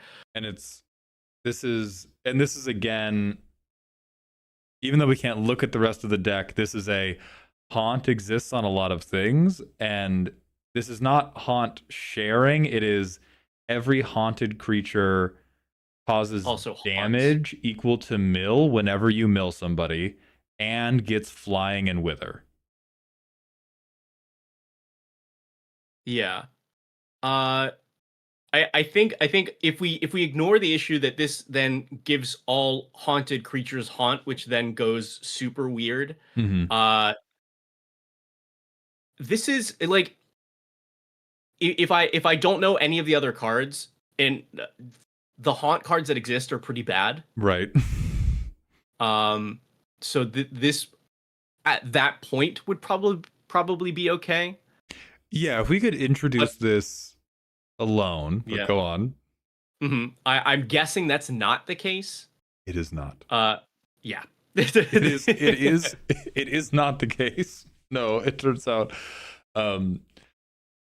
Yeah, and this was, I'm trying to remember what there was another deck we saw with clerics from Madra that dealt with like graveyard hate, and a lot of those were like, oh, you get this thing,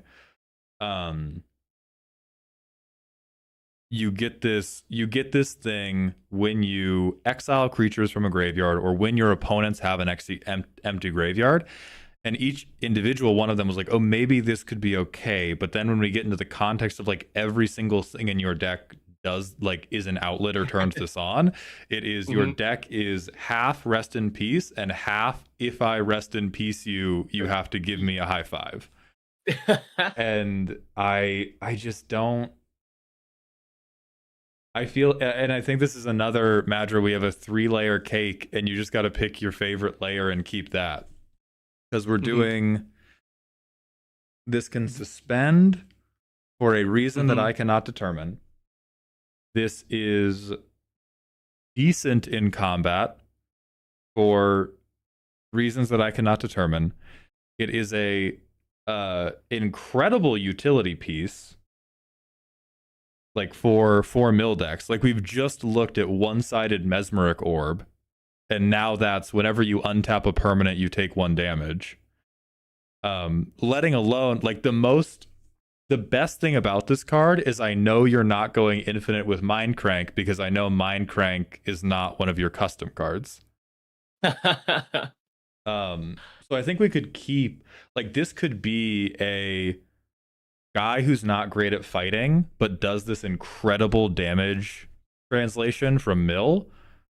Or it could be a guy who's good at fighting, and when he dies, haunts you and makes your other guys better at fighting. I don't think we get to do both, and I think the suspend is just here to perpetuate this like Ouroboros of synergy loops. I genuinely like a lot of the like abilities on their own on these designs. Right. And I'll even say you can have your cake and eat it, but the cake, you have to assemble the layers, not have them all be in the same card. Yes, all of these are super interesting, and I want you to be able to put your crazy machine together that's doing all of these things. It just, the machine can't be 2 pieces, and suddenly we've gone like. I like a lot of these individually, and especially like the haunted creatures have this card's other abilities. It's so fascinating. But it's got to be spread out, or like haunted creatures have the abilities of things that haunt them, and then have the permanent cards like the milling line on something else that haunts, so that you have to put these together. Yeah, like there's so much potential here because we're so willing to get weird, and then everything is just too much of a layup to do the broken thing, to like blow the roof off of it. All right, we're going to move to Tanner, who bought a slot without having a card ready and made Pot of Greed for 1 and 3 blue, sorcery speed. I draw 3 cards. That's what it do, Yugi. This is I don't like this design because it's not true to the card. This is a fair amount of mana to pay for drawing 3 additional cards from your deck. Jesus. Make this bannable. Yeah, give me 1 and a blue and instant speed. This is This is Pot of Greed. Make this free? Make this 0. Zero. Make this draw a 3. 0 cost spell. Beautiful. All right, you heard it here first. Next we have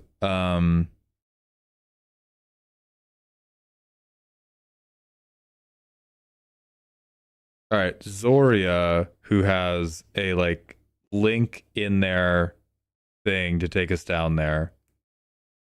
Oh, okay. Yeah, I see. So the first is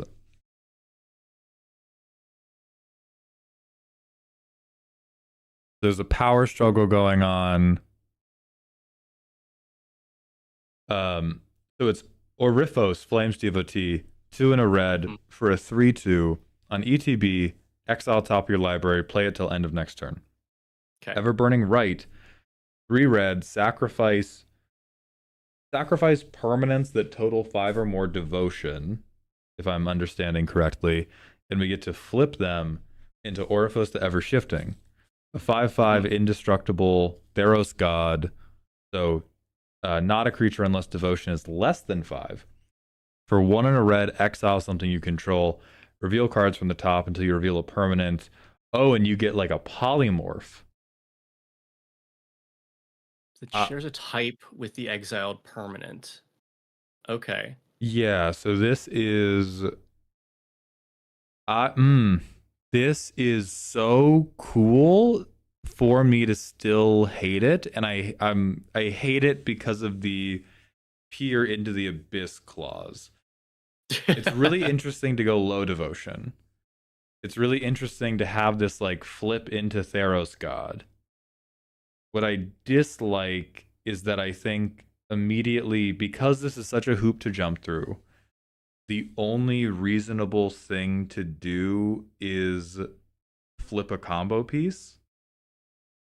Yeah. And I no longer think it's difficult to build. Like, I think in modern day Magic, it's not difficult to build a deck that will do this deterministically, which unexcites me. Yeah, I think it is. This design is really fascinating. So like the front side is super fair, and then the ability to, you're like igniting the god Mm-hmm. by being devoted enough. Yeah. Is like that's great. I love that. And then it's just it gets totally taken apart by the fact that if you release this into the world, players would only be doing broken combo stuff with it, and you would lose out on this beautiful flavor and the options that you could do with it. Yeah, like this reads to me, and I don't know what the combo would be, but this reads to me as like I have a deck of shitty red creatures, one of whom, or a critical number of whom, make like a junk token or any type of artifact token. And then I flip this and I turn a junk token into Portal to Phyrexia, even if I'm not comboing. And so I just think it is such a flavorful and interesting design for the immediate endpoint to be the worst deck you've ever played against in casual. I think that's what's getting me. Yeah, because it's the requirement of having permanents on the board with red pips holds this back from being super competitive. Yeah, like we're not cranking 90s at the CEDH tournament ever because of this, I don't think. Quadratic's asking, why is potential combo food seen as something to avoid? Because you expect the player base will optimize the fun out of it, go to the lowest common denominator. It's not that specifically. I actually mind things that are really powerful less than things that I think will immediately be optimized to just being oppressive at bracket 3. That is the space I like the least. I like it when things either won't combo or are a good and clear combo, and if you bring it, we can go like, oh, we're playing good fucking cards, right? And they go, yes, I'm playing good fucking cards. I dislike when it's like I'm gonna do something cool and silly, and then the cool and silly thing terminates in a pretty rough play pattern. And I obviously can't prove that this does, but it smells like it does. Oh, that's absolutely what this is. Like, I think I think the interesting and unique design would immediately be overshadowed by everybody doing the same exact thing with it. Mm-hmm. And that's not necessarily a bad thing. It is just that the samey thing is also something that's well established. Like, yeah.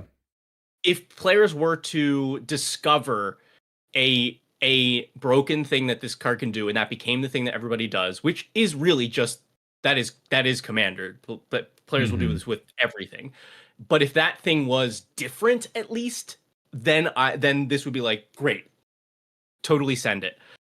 But the fact that it is just it's just, you know, creativity in the command zone, then yeah, I think the way that I look at it is, if you spoil a card and everybody knows exactly what they're going to do with it before it's released, and that thing is exactly the same, then it is not a good design. So Reghost.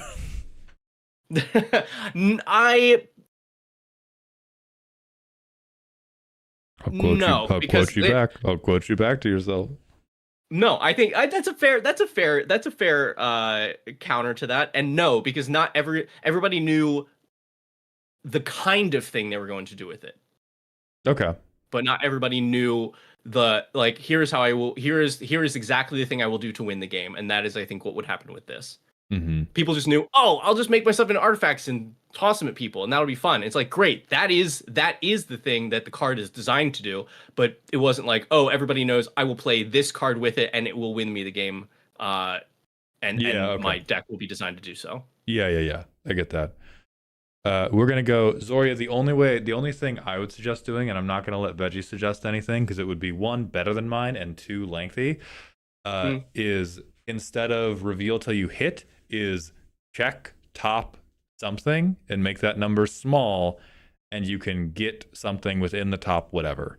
That prevents it from being a deterministic, I have 3 hits that all do the exact same thing, and the rest of the deck can be extremely sparse. Then it's like, okay, I have to have a pile of trash, and I can reality warp through my pile of fun things. And all right, we're moving to white bread next, which is Kaineos and Tiro and Niv. 2 and Wooburg Oh my for God. 4/8 with flying and hexproof from monocolored. When it deals combat damage to a player, you and that player each draw 8 cards. So also fucking Xyrus is here, where X is the number of multicolored permanents you control. You put a multicolored permanent from your hand onto the field, then each opponent loses X life. So you've somehow managed to both do Kaineos and Tiro and Niv and not have it feel like Kaineos. Oh, right, they're not here. Fuck. All right. I'm vine booming them immediately. We're moving on to Gorilla Azul until White Bread's back. Angron, Lord of the Red Sands. 3 and Mardu. Indestructible. Other creatures you control have melee and attack whenever they can. Whenever another creature dies, you gain a life. At the beginning of your end step, if no creatures died this turn, you lose half your life. Oh, I like that, actually. Do you like that? This is like Super Zergo? I think so, yeah. Like Super Zergo with a different angle? Super Zergo, but you can't draw cards and you actually get punished for not No, not that Zergo. OG Zergo. I only know good cards. It's like this, but bad. Yeah, okay. Oh, okay. Yeah. Okay. Yeah, there, right? OG Zergo. Yeah. So it's 6 mana. I think this is a fair amount of things to do for 6 mana. Mm-hmm. The creature dying, gain a life worried me a little bit, but it's 6 mana, so you're not able to set that up terribly quickly, so that's fine. And it plays really nicely into it, like that plus the final ability plays really nicely together.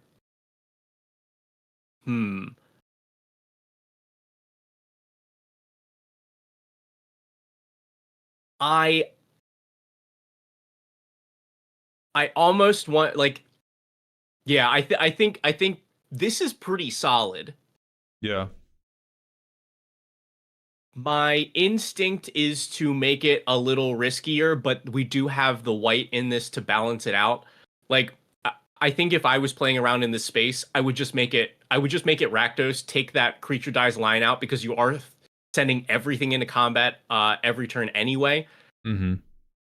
And it's caring about if creatures died, period. So like yours won't, sure, but your opponents have to decide, well, if I want if I want the Angron player to have bad thing happen to them, I have to take all of the damage. Yeah. Yeah, I like But that suggestion. I think as is though, this card is actually pretty fantastic. I think it's well balanced. I think it's interesting space. And I think it accomplishes what you'd want to do. And my suggestion is just here is different card. All right. Yeah. Is this good enough for your Hall of Fame? Yeah, I don't think I would change a thing about this, and that's pretty big. Okay. Next, we're gonna go to Quadratic Times Redeem. Lure with Vigor, a 4-mana sorcery to either tap a creature an opponent controls and stun it a bunch, or if target creature an opponent controls is tapped and has at least 1 stun counter, you may pay X, where X is the stun counters on that creature. If you do, steal it.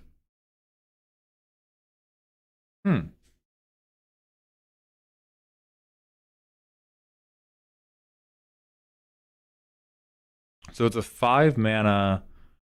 So this is like Invoke the Wind, but modal. And the other mode is I can slide your creature a Xanax.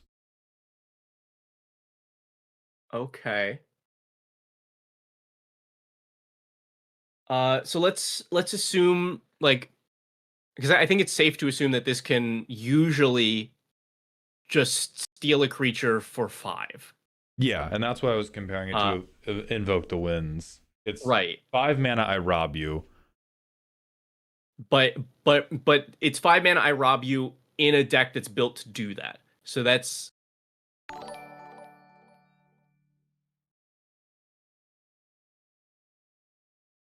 This is interesting. This actually reads to me like a draft uncommon, which is not an insult, to be clear. This is like, hey, this gets strong in a deck that's built around it, but the strong that it is in that deck is like good but fair.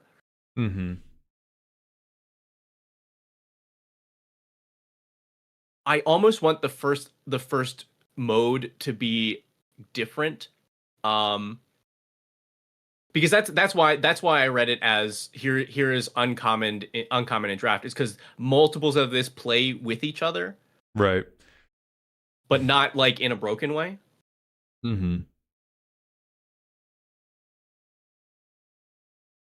Yeah, I could see that.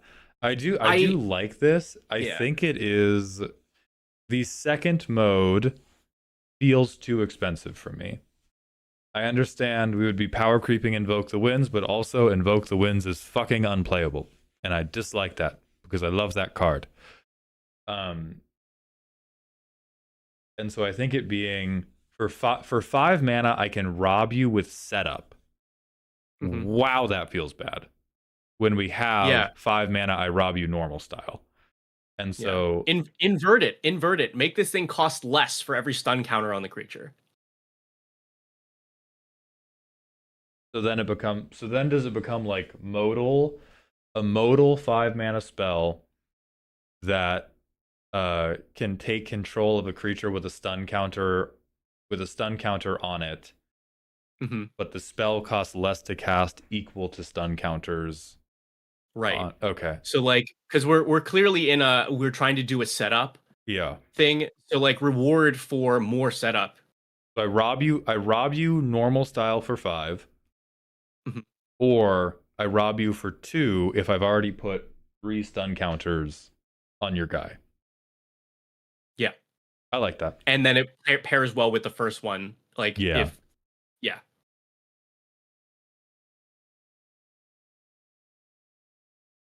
Okay. We're going to do the first card of the next batch because I think somebody thought each stream redeem was for 3. So we're gonna look at Marine Osho Captain, which is from HoloLive, which I do not know this property.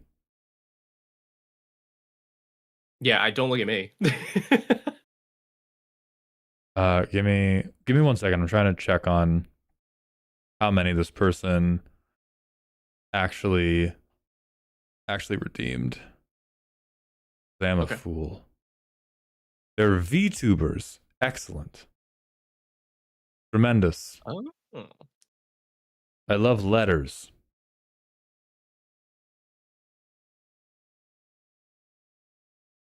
Let's see. Do you want me to start going through it while you figure out what you're doing? No. I've Or do you gone want me through to- it. I think they got one in because I can only see one A name. Anyway, we're doing Marine. 2 blue and red. Once per turn, whenever you cast a non-creature spell, create X treasure, where X is the mana spent to cast it. And we're out. And I'm out. I'm fucking out.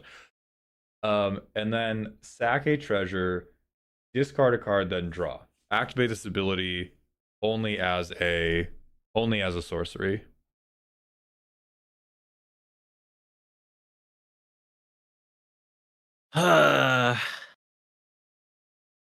Yeah, that's yeah. I don't know if there's a clean way to fix this. Like, that still is not super broken. You could make it the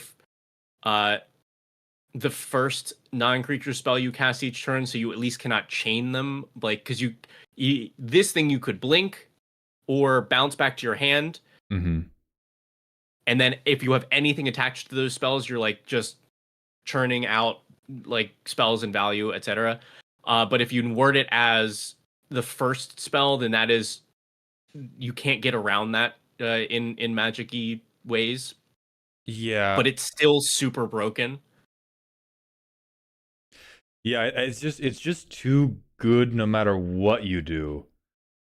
Because even if you were trying to play the fairest Magic ever designed, I have my first spell every turn gets refunded. My first non-creature every turn gets refunded. So like, even if we're not doing I displace or kitten buyback, try to go infinite, even if I'm just playing like clean normal Magic, I play this card, I land drop, I cast Lorien Revealed, I untap with 10 mana. That's the that's what I'm tweaking about. That is what I am tweaking about. It's not like crazy combo food. It's this card, miss my land drop, Memory Deluge, untap 8 mana next turn. Let's fucking go. Let's fucking go. Like, it's just that is like no tricks. No tricks, nothing wild. And you just blow you blow the house up. Mm-hmm. And I know everybody in chat is saying tap treasures. Like, it's still real good. Yeah, you have to not scale the treasures, or at least this is where we bust out the equal to 1/4. This is where we bust out the 1/4 scaling. And then we're chill. Yeah, you tap treasures changes. Zendono, thank you for the 100 bits. Make its first ability refund treasures you use for them as tap treasures. So like I think wording that's going to be fucking impossible. I think this is just like you get a tapped treasure, like the first time you cast a non-creature spell on your turn, during each of your turns, the first time you cast a non-creature spell, you get a tapped treasure. Fuck you. I mean, like, yeah. we could say 2 to be generous. Yeah, two, and then it would be like, wow, this is, oh boy, oh howdy, oh boy, oh howdy. 2 in this is a CDH commander, yeah. Yeah, 2 in this. I'm building the deck tomorrow, and I am begging you to let me play it at bracket 3, and nobody believes me. Right. Is what happens there. Okay, we're gonna move to Anlock, Realms Defiled. This is from Chuck Fury. Inspiration, fuck green players. Hell yeah. 6 colorless has colorless ward. I like where your head's at. I don't think you get to do that just because of how often it's functionally hexproof. At the beginning of each opponent's upkeep, turn target face-up land that player controls face down. It becomes a land that only adds colorless. Whenever a player taps a land for colored mana, they lose 1 life for each colored mana that land produced. Print it. Never mind. I'm being facetious. What do you think, Veggie? That's fascinating. I'm much more on board with the ward cost after that second ability. Oh, right, because you're gonna give them a way to pay. You give them the access to it. This is expensive, and it is not like it is not stopping anybody from doing things immediately. Yeah, it is going to inconvenience them, and over a long time, we'll hold on to it. Mm-hmm. And is then just mana barbs, but not for me because I'm playing colorless. Yeah, this is.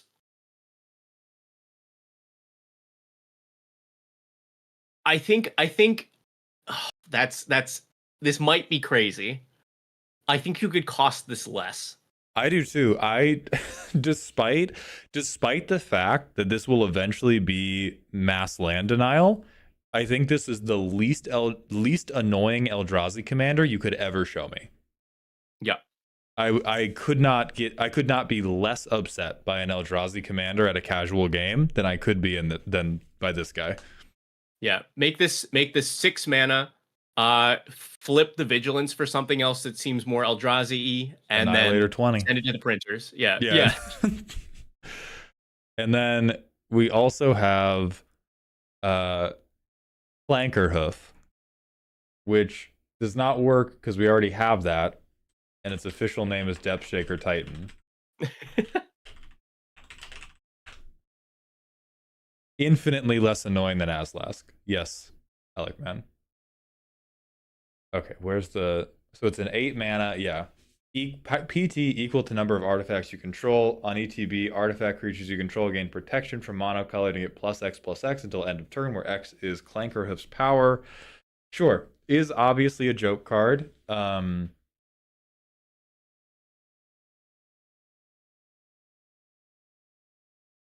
I mean, yeah, you gotta lean in here. If this is like, this is just a fair card. This is fine. But like, if you're going with a card named Clankerhoof, then either up the mechanical like flavor of it, or make this funnier. Like Yeah, I think we're too restrained. But I like where your head's at. I like where your head's at. And we do need an art credit. They put it in Discord. It is Solomon Jagwe.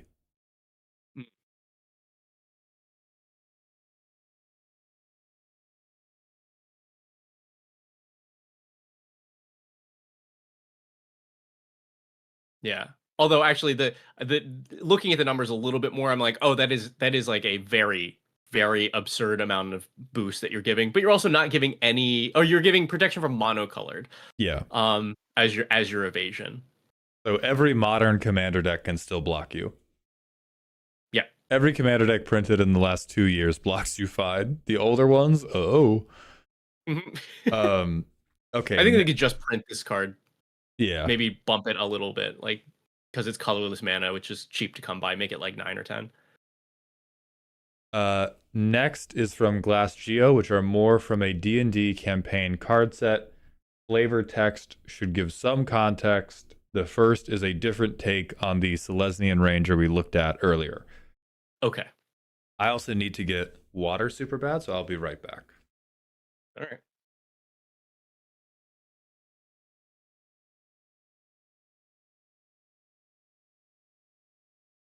This is like somebody's like personal campaign, or is this like a public campaign that I don't know about?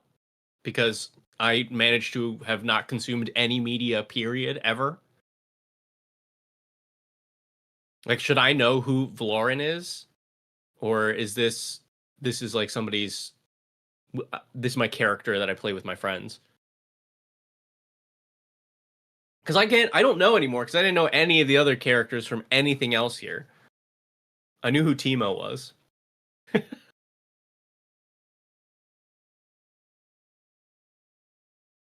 So this is Orzhov Timo.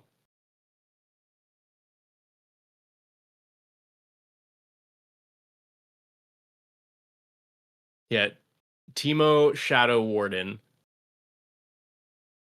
I am not going to play League. And that is not me saying a double negative. That is me reinforcing how much I will not do that.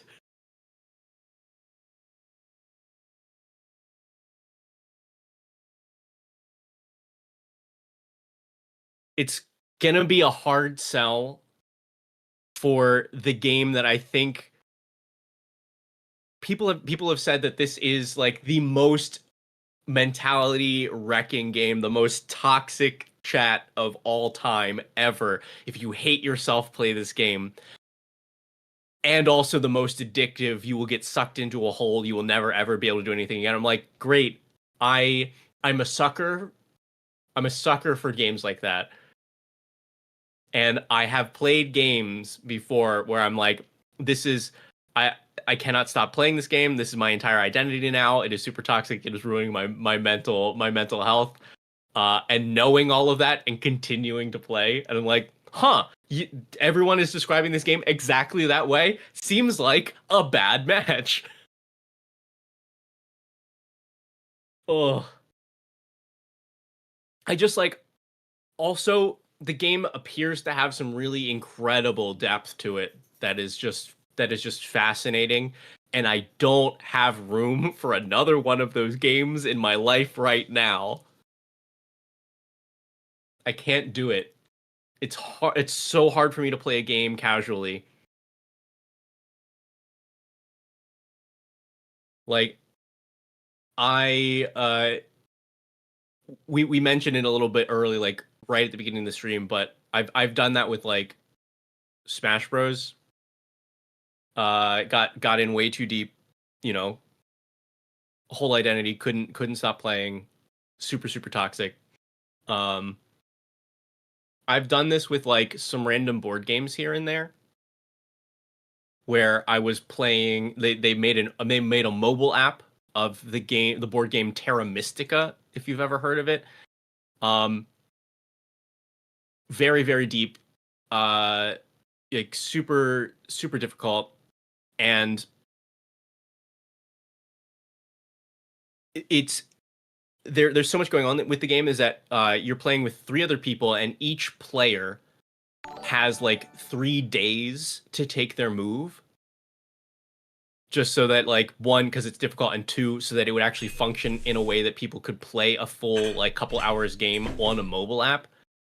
And that wasn't even close to enough for me, so I'd have 20 of these games going on simultaneously, so that I would have moves that I could make, you know, constantly throughout the day. You're talking about your StarCraft days? What's going on? I'm talking. This is the end of the conversation on why I will not play League of Legends. You will play League of Legends, No. though. Blue Red, congrats on getting the job. Could we get some 07s or claps in chat for Blue Red? You will play League of Legends.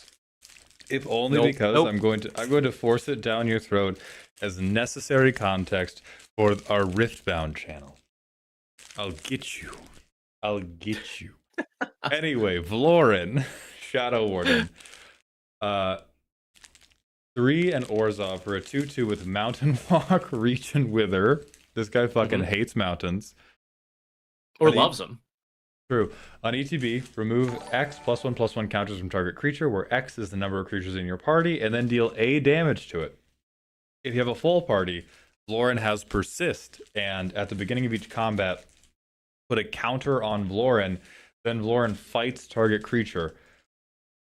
I think fight seems crazy in Orzhov. What do you think? Yeah, fight. To the best of my knowledge, has never been done in those colors. Mm-hmm. like hard stop. I mean this is an interesting. Again, I like the use of the party mechanic here. And I wonder if this is like just a development of this character across across their like campaign, which is a really interesting way to do it. Magic has done this here and there in like Brothers War. I think they did it with like Urza and Mishra. You had multiple versions. I think that idea is very fun. Mm-hmm. Also, is persist put a counter on, put a +1/+1 or a -1/-1? Minus. Okay. Yeah, Undying is the plus. Okay, so Undying's the fucked one. Yes. Then. Well, no. You would think it would be, but persist is the much more broken one because of the rule about those canceling out with +1s. I mean, for this creature specifically. Oh yeah. Remove X from target creature. Yeah, that works much better in this case. I think the color identity on this is fucked, but I like it, and only on that second ability. And really only on the fight of that second ability. I think Mountain Walk, we're doing a bit. And otherwise, I still like it. Mm-hmm. Yeah, I'm trying to think if there's a way to do that makes sense in these colors. Because the idea is you are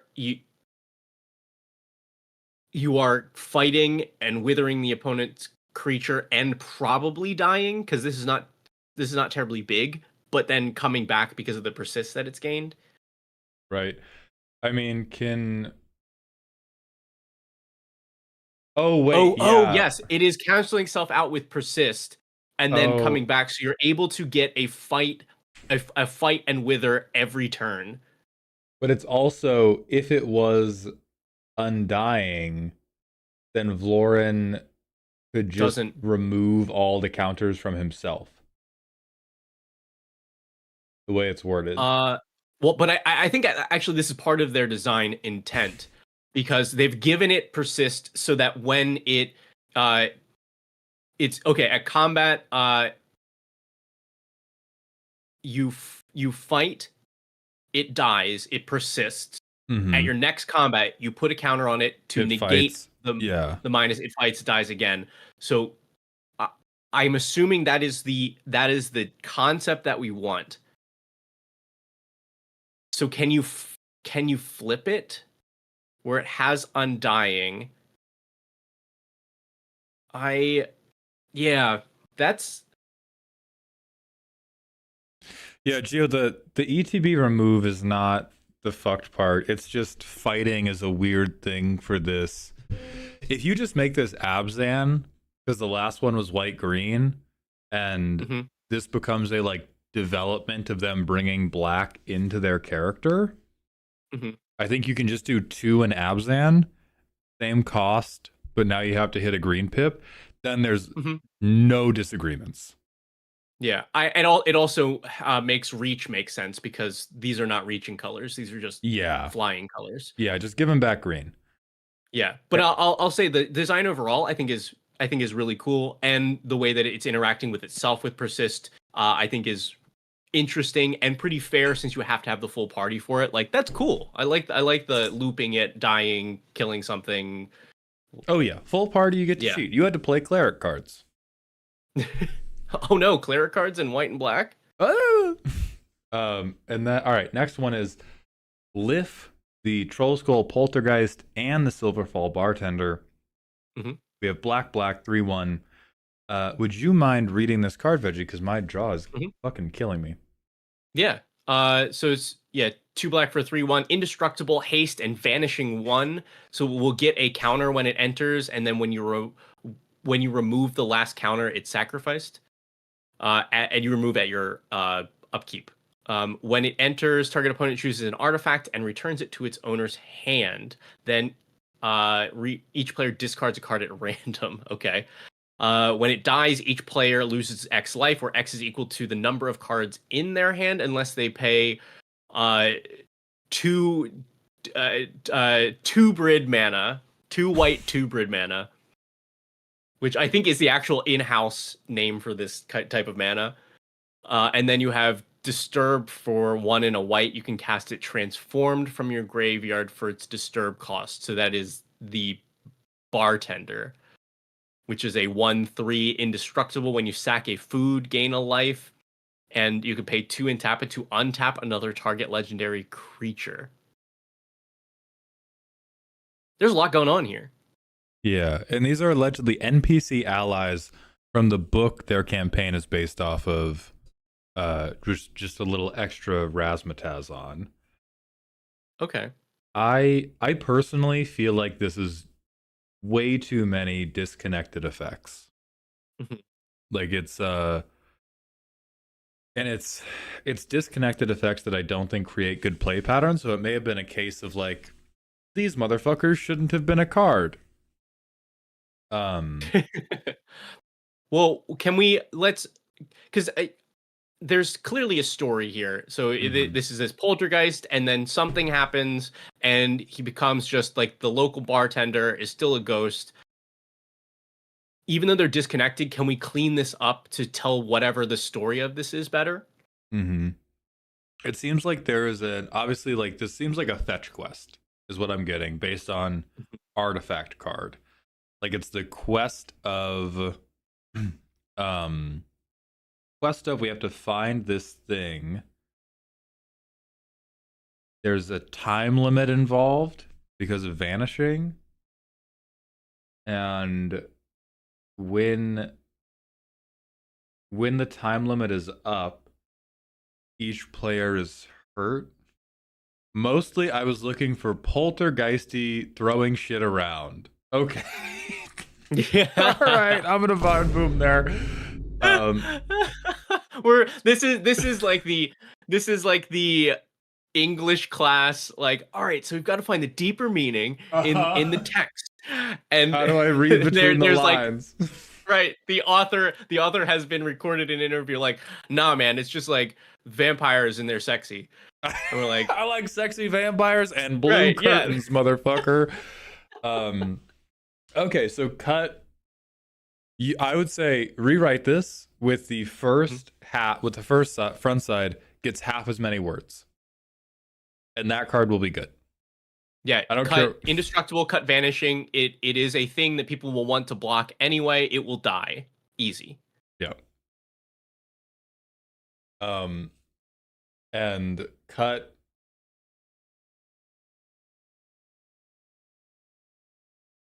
Yeah. Any other cut? Just take shears to this thing. I think we've tried. Like, hold on.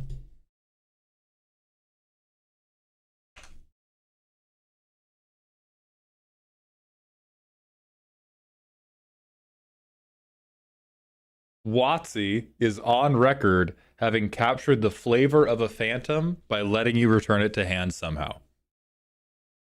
Done. We tried too hard to bring it to life in the same way that's been brought to life in your D&D campaign, and I don't think you have as much room to breathe in magic like that as you do in D&D.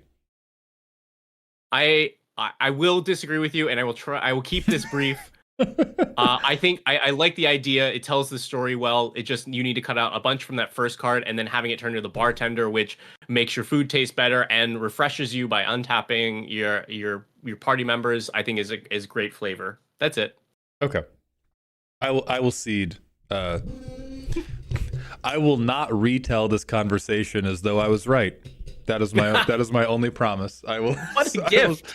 I will say that Veggie Wagon disagreed with me, and I respected his disagreement. All right. Next, we have Melody and Melody with a boob window for 1 and white. A 2/2 with flash. Enters with a +1/+1 counter and a lifelink counter. So it's a 3/3 with lifelink.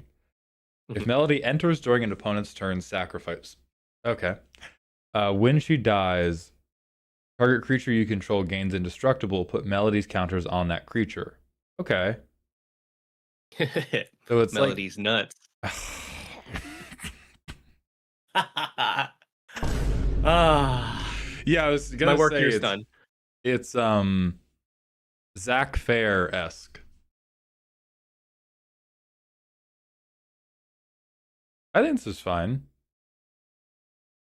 I think lifelink counter is a good counter to be just throwing around. I mean, I guess it's better than... It's really good to not have to put the effect on board. Like, for people to not understand they have to play around the activation. Which it makes it a very bad commander, I think. Yeah, I think, like... I think this plays cleaner if you just give it Evoke. And then make the card cost more. So that it as a trick is cheap and it achieves the same sacrifice it. You're not going to be playing, you're not going to be evoking it on your own turn, really. But then you also have the option if you want it to be a normal creature to play it later. But I like that. Yeah, swap this to evoke. Then we have Nat Jankson Squidly. An Azorius 0/3. This creature can't be included in a party unless it has at least 4 different counters on it. Holy fuck. Tap another untapped legendary. Put a shield counter on. At the beginning of your upkeep, remove all shield counters. For each shield counter removed this way, put a stun counter on a legendary creature in your party and either a +1/+1 vigilance, first strike, lifelink, or prowess counter on this creature. I think we're far too deep in the sauce of dogshit Exodia, but this is almost awesome. This is almost awesome. I think this this is the evil twin of Vlorin. Vlorin has, you have to jump through the party hoops and then you get a really cool thing. This has, what if you had to jump through party hoops, but it was way more difficult, and then you got the Ass Beater 5000? Not even 5, the Ass Beater 100. What do you think, Veggie? I again, lines that I like. I really like that it can't be included in a party unless it has 4 different counters on it. Like that's a really unique way to approach the party mechanic. And then the reward is, oh hey, it fills in a lot of roles of the party. I think though the final ability you can clean that up.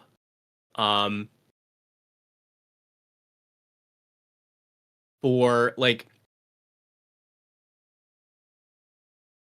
it's like it's working too hard to be a very specific thing. I think, yeah, actually, you know what? Take out the tap and untap legendary creature in a party to put a shield counter on that, because that I feel like is super breakable. And then just make it at your upkeep, like stun, put a stun counter on a legendary creature in your party and put one of those counters on this creature. Oh yeah. Then it feels like it achieves the same thing. You're slowly building up, like, oh, this has been messing with my party, and then eventually he joins instead, or they join instead. I like that.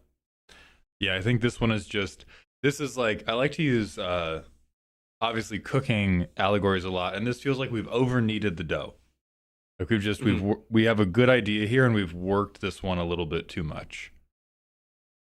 Finally, we have Reyna Neverember, 1 and a white for a 1/2. It says whenever you cast, sack, or transform a saga, make a tap treasure. Whenever you sack a treasure, gain 1 life. Criminally fine, almost to the point of me being angry. I don't think so. I think this is a very solid card. Well, I think he's very solid for the 99. Yeah. Yeah. I don't care about him. He's a white man. There can only be one of us. I'm like, the only thing I'm thinking about is like, what does this? Would I be happy with this in the command zone? Impossible. Impossible. Yeah, it's a little slow because of the things that it triggers off of, but that's it. I think I think this was a card you could just send to print, and people would like this. Yeah, this is like Naya or Bant sagas. Just runs the shit out of this, right? Yeah, or like there's the Absent, like the Narcy deck. No, there's not. Likes this. No, there's not.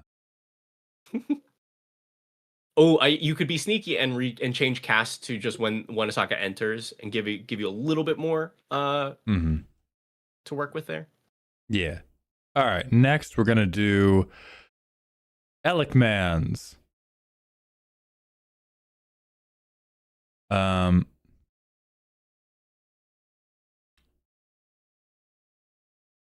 One second.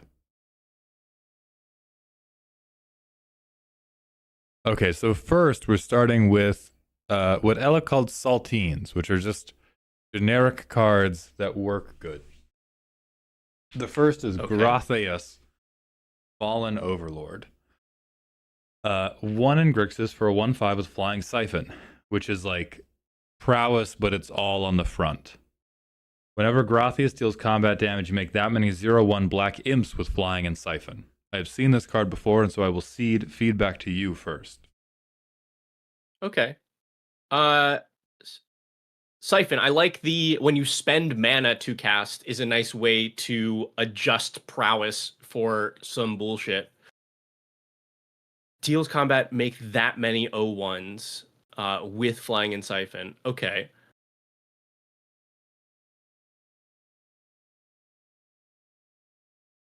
This is interesting and fair, is my instinct. And I think because this kind of thing has been approached before. You have like Elsha, the new one. Yeah. It is an easy comparison. But You're calling it Grixis Elster with a fat ass. Right, yeah. I think that is the only, actually, the ass is the only thing I have issue with here. You think it's a little too safe to swing? These aren't ass colors. Okay, well, I'll pull up a certain crab that will prove you wrong fucking instantly. If we're going to be talking that loudly. Let me be more specific. These are not it's too late. I've already these are not Googled. ass colors for like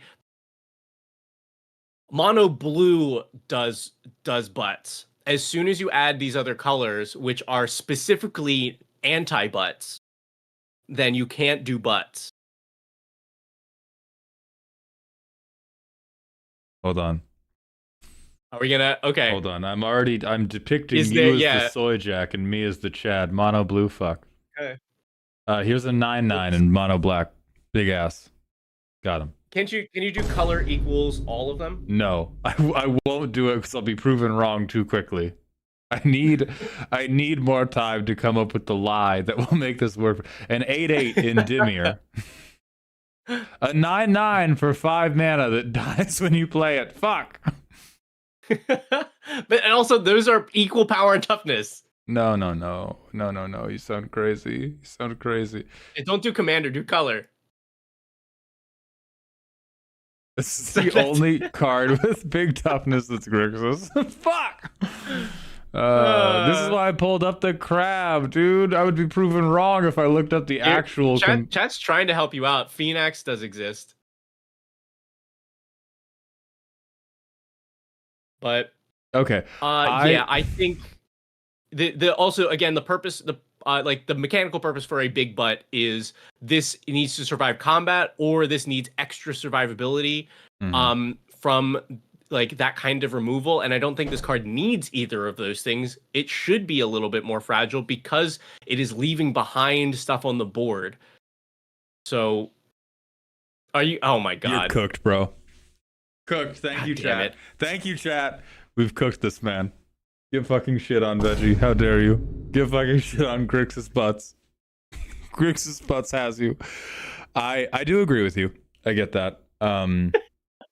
When I saw this card, I was like, this fucking rocks. And I did not care enough about the combat math to think, yeah, this probably is too, even though we have Grixis Big Butt precedent, I think this is too much ass. GG's no re. Let's move on to Composite Sentry. A 2/2 with haste and siphon. Also, let me be clear that I do think that this would be a possibility for me for the Hall of Fame. I think this is just really clean and interesting. I really like the siphon mechanic. Okay. We're at 5 now. So I am gonna ask you to start killing your darlings if we want to add any more to the Hall of Fame. Gotcha. But we will put it in here. So we have Composite Sentry. Grixis for a 2/2 with haste and siphon. On attack, deal X to each opponent, where X is half its power rounded down.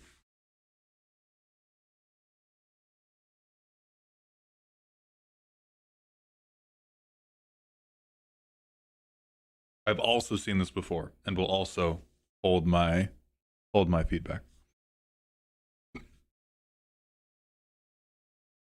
All right, so you're getting an extra 1 damage per non-creature spell that you've cast. That you spent mana on casting. Right. That you spent mana on casting. So what let's say, how could you optimize this? So you're playing it on as soon as you're able to. It is probably getting in on the one player that's still open. You're doing 1 damage to each player and a little bit more to somebody else. On your next turn, you untap with, say, 4 mana. That is 4 spells, or maybe more if you're running like rituals or something. But let's say you're able to fire off 4 spells. This gets +8, goes to a 10, hits everybody for 5. That is pretty fair for Christmas Land.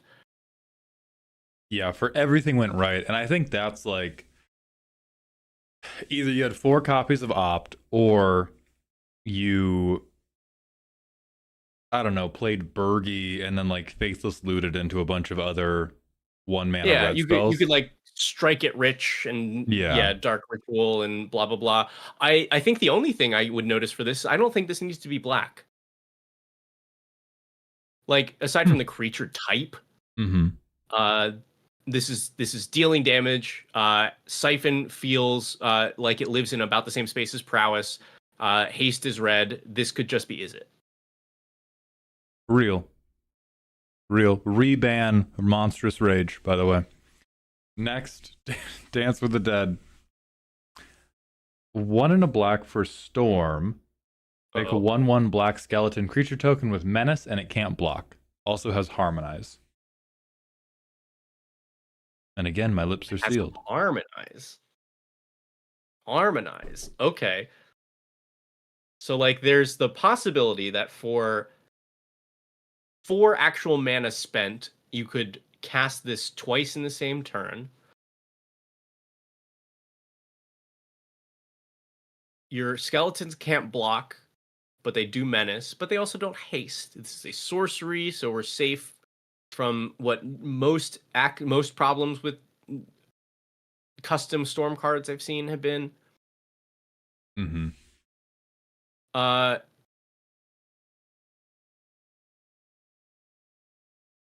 It still is awfully cheap for a Storm card. Yeah, for sure. 2 mana, cherry on top, meet my 10 closest friends. I think I'm trying to think what problems I would have with this, because if you assemble a good Storm with this, like the way that you pay off with it is sacrificing those creatures that you've made, or ETB or death triggers.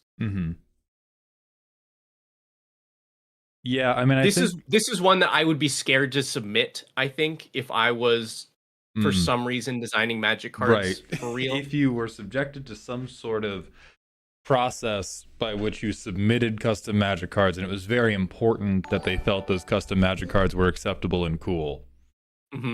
I do think I've seen decks that would want to do this that are doing like Danny has a deck that was trying to do like non-deterministic Forsaken Minor loops and might use this as, well, fuck, I didn't get there. Let me get 5 skeletons.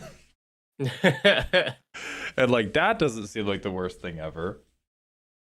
Like, yeah, I think blacks, the way black combos is already so fucked up that I've never really been worried about them storming, and I don't think this would worry me as a storm outlet. I would be worried about it in Grixis, at which point if you're doing Grixis Storm, I'm already fucking worried, and this might be a nice change of pace. Yeah. The one thing that came to mind where I'm like, I think there would be a problem and I can't come up with it right away, which is why I'd be scared to submit this. I just couldn't identify what the problem is. Is Phyrexian Altar exists. And I was like, oh, well, you could just do Gravecrawler loop. But I'm like, but once you have that, this is not a good payoff for it. Right. Gravecrawler loop and Imagination. Right. But it's like, once you've assembled that loop, you don't need this card. However, what this does do is be a piece in the super powerful deck that is looking to do that thing because it supports it supports the Phyrexian Altar really well on your non-deterministic storm turns. But I think this would be a really this would be a card that I would be happy with printing as is, and then would run into like the one problem and be like, ah, shit. Yeah, shit ass. We can take that then and move to Infernal Strings, a 4-mana instant that domes something for 5, and if you kill it, make a token copy of that thing with haste, and at the end of combat, exile this.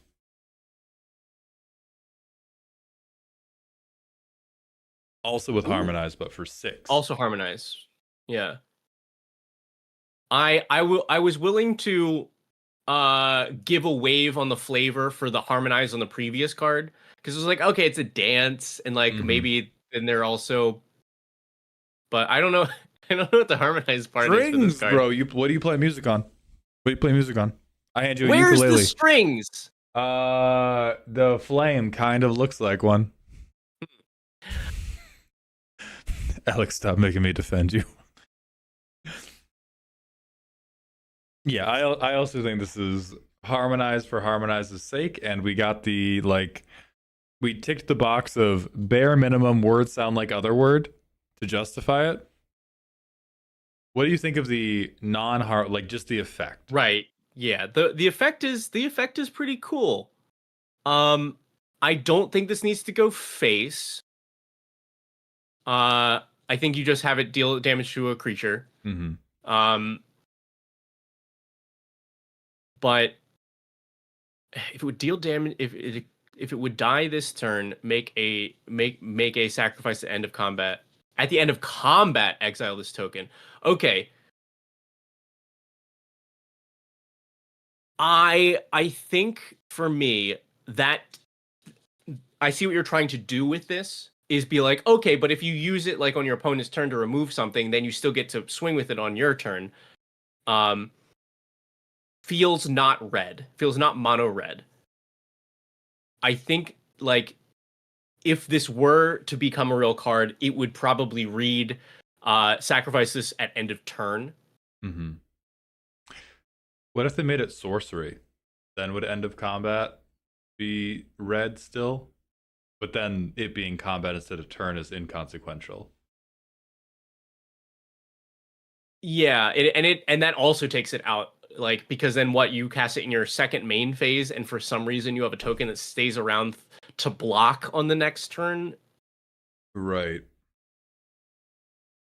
Like, limit this, but make it more accessible. So, do the same thing. Only hits creatures, so you can't just 5 somebody in the face.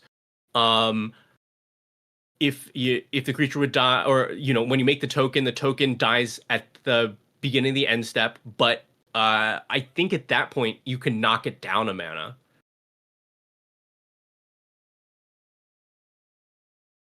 and then you get more opportunity to be able to do the cool thing that you want. I agree with that. And with that, we're moving on. I abduct you to Vistral, Usurper of Whispers. Grixis 1/3, Hexproof. You have protection from copied spells. When you cast your first instant or sorcery each turn, if it targets a permanent or player, you may pay 2. If you do, it gains Demonstrate. Your protection from copied spells. That hurts my brain. I think that functions as is. As far as the rules go, so I won't think about it too much. We'll just assume that it does. I think that does work.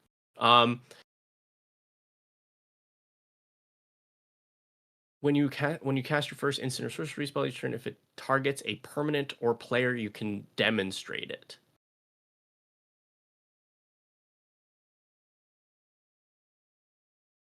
This is cool.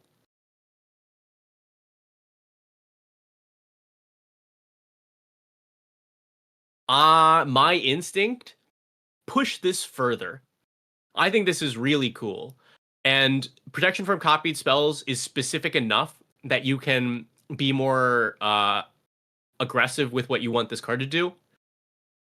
Give you and permanents you control protection from copied spells. So now you're able to like start demonstrating your removal and stuff. Mm-hmm. I think I like that better. I'm trying to think what big issues you would have with the line of giving yourself and your permanents you control protection for copied spells, but I think that's okay. I want this to do more because there's only it really limits the number of spells that you feel good about demonstrating if you are the only ones if you only have protection from it. Mm-hmm. And also I don't know why this hexproof is here. They don't want it to be shot. It should. Things need to be shootable. Things need to be shootable. Hexproof is a design mistake. The game as a whole is moving away from it. You're already giving this protection from copied spells, so it's protecting itself from at least the things that it's doing. Like if you make the change, take hexproof off, give your stuff protection from the copies, and this card goes. Hell yeah.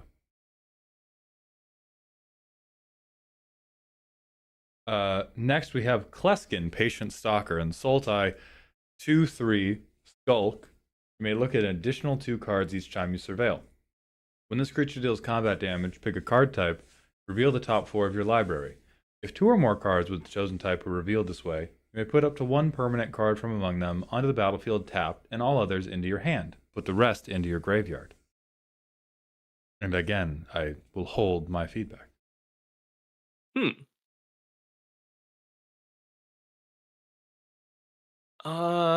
Okay.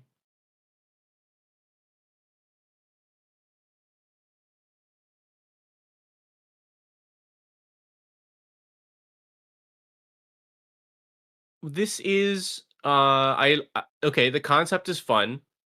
Why doesn't this work with itself?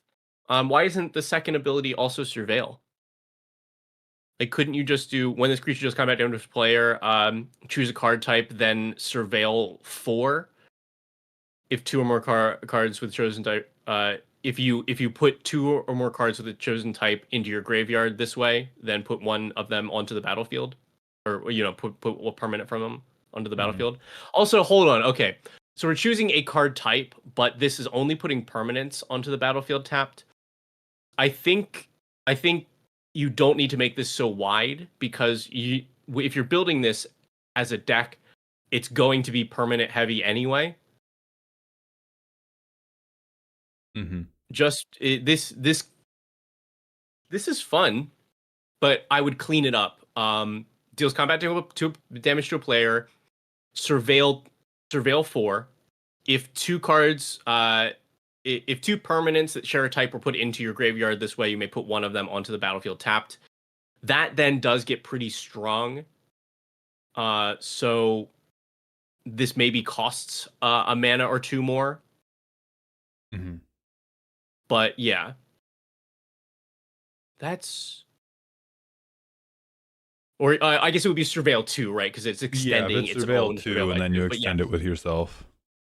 Yeah, I like that. I think...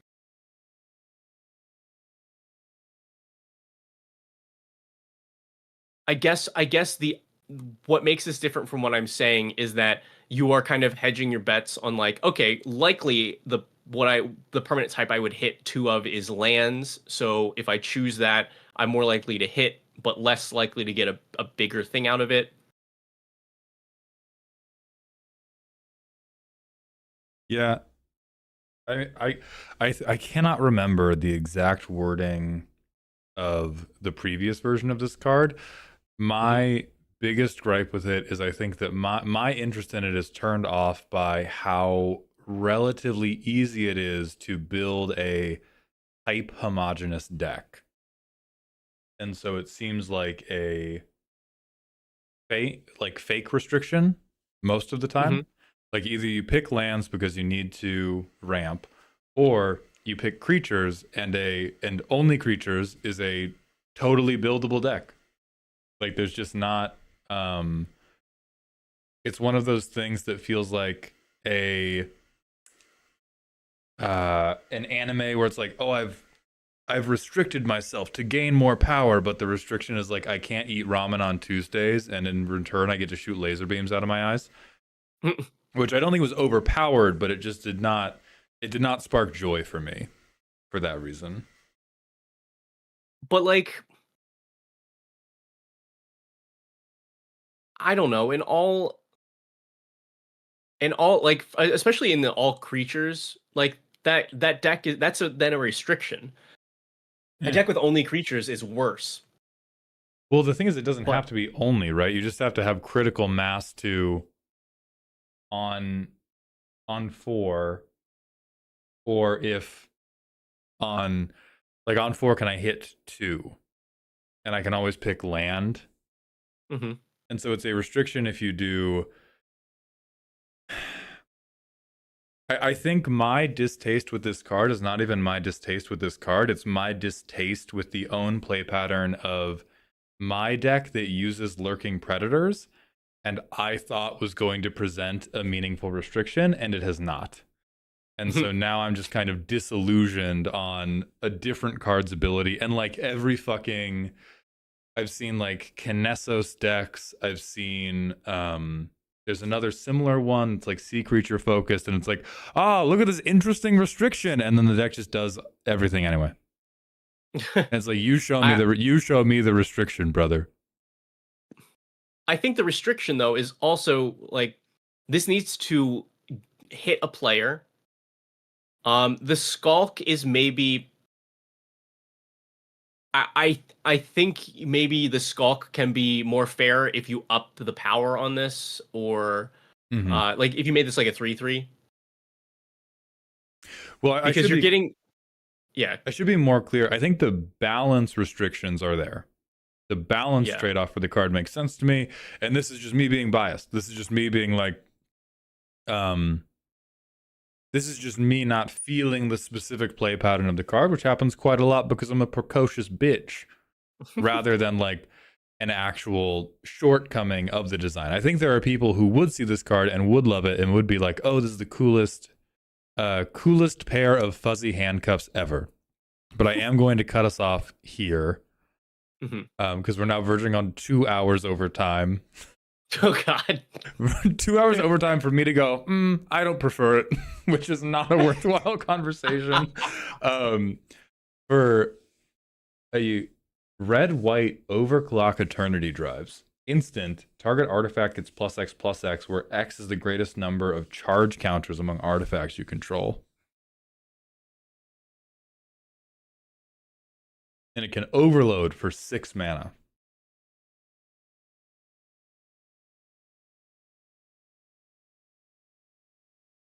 Charger hoof.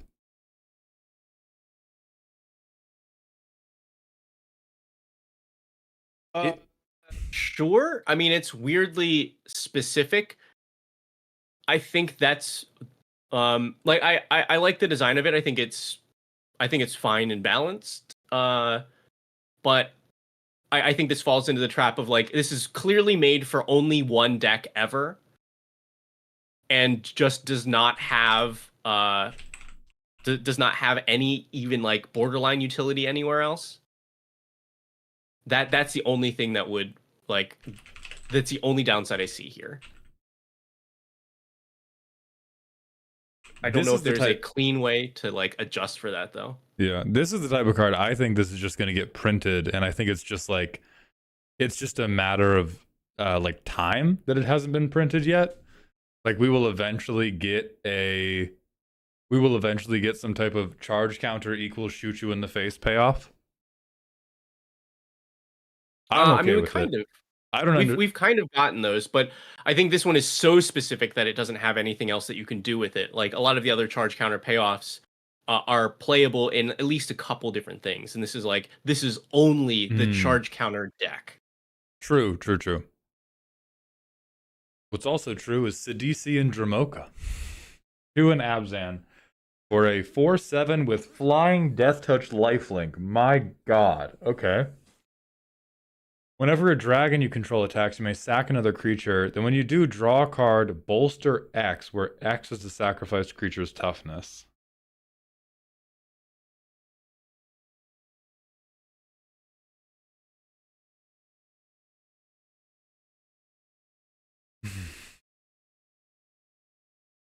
So this is just like, you can't fucking hit me. First of all, you may not fucking hit me. You will die and I will gain life.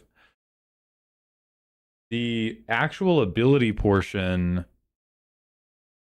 I think, is a little bit neat. It's not a thing I can remember seeing out of dragons. So it wants us to do defenders, but as food, like Sidisi and Dramoka. Like Sidisi and Dramoka subsist primarily on a walls-based diet. Yeah. I think the thing that I see here is that shouldn't this be like Sidisi and Baitor? I'm not sure that I'm familiar with all of the forms of Dromoka, but I am. Dramoka doesn't have a fucking thing to do with this. This is right. I agree with Sidisi and Baitor. Yeah, because otherwise I'm like, okay, this works, but yeah, because Dromoka has had a butt once. And has bolstered, right? Bolster is from the right thing, but yeah, that's the thing I would. This feels very much like if we're pairing up people from this world. I guess I don't know that these have existed together, right? But it's Sidisi and Baitor. Yeah, Sidisi and Baitor. That I think this is another like I could spend a million years talking about how much I personally dislike this without giving a justification for why it shouldn't be printed. But I don't like it. Yeah, no, this is fine. This card is just totally fine. I think it would be like a backup commander in a precon. And some people would build it less than the face commander. Yeah. Like I'm with what Tower Gray is saying. Like this is the type of commander where you play this, I am mulliganing in our casual game for removal, and every time you say, "Why won't you let me? Like, please let me do my thing," I'm going, "No, fuck you. Send your commander back to the command zone." Really? I wouldn't even be worried that much about this thing. I think this is just I think it's extremely simple to set up. Like, I play this turn 4, and it swings for fucking 14 the next turn. Like, I don't think What? it wins the game. I just think it's like, this is the type of thing I would show you removal turn 2, and I would be like, hit me last, and then we could be cool. And otherwise, you will not be seeing the light of the board for this commander. I think no. I think you're missing some points here because like it's the bolster only puts it on the creature with the least toughness. Right. And it's the sacrifice creature's toughness. So like, sure, there's a world where this is like you. Yeah, so to be able to put the counters onto this, 7 has to be your lowest toughness. Right. I think if you're again ramp into a 5-mana commander, I think it is simple, if not perfunctory, to go.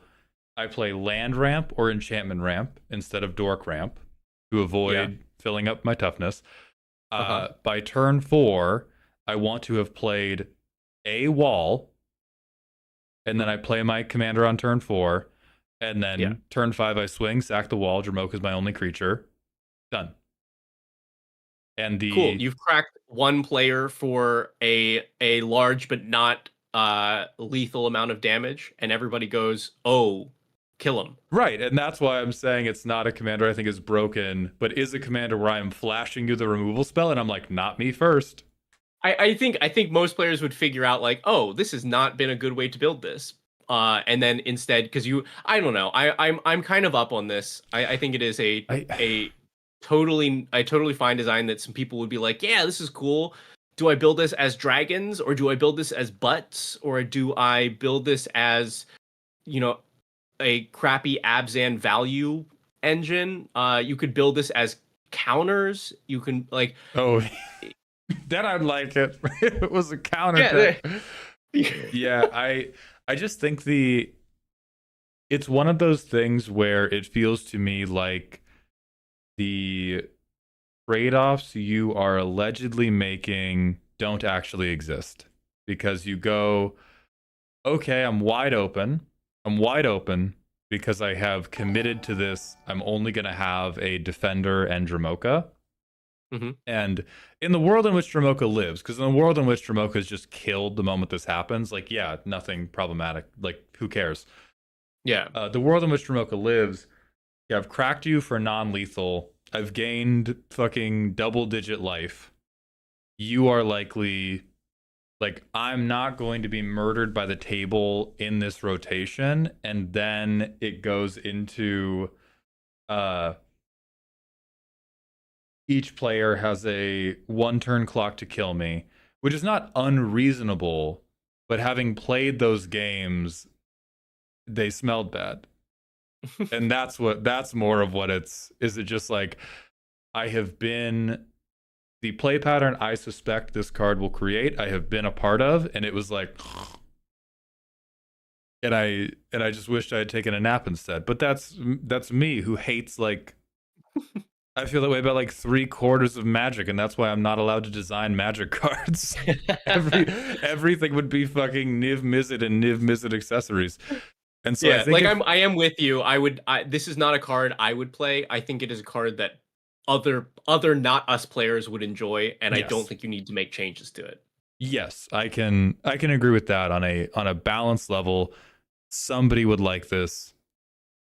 We're gonna do Anafenza and Koligon, who's the Mardu one.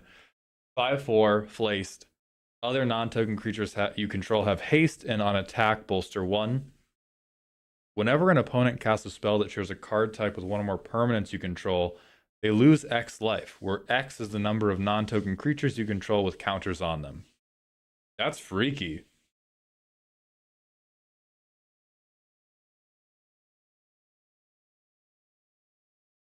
I don't think this reaches day-night levels of tracking Nightmare, but I think people would think it does. I kind of like this one. But that's tough. Yeah, this is tough for me because the thing is cool, but what this really reads is I will set up a bunch of creatures with counters on them. Mm-hmm. great. Now, the majority of commander decks, which are creature based, Yeah. you will take an absurd amount of life to be able to play any creatures. Well, it does say non-token. How wide is? I guess the bolster 1 is going to stack up, but I feel like this is when you cast a spell, lose 4 most of the time, or when you cast a creature spell, lose 4. Because I've seen Mardu poop. I have not seen Mardu poop non-tokens.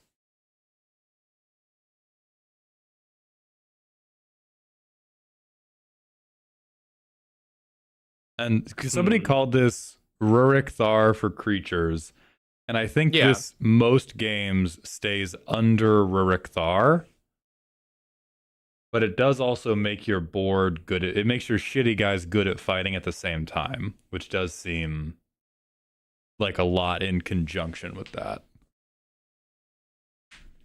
I think I'm getting more on board with this. I think if you did X is half, I don't shake my head for a moment. I think I shake my head for a moment with X being just flatly equal to a board that I am buffing, because then I can play really bad creatures. And after they get bolster 1 effectively reads, after I get 1 attack through with this guy, he's not dying anymore until you use a spell on it. I will find somebody I can hit at the table, right, to roll this up.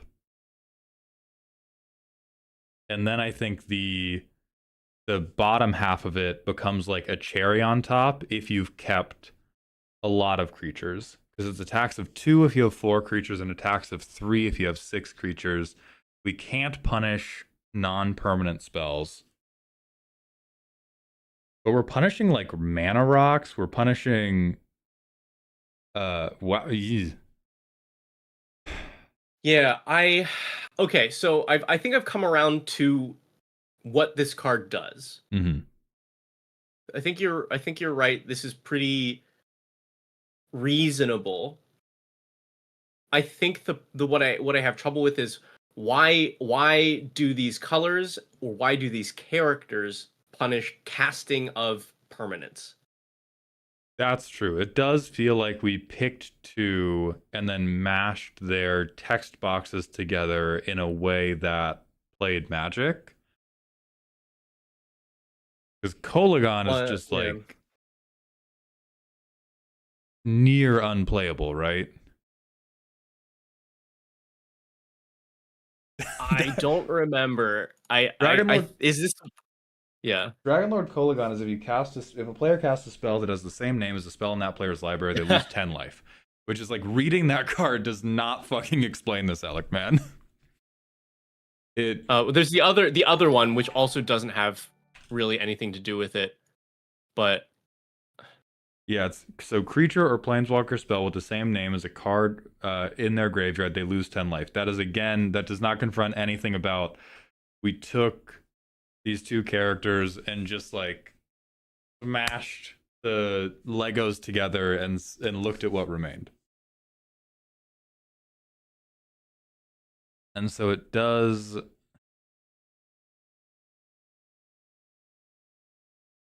I think, okay, so mechanically, I actually enjoy this card. Flavor-wise, the flavor of this card feels exactly as photoshopped as the art is. They have been juxtaposed next to each other, but they are not taking a picture together, which is what I think a lot of the pair up cards seek to do. Is look at this collab. These 2 took a photo together because they ran into each other. And the truth hurts sometimes, Alec. I will say I've 100% come around to the effect that this card does. I think it is interesting and it is balanced.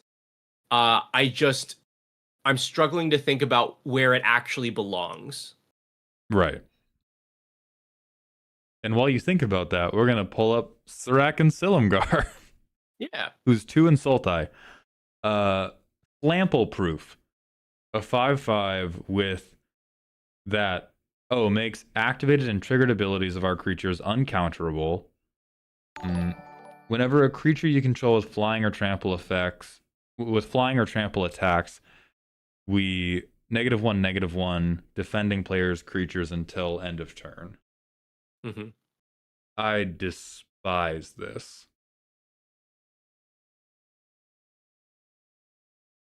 How do you feel? Well, one, no more hexproof. Yeah. I'm banning hexproof from all custom cards everywhere. It's removed now. Replacement And- effect. If a custom card would have hexproof on it, you get ward 2 now. Right.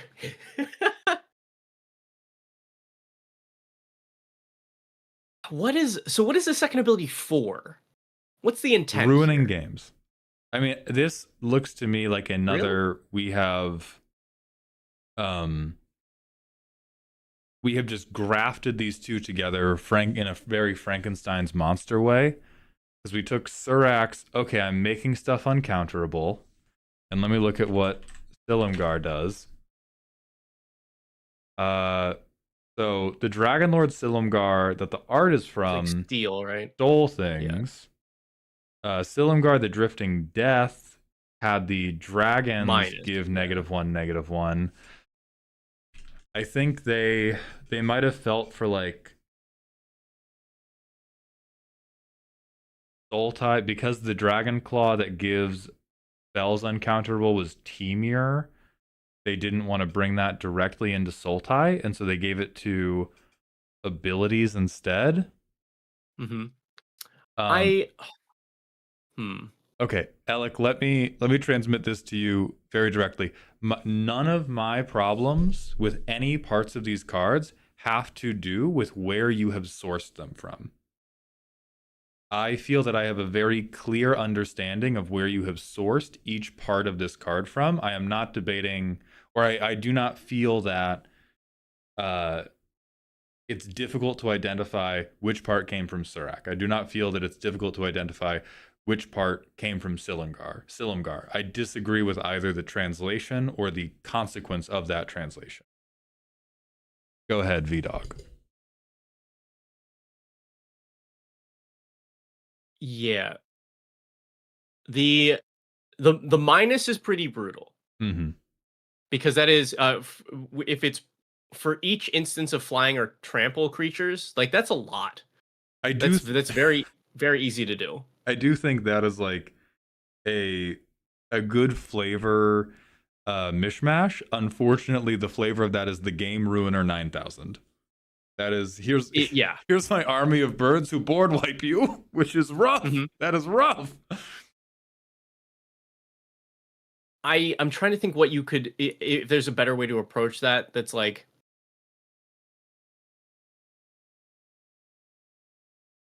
all right, I'm gonna say these words only to hurt some people. This would never ever work. But my brain said this, and it was like, no, we can't do that. I wanted it to be some form of whenever a spell you control is not countered. Oh God! Give everything -1/-1. But like the with the intent being, it was tried to something got there was an attempt to counter it and not. But I'm like, there's just no way that ever functions, and it's also a bad way to execute this combination. I would do dragon spells you control can't be countered. And then keep Silumgar text. And then instead of hexproof, you give him Elusive Hunter. Whenever this creature or a dragon you control becomes the target of a spell or ability an opponent controls, draw a card. Make it May so that Bowmaster doesn't kill this one. Yeah.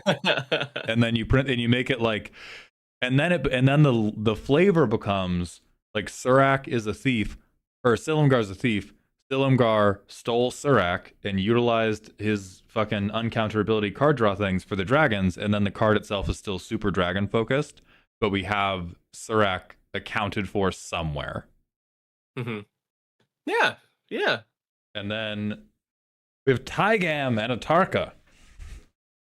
The Temur, the 2 and a Temur, 6/6 Flample.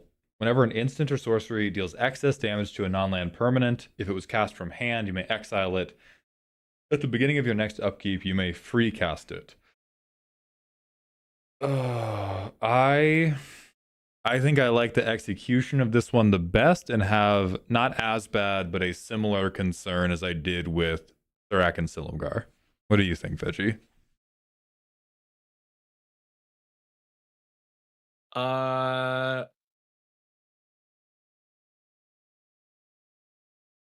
This is I actually think this is a cool way to combine these things. Mm-hmm. Straight up. I'm thinking about the play pattern though. That's the only That's thing. what I'm on. I think this is a cool combination, and I think the natural output is, what if I shot everything you tried to play? Right. What if you didn't keep any fucking creatures, dumbass? And I think that for what seems to be designed for like a casual Magic space, because we are not touching high power with this, we're just messing around. For a card built for messing around to be the desired output of that messing around, to be like, oh, someone else played a creature, now my deck can do its thing, and that thing is you not having a creature, that feels bad very quickly. What if this was instead of the excess damage spells getting recast, what if it was like buffs? Like if it targeted a creature you control. Yeah, I don't know how you would word this, but if it was like your giant growths and shit. Yeah, I like that more, because Atarka wants to crash. Right. And Atarka wants is the to rebound crash. part. Tygam wants to sell, and then getting that together. Yeah, because I do like that. I think the specific wording may elude us right now, but buff spells get. Oh, that does become feather, which is weird. So it might become like.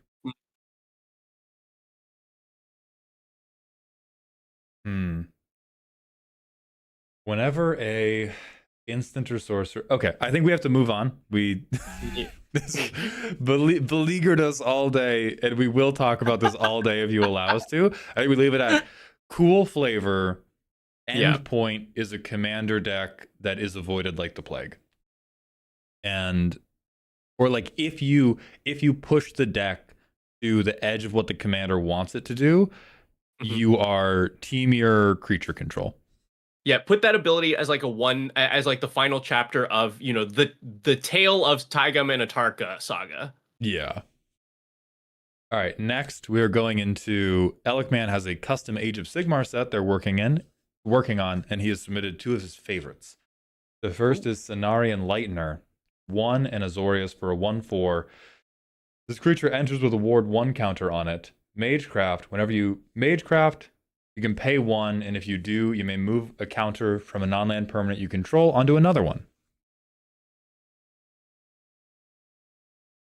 Ward 1 counter hurts me. It hurt me too. It hurt me too, brother. Oh.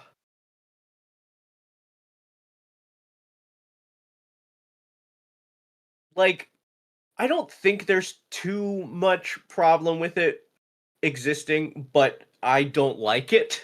That's it. That's it. I think as far as the game is concerned, that's fine, and it does make for some interesting plays, like proliferating them and or moving them where you want them to be. But I don't trust the public with ward counters. Yes, for sure I do not. The other is Skragrot, the Loon King. 1 in a Temur, for a 1/5 that says whenever you cast an instant or sorcery, add X mana in any combination of Temur, where X is the mana spent to cast it. Spend this mana only to activate the abilities of creatures.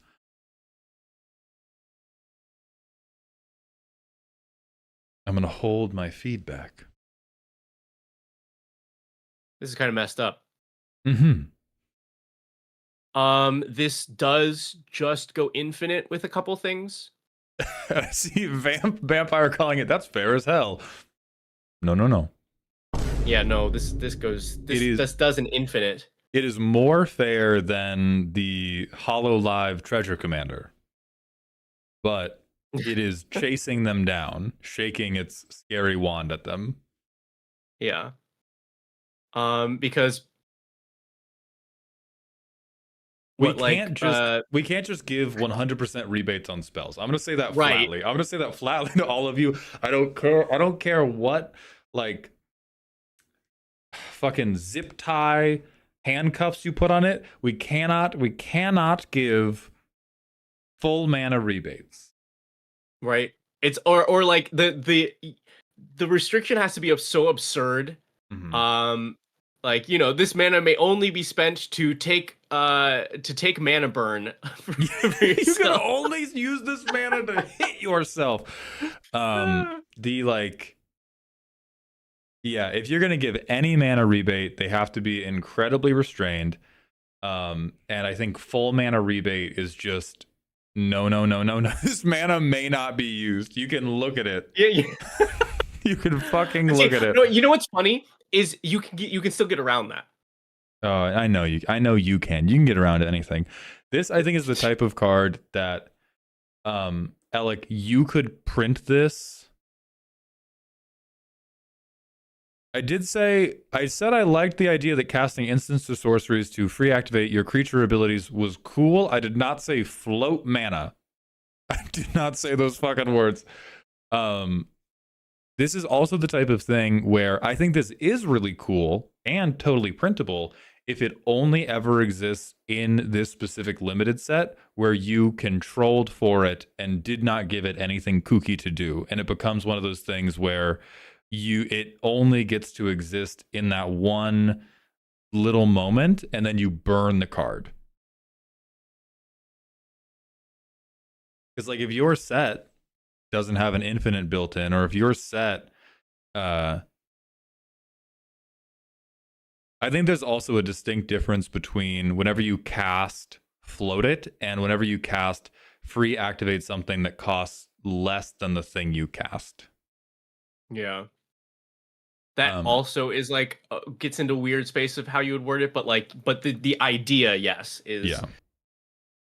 And we just can't let this one into the wider world. Next, we have a break from Elikman's cards to look at the My Hero Academia cards. Never heard of it. Great. Battle Shonen. We have Azuki Midoriya. 1 and a white for a 1/1. As long as you control one or more heroes you control get +1/+1 for each citizen you control, and citizens you control have Ward 2. At the beginning of combat, if you control 7 or more, you may pay Wooburg to flip this man. This guy's gonna break the game in half. Yaku, a 3/3 with first strike and vigilance. Heroes you control get +1/+1 for each other hero you control. Oh, okay. So Hero Joda. No, this is I'm disappointed by Deku.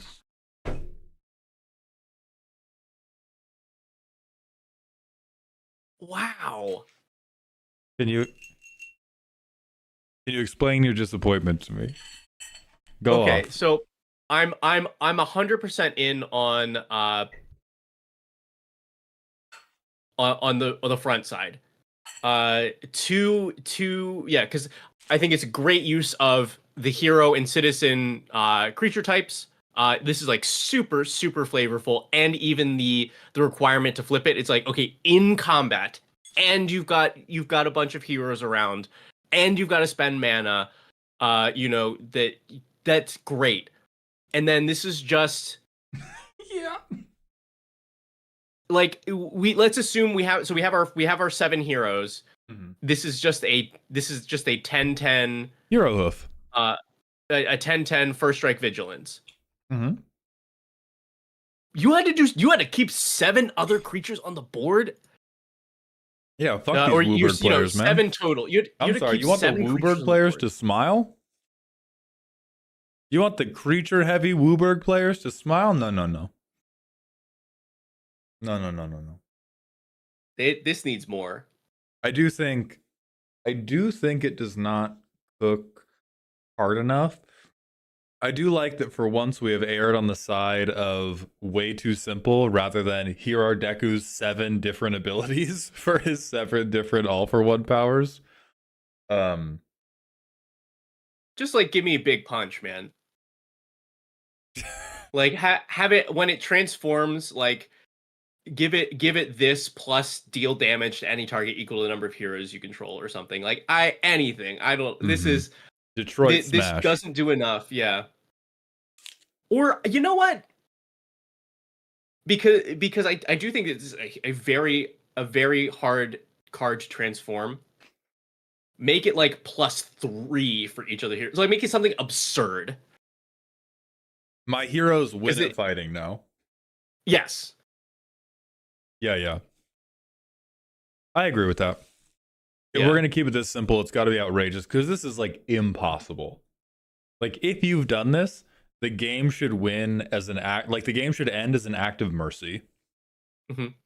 Yeah, like this is very difficult to do. It is doable, but you've kind of like something has happened to allow you to get to this point. Mm-hmm. Yeah, the backside should do much more. And I actually even like him like Deku being super simple, but just like so much raw power. Mm-hmm. I agree with that. Yeah, give me a big number. Yeah, big number. And then I think one of the last big patches is Alec Man's Common Rider cards, which are flip cards that used to be very, very text heavy. So Okay. first we have Hanto, Bitter Truth. A Boros creature. He's a 2/3 with first strike. When you attack with 2 or more creatures, cook or investigate. For Boros, sack of food, we flip him. Okay. Becomes a 4/5 with first strike. Sack an artifact to pump this guy. You can tap him to And flip him transforms back. I am on board mechanically. Where are you at mechanically, Veg?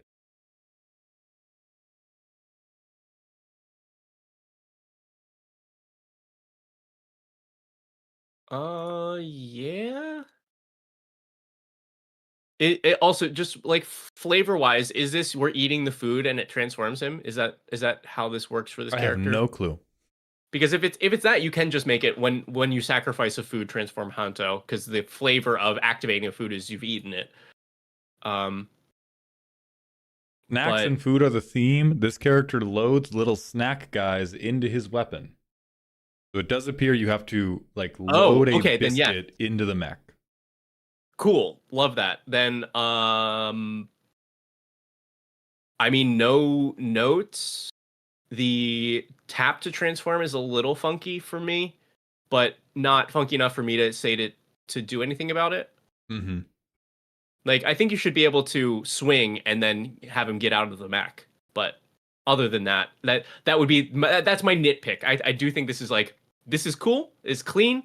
The tiny bit I know about the character is it seems to be a good interpretation of that. I would just make it like, pay an amount to transform it back. Mm-hmm. I can see that, and I'm not going to tell you a word of what used to be on this card because it almost made me have a heart attack. Okay. Next is the Valen Buster. 2 and a Boros for equipped creature gets +1/+1 and lifelink. At the beginning of your end step, equipped creature deals X to target non-land permanent, where X is the number of artifacts you've sacrificed this turn.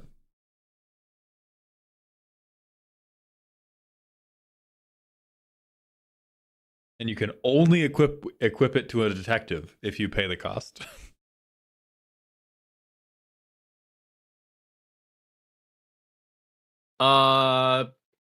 Okay. I don't know if there is like a lore reason that this can only be equipped to a detective, but normally with these cards that prefer certain types, there's just a much larger cost to equip it to anything. Which I think this should have, because it's not like the Boros decks are not going to have a way to equip this stuff anyway. Yeah, so this is my understanding of how this is driven is these are things that are unique to the characters we have looked at previously, and these are things that this is a fraction of what was removed from the Valen Choco and Hanto Bitter Truth card. And so it's a weapon that effectively says in all caps on the art, you may only equip this to Valen Chocodon. And so Equip Detective, I think, is a mechanical way to achieve that. And then it's meant to give you a, food blaster. I've sacrificed a bunch of foods. I now get to blast you. Ooh, okay. Then go farther, because if we want this mechanical flavor, and I think this is a thing that Wizards should play around with a little bit, is just give it the line, this can only be equipped to blank, so that we're not, because this is a pretty strong ability for a couple different decks. So yeah, I play around with that line, but otherwise this is pretty cool. Yeah, I like it. This is my first time seeing these split out from their mechs. And then there's Chocodon Gochizo, a 1 white 0/1 that is a food minion. Whenever you attack with 2 or more creatures, you may return this creature from your graveyard to the battlefield, and then it has food text. So a 1 mana shitter that you can recur by crashing.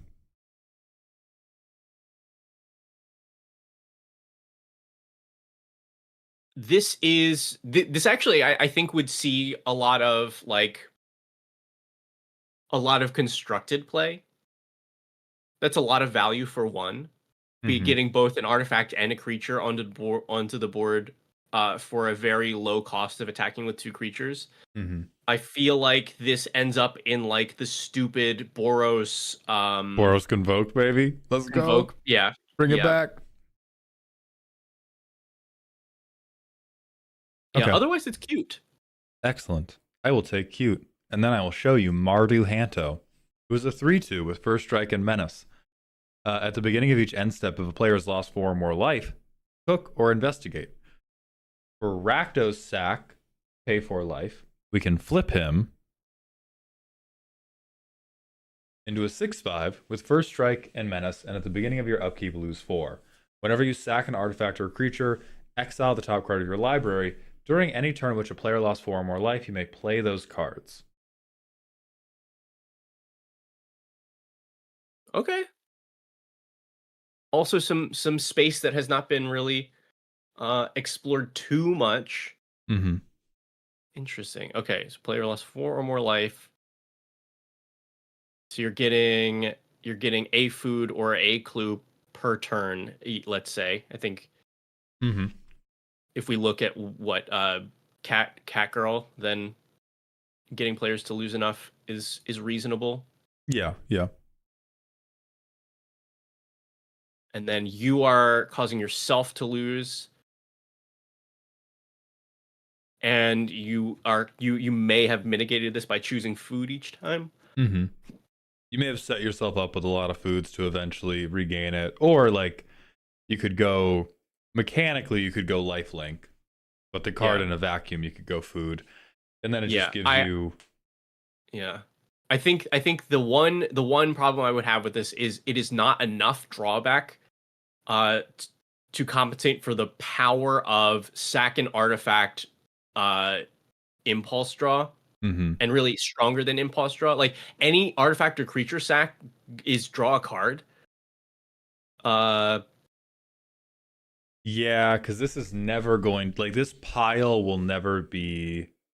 Well, does the you may play means if we shoot Valen, that pile is never regainable? In the context of a storm turn, it doesn't matter. But I'm trying to think long term. It depends on the formatting of this, and I guess we just ask the intent. But if this is one ability, then that during any turn in which player you can play those cards, that is defining the characteristic of the card you exiled. So it doesn't matter if Valen's on the board or not. But if that is a separate line that it might be just because that's a lot of text on there, then Valen does need to be on the board. Okay. And to get a then yeah, I think this is pretty strong card advantage. And thank you, baby. This is pretty strong card advantage and is mostly restrained by like Alec Man's intent to not combo with it, but I think it's immediately. I might trust a deck you showed me helmed by this guy. I would never trust this commander. I think this would be a fringe CEDH deck. Yeah. Just being able to rip through your deck like that.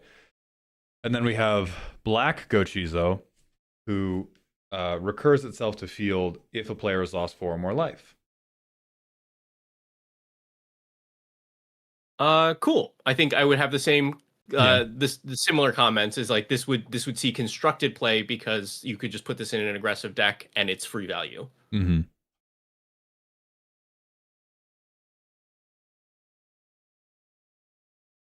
Okay, then the final one. So we're now in the last 3 cards. We have Spanner Kurgan, an Azorius 2/2 with Vigilance. You can flash in equipment and vehicles. Equipment have free equip to Artificers. Then you can tap to flip him into the Ass Beater 5000. A 4/4 with Vigilance. You may activate equip abilities at instant speed. Okay. Vehicles have equipment in addition to their other types and have equipped creatures get +X/+X, where X is this equipment's mana value. And equipment you control have equip Artificer 0. This is the first one I'm going to re-Vine Boom. I don't think you break CEDH with this. I don't think you break Constructed with this. I think you create a bunch of commander games where, like, I'm immediately worried. My ears are up. How do you feel about it, Veggie?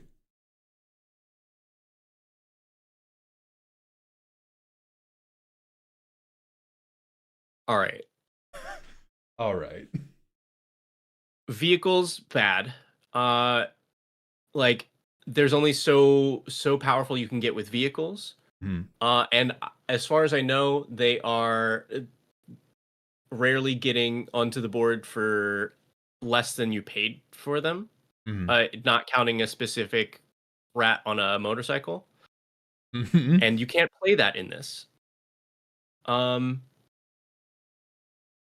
But you are equipping for 0. At any time.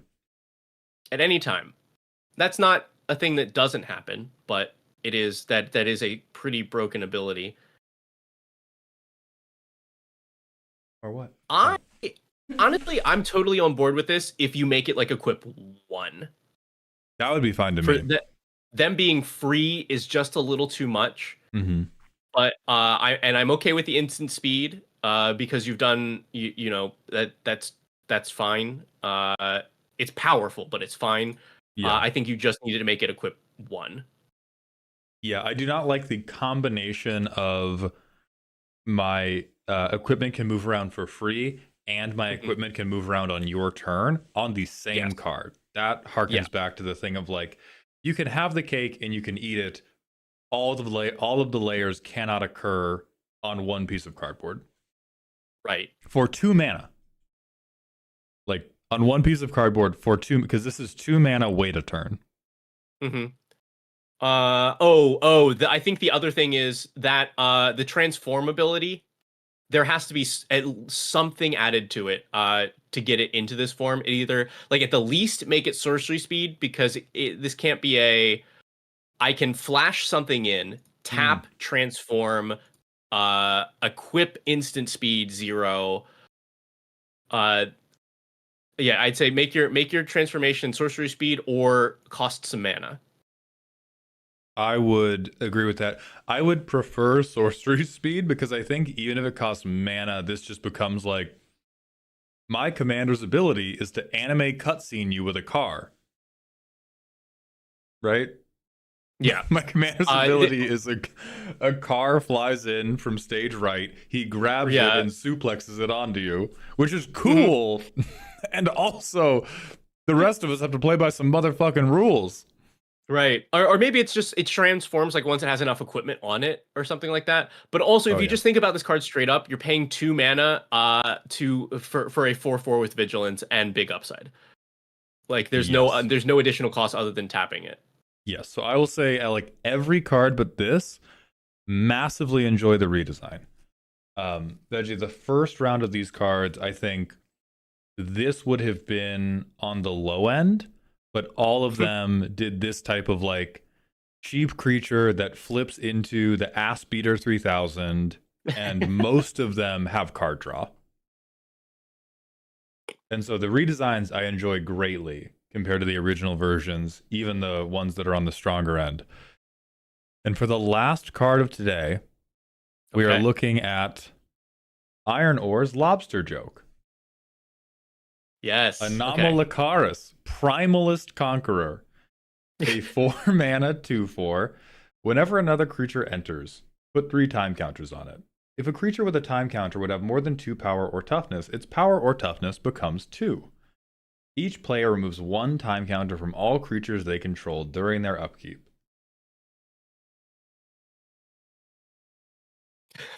So this is like fairer Toxrill, right? Also, I like that in a weird way, this is the everything evolves into crabs meme. Mm-hmm.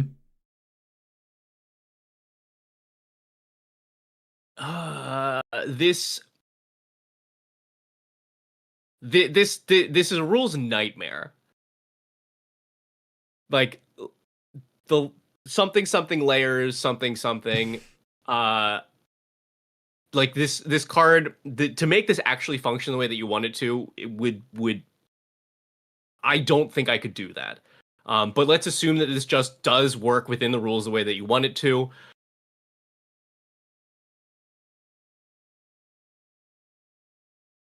Sure. Yeah. Sure, actually. This is cool. This says, "Hey, I'm the only thing that is bigger than a 2/2. Everything trades with me. Everything trades with me. Well, no, everything dies to me. Because this is the 2/4, right? This doesn't have the time counters on it. It's weird.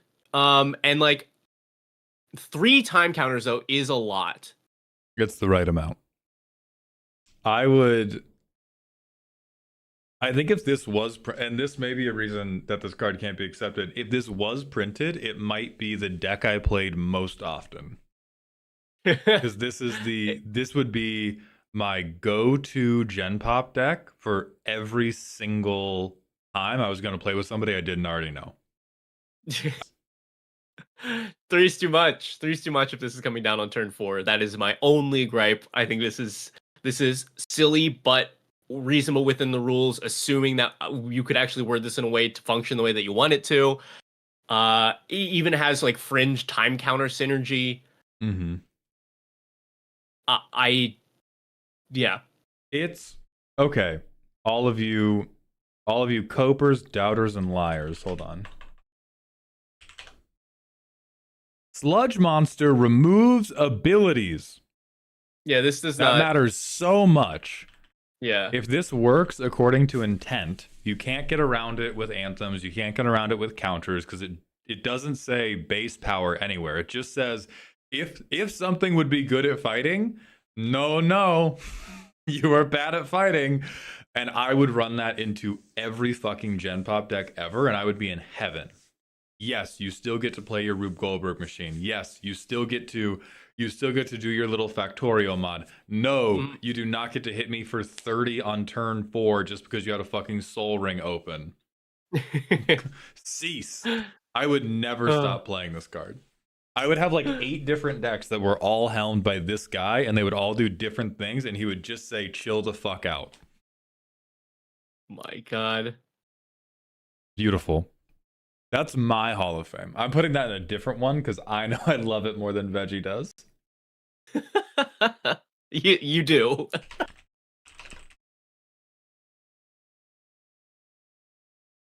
Yeah, I see that somebody said like yes, Kudo exists. One, Kudo is a rules nightmare. Two, Kudo does not, I don't think, is the same vibe as this. Kudo sets everything to a 2/2. This is saying, hey, things can't be more than 2. Mm-hmm. Yeah, it doesn't make a billion 2/2 squirrels, Zorgoth. This is not everything becomes bigger than that. It is if you would be bigger than that, you are now set to that. Yeah. So this is just like, yeah, it's a billion 2/2 squirrels if it was going to be a billion 3/3 squirrels. If it was going to be a billion 4/4 squirrels, but if you were going to make 1/1 squirrels, they get time counters and nothing happens. Yep. And you can't fucking like Cathar's Crusade, you can't Starlight Spectacular, you can't Crater Hoof doesn't work. I mean, Arabella still paddles, but then it becomes like the removal in the deck does not have to be overly onerous. Like you don't have to shoot fucking everything all the time. If you're not about to combo well. It's yes, I love it. Best card ever. Yeah, I mean, this turns every uncommon every draft card that says give the table -2/-2 into the best board wipe you've ever seen. Purity test. Purity test. That's the shopping cart purity test, but for board control.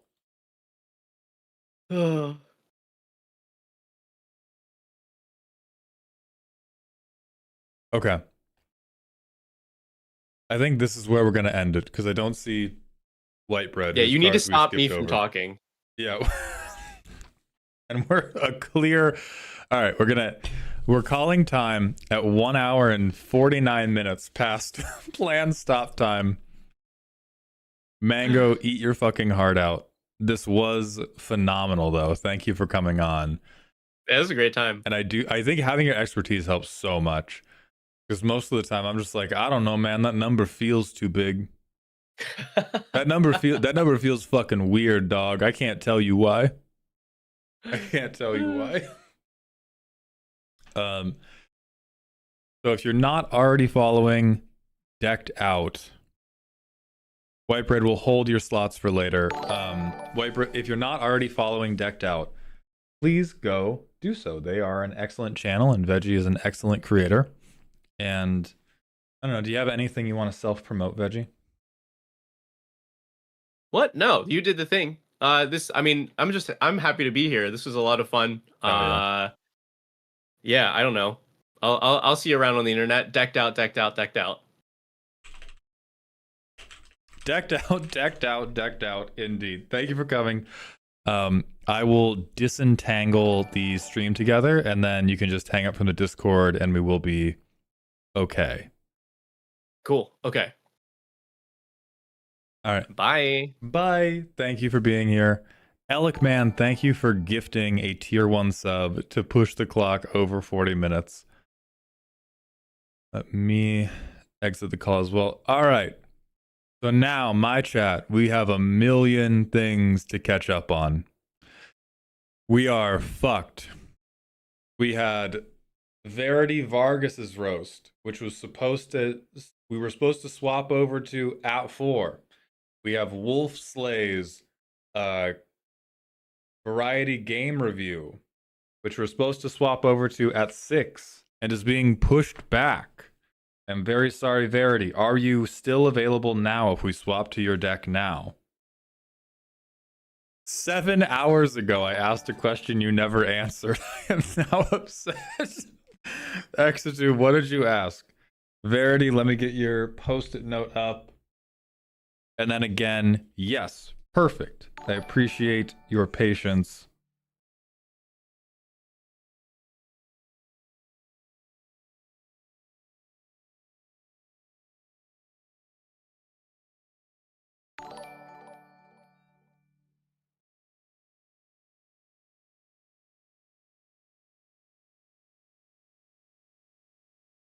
Wolf is here all night. Perfect. Then let's plan Verity Vargas's deck roast. We are going to do Portal 2 for Wolf after. And then we will likely do chill game time until end of stream, but we will certainly not have time to swap to a different variety game after that. So Wolf is going to be the only variety game that we like clear out of the queue tonight.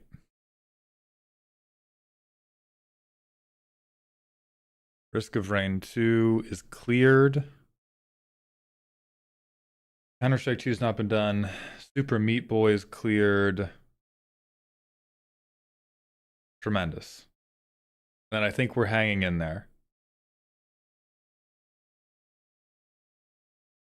Cayman, no. The card we were just looking at would not get sacrificed because of time counters. I'm going to put this post-it note up. And then I'm going to post the... I'm going to post the Twitch link in the YouTube streams for if anybody wants to come over to Twitch to get their chat on screen. You got pink, Verity Vargas. Hexatomb wins that hour of League happening. That is almost certainly going to be a next week thing because I have plenty of people that I can call to make that a very exciting 5-stack. And that would be my preference for how to handle that. And I think that would be...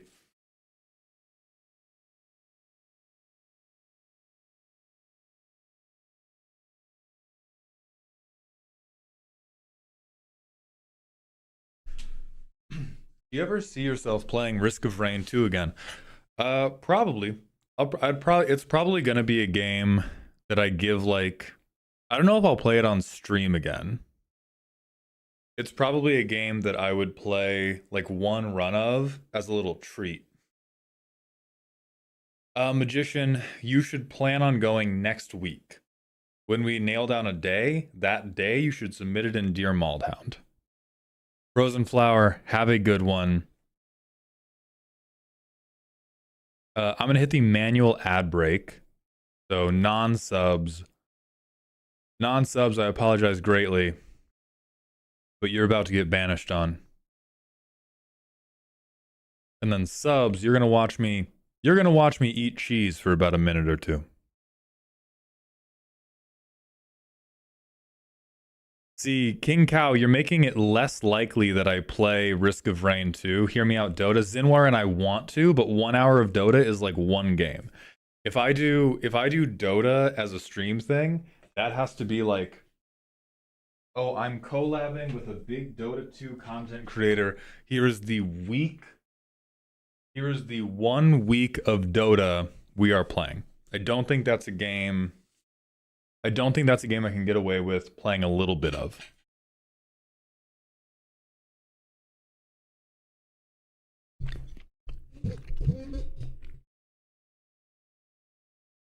But I think if it's a game that can go for like hours and hours, just because I'm good at it, I will probably not play it very often. Because I got like shit to do. Like the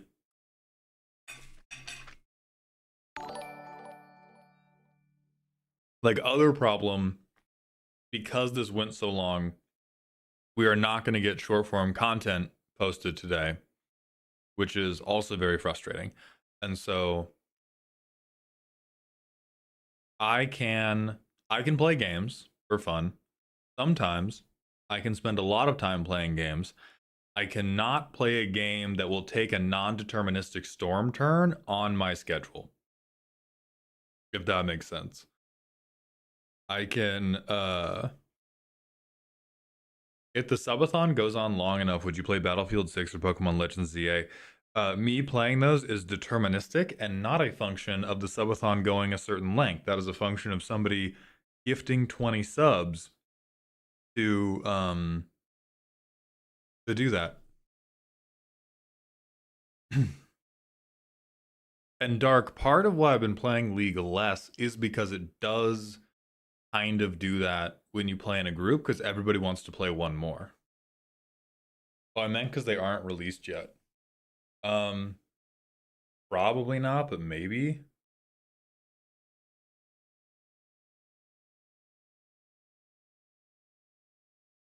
I think I'll continue on my existing one, Siren, but my existing one doesn't have very much done. It has a little bit done.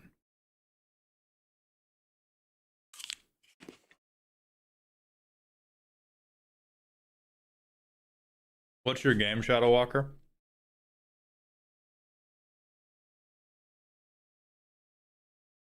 Hard Space Shipbreaker. It's still on the list, yeah. You also, I am not playing ARAM when we play League. I hate ARAM.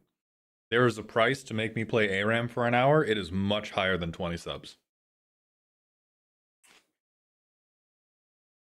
That game mode fucking sucks.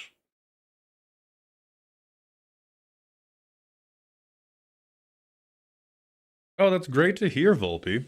Boros or Azorius Equipper token.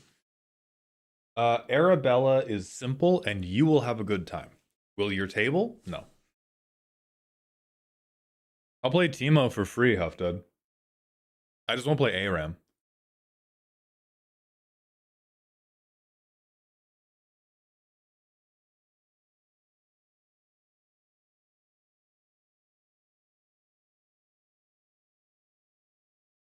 How do I feel about Swift Play? Swift Play is a godsend. I don't play it that often, but Swift Play is an amazing thing that they should have added sooner. Very, very good for new players. Very, very good for new players and rocks. No, I fucking hate Arena. I hate these, like... I hate modes that are heavily non-deterministic, hope for a high roll. Like I will play Talker's Trials PvE because it's non-deterministic, but pretty much everything works. I don't play TFT. I don't play Arena. I don't play ARAM.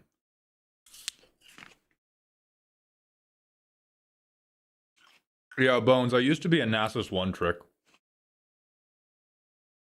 Xavier, we are reviewing Verity Vargas's deck. I'm trying to shove food in my face because I have not eaten enough today.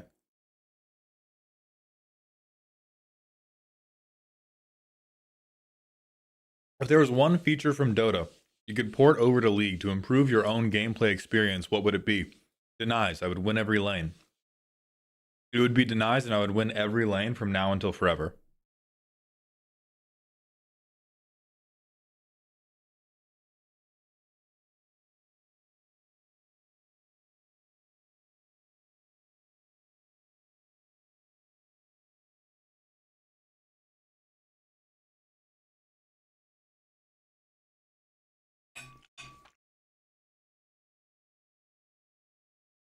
Vincent, I've not had a check out.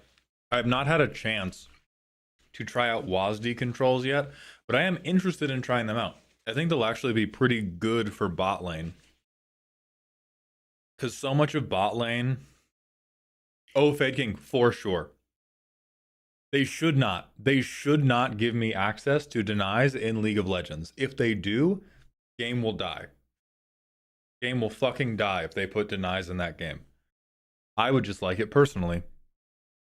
Because it would let me torture people.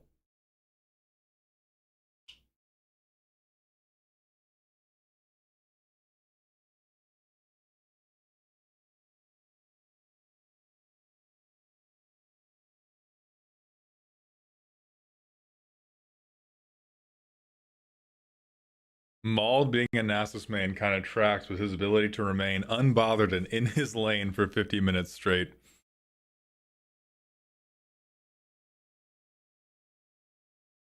All right. Have a good one, Wolves. Thank you for coming through.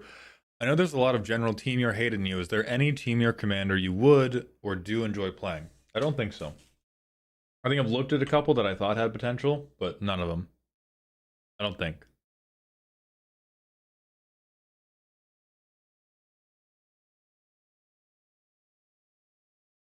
If I resubmit the card I sent with some of the changes that were suggested, will I be dunked into the core of the earth?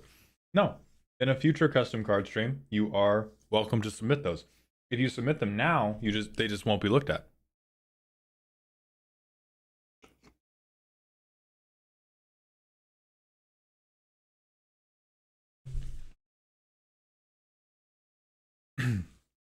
Then keyboard, I think Portal will be a good test of my puzzle skills.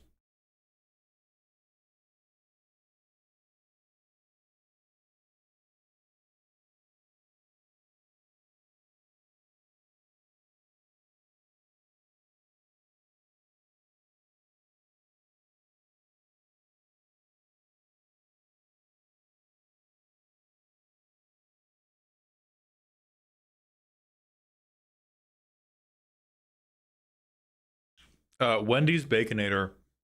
My girlfriend Z has made me a truly amazing smorgasbord of cheese, buttered toast, watermelon, apples with homemade fudge, and ribeye steak, all of which were pre-cut.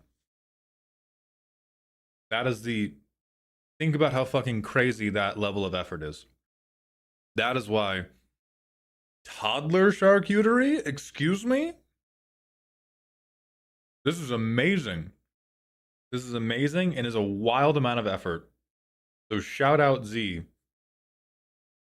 Because without them, this would not be possible. I would be a fucking mess. Nutritionally, energetically, sleep-wise, I would be a fucking disaster. They are wonderful. This is wonderful and is fucking delicious.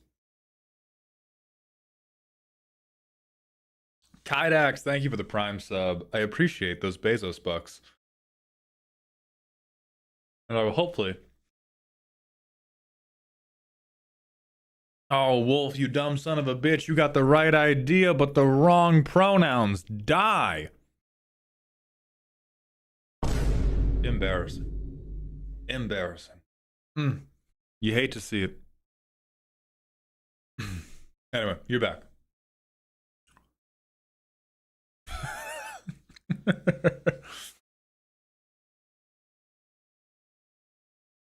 Siren, I think most of it's just practice.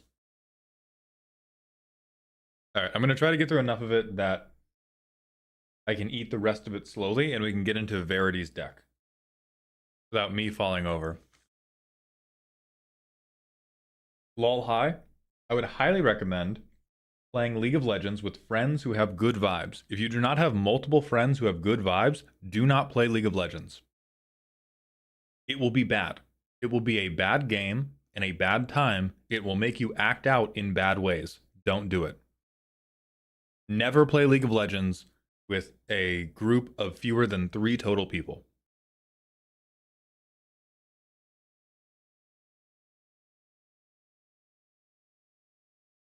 Siren, patronage was too low and scheduling kept getting fucked up, so I'm going to think of a different thing to do for it. Hi, baby. Everyone say hi to my girlfriend. Z is here. Everyone say hi to my lovely girlfriend who does so much for me.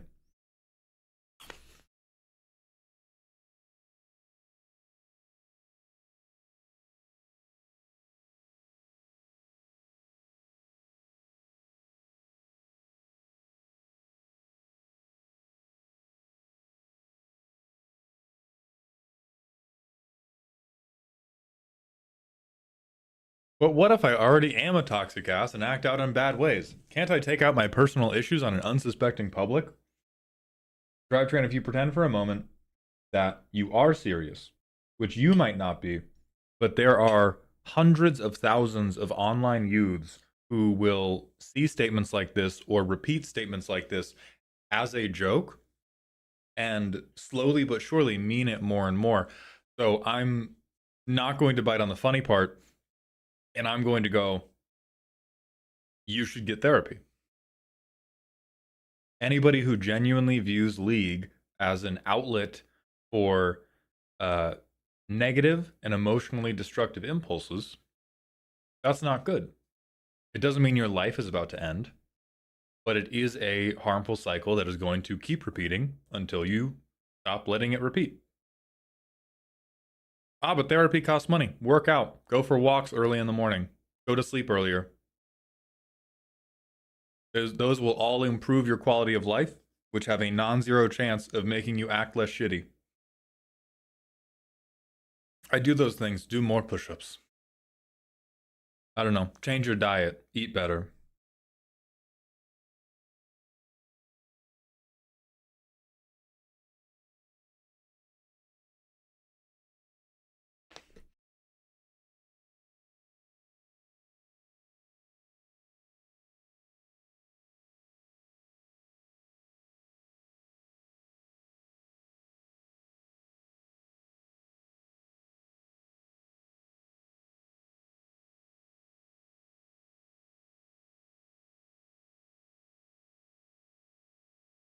I also, and that's coming from someone who's still like, League was the reason I went to therapy. And I still, I'm still toxic as fuck in League. If you see me in League of Legends, hold on.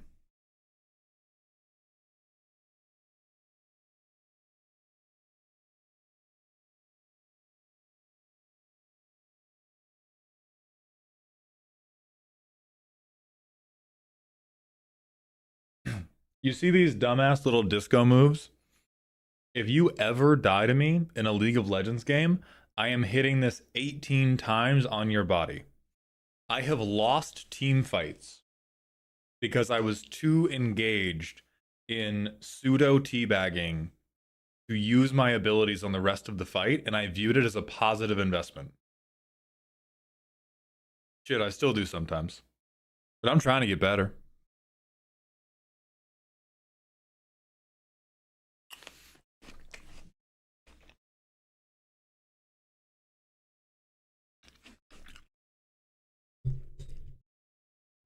But yeah, like I've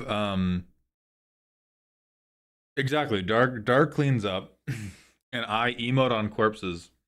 I think at this point I'm typically the person who talks the most on our team. And I think at this point my most uttered phrase, if you had a word cloud, is get sturdy on them, which is what I yell when I want other people to emote with me. And so I will get anybody who's near me, which is usually Z and one other person, and we will emote on that. And we will emote on that person. My favorite games are competitive and challenging games. And I think part of it is just like finding a character that feels satisfying, because Ezreal and a very small number of Yone games are the only games where it feels like a good game to lose.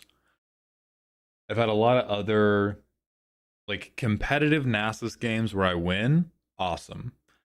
Curb stomp Nasus games, funny, not the best, but like the joy fades quickly. Competitive and challenging games where we lose for like dumb fumbles, very frustrating. Ezreal recently, I have enjoyed. I love playing Ezreal. Win, lose, whatever. I feel like I'm able to make plays, and those plays lead to things. And there was one game I did recently. We were playing with people, and God bless their souls, they inted like motherfuckers. Just absolutely directly into the thresher. And I was playing Ezreal, and I was doing my best to try to help us win, and I was unsuccessful, and I was still like, good game. We tried. I got to do a lot of dope shit. We failed. Good game. Which is a very rare experience for me.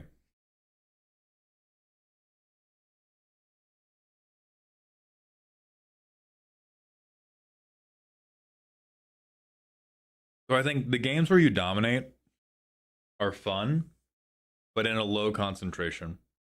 The joy fades quickly.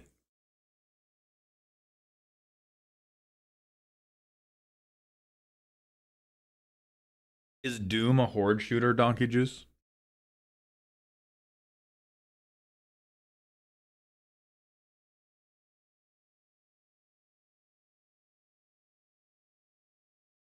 I mean, or existential breads, donkey juice, you're on my mind.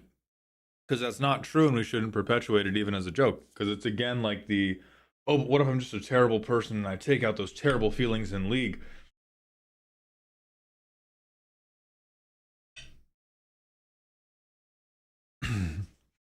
Comedy reinforces the patterns it references.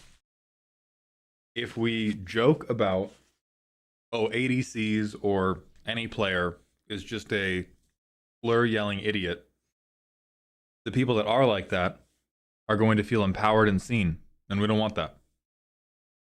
And it implies that, like, it also implies that as the natural endpoint of toxicity, which is also not correct. I don't call people slurs. I'm hitting crazy fucking dance moves on your body. I'm telling you to try Legos because you'll have much more success with it than a game this challenging. Like, it's... I'm not with those jokes. Yes, I am dark. Keyboard and Mouse is saying, also, Maul, the lead character I started playing is Lux, and now I understand why I kept folding in mid lane. What would be a good character to pick back up the game with?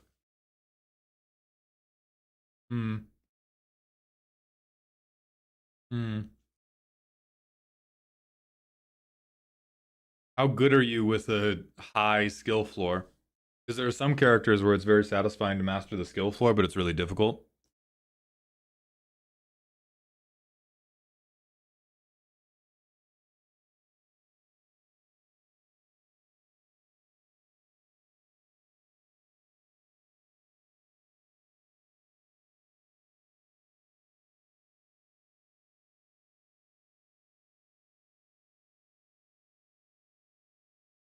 Okay. I think we're at a point. I think we're at a point where we can finally swap to Verity Vargas's thing. Medium skill floor. I would say like, you do like Tristana if you want to play an ADC. Other than that, you can do Yone. People think the skill floor is high. It's not. You just have to be good at last hitting, and then you auto win like most of your fights. Get a fast Blade of the Ruined King, and you have won most engagements as a Yone player, and that has nothing to do with you being good at Yone.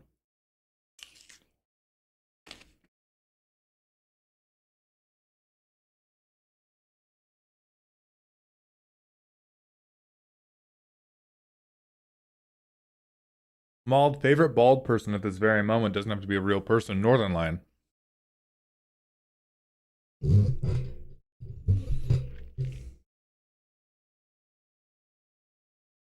Okay.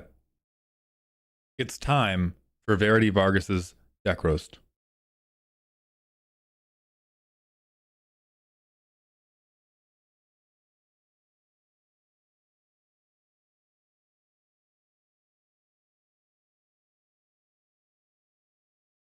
Calls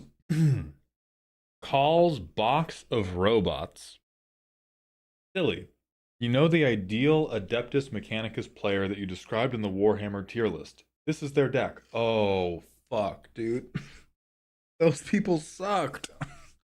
That wasn't an assignment, Verity. That was an admonition.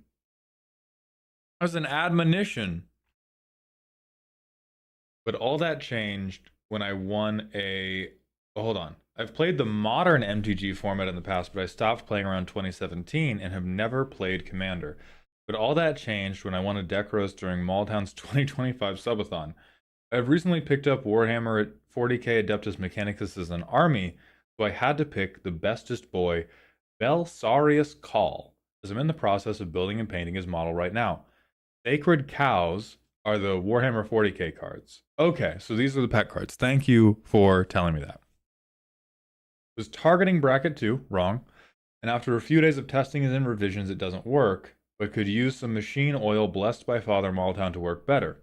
Would prefer an artifact combo win con over Horde win, but as with the tabletop, the current build leads toward Horde wins. Not a paper deck, money's not a consideration, as this deck was built online to be roasted and reviewed. Okay.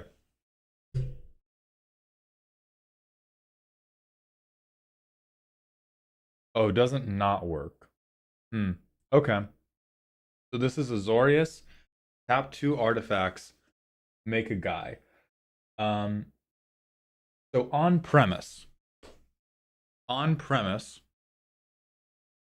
I am a fan of, I like 40k. I like this guy in 40k. I'm going to do some stuff with this guy in 40k. Let me inject magic specific knowledge into your dome. If you want to do a non-combat win condition in bracket 2, you are not doing it in Azorius. Those are librarian colors. Librarians do not get access to nuclear devices. You know who does? Little red dipshits.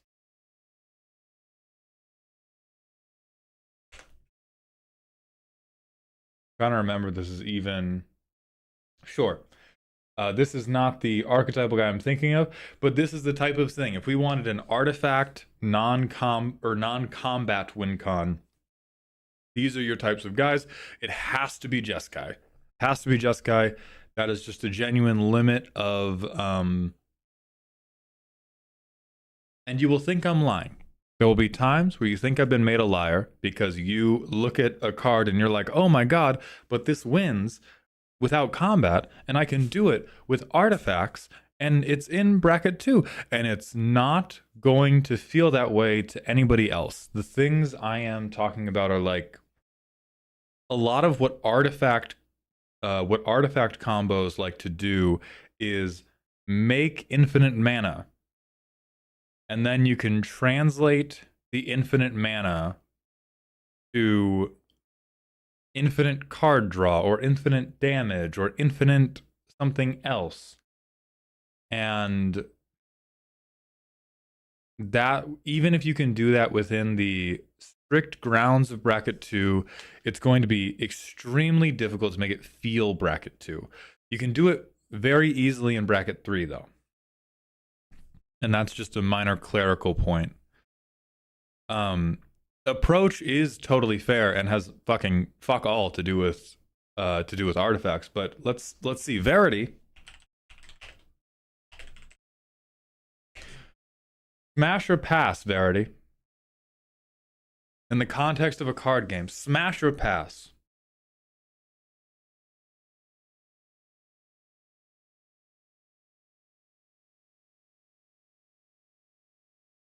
Willing. Okay. This could go in the deck at bracket 2. The difficult part would be making it a combo, but it would be a non-combat win, and there are ways to support this with artifacts. Mostly because artifacts are really good at picking up they fucking deck, and you will be picking up your fucking deck. Build better with less. The brainworms have gotten to you. Unfortunately, these are brainworms who are good at their job and will make your life better if what you want to do in life is play stinky artifacts. We will accept these and move on. Holy relics. We could have a lot more of these, but okay. I will accept these.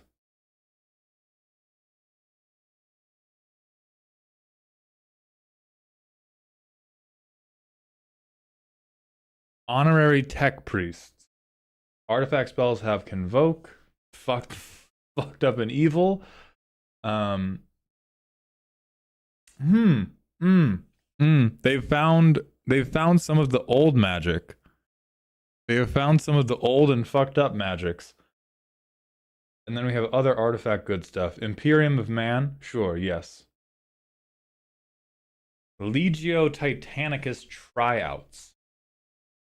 This guy sucks, unfortunately. Uh-huh.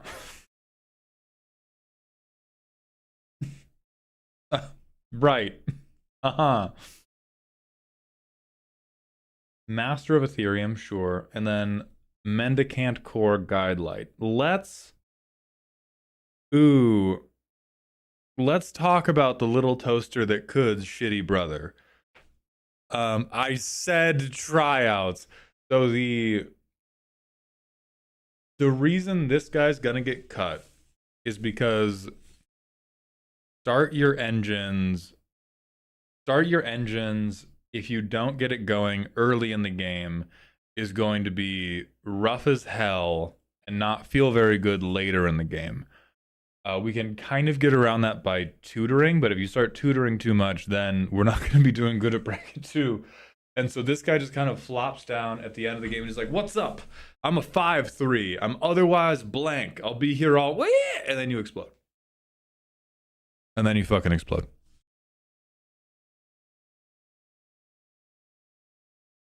Machine God's Will. Unfortunately based. This card is actually like good as shit, and it makes me so mad because I got dismantled by this card. I tricked Z into misplaying into this card because I read it and I was like, oh, -5, -0. There's no way it does anything else that's already a decent effect. And then as soon as they swung it, it fucking exploded. This card's fucked up, and you're right to play it. Snap is good. Organic Extinction is good. Farewell's fine. Stoic Rebuttal's.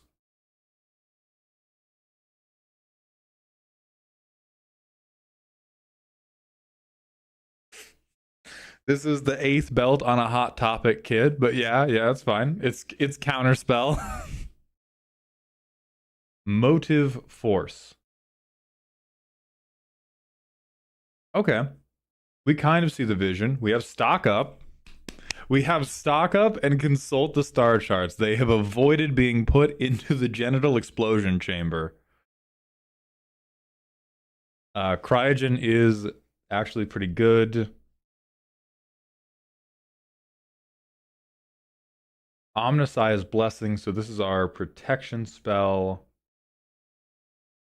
We definitely opened. Oh no, we didn't open. We saw this. We saw this. Servitors. Yeah, these are decent dorks. Servo Skull Candidate. Trinkets of the Lost Path. You what? Oh, no. Bad, wrong. No, bad, wrong. We're stopping. You want to do this.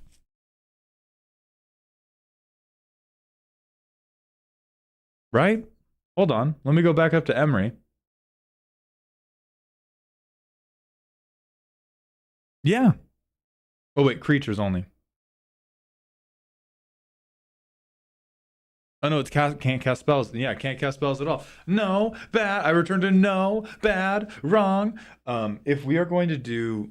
If you're going to do Azorius Artifacts, a thing Azorius Artifacts typically wants to do is it wants to... Like, you know how when you're cleaning your room, you end up with a trash bag full of, like, these little things that are all, like, half of a different item that you threw out later. Like, you might find, oh, fuck, a bottle cap fell back down here. Oh, fuck, like a twist tie fell down here. Oh, like, there's all these little pieces of mechanical trash. Your deck seeks to throw that bag of mechanical trash at people, and so you do not want to lock out graveyards. If you want to do other things, like Tormod's Crypt, to fuck over a different graveyard player, that's cool. But we do not want to be like, ah ha ha, nobody gets to play with your graveyard because we are desperately digging through the trash like if Tony Stark in Rocket Raccoon had a baby. Don't think about that. Don't think about that. Don't think about that. Just think about the end point. Warhammer 40k card, non-removable. So it is a cheap artifact trigger that does fuck you over completely.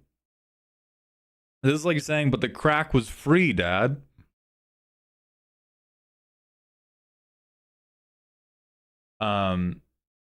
These are all fine and are all... Oh, well, I take that back, but it's in non-removable. This is just really good. And then these two are okay, and this one is terrible. But so we really only have two pet cards that are like bad. And the rest of the pet cards are like either good or are just awesome. That's a tremendous start. Now we're getting a little fucked up. Okay, so we're going Karn Strux. These are token generators. These two are infinitely better than the other four combined. But sure, Stinky Inquisitor. Oh god.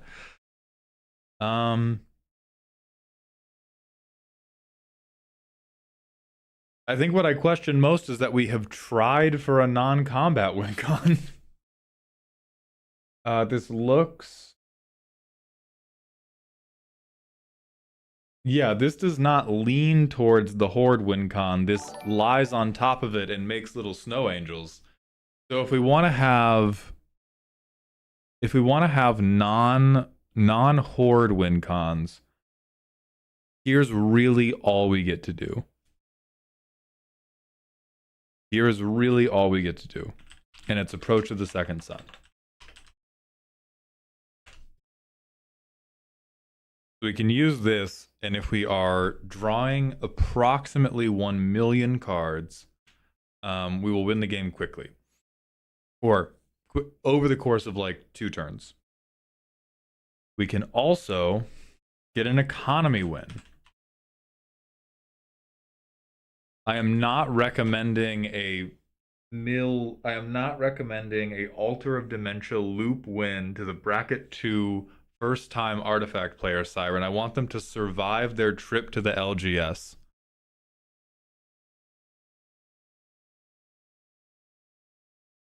There's also mechanized production, where if I get enough artifacts that are named the same thing, game over. Game over, fuck you, I win. And notably, it does not have to be the artifact that you enchanted. So this will work if you have made... these are non-artifact creature tokens, so it would have to be... What can you make that are all going to be named the same? If you make 8 Thopters on upkeep, you win the game. If you get 8 1/1 Thopters. If you... And yeah, we are going to upgrade the Horde wins, so let's also make your Horde wins better.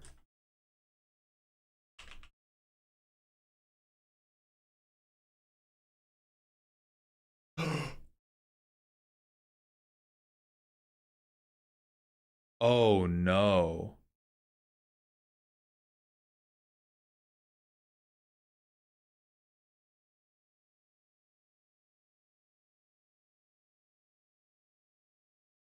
Verde, I want you to read this. And I want you to think about your favorite artifact in this deck. And then I want you to think about tapping 2 untapped artifacts to make a token copy of that artifact. Don't say Mindslaver, Cecil. We're bracket 2, you bunch of bitches. You bunch of shitheads. Yeah, so I want you to imagine, I think perfect world is we have cheated Reaver Titan into play. We've got Reaver Titan into play. We Moonlit Medallion it. And then we make a copy of it every turn. We have Wanderglyph Siren. I do think Prince of Krug... Well, Prince of Krug is going to be another...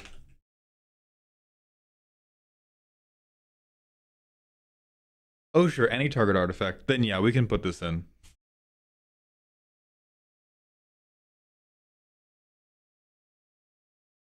Won't work. Moonlit is mana value 3. What are you talking about? Oh, it has protection for mana value 3. That's crazy. Oh my god. The WotC designer saw into the future. Holy shit. Okay, so you can't Moonlit Medallion. That's really fucking funny. You can Night Paladin, which is worse, but not that much worse. We can still do it on Night Paladin, which is easier to cast, and so is probably less ridiculous to argue about doing. Or, you know, Thunderhawk Gunship.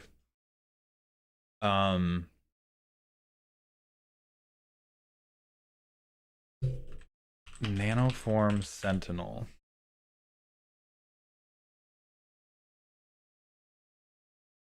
I like this. I think this is some of the best pseudo combo food without going infinite that you're gonna get.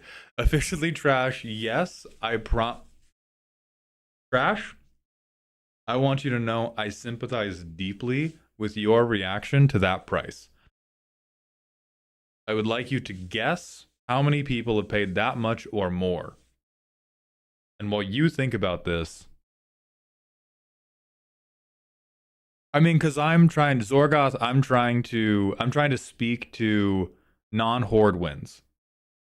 If we are doing white blue artifact overrun, easiest fucking thing possible. Chat, what we got to understand is when we look at these people's decks, we are not just trying to make the deck do the best thing it can do. We are trying to look at their artistic vision, and we are trying to figure out how do we optimize this artistic vision. Their vision currently talks about artifact combo / wincon over horde win. So we are going to prioritize that. Whatever you think about the personal lore of Call, whatever you would do with a Call deck, whatever you would do with a 40k deck, it is irrelevant to whatever dream was spawned inside Vargas's head when they looked at this motherfucker. That's what we're doing. 100%. Now, Vargas, if you change your mind, we will change course, and we will do that. So other stuff that's going to be heat for you. This will, yeah, that said, we are going to do a Azorius burn now, and your new commander is Hope Estheim. So just lock that in right now. You're doing mill. Okay, but actually, I think Horde win is I beat you to death with multiple artifacts. I beat you to death with a lot of artifact creatures. I think Lux Artillery is extremely cute. I think it's very difficult to get what I don't have faith in. I don't have faith in this transitioning to a counters deck. We are currently talking about making this a artifact tokens deck and copying our artifacts for like crazy big value. Not a believer in this being a tokens and 1/1 counters deck and like doing a bunch of charge counter. I think we want to worry about token copies. We don't want to introduce proliferate. Steel Overseer and Iron Spider are both overrun cards. I think what we want to do is like here Verity. Oh, Shimmer, I believe.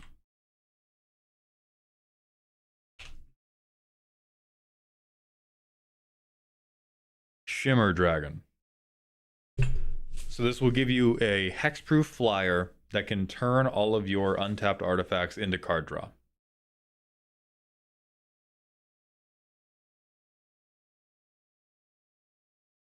Reds, we can't do Calgar because Calgar is Esper. And so it's outside the mana identity of the card we're working with. So we do Shimmer Dragon. And then we can do Astral Dragon. Which will make artifact copies. It's very expensive, but it is fucked up. Ooh, let me look at Riptide Gearhulk.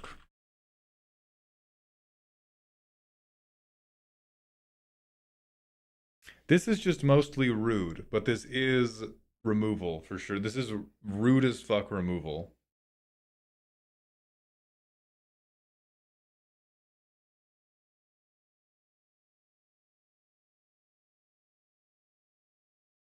Yeah, Kevin, I am still streaming. We're doing a subathon on Twitch right now, so the streams are all super long and super awesome.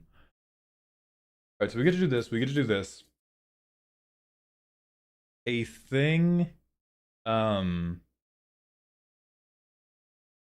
gonna pull open the curtain on bracket 3 for a moment, Verity Vargas. I'm gonna pull open the curtain for a moment, and you can tell me if you like it or not.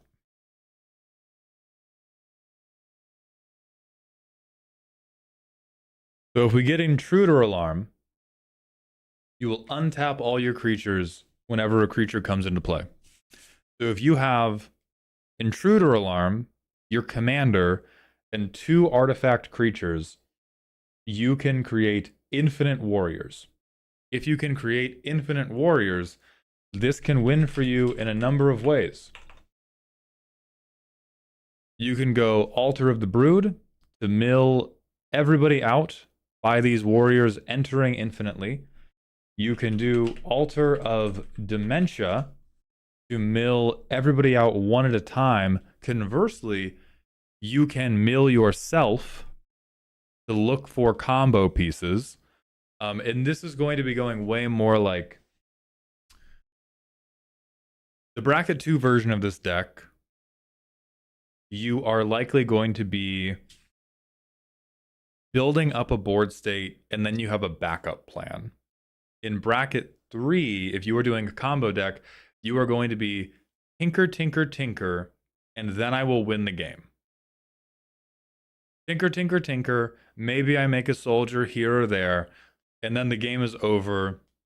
I have drawn my deck. I have milled you all infinitely. I personally like the bracket 2 version of this deck more, because then you get to play cards like Nexus of Becoming, which is a 6-mana thing where you get to draw an extra card every turn, and then you can exile a thing from your hand and you make an artifact creature copy of it.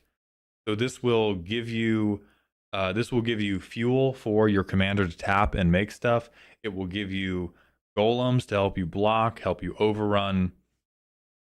I like Thousand Moon Smithy. I think the problem with Thousand Moon Smithy is that we're moving away from punchy punchy, but what should probably happen is one of the really bad tinker then win. Okay. Fuck. I have to show you combos now. Fuck. I hate it.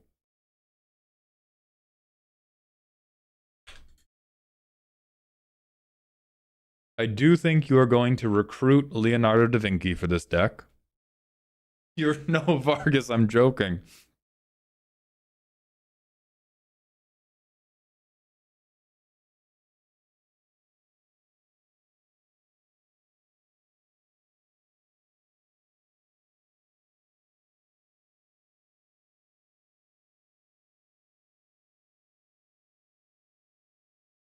So then,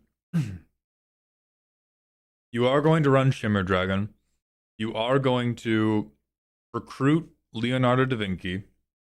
You are going to get a thing called... you're going to get the Flava Flav clock. Turns out Flava Flav, prodigious Jeskai combo player. These will untap all your artifacts during other players' untap steps. Will this hit call? He's an artifact. So at minimum, if you play this and you can get any number of artifact creatures down, you can make a 2/2 on everybody's turn. The other thing that's going to be really popular, which a genuine concern for you, Verity, is if you do this bracket 3, finding the line between bracket 3 and bracket 4. Because bracket 3, like, a combo you could execute at bracket 3 is... I get Sensei's Divining Top. I go to the store and I buy a Beyblade. I go to the store, I buy a Beyblade. I get Ethereum Sculptor. And then, if I have any way to play artifact spells from the top of my deck, which is highly achievable with cards like, with cards like Memory Chip, which does feel...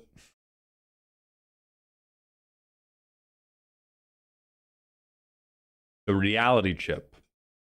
With cards like the Reality Chip, which does seem relatively 40k-ish, you can now draw your entire deck. If you get really lucky, you'll do this turn 4.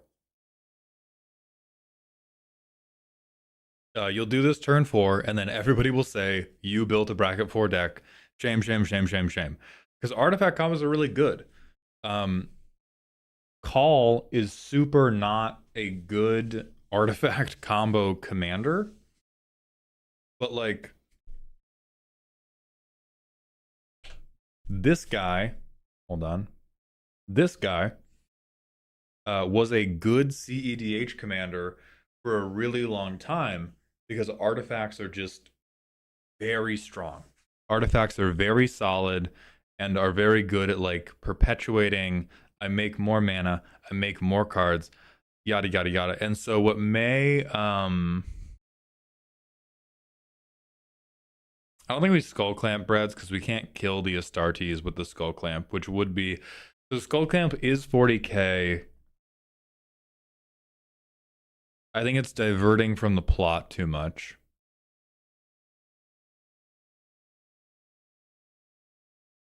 So there's a lot of combos that you're going to have to like walk a really thin line on, because if you make them a little bit too good, people will be like, well, that's not bracket 3, even though it is.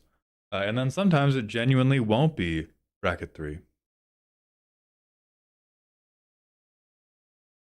But if we,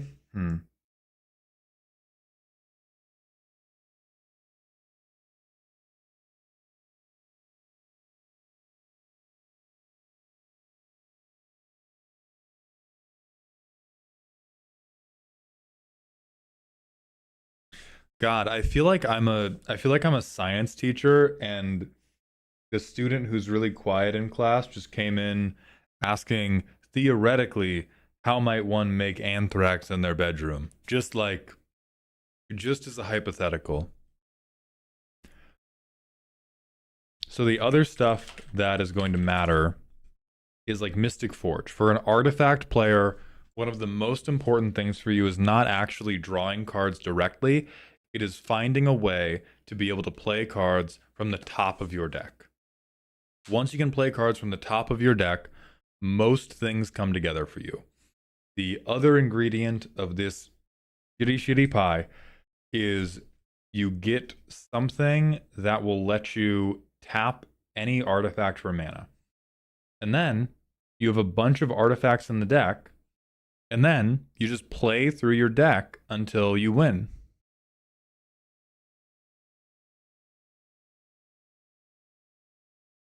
Mald, you're making me reconsider my bracket placement of my Capitoline Triad. However, my game changer count is a bit higher than limit and has the same combo you're recommending. I don't know if this makes it bracket 4 or 3. I mean, if your game changer count is over 3, it's a bracket 4, just rules as written. For my money, here's my ruling on 3-card combos. Let's go back to Mystic Forge. My ruling on 3-card combos, especially in the context of artifact decks, they are acceptable in bracket 3, and they are the only item on my list of please don't play these against me. I don't like it. That's just how it is. And does that mean you have to not play them against me? No, because I'm just a person asking you for a thing. But if you say, oh, my deck has 3-card infinites in it and I'm going to play them, I'm just going to bow out of that pod.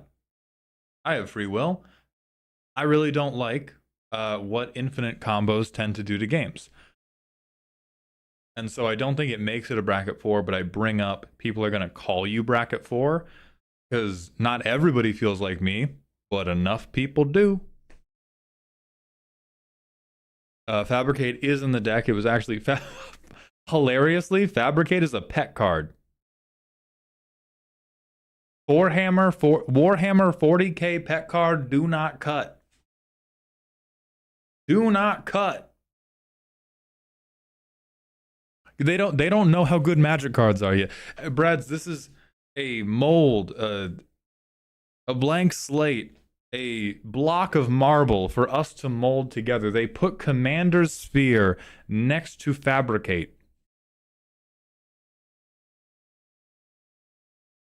Yeah, Wargamer Ace, I do live stuff. So the two main pieces of our combo, we get a way to play things from the top of our deck.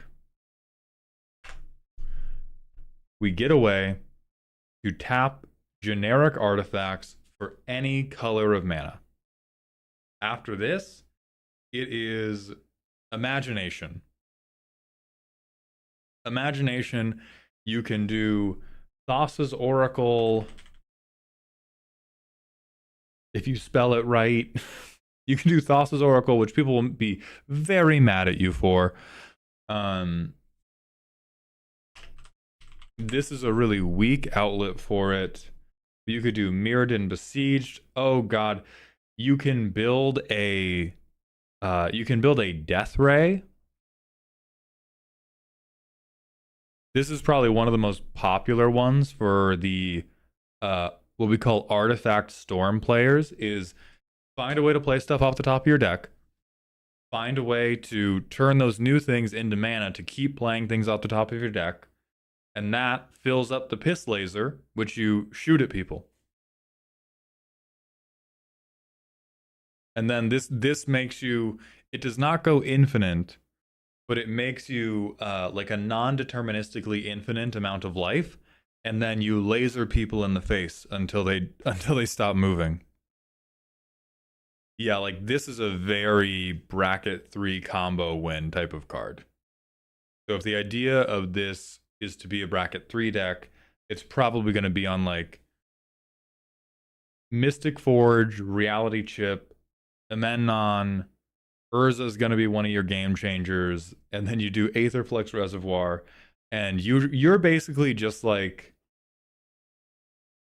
you can either think of it as a child fumbling through their toy box, or a shitty college guy swiping on Tinder. You're just going, no, no, no, no, no, no, no, no, there it is. Or I guess they go, yes, yes, yes, yes, yes, yes, yes. Which is the same thing if you're playing them from the top. You're going, yeah, yeah, yeah, yeah, who cares, who cares, who cares, who cares, who cares? And then you just hope.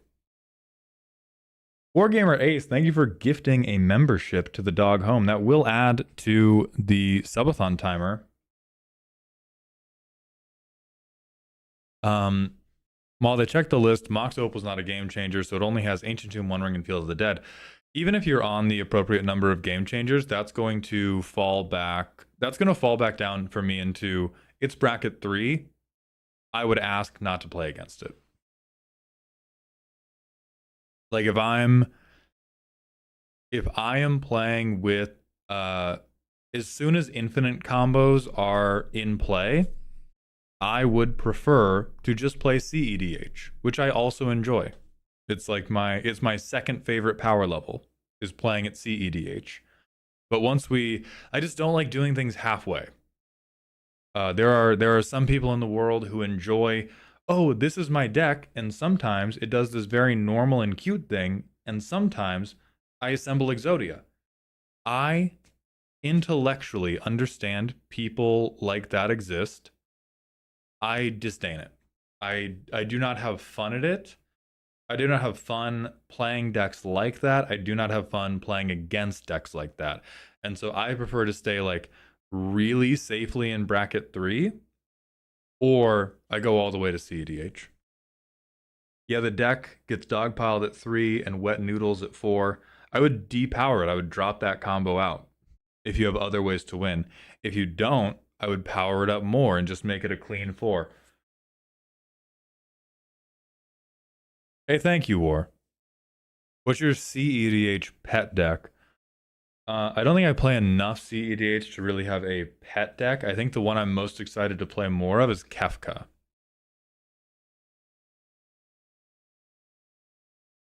I don't know. Let's see. Vargas. How do we feel about a big death robot?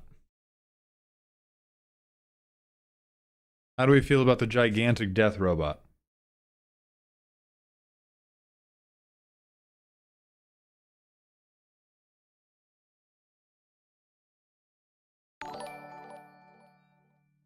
Kazul plays, thank you for the Twitch follow. They have the fair one. They have the Colossus who doesn't make everybody angry at you. No joy. Then yeah, I think you're probably a dirty high power player.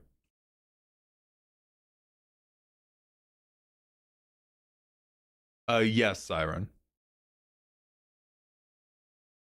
It depends a bit on like how much it takes you to set that up, but if that is the primary outcome you want to achieve, please do not.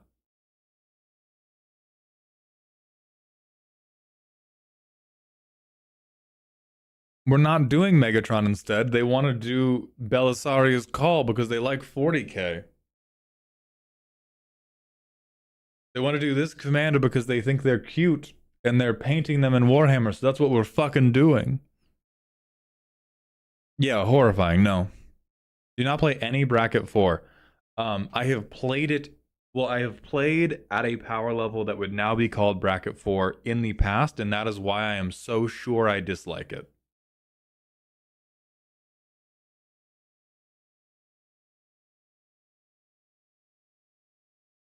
It is really funny looking at Baby's first try for a Magic deck, because you have some of just like the stone cold worst cards ever, and then you did also find like half of a bunch of the really, really good combo loops. It's like it's like picking up your kid to go to football practice and they have shitty knee pads but also a gun.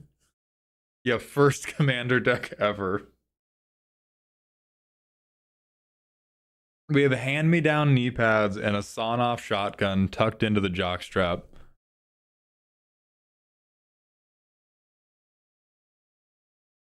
Built way more responsibly than every other first-time deck I see. Brewed Modern back in 2017. Beautiful. Then yeah, my recommendation would be we pay our taxes too much. If you want to do a non-combat win condition, we have to kick this shit way up. We have to kick this shit way up, and we gotta move further into the lower right corner. Yeah, shout out Vargas for being like, I want to piss laser people. I'm not gonna blight steal though. I'm not cruel. So Vargas, thank you very much for submitting. I hope you enjoyed, and I hope it gave you some ideas for if you do make this deck in paper. We're gonna go to the manual ad break. Then it's time for Portal 2. We're gonna see if I can beat this fuck-ass game in 1 hour.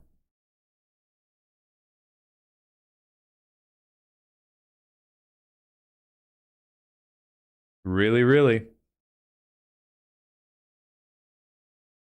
How come it's always manual ad break and never automatic ad fix? It serves me better to stay in a rhythm of this is a break in the action, and now we're back into the action and we're not doing ads.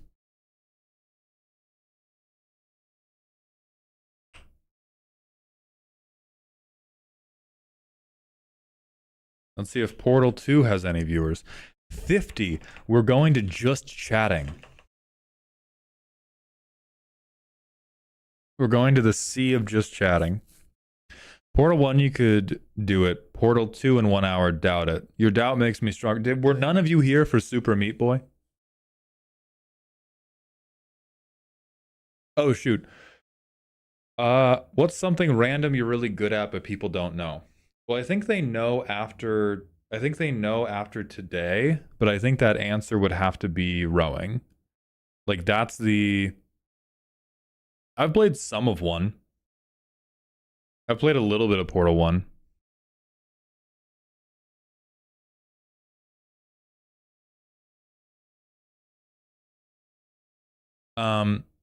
Akodu Roku. I do love supporting other streamers. I especially love streamers who are. Let me restart that. On the topic of rating Corndog Jones, I love supporting other streamers. I love supporting people who are emphatically doing what they believe in artistically, creatively. However, I will not support anybody playing alchemy ever. So we will not be rating them on that basis. I will not support an alchemy player. That is wrong and bad. When that motherfucker starts playing standard like an adult, we can talk about it. Oh god, it's a fucking Valve full screen game. Okay, hold on. The speedrun record is like 55 minutes. That means we have 9 minutes to spare, you guys. How would you give me a real challenge next time? Alright, portal capture. Oh, I'm joking about standard Akodu. Standard also has burned me out many, many times. Hey Maud, am I able to make a bracket 2 that wins at all costs, or is that motivation the noose that forever ties the deck to brackets 3-4, where its lack of efficiency makes it useless? Depending on how you're using the word win at all cost, maybe. If you're winning at any cost with like if you're like, oh, this deck wins at any cost, but one of the costs is that I only play banding cards, you can probably make it bracket 2.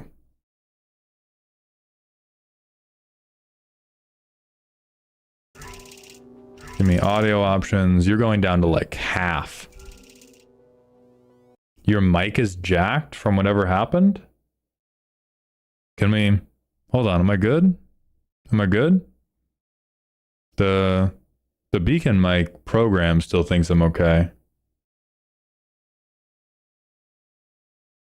Sounds fine to me. Okay, okay. So chat was lying to me like a bunch of dirty liars.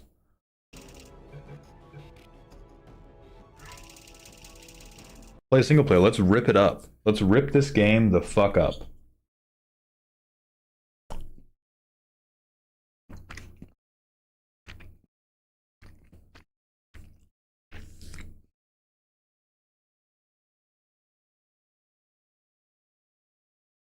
Sure, Zylo.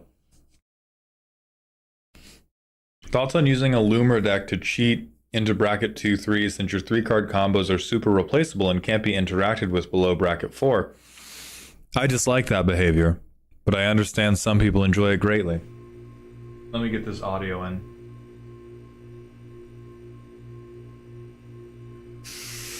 Spicy card pick to fill into my Calyx deck. Oh, I hate Selesnya.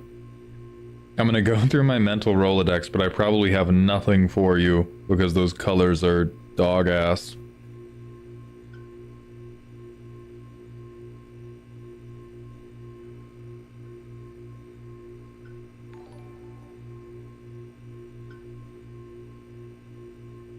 Yeah, nothing off the dome, but it's been a long day, Goat.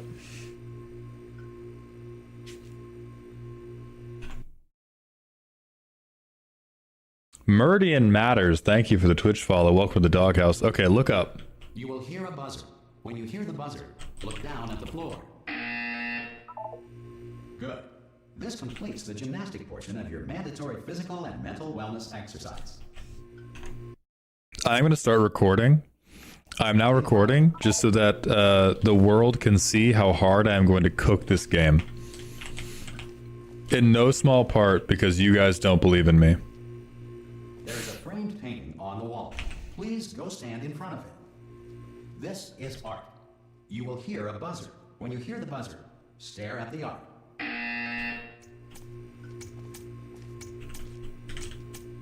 You should now feel mentally reinvigorated. If you suspect staring at art has not provided the required intellectual sustenance, Reds, what was their name? classical music. Maybe, but I also graduated almost a decade ago. Good. Now please return to your bed. R9, I played part of Portal 1, but not all of it. Patrick Dobell. Name doesn't ring a bell. Good morning. You have been in suspension for 9999999. This courtesy call is Hello? to inform that Anyone in all there? subjects should- Ah! Oh God, you look good. Looking good, actually. Are you okay? Are you? Don't answer that. I'm absolutely sure you're fine. There's plenty of time for you to recover. Just take it slow. Please prepare for emergency evacuation. Stay calm. Stay calm. Prepare. That's all I'm saying. Prepare. It's all fine. All right. Don't move. I'm gonna get us out of here. Oh, you might want to hang on to something. Word of advice. Up to you.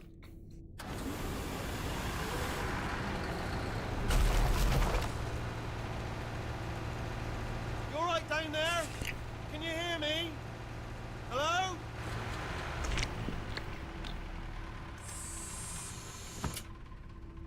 Most test subjects do experience some cognitive deterioration after a few months in suspension. Now, you've been under for quite a lot longer, and it's not out of the question that you might have a very minor case of serious brain damage. but don't be alarmed, all right?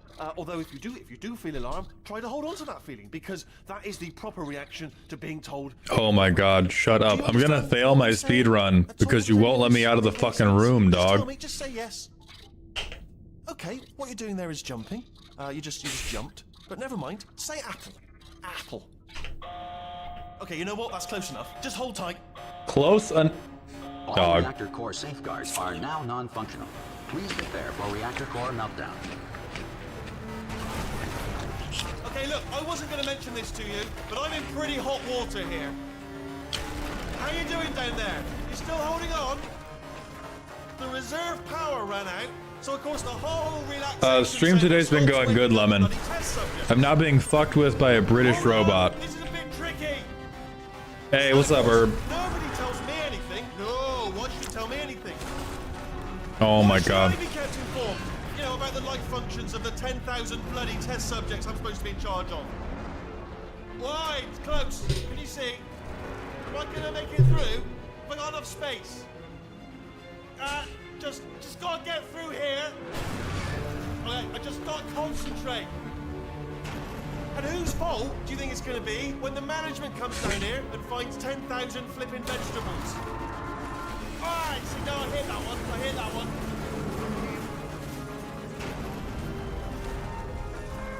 Okay, listen, we should get our story straight, alright? If anyone asks, and no one's gonna ask, don't worry, but if anyone asks, tell them as far as you know, the last time you checked, everyone looked pretty much alive, alright? I'm getting my fucking hugs in, bro. Fuck this guy. Okay, almost there.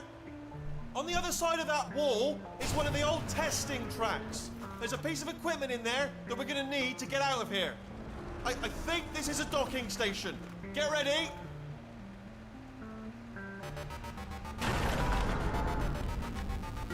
Good news, that is not a docking station. So there's one mystery solved.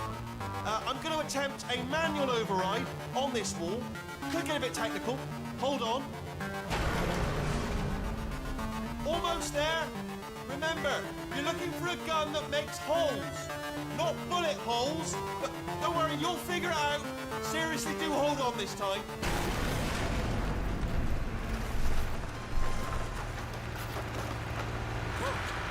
There we go. Now, I'll be honest, you are probably in no fit state to run this particular type of cognitive gauntlet. But, at least you're a good jumper. So, you got that. Maul's gonna fail the tutorial? You were here for Super Meat Boy. Hello, and again, welcome to the Aperture Science Enrichment Center. We are currently experiencing technical difficulties due to circumstances of potentially apocalyptic significance.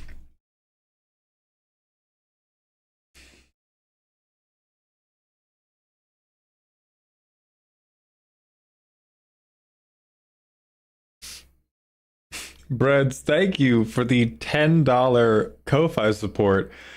No, no request, but it was either support you or buy a joint. I'm glad that you picked to smoke this Benjamin.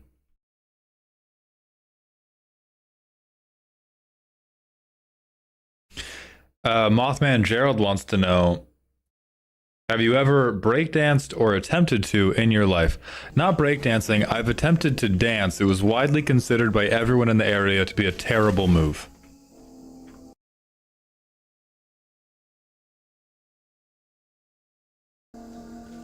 Cube and button-based testing remains an important tool for science, even in a dire emergency. If cube and button-based testing caused this emergency, don't worry. The odds of this happening twice are very slim.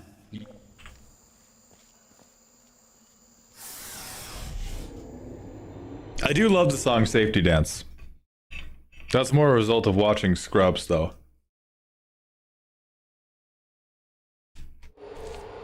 If you feel liquid running down your neck, relax, lie on your back, and apply immediate pressure to your temples.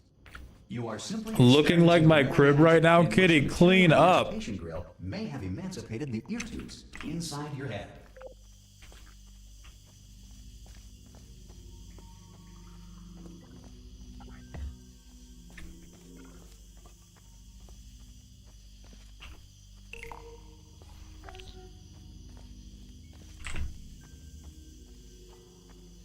Okay.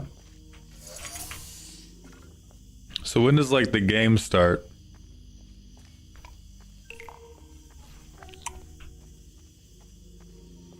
Good. Because of the technical difficulties we are currently experiencing, your test environment is unsupervised. When you get the gun? Okay. A relaxation vault at the conclusion of testing. Your test. An Aperture Science. It's assuming you're stupid right now. I mean, it's right. I just learned quick. Has been rebuilt. Chaos. The game suggestion is 20 gifted subs, and the game has to be $10 or less.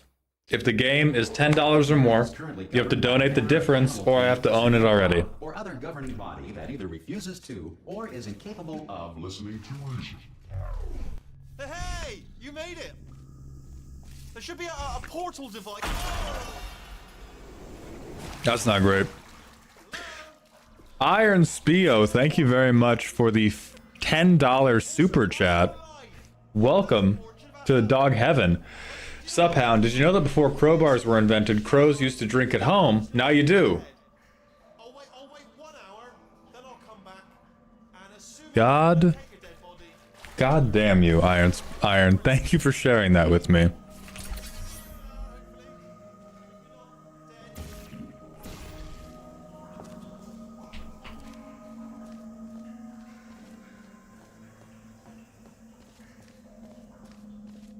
All right, I have the gun. I'm winning. I am winning now.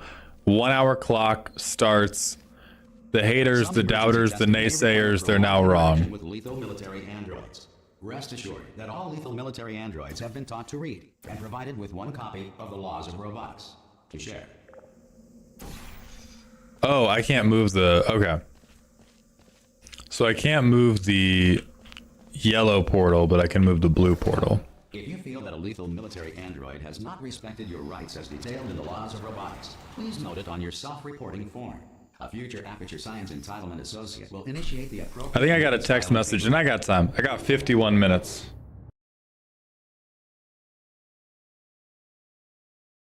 That is very clearly orange. I think you're colorblind, Wolf. This next test is very dangerous. To help you I doubt it. tranquil in the face of almost certain death, smooth jazz will be deployed in 3, 2, 1.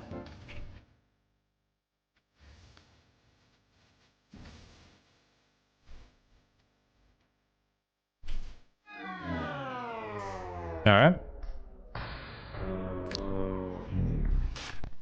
Oh, 4. Okay.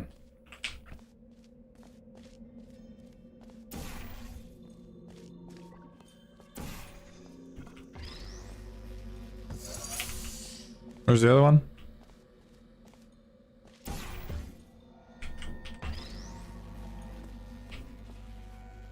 Great work. All right, we locking in. We locking in. Any observations related to your performance are speculation on our part. Please disregard any undeserved compliments. I'm locked as hell right now. You were almost a jiggle sandwich? There's no way. F Chaos, thank you for gifting 20 tier 1 subs. Welcome to Dog Heaven, my friend. That's going to unlock a number of things for you. The first is a post-it note on the wall of support. Thank you so much. The second is you get a short cameo clip that is safe for work, or you get to have me put a temporary tattoo on my arm. And then the third, which you already know about, is you get to sponsor an hour of a variety game.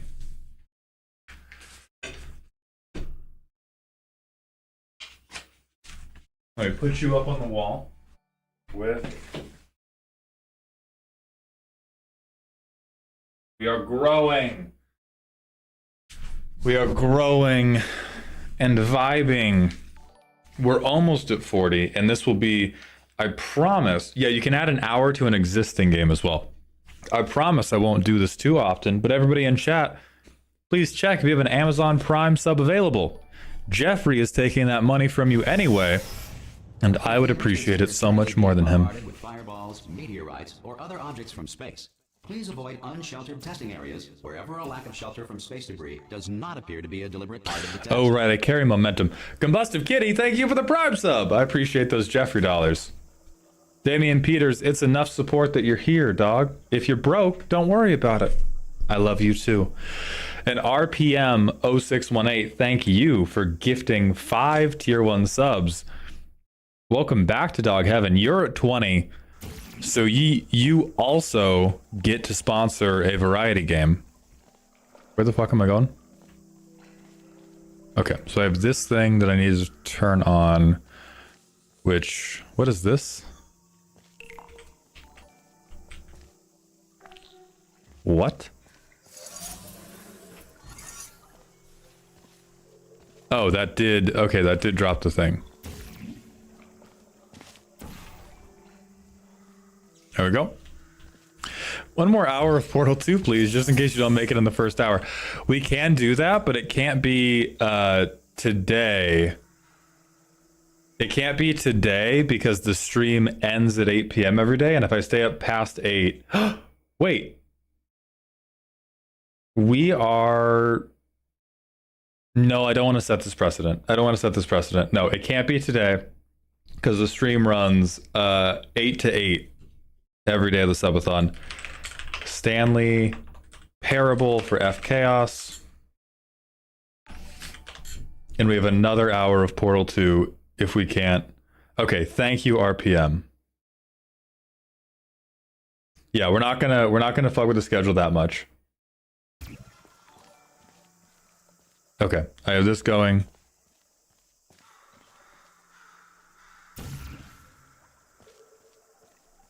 What's this do? So I press it and like a thing happens?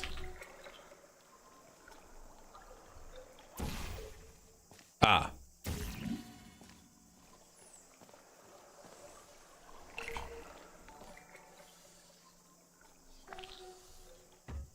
F Chaos, thank you for gifting 5 tier 1 subs. I didn't see what happened.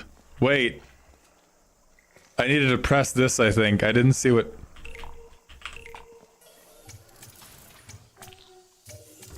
Yeah, okay. Dope.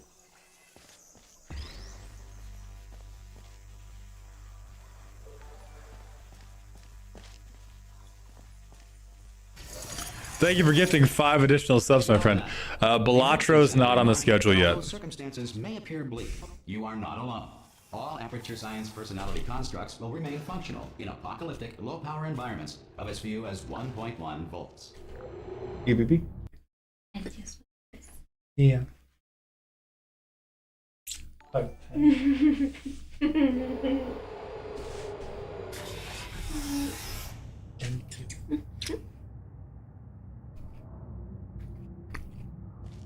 This next test applies the principles of momentum to movement through portals. Wait, If the more laws of hug physics time. no longer apply in the future. God More help hug time. Also, Adia says hi. Keyboard says hi. Stream says hi. Hello, hi streams. I love you, I love Love you, you, I love you, love you, love you. What are you playing? I'm beating Portal 2. Oh dear God, I've never beat that game. I'm kidding. I'm on level 6.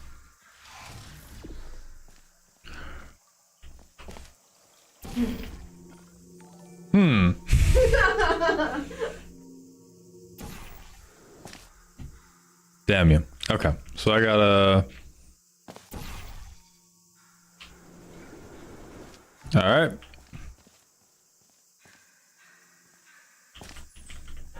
Oh!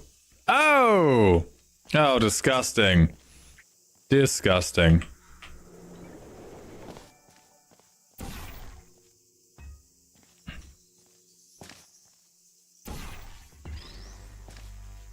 Okay. Excellent. If you are a non-employee who has discovered this facility amid the ruins of civilization. Beating is a strong word for for where we're at right now. I got this shit, dog. Can I sprint? I don't think so. Okay. Where's the other... Whatever. You probably go there. Yep.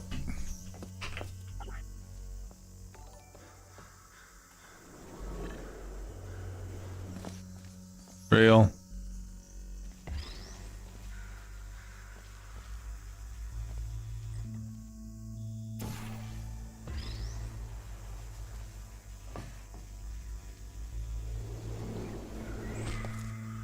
Okay, but I got it there.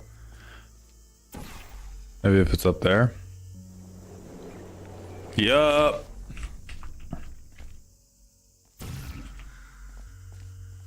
Okay. That just works.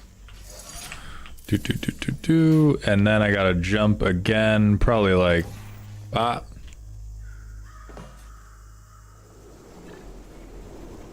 it. Disinterest, thank you for the Twitch follow. Welcome to the doghouse, my friend. Or irradiated in such a way that the Combustive Kitty, thank you for the Twitch follow as well. and send back someone better qualified for testing.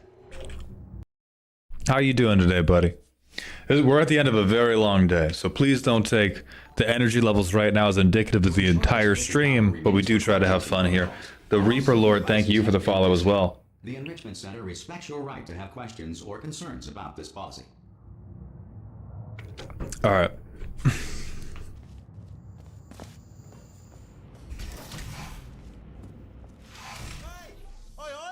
I am going to reach the lemons, and I am going to turn them into lemonade. Oh, do you know what? It just goes to show, people with brain damage are the real heroes in the end, aren't they? At the end of the day, brave.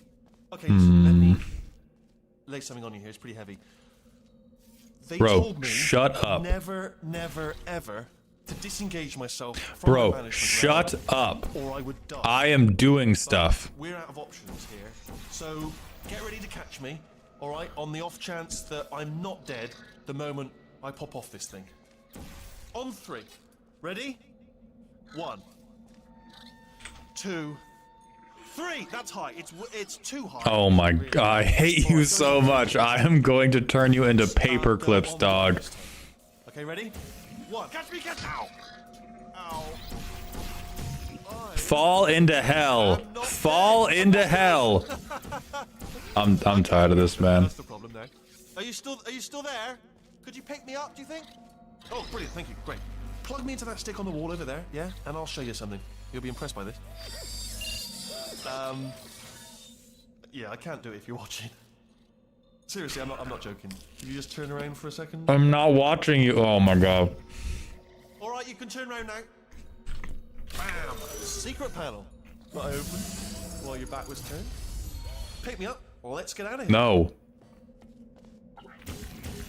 Oh my god. Would you pick me up? And off we go. Maya, have a good one. Look at this. We care about you. We hope for the best for you. Go wherever we want. Hold on though, where are we going? Seriously. Hang on, let me just get my bearings. Just follow the rail actually. Oh no. Yes, hello, no, we're not stopping. Don't make eye contact, whatever you do. No, thanks, we're good. Appreciate it. Keep moving, keep moving. It won't let me drop him, Paris.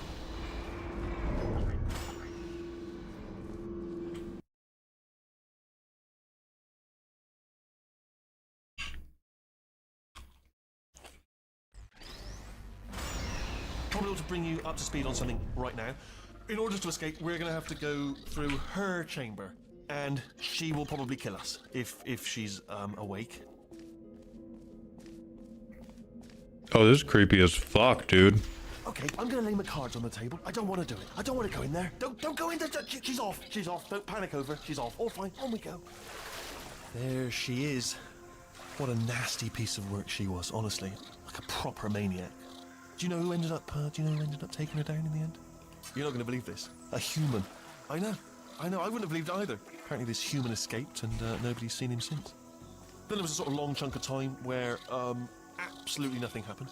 And then there's us escaping now, so that's pretty much that. Ah! Oh, still held! Still being held.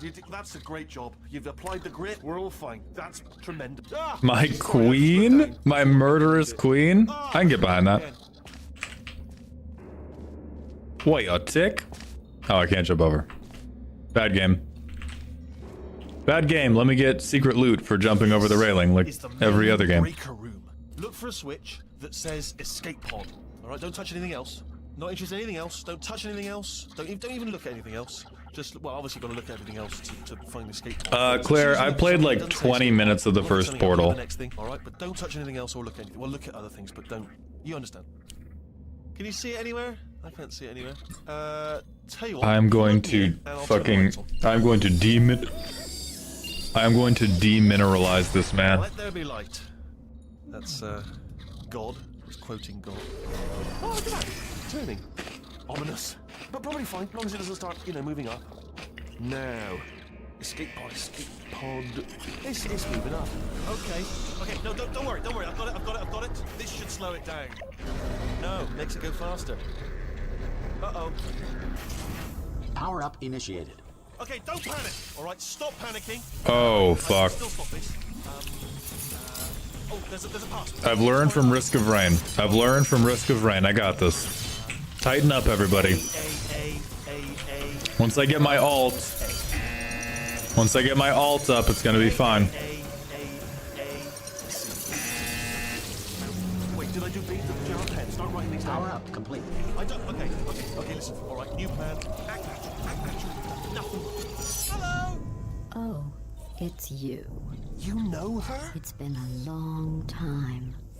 How have you been? I've been really busy being dead. You know, after you murdered me. You did what? So I did hit that. Oh no! Oh no! Being Portal's a very easy game. We both said a lot of things that you're going to regret. But I think we can put our differences behind us. For science. You monster. I will say, though, that since you went to all the trouble of waking me up, you must really, really love to test. I love it too. There's just one small thing we need to take care of first.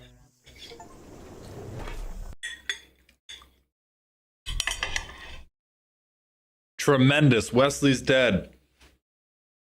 I view that as beating the game.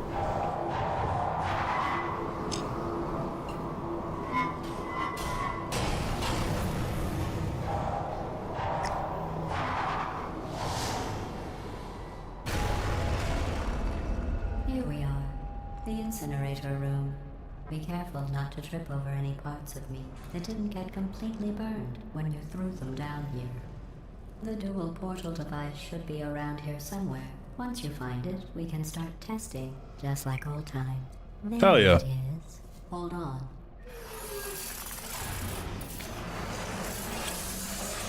There. Good. You have a dual portal device. There should be a way back to the testing area up ahead.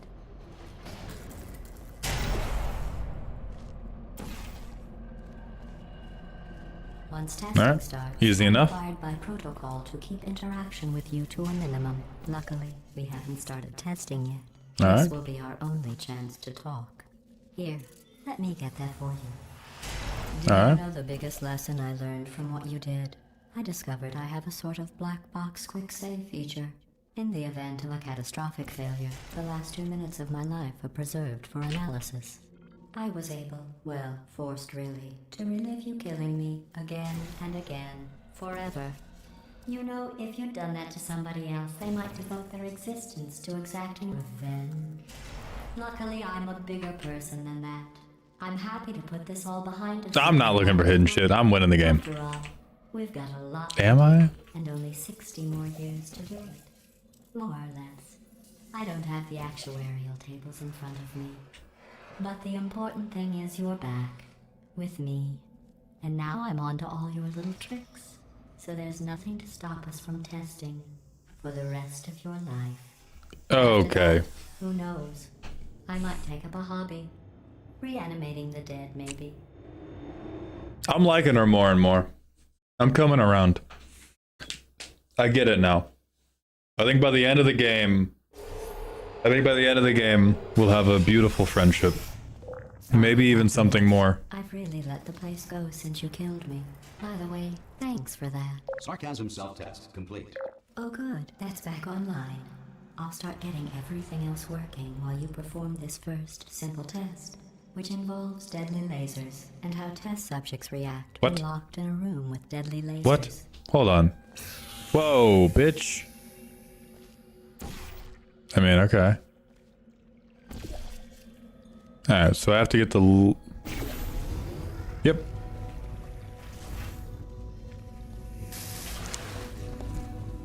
Ow. Ow. Youch. Fucking ow. Oh, right. I'm being dumb. I'm being dumb. I have to do it while I'm on there. Holy shit.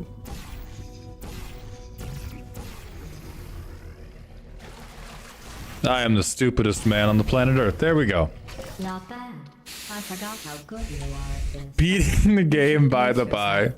But I am undiscouraged. I have an achievement, Fractal. I am overcoming. Blue mana and stalwart stubbornness. I have 33 minutes. This is more than enough time.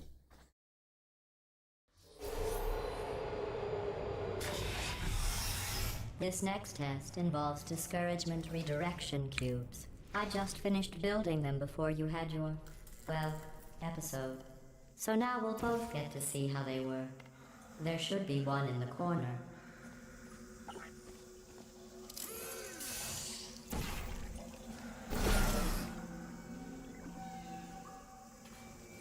Oh, I'm gonna fucking vomit doing this one. Alright.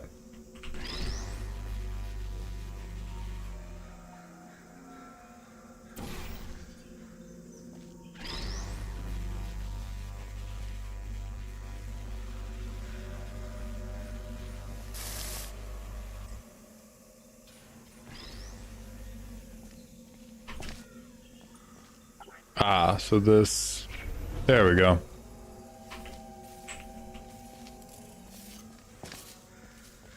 Are you all caught up on Stormlight Archive / Cosmere? I don't think I'm totally caught up on the... Oh my god, I have to do this again. I do not think I'm caught up on the entirety of the Cosmere, but I am caught up on the Stormlight Archive. Oh, please. Please, game. Thank you. Oh, Nani the fuck?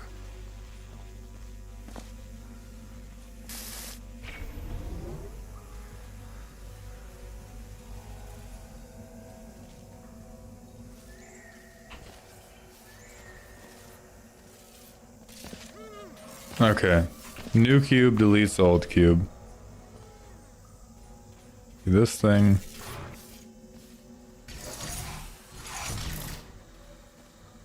Okay. So I could theoretically get a cube up here. Ah! Come here.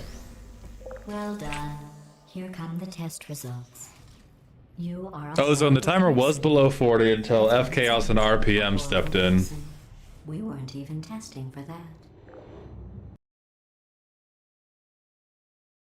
Finally discovered infinite cubes aren't a thing. I got this shit unlocked. Horrible person thing discourage you. It's just a data point. If it makes you feel any better, science has now validated your birth mother's decision to abandon you on a doorstep.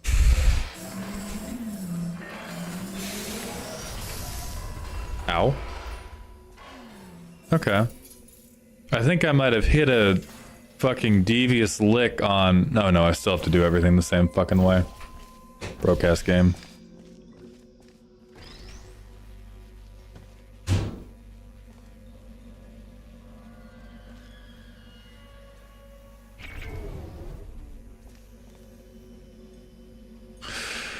So I need to get one on... Oh, alright. Well, that's easier than I thought the game was going to let it be. So that opens up a door over there.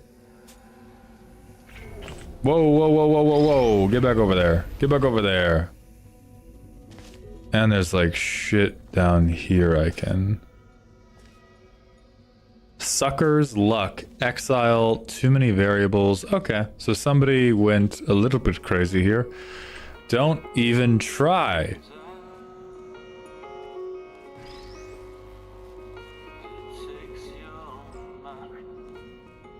All right.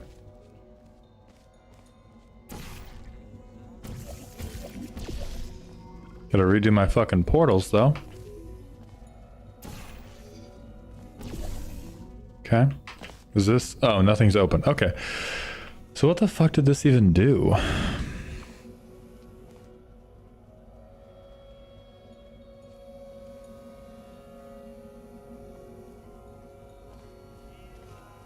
I can't go under...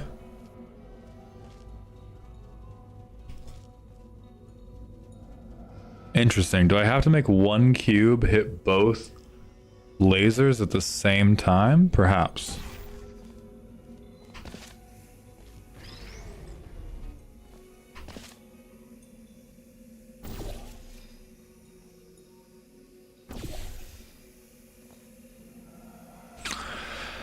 Let's get freaky. So if I just have this in place, everything's cool.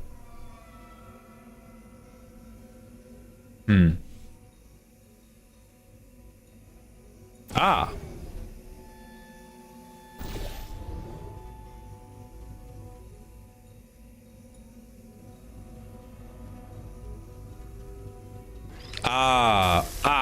I'm killing myself with deadly lasers, so it's... You do need to be there, you need to be here. There we go. Congratulations. Not on the test. Got him. Most people emerge from suspension terribly undernourished. I want to congratulate you. Is she calling me fat right now? Somehow managing to pack on a few. Oh my god, she's calling me fat right now. Holy shit, I think I dated this person in college. I'm glad she's found work.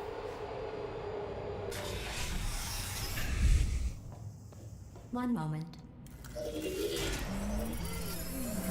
You're navigating these test chambers faster than I can build them, so feel free to slow down and do whatever it is you do when you're not destroying this facility. Alright.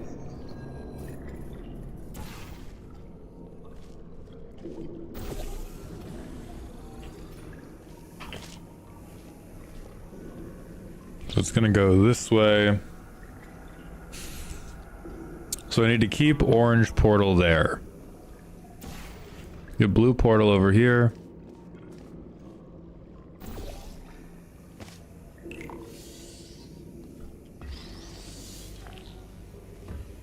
Huh? I'm so fucking stupid. Oh my god. God damn it.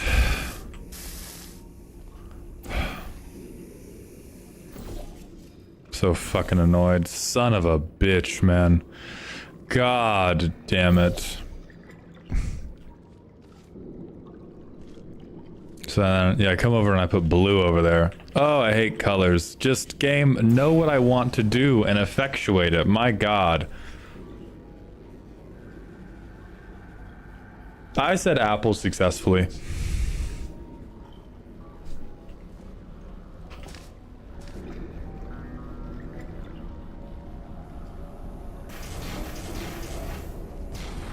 I'll give you credit.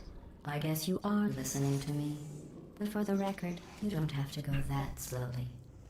Okay. All right. I understand that I am winning the game and that she is just trying to discourage me. That's not... I'm like halfway? Have you ever taken the Myers-Briggs test? Yes, but I forced myself to forget the result because it's a made up and foolish... It's a foolish made up test. All tests are made up. That one's foolish. Just read my mind and execute my commands at once, foul mechanism. Mauled, probably. Yes.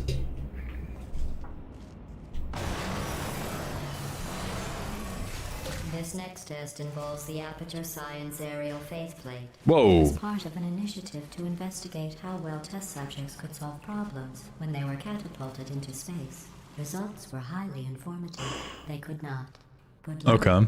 So this thing is...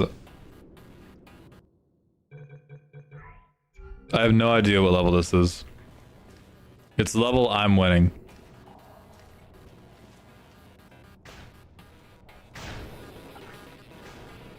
Okay. So I just have to do like watch it, time it? Okay. Here's an interesting fact. You're not breathing real air. It's too expensive to pump this far down.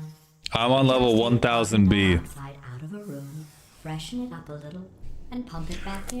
Yes, Talendor, this is my first time. Same room full of air for the rest of your life. I thought that was interesting.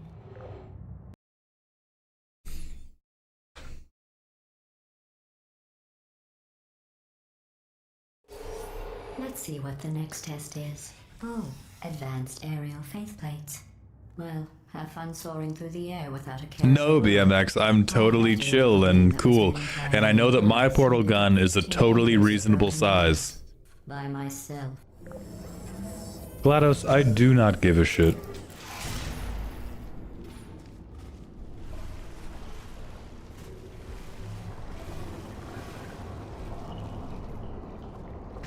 Whoa, whoa, whoa, whoa, whoa, oh fuck. Oh boy. Alright, I guess I'm just doing this.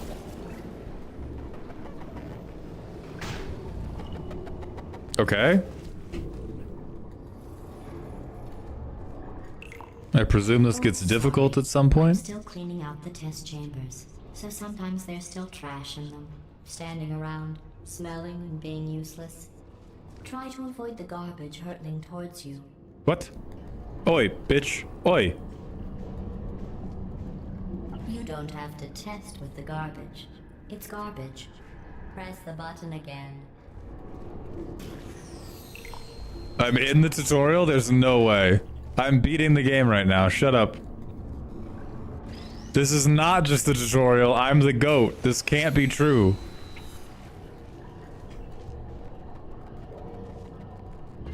Look, I caught that in real time. How could that have happened in the tutorial?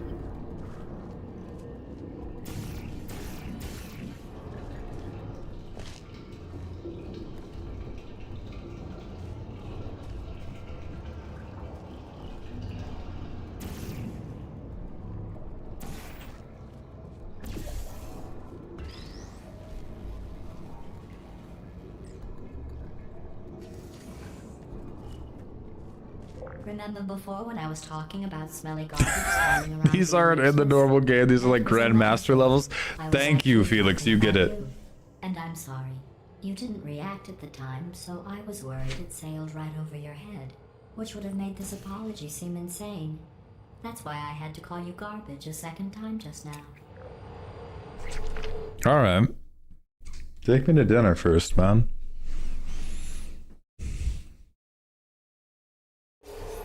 Did you know that people with guilty consciences are more easily startled by loud noises? I'm sorry. I don't know why that went off.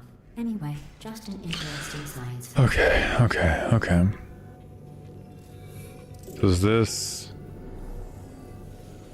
That is not a watch or time it device. That has to be blocked. Did I accidentally fizzle that before you could complete the test? What? I'm sorry.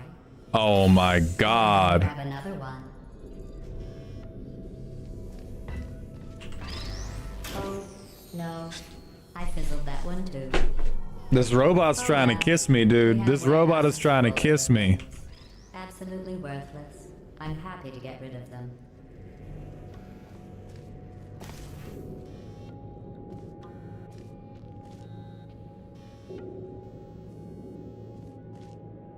Oh, fuck.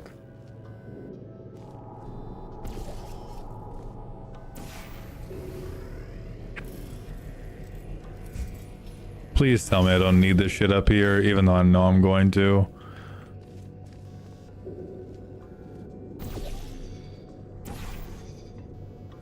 Okay.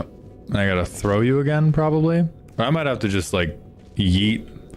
Oh, no, I gotta throw you.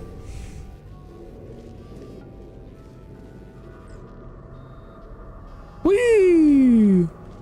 What do you mean you didn't land right on there? Oh my god, game sucks. Dead game, by the way. Get on here.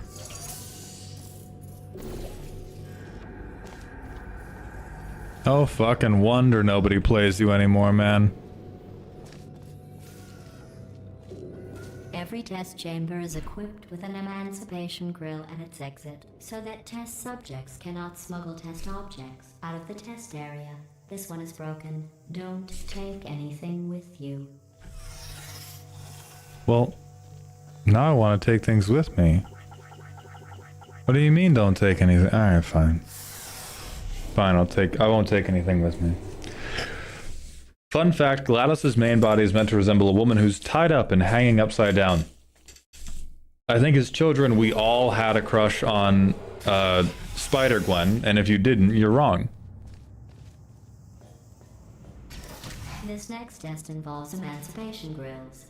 Remember, I told you about them in the last test area that did not have one.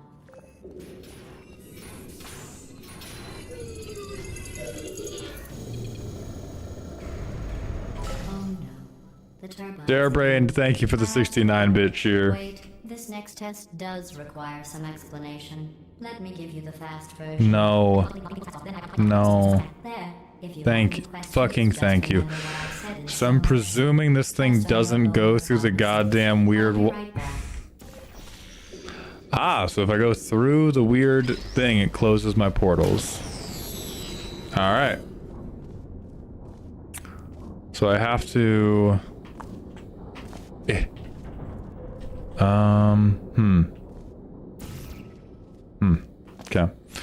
Oh, the laser will probably go through. Yep. Yep. Holy shit.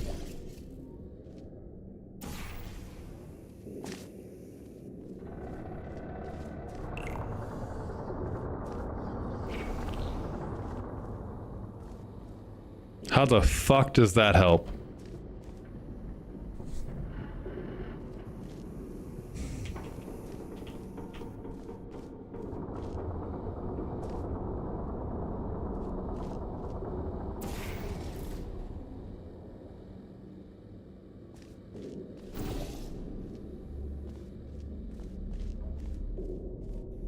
So now if I go through, what happens? They all break.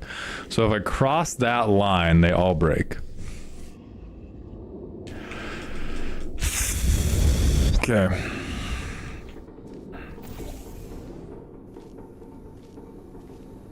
Okay. I can't go through here.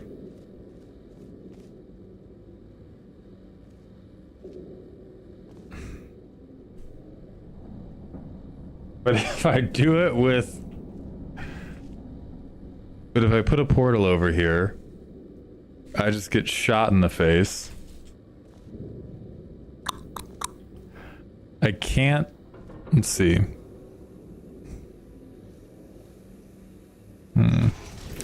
I do not believe there is an orientation by which this laser can be, or this cube can be hit in the way that matters, but we're going to test that.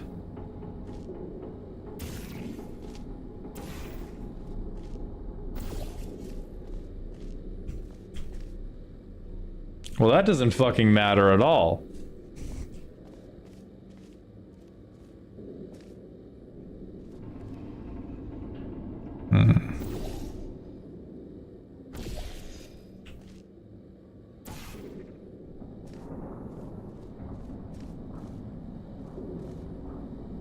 Here goes the speedrun. Fuck you guys. I'm gonna solve this.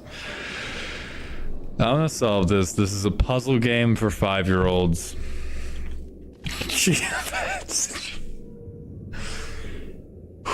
If you guys try to do this like Super Meat Boy, I'm just gonna figure it out. Okay. Darebrain, thank you for the 69-bit cheer.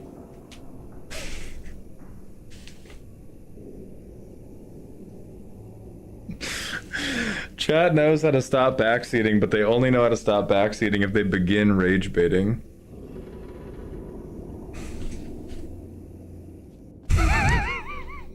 Maul, try using a portal. Okay. Hold on. So lasers go through everything. I can't can't look at chat. I cannot look at you guys. Ooh, look at me. Ow. Alright, so I have bullshit above me. And drop a new cube. None of this does anything.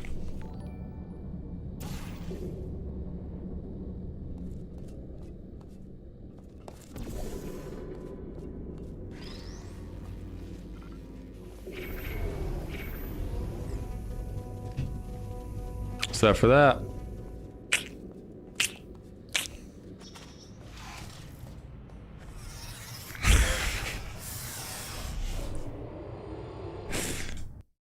All right, it's happening. It's happening. Portals, things can go through them. Damien, thank you for the hint. All right, chapter 3.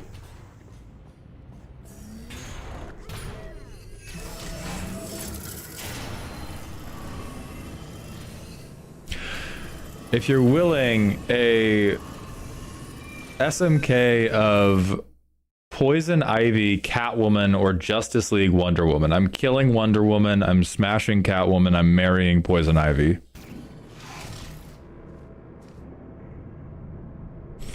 Huffdud, you won't be vine boomed, you won't even be, I just won't even perceive you.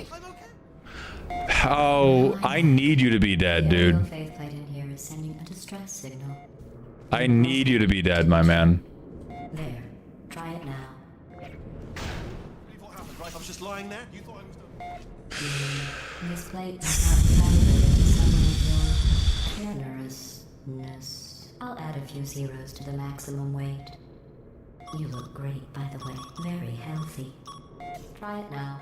Hey, bird, right? Couldn't believe it either. Oh, so it's over there. Load bearing capacity. Well done. Okay. Just lower the ceiling.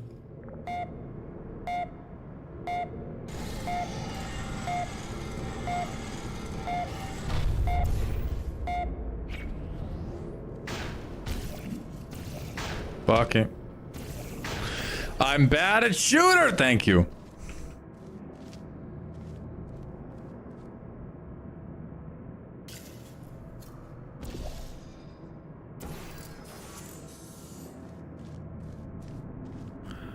Don't make me do this shit, man.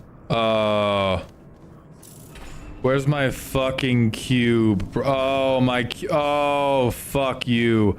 Oh, fuck you. Oh, you fuck-ass game. Oh, you shitty-ass fuck-ass game. Oh, you fucking loser game for losers who hate themselves, man. Machine, read my intent and understand that I know how to solve the puzzle. Darebrained, thank you for the 69-bit cheer. That's... You know that's not what I meant. Cursed device, read my intent and let me into the next room.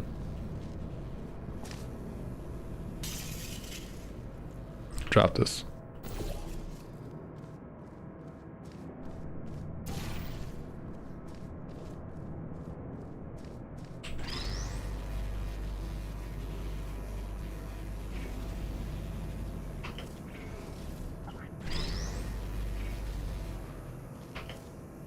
Okay. Got you in the right spot.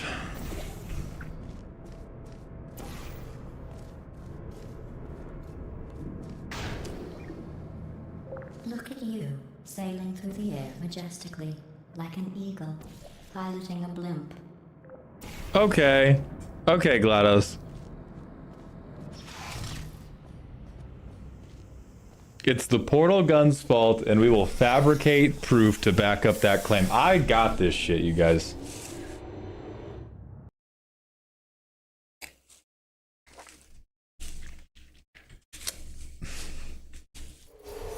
Enjoy this next Fuck, Mary, kill, Jazz, Jackrabbit, Super Meat Boy, Portal 2. Get out of here, Felix. Yesterday I saw a deer.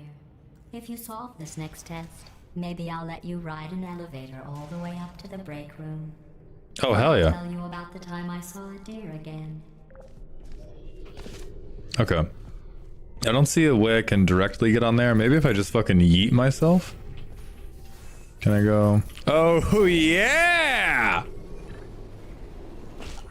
Easy.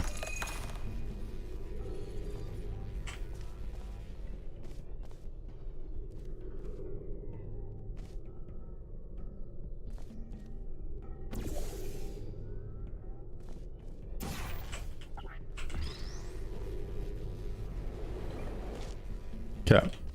What do I do next?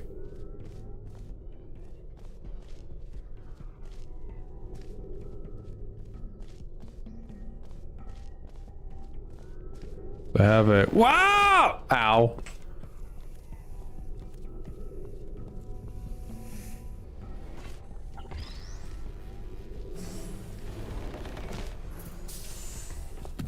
What? Huh? Do I have to go? Oh, it's Nani the fuck? Why is everyone laughing? Why would it do it now? Wait.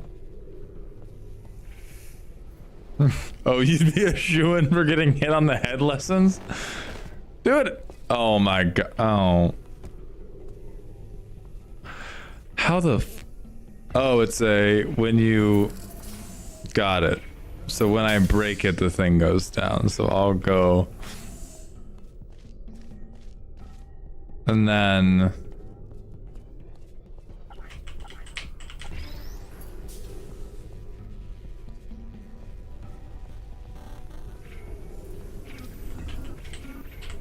okay. So I put this down. What does that let me do? I can careen violently into this. How do I make myself careen violently into that? Oh, well, maybe I just jump on here. Yeah. Yeah. Bam. Okay. Now I need to get this laser up here.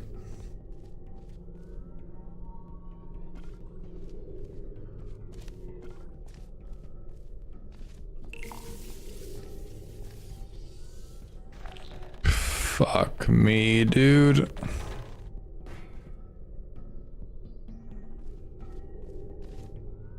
Okay. That's not hard. That's not hard.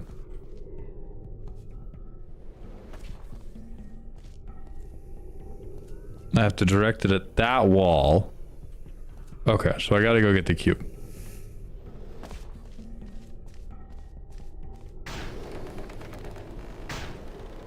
Wham!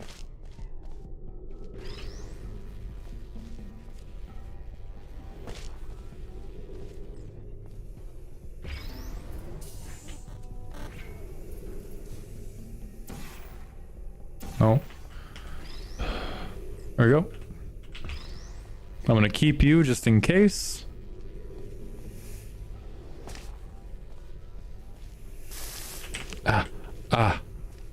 The sun is a deadly laser.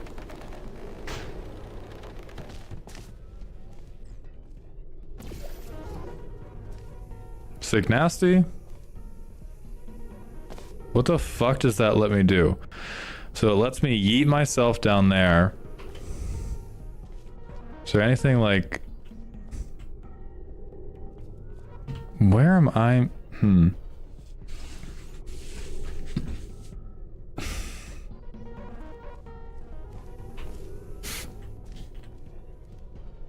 So...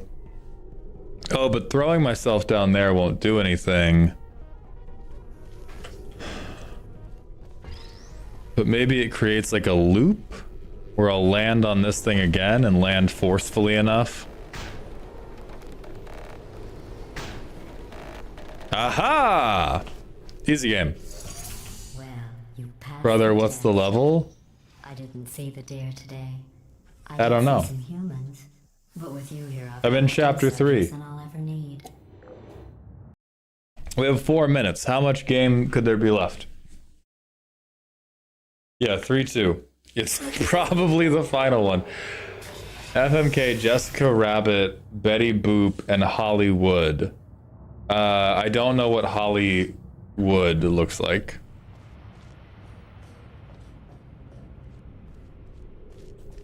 Look, Maud, look with your special eyes. That I pump in from the surface. If you rubbed your cheek on one, it would be like standing outside with the sun shining on your face. It would also set your hair on fire, so don't actually do it. Well, that's fucked up. Don't like that at all. Hollywood is Jessica Rabbit, but blonde. Then that, I mean, that's barely a question. Hear me out. Conventionally attractive woman type shit. Okay.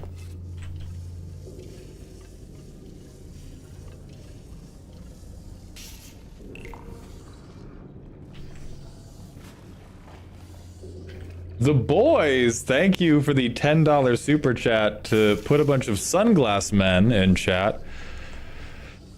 Oh, where do I fucking catch you, bro?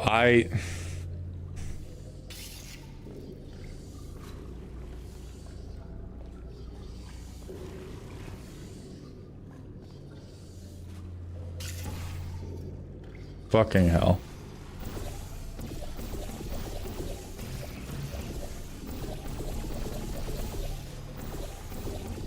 Okay.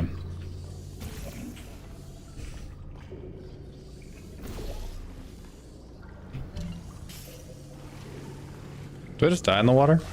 I do. That's not great. That's not great.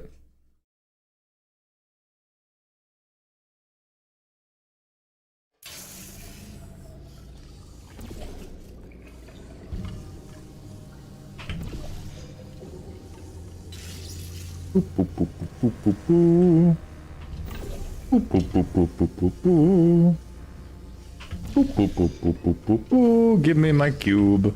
Boop, boop, boop, boop, boop, boop, boop.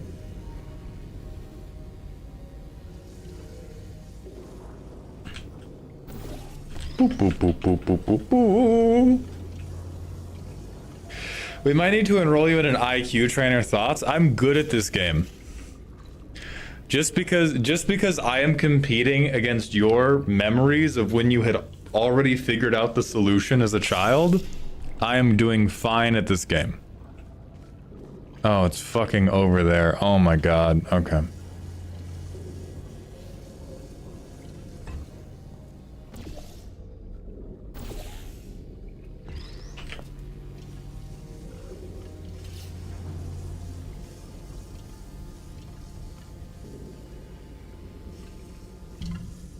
Please, God. Thank you, God, for letting me make this jump.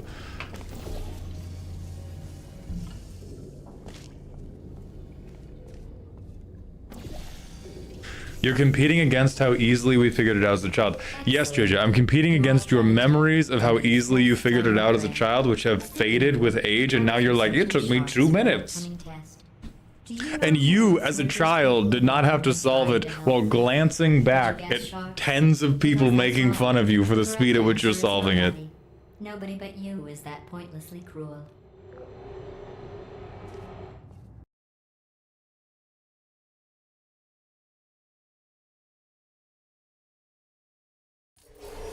Good news. I figured out what to do with all the money I saved. You should rebrand into Mauled Bird, considering how often you ran into Windows. Yeah, like 3 hours on the first try does not... That seems normal. Have your unfortunate bone structure. Perfect. The door's malfunctioning. The fuck? Let me... Oh, what's happening? Going to have to repair that too. I solved this one in 0.21 seconds flat. Back. Don't touch anything. Can I go? Hey, hi, up here. I found some bird eggs up here. Just dropped them into the door mechanism. Die. Shut it right down. I'm... Bird, bird, bird, Good. bird. Good. Let me out. Okay, that's probably the bird in it that laid the eggs. Kosiv, thank you for the Twitch follow. Welcome to the doghouse. All right, very soon. I promise. I promise. I just have to figure out how. Kosiv, thank you for the Prime sub. Welcome to the dog home. Just keep testing. Remember, you never sold it. Never sold it. I want to get one more level. I want to get one more level. It do be 8 p.m. I want to get one more level. Won't be well living anymore. Where's this drop? Anyway, Okay. back to testing. I gotta get over there? Okay. Boop. Boop.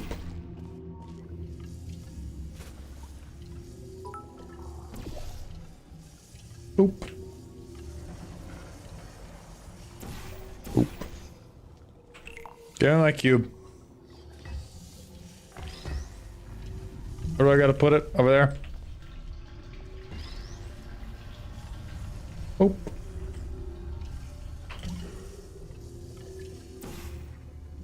Boop. Alright, give me my door. Well done. In fact, Thank you, did so Gladys. well, I'm going to note this on your file. Oh my god. Recommendation section. Mm-hmm. Oh, there's lots of room here. Hey, thank you, Kosov.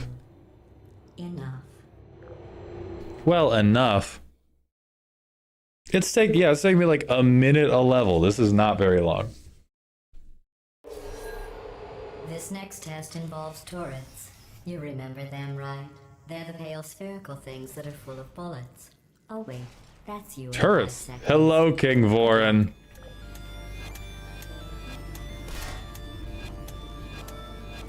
Shoot each other. Searching. Shoot each other. Man, I don't want to think with.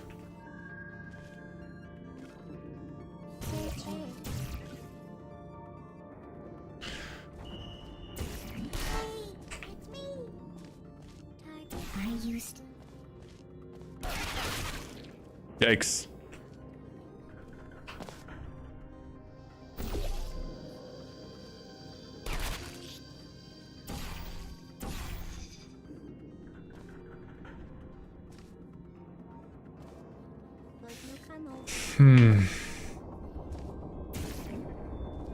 I feel like I have to trick these guys into shooting each other. No, you all are doubting me because you don't want to see me beat this game. Ow, bitch. Who are you? Oh wait, I can just grab these guys. Searching. Do they still... They do still... Wait!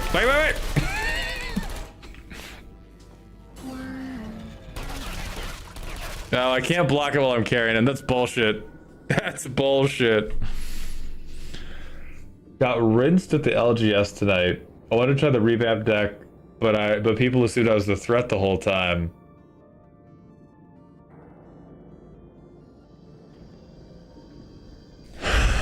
Okay.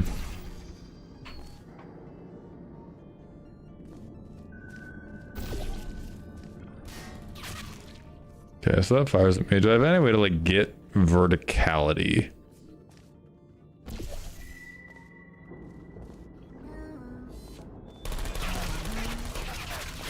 All right.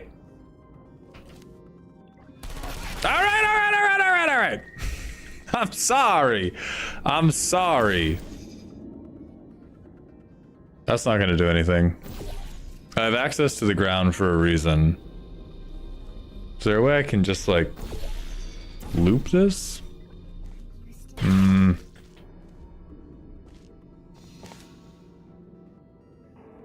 How did jumping into the circular saw hurt you? Deploying. And so this guy does something. This guy knocked over. They don't shoot each other.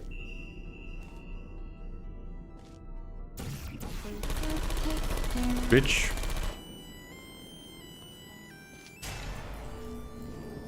Bitch.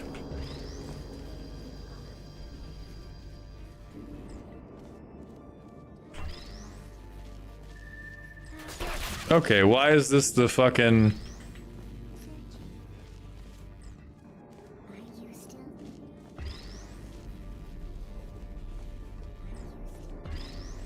Fuck portals, bro. I'm thinking with bricks.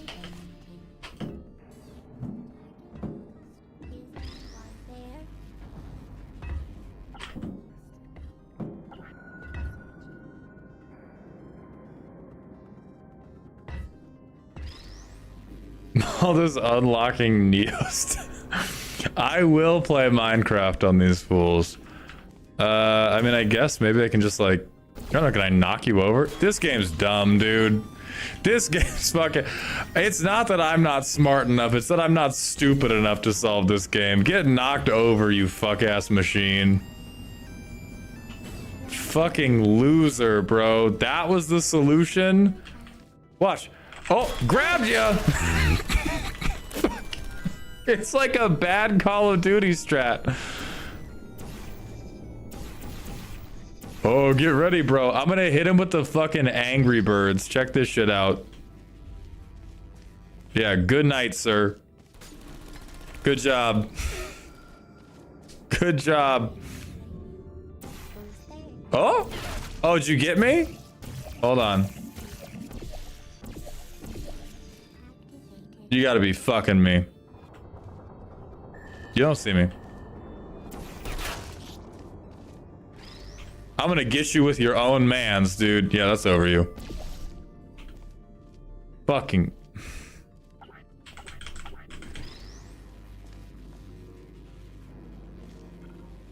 Oh. Ha! Loser.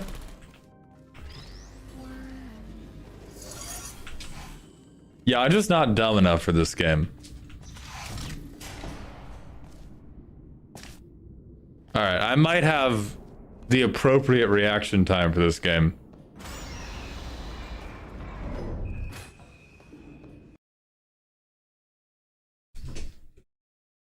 I'm sorry. I was trying to think of an elegant solution, not chuck cubes at them. Maintain a constant testing and add adrenal vapor to your oxygen supply. Hush. I'm in control of my destiny. You all hush. I'm in control of my destiny. Yesterday was your birthday. I'm winning and you're all mad about it. I'm winning this game and you are all mad about it, and I will not be distracted by the haters and doubters, aka everybody in chat right now. I will not be distracted by the haters and the doubters. Okay, I have a refracting cube. Where am I putting it? In the doohickey. In the doohickey. What happens if I... So it's moving something. I need it to hit all three, so I need it to...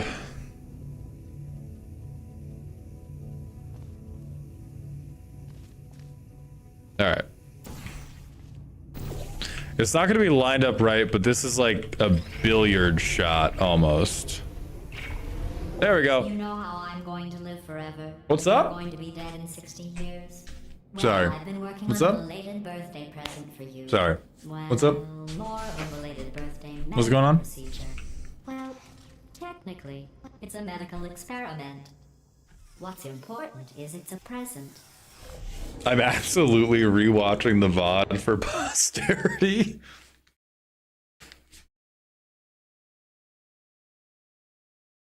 That Once in a jumpsuit generation you're wearing is talent. Stupid. That's not me talking. It's right here in your Congrats, you passed 5th grade math. Yeah, but I passed with an A. The scientist has noted that on here it looks stupid.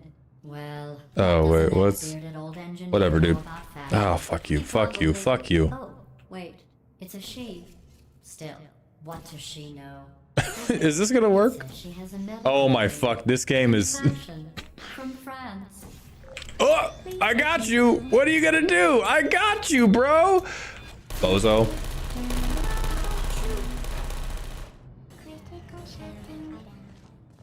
Ah! Head ass. What's up, dumbasses? Game's easy. I'm gonna get shot. Okay. Oh! Oh! Oh! Fools. What's this do? Brings down a screen? Okay. So I need... There we go. Bah. It's about to look like Assassin's Creed in here. It is about to look like Assassin's Creed in here. What's up, fucko?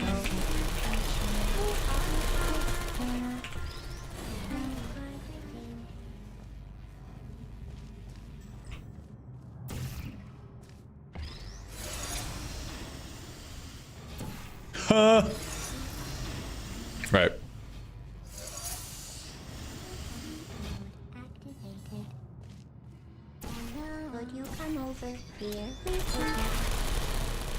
I'm going through the list. I love BMing robots. I do love BMing robots. So that's interesting. It's a small world.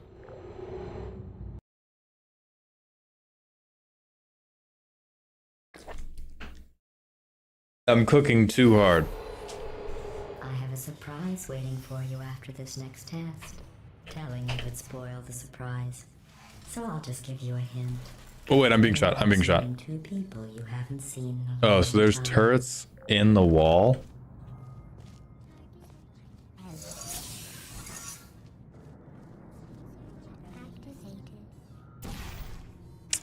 Oh, I want to get like behind you idiots.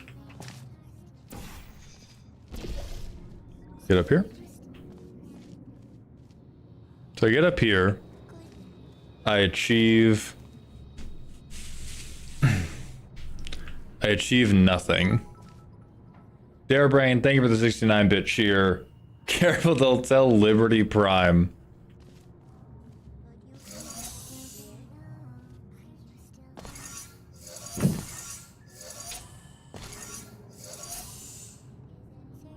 Oh my god. Oh yeah.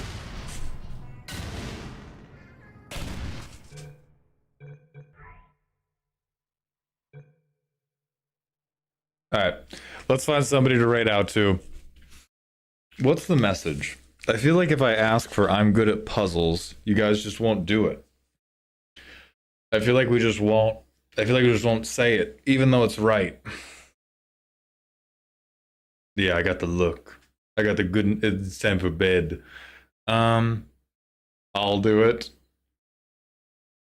Yeah, let's do aliens continue to make progress on the Avatar project. Let's copy paste that. And let's see who's live. Nobody I know. Nobody I know. If anybody has a suggestion for who we raid, let me know.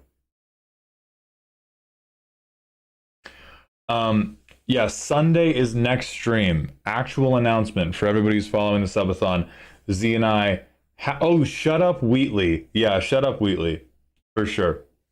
Shut up, Wheatley. For those of you paying attention to the subathon, we have to pause it for 2 days. Z and I have arrangements at PAX West that we're going up to tomorrow. And so tomorrow, Saturday, we're off. Sunday, we're back on. And Sunday is going to be close to kicking off just a week of very excellent shit if we can stay alive through the week. I'm going to look up Gassy Mexican. Gassy Mexican has 1,000 views. Not 100% confident. Let me look at Pincognito. 24 views, Street Fighter, Feet Strider 6. Yeah, we will raid them and we will tell them, shut up, Wheatley. We're raiding Pincognito after Shut Up, Wheatley. Be nice. I will see you all Sunday. Thank you so much for the support you have given. Thank you for lurking, for chatting, for following, for subscribing, and to all of you who have gifted subs. I appreciate every last one of you. I will see you again Sunday at 8 a.m. I hope you have had a good week, and please remember to stay toxic.